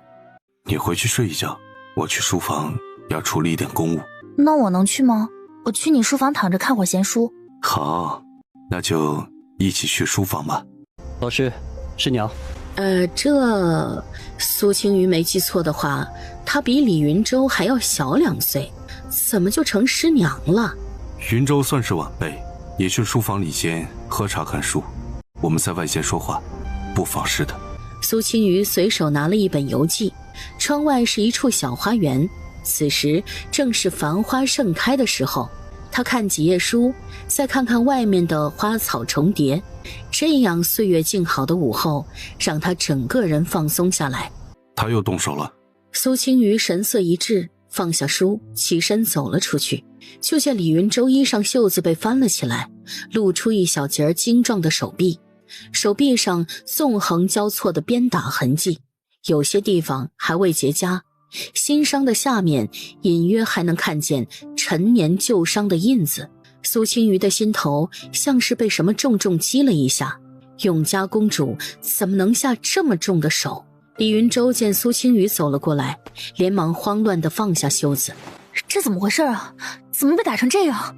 这不是第一次了，云舟从小到大没少挨永嘉公主的打。师娘一定在想，既然这样，我为什么不离开，还要留在善郡王府？定然是贪恋王府的荣华富贵，舍不得离开。越王勾践卧薪尝胆，谁敢说他是贪恋荣华？前世李云舟和宋鸿燊凯旋回京的场景，他到现在还记得。能平定辽东的战神，要的可不是钱财，而是善郡王府那几人的命。多谢师娘宽慰。眼看着就要进6月了，8月份你就要出征了，这段时日多去找宋鸿燊商议后面的事。三爷，我有些困了，回去睡一会儿，你们慢慢聊。师娘慢走。这声师娘让苏青瑜步履差点乱了起来，她还是无法适应16岁就当人师娘的事。今日的事好险，小姐，侯爷不会再去找夫人的麻烦了吧？那就看父亲怎么权衡了。怎么不见大嫂？二哥回来了，我刚得到信儿，怎么就闹到了和离的地步呢？和离？谁和离了？苏成业解释了上午林氏和离，又带走了嫁妆的经过。大哥糊涂啊，苏家的产业怎么能让他们就这么带走？咱们家再怎么说也是堂堂侯府，怎么能让一介商贾欺负了？这事儿要我说，不能善罢甘休。林婉英手里有账目，那些东西确实都是她嫁妆铺子赚的。这件事传出去，咱们家的名声也就坏了。6颗郎那帮言官，你们也是知道的，真被盯上，也够我喝一壶。哼，账目？他手里还能有嫁进来这20年全部的账目？他说那些是他的，有证据吗？大哥，你也太老实了，不能他们说什么就是什么。没有证据，那些就是苏家的产业。苏成寻皱眉想要开口，被海氏拦住了。这是他不承认就行的吗？这些年，若是没有林氏嫁妆支持，侯府早就喝西北风了。大哥，我舅兄被调任到大理寺了，不如咱们去衙门告林家抢夺财物，咱们把事情闹大一些，争取三司会审。我舅兄在大理寺，老三在督察院，刑部那边再找找关系。我就不信林婉音手里有十足的证据，8成就是唬人呢。只要他没证据，那些就是苏家的。咱们不光要把那些家财抢回来，还要给林家点厉害瞧瞧。苏家3兄弟，老大苏成业有些耳根子软，老三苏成寻是跟着苏家老太爷长大的，为人正直端方。要说心眼子最多，脑子转得最快，当属老二苏成衍。老二这主意不错，你们3兄弟商议商议，看看怎么办。简而言之，就是耍无赖。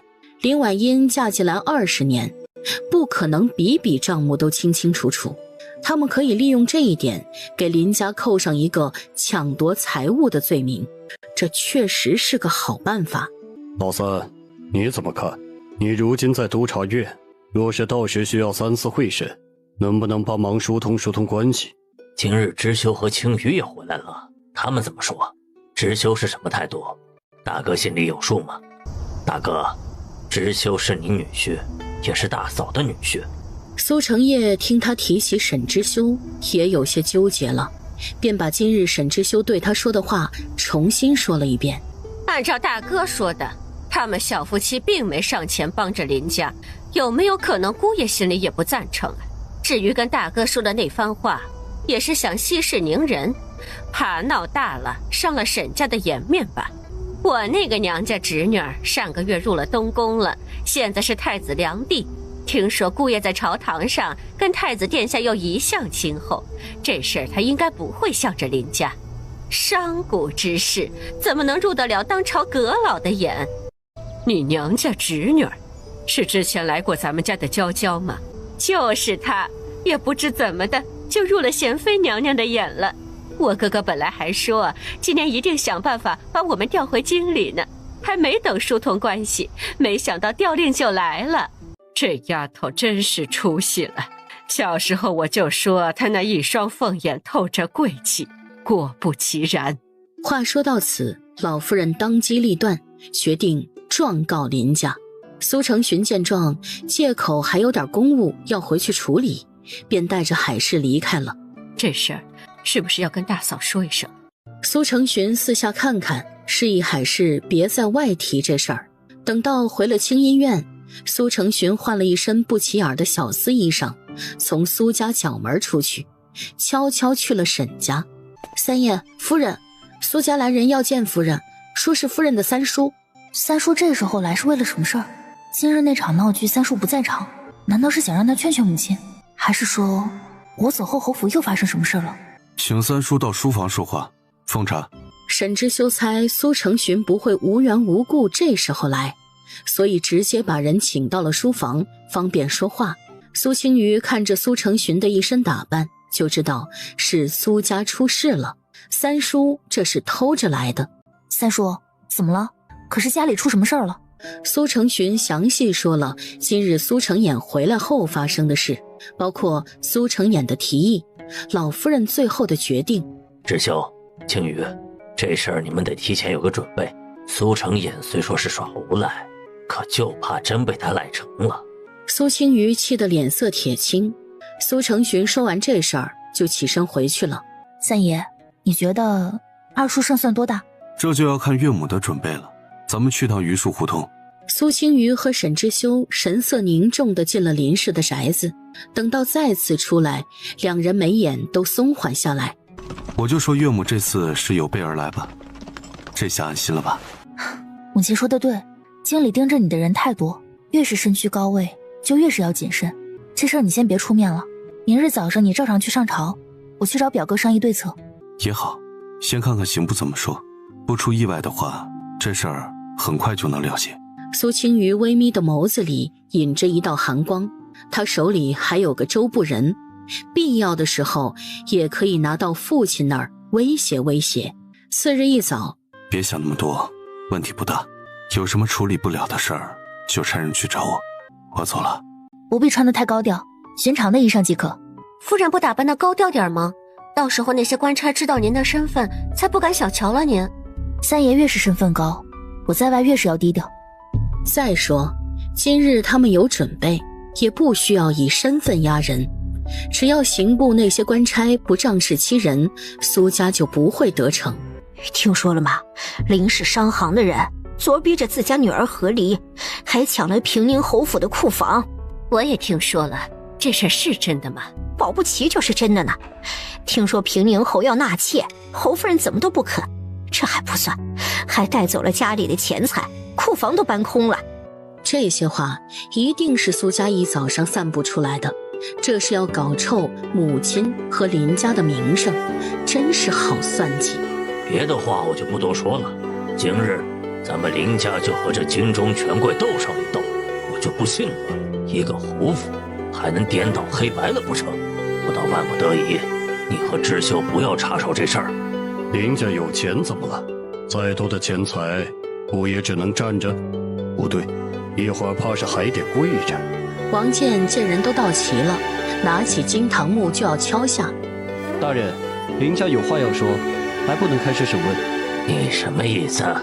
我们林家请求三司会审，因为这件事涉及到平宁侯府，他们是官，你也是官，草民认为三司会审更公平。第二个请求，我们请求公开审理，让京城的百姓都看着。王建又眯着眼看向林无尘身后站在一边低垂着头的苏青瑜，如果没认错，这位应该就是沈阁老新娶的夫人。城外救灾的时候，他曾见过她一面。他和林家的人站在一起，王建已经在心里开始盘算沈之修的立场了。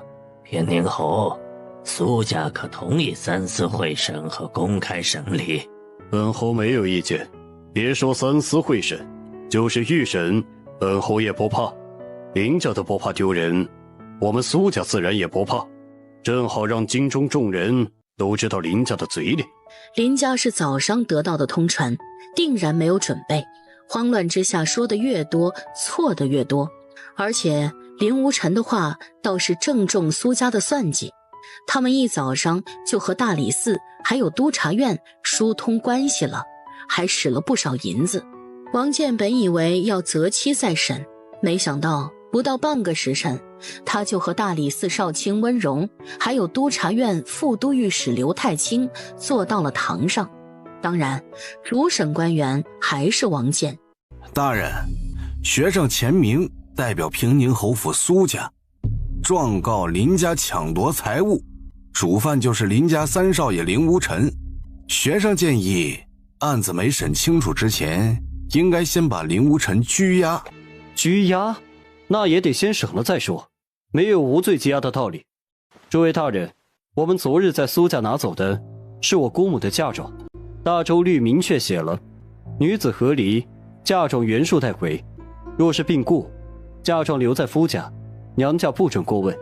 我姑母昨日签下和离书，签完之后我们就带走了嫁妆，有问题吗？你说是嫁妆，有证据吗？几位大人，据学生所知，林婉英嫁进侯府20年，这些年嫁妆是自己花了，还是偷偷送回了娘家，谁也不知道。现在和离了，她搬空了苏家库房，说是她的嫁妆，委实说不过去。钱宋是这话说的，你亲眼看见我姑母花银子了，还是亲眼看见她往娘家搬银子了？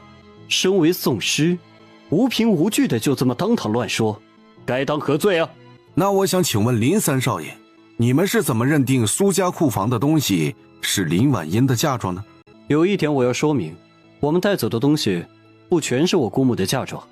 不全是嫁妆？确实不全是嫁妆，因为我姑母的嫁妆早就填补到了苏家，苏家这20年的吃喝拉撒都是靠我姑母的嫁妆。我们拿走的东西，一部分是给嫁妆抵账，一部分是我姑母陪嫁铺子赚的银子买的。所以按照大周律上所写，这些我们都可以带走。你说那里有陪嫁铺子赚的，有证据吗？还有你说林婉音的嫁妆花给了苏家，可能证明？王建也低头和温少卿还有刘御史商议了几句，几人一致认为林婉音的嫁妆银子花到了哪儿，还有这些财物是不是陪嫁铺子赚的，是决定本案怎么判的关键。林家可能提供证据：一，要证明这些年林婉音的银子是不是花在苏家；二，要证明你们带走的财物是用陪嫁铺子赚的银子所买。若不能证明这些，那你们带走的财物要悉数返还给苏家，本官还要判你们个抢夺财物的罪名。苏成业和苏成衍对视了一眼，两人都露出些许笑意。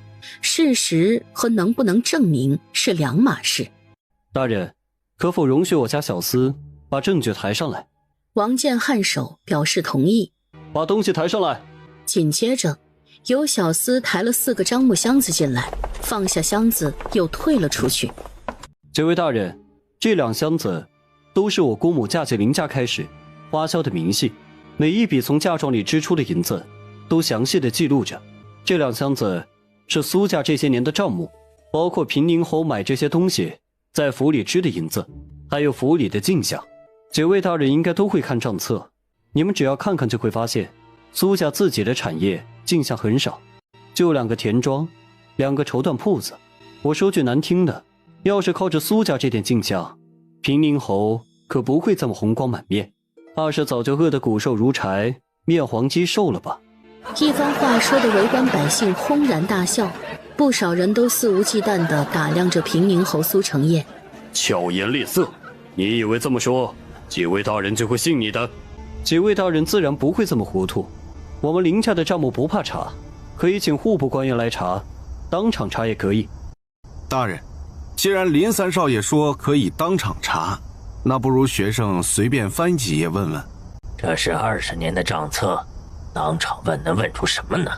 别说20年的，他府上去年的账目好多都记不清了。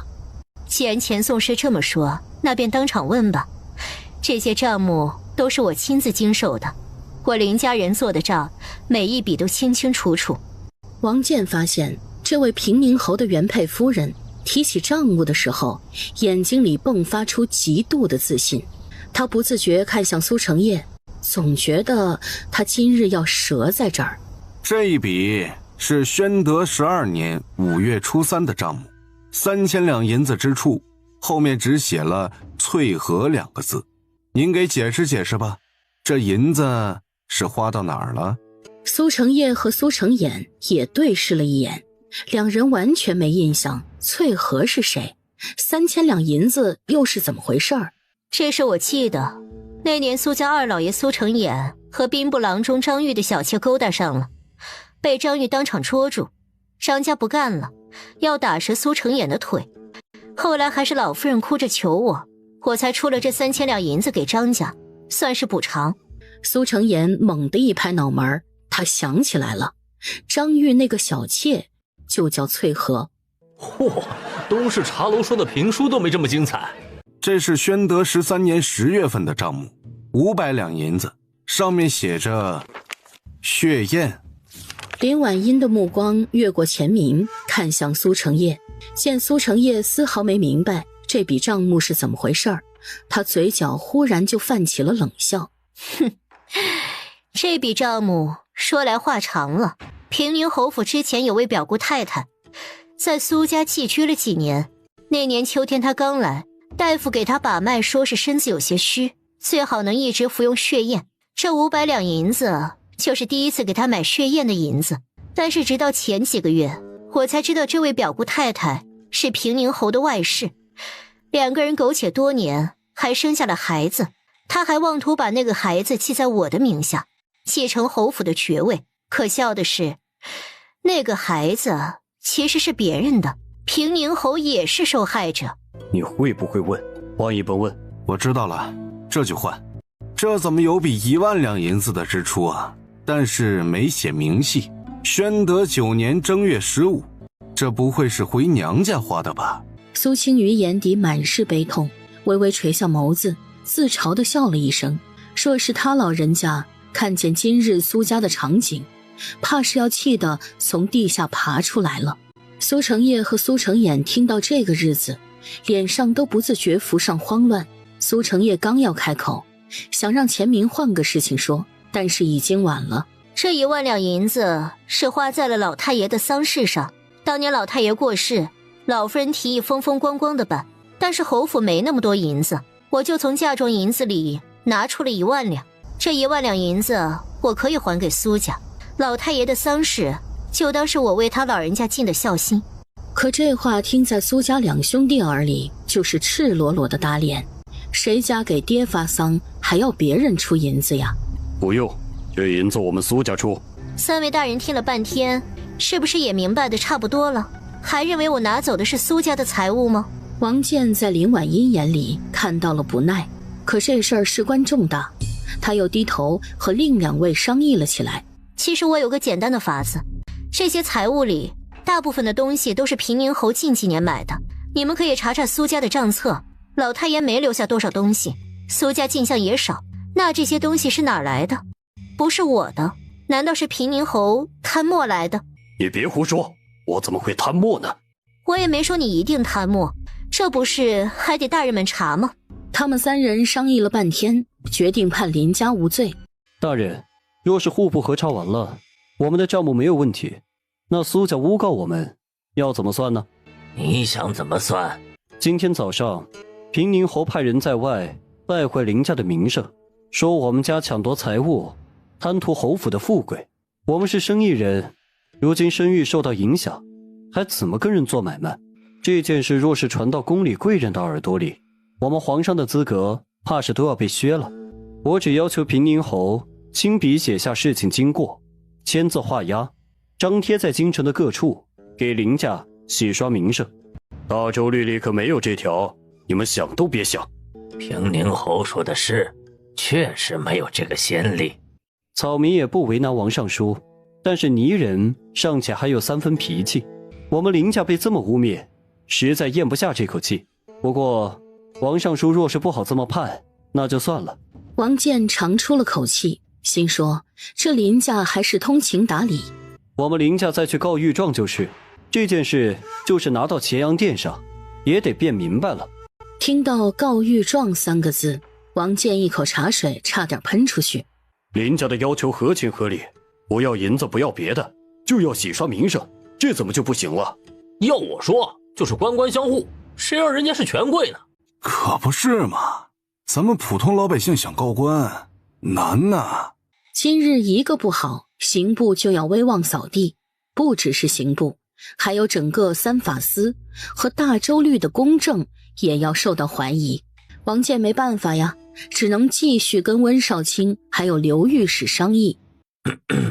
若是账目核查无误，平宁侯就要亲手写下事情经过，张贴出去，给林家洗刷名声。3司会审的结果，除非预审，否则不能更改。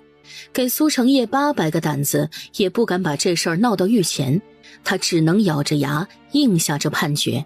夫人不是最不耐烦做针线了吗？我看3爷的寝衣都是针线上做好送来的，夫人这是心疼3爷了？他是我夫君，我给他做2身寝衣不是好正常的事。奴婢也没有说不正常，只是这2日奴婢眼见着夫人是越来越在意3爷了。我有吗？不是跟从前一样？怎么一样呢？夫人成婚前给3爷做衣裳还有些不情愿，现在都主动找料子和针线了。你这小丫头都知道打趣我了，等明儿我给你寻摸一个好夫君，看看你给不给人家做衣裳。笑什么呢？这么高兴？夫人这就迫不及待了，一回来就给脱衣裳，大白天的不好吧？3爷自己脱吧，没个正经。今日在刑部。我知道了，岳母大人真是厉害，他若是男子，我一定让他去户部主持大局。哪天你当着我娘的面说，他肯定高兴。昨天晚上我和母亲说了这事儿，母亲心里还惦记着，咱们去一趟庆云居吧，跟他老人家说一声。好，我听3爷的。3弟妹，今儿你娘家和你外祖家可算是出尽风头了，整个京城传得沸沸扬扬。现在这时辰，怕是宫里都知道了。一点家事，让大嫂见笑了。家事？呵呵，弟妹啊，不是我多嘴，三弟是内阁赐府，成亲第3日，岳父岳母和离；成亲第4日，岳父和岳母打官司。别说咱们这样的人家，就是寒门小户，怕是也丢不起这个脸。若是因为这档子事再影响了三弟的仕途，可就得不偿失了。大嫂这话我倒是不敢苟同。三爷若是因为我家这点事儿就影响了仕途，那他这内阁赐府也不必做了。大嫂就算对我娘家有些微词，我也能理解，但是这么话里话外的质疑三爷的能力，我听着倒是不大舒服。我可没这个意思。我岳母也是真心疼我们，本来我们成亲前她就该和离，可为了我们的婚事，硬是拖到了现在。林家舅舅和我岳母都生怕影响到我，再难的事儿也没求到我面前。这话里话外都是明显的维护啊！苏青瑜心头再次漾起暖意。不是的时候多去陪陪你母亲，这些事我也听说了，她受委屈了。下个月昭儿就要成婚了，这时候传出去这种事儿终归不好。若是事情闹大了，传到永嘉公主那儿，耽误了昭儿的婚事怎么办？苏青瑜忍不住翻了个白眼，他娘和离跟沈昭有什么关系？又不是沈之恒和陈氏和离。大嫂真是多虑了，三弟妹的爹娘是和离，又不是多大的丑事。大嫂与其担心这个，不如担心大少爷之前无媒苟合的事。二弟妹可真能操心呀，我们在屋里说话你都听见了。有这功夫，你还是好好管管钟馗吧。早上针线上送去给三小姐的衣裳，里面还带着针，可怜三小姐的手臂被扎了一下。苏青瑜闻言眉目一紧，沈月被针扎了。月儿被针扎了，这些人做事也太不尽心了。谁说不是呢？要我说呀，那婆子就该发卖了出去。人罚了吗？这几个孙女儿，她最喜欢也最心疼的就是沈月。已经罚了3个月的月钱。母亲不知道，我是真心疼月儿，那小胳膊都扎红了。我现在想起来，这心都跟刀割一样。只罚3个月的月钱，也太便宜她了。那大嫂说的对，罚得太轻了。我看这针线上的管事也不用她做了，送去庄子上做粗活吧。母亲真是年纪大了，这事儿若是放在3年前，她定能看出里面的端倪。沈昭的婚事跟他三婶的家事没关系，单郡王府若是因为这事退婚，那便退吧。陈氏吓得不敢再说，沈昭这门婚事他别提多满意了。三爷，你先回去忙，我去看看沈月。你这2天累了，去坐一会儿就回去休息吧。小姐，张小侯爷又给三小姐送东西了，奴婢刚打听出来的。这个沈月都退婚了还和小侯爷牵扯，他还要不要脸了？我的心上做好了吗？过几日我要去玄武侯府给水岩妹妹过生辰。已经做好了，刚刚针线上的人已经送过来了。小姐，张小侯爷是不是后悔退亲了？不然怎么给您送这么贵重的东西啊？三夫人好。苏姐姐，不对，三婶来了，快坐。这是张小侯爷差人送来的，他都退亲了还给你送东西，他这是什么意思啊？我一会儿就让秋桐送回去，这府里的门房也该敲打敲打了，居然就这么让人把东西送到了内院，也不知道张小侯爷给了他们多少好处。那就赶紧差人送回去，免得他们又有念想了。找个稳妥些的小厮，若是张家不收，就直接放在门房，千万别被别人发现。秋桐点点头，把梨花木盒子小心地揣到怀里，转身走了。手臂怎么样了？听说你被扎了，老夫人心疼的不行，已经严惩了针线上的婆子了。这婆子倒是受了无妄之灾了。那套衣服是秋水台的下人送来的。秋水台正是大夫人陈氏的住所。大房和二房近来闹得有些过分了，老夫人也不过问吗？这是没法子的事。祖母从今年开始精神头不如往年，从前还能敲打敲打他们，最近这2个月许多事倒是看不透了，所以我也是能忍就忍，生怕招惹了是非，给祖母添堵。下次再有这种事儿，你提前去找我，有些话你是小辈不好说，我来说。三弟妹也在呢，早知道咱们一道来啊，都是二婶的错，没管好下人，伤了我们月儿了。本来那套衣裳我想亲自给你送来，顺便看看你，没想到秋水台的人倒是抢先给你送来了。若是二婶亲自来，兴许就没这些事儿了。这里面是2套衣裳，2套首饰，二婶特意给你赔罪的。二婶折煞我了，哪里就用得上赔罪了？不过就是下人粗心，二婶千万别往心里去啊。苏青瑜知道杨氏这是做给老夫人看的。三弟妹真是有福气，我看三爷对你可是在意的很。从前那么冷心冷情的一个人，这真是说开窍就开窍了。咱们妯娌3个就你福分最好。不过话说回来，那样的人中龙凤也只有三弟妹能配得上。二嫂这话严重了，三爷待我好，但是我看二哥待二嫂也不差呀。你二哥对我是不错的，现在我唯独操心红儿的事儿。去年他和大少爷一起中了进士，又一起去了翰林院，如今在翰林院已经待了1年了。我想着能不能让他三叔给他谋个好差事。我和这孩子说了几次，他总说不想麻烦他三叔。孩子懂事，但是我们做娘的却不得不为孩子的前程打算。我想着三弟妹回去跟他三叔提一提，你说的话怕是比谁都好用。二嫂说笑了，这种事三爷怎么可能听我的？依我说，还是让他们兄弟子侄商议，总比咱们在后宅干着急强。三弟妹说的是，那我就不送二嫂了，我先回去了。夫人，您几次跟三夫人示好，她怎么好像好赖不知一样？大夫人嘲讽她，她是这副样子；您跟她好言好语，她还是这副样子。这三夫人是不是脑子不好使啊？不好使，她这是脑子太好使了。换成旁人，我刚才那番话说完，早就找不到北了。你看她一句不该说的没说，是个苏家小姐，怎么和老三一样，都是个狐狸。夫人，那咱们怎么办？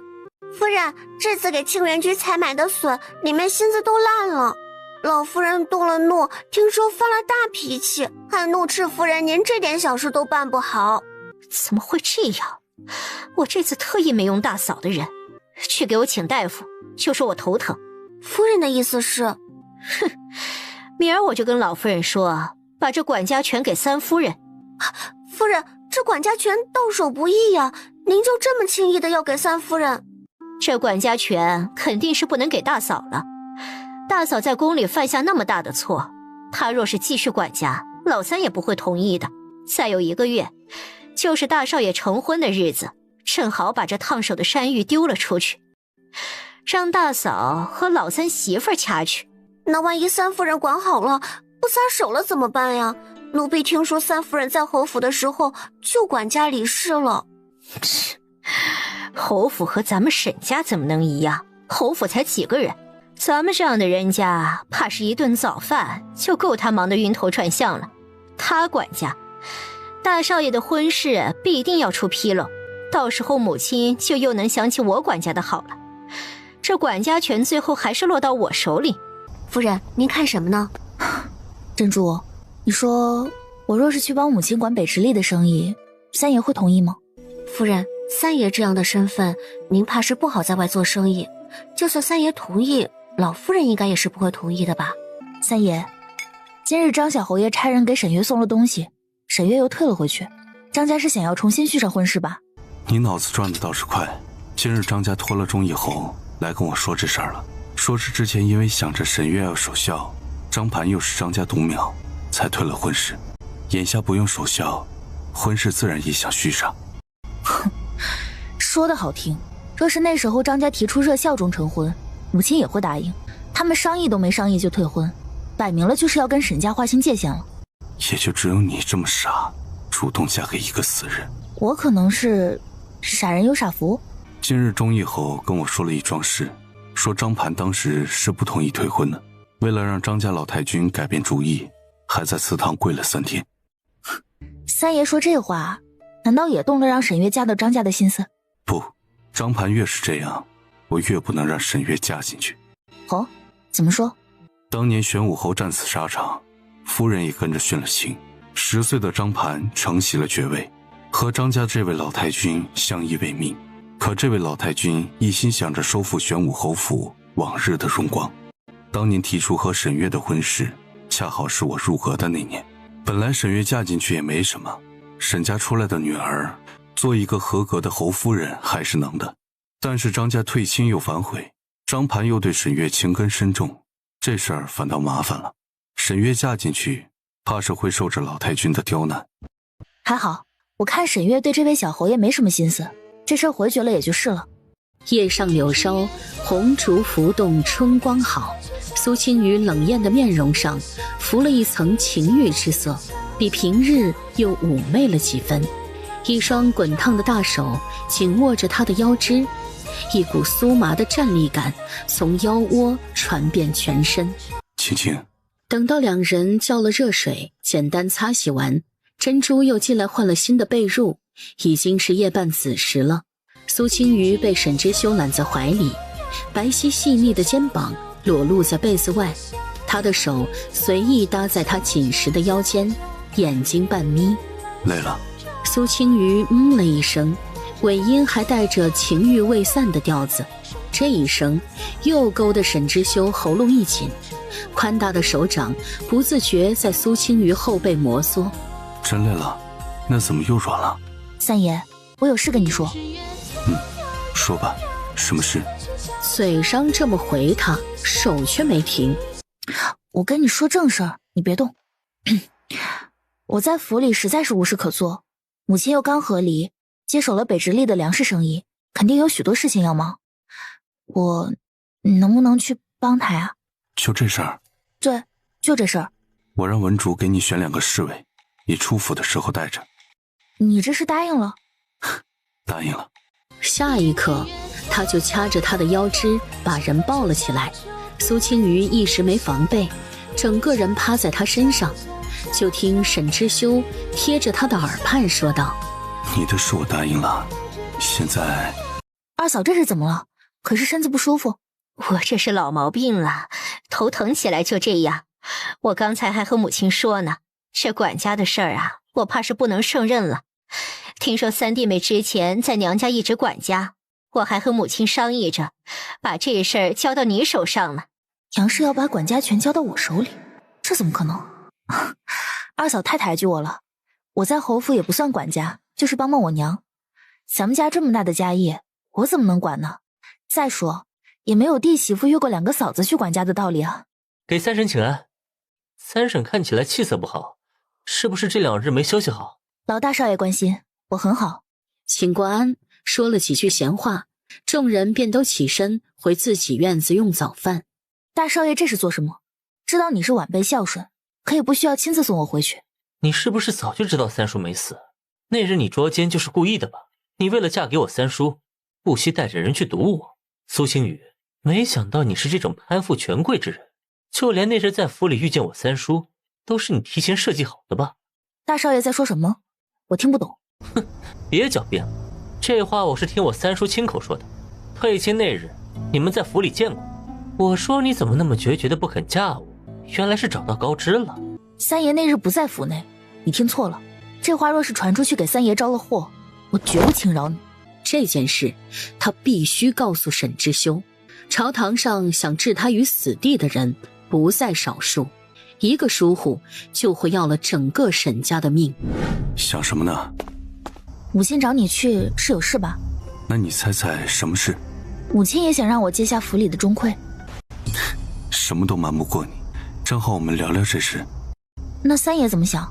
我以为你会直截了当的跟我说拒绝的话。毕竟他昨晚上还气喘吁吁跟他说要去帮岳母管生意。三爷没说帮我回绝，就是有别的意思。我总要听听三爷怎么说，才能决定是接受还是拒绝。青青，我需要你帮我稳住沈家内宅。哦，怎么说？我18岁入仕，26岁入内阁，今年才算真正的身居高位，能做一些自己要做的事。沈家如今就像是一棵参天大树，无数人仰望，也有无数人想在这棵树下乘凉。但是沈家若是再不管制，那里怕是要烂了。我假死的这段时间你应该也听说了，两房为了争利闹得不可开交。青青，我需要你帮我把内宅整治好，这样我在朝堂才能心无旁骛。内宅不稳就是家族起祸的开端，就像徐阁老一个不成器的孙子，一场烟花就差点葬送了全族。三爷，我可以接下府里的管家权，但是我若是下手狠了，你可别后悔。夫人下手有多狠，北父听听。乱世用重点，三爷应该明白这个道理。这几年两位嫂子明争暗斗，下人也跟着心浮气躁，我若是管得狠了，动了什么不该动的人，三爷可别怪我出手重啊。还有家里的小姐少爷们，若是坏了我的规矩，我也不会留情面。那是自然，你管家自然都听你的。需要我帮你查查那些管事婆子都是谁的人吗？不需要，也没那个时间了。不管是谁的人，最后只能是我的人。青青，内宅的事你也不必自己硬扛着，若是有人敢故意找茬，你尽量处理，处理不了的就来找我。三爷，今日我回西院的时候，沈昭拦住了我的去路，他好像已经知道了你假死的时候曾经在府里和我见过面，我警告了他一番，不知道他有没有听进去。这事若是传出去，怕是又是一桩麻烦事。他跟你说什么了？苏青瑜便仔细说了一遍沈昭说过的话，尤其那几句涉及沈之修当时在府里的话。不用担心，他说出去我也不怕。徐家倒台的第2日，我就把假死去西北的事儿和皇上说了，这事就算是在皇上那儿过了明路，谁弹劾我都不怕。他成婚之前我不好动他，等他成婚之后，我会让他和李昭云都滚得远远的。你这个时辰不是应该在内阁执房忙吗？这2日没什么事，不去也无妨。昨儿不是还说这些日子内阁忙得脚不沾地吗？老二媳妇这些日子头疼的厉害，府里的事就没法再管了。什么头疼的厉害？怕是管不明白，惹得老夫人不快了。我昨日思量了一下，老三媳妇之前在娘家就是管家理事的好手，这管家权就暂且交到她的手里。老二媳妇，你这今日就把账册和印鉴都交给你三弟妹，该交代的事也都交代清楚。另外吩咐好下人，往后一切行事都听三夫人的。是，母亲。母亲，三弟妹还年轻，怕是镇受不住下人啊。年纪再轻，她也是沈家三夫人，有什么镇受不住的？有那欺上不服管的下人，就都给我卖了。今日既然说到这儿了，我再多说几句。从年前我跌落山崖开始，就一直没顾上家里的事。这段时间又忙着公务和成亲，更是分身乏术。但是许多事我心里有数。今日我特意没上朝，就是要跟2位哥哥说一声，再这么下去，沈家就要步徐家的后尘了。徐家什么下场都是有目共睹的。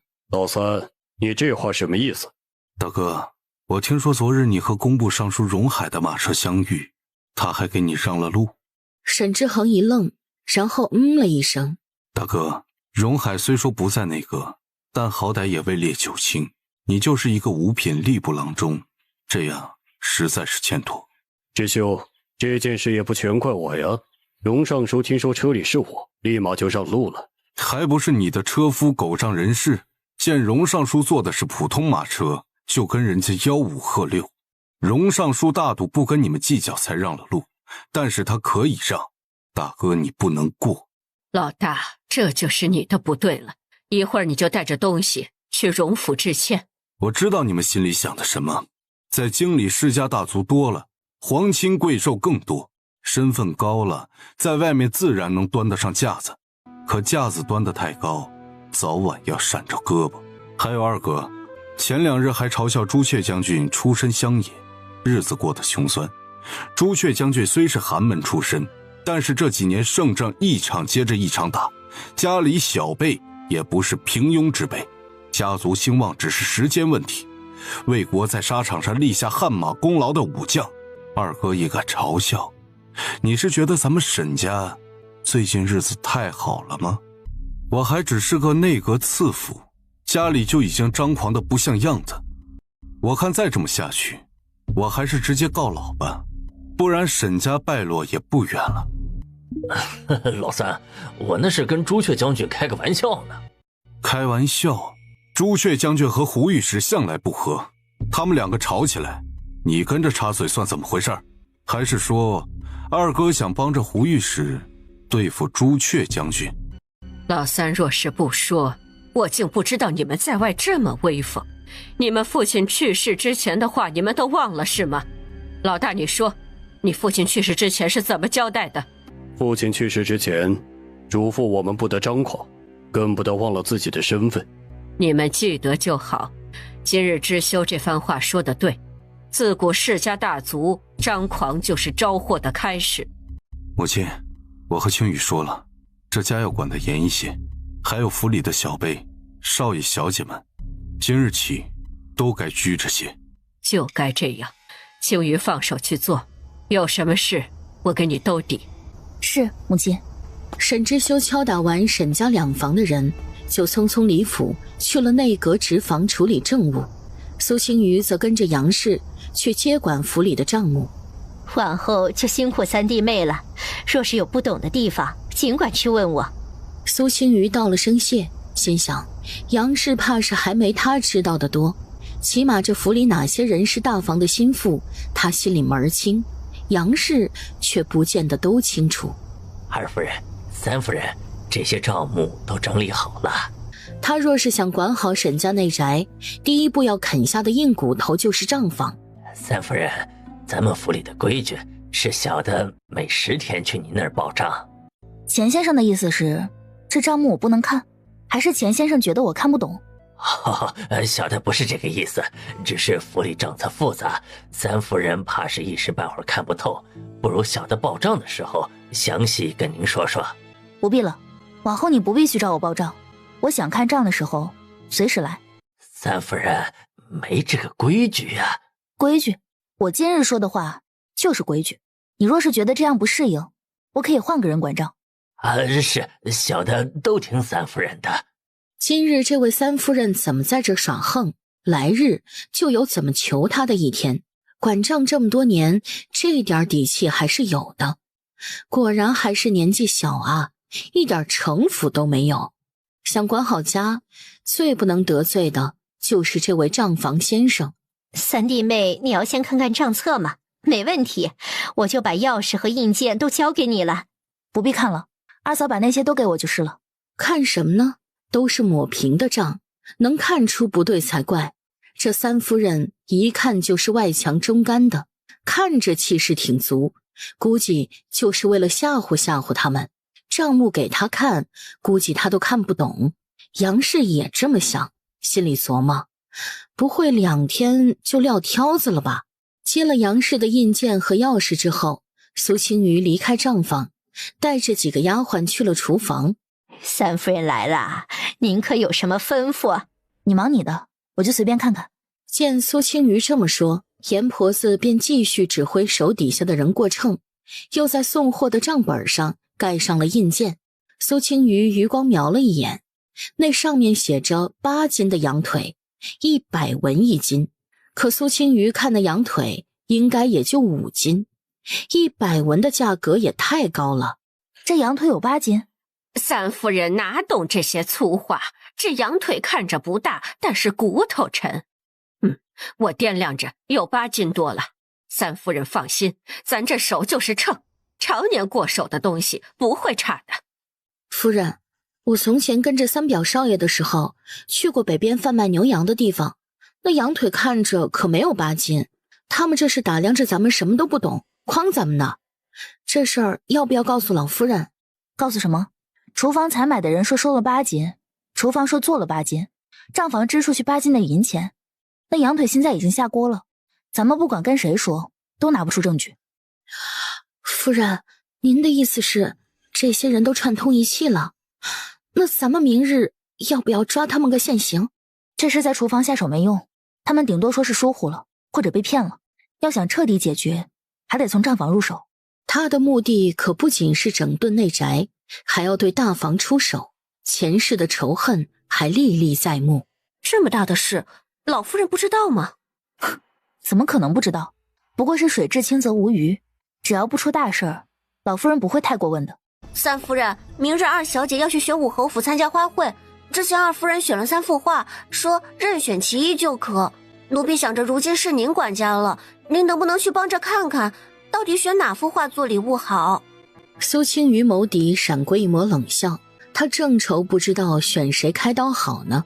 这乡管事倒是个好人，自己送上门来了。那就过去看看吧。三夫人，这是之前二夫人选好的画，你给看看哪个寓意好。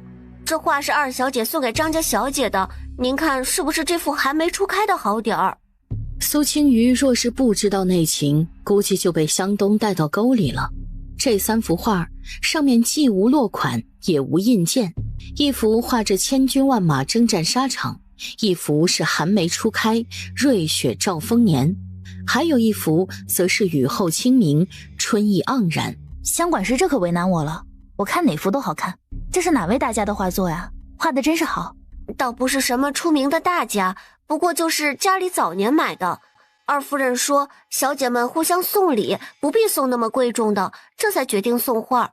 乡管事，有个瓷器被不小心碰裂了，您能过去瞧瞧吗？怎么这么不当心啊？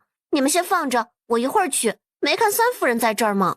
苏青瑜知道湘东这是想离开，弄出一个只留他在库房的假象。乡管事去忙吧，正好我再看看这画。三夫人好，奴婢青莲，刚刚在里面擦拭灰尘。青莲，你们管事说这3幅画可以选一幅送给玄武侯府的小姐，你觉得可以吗？在库房做事的丫鬟不仅要打扫灰尘，还要熟悉库房里这些东西。三夫人，这万万不可呀！这画是老太爷的真迹，怎么能拿出去送礼呢？你们管事可不是这么说的。我不能骗三夫人。小姐，乡管事回来了。你去里面，别被看见。一会儿不管看见什么都别出声，待会儿帮我做个证。青莲还没明白怎么回事儿，就被珍珠带到了里面。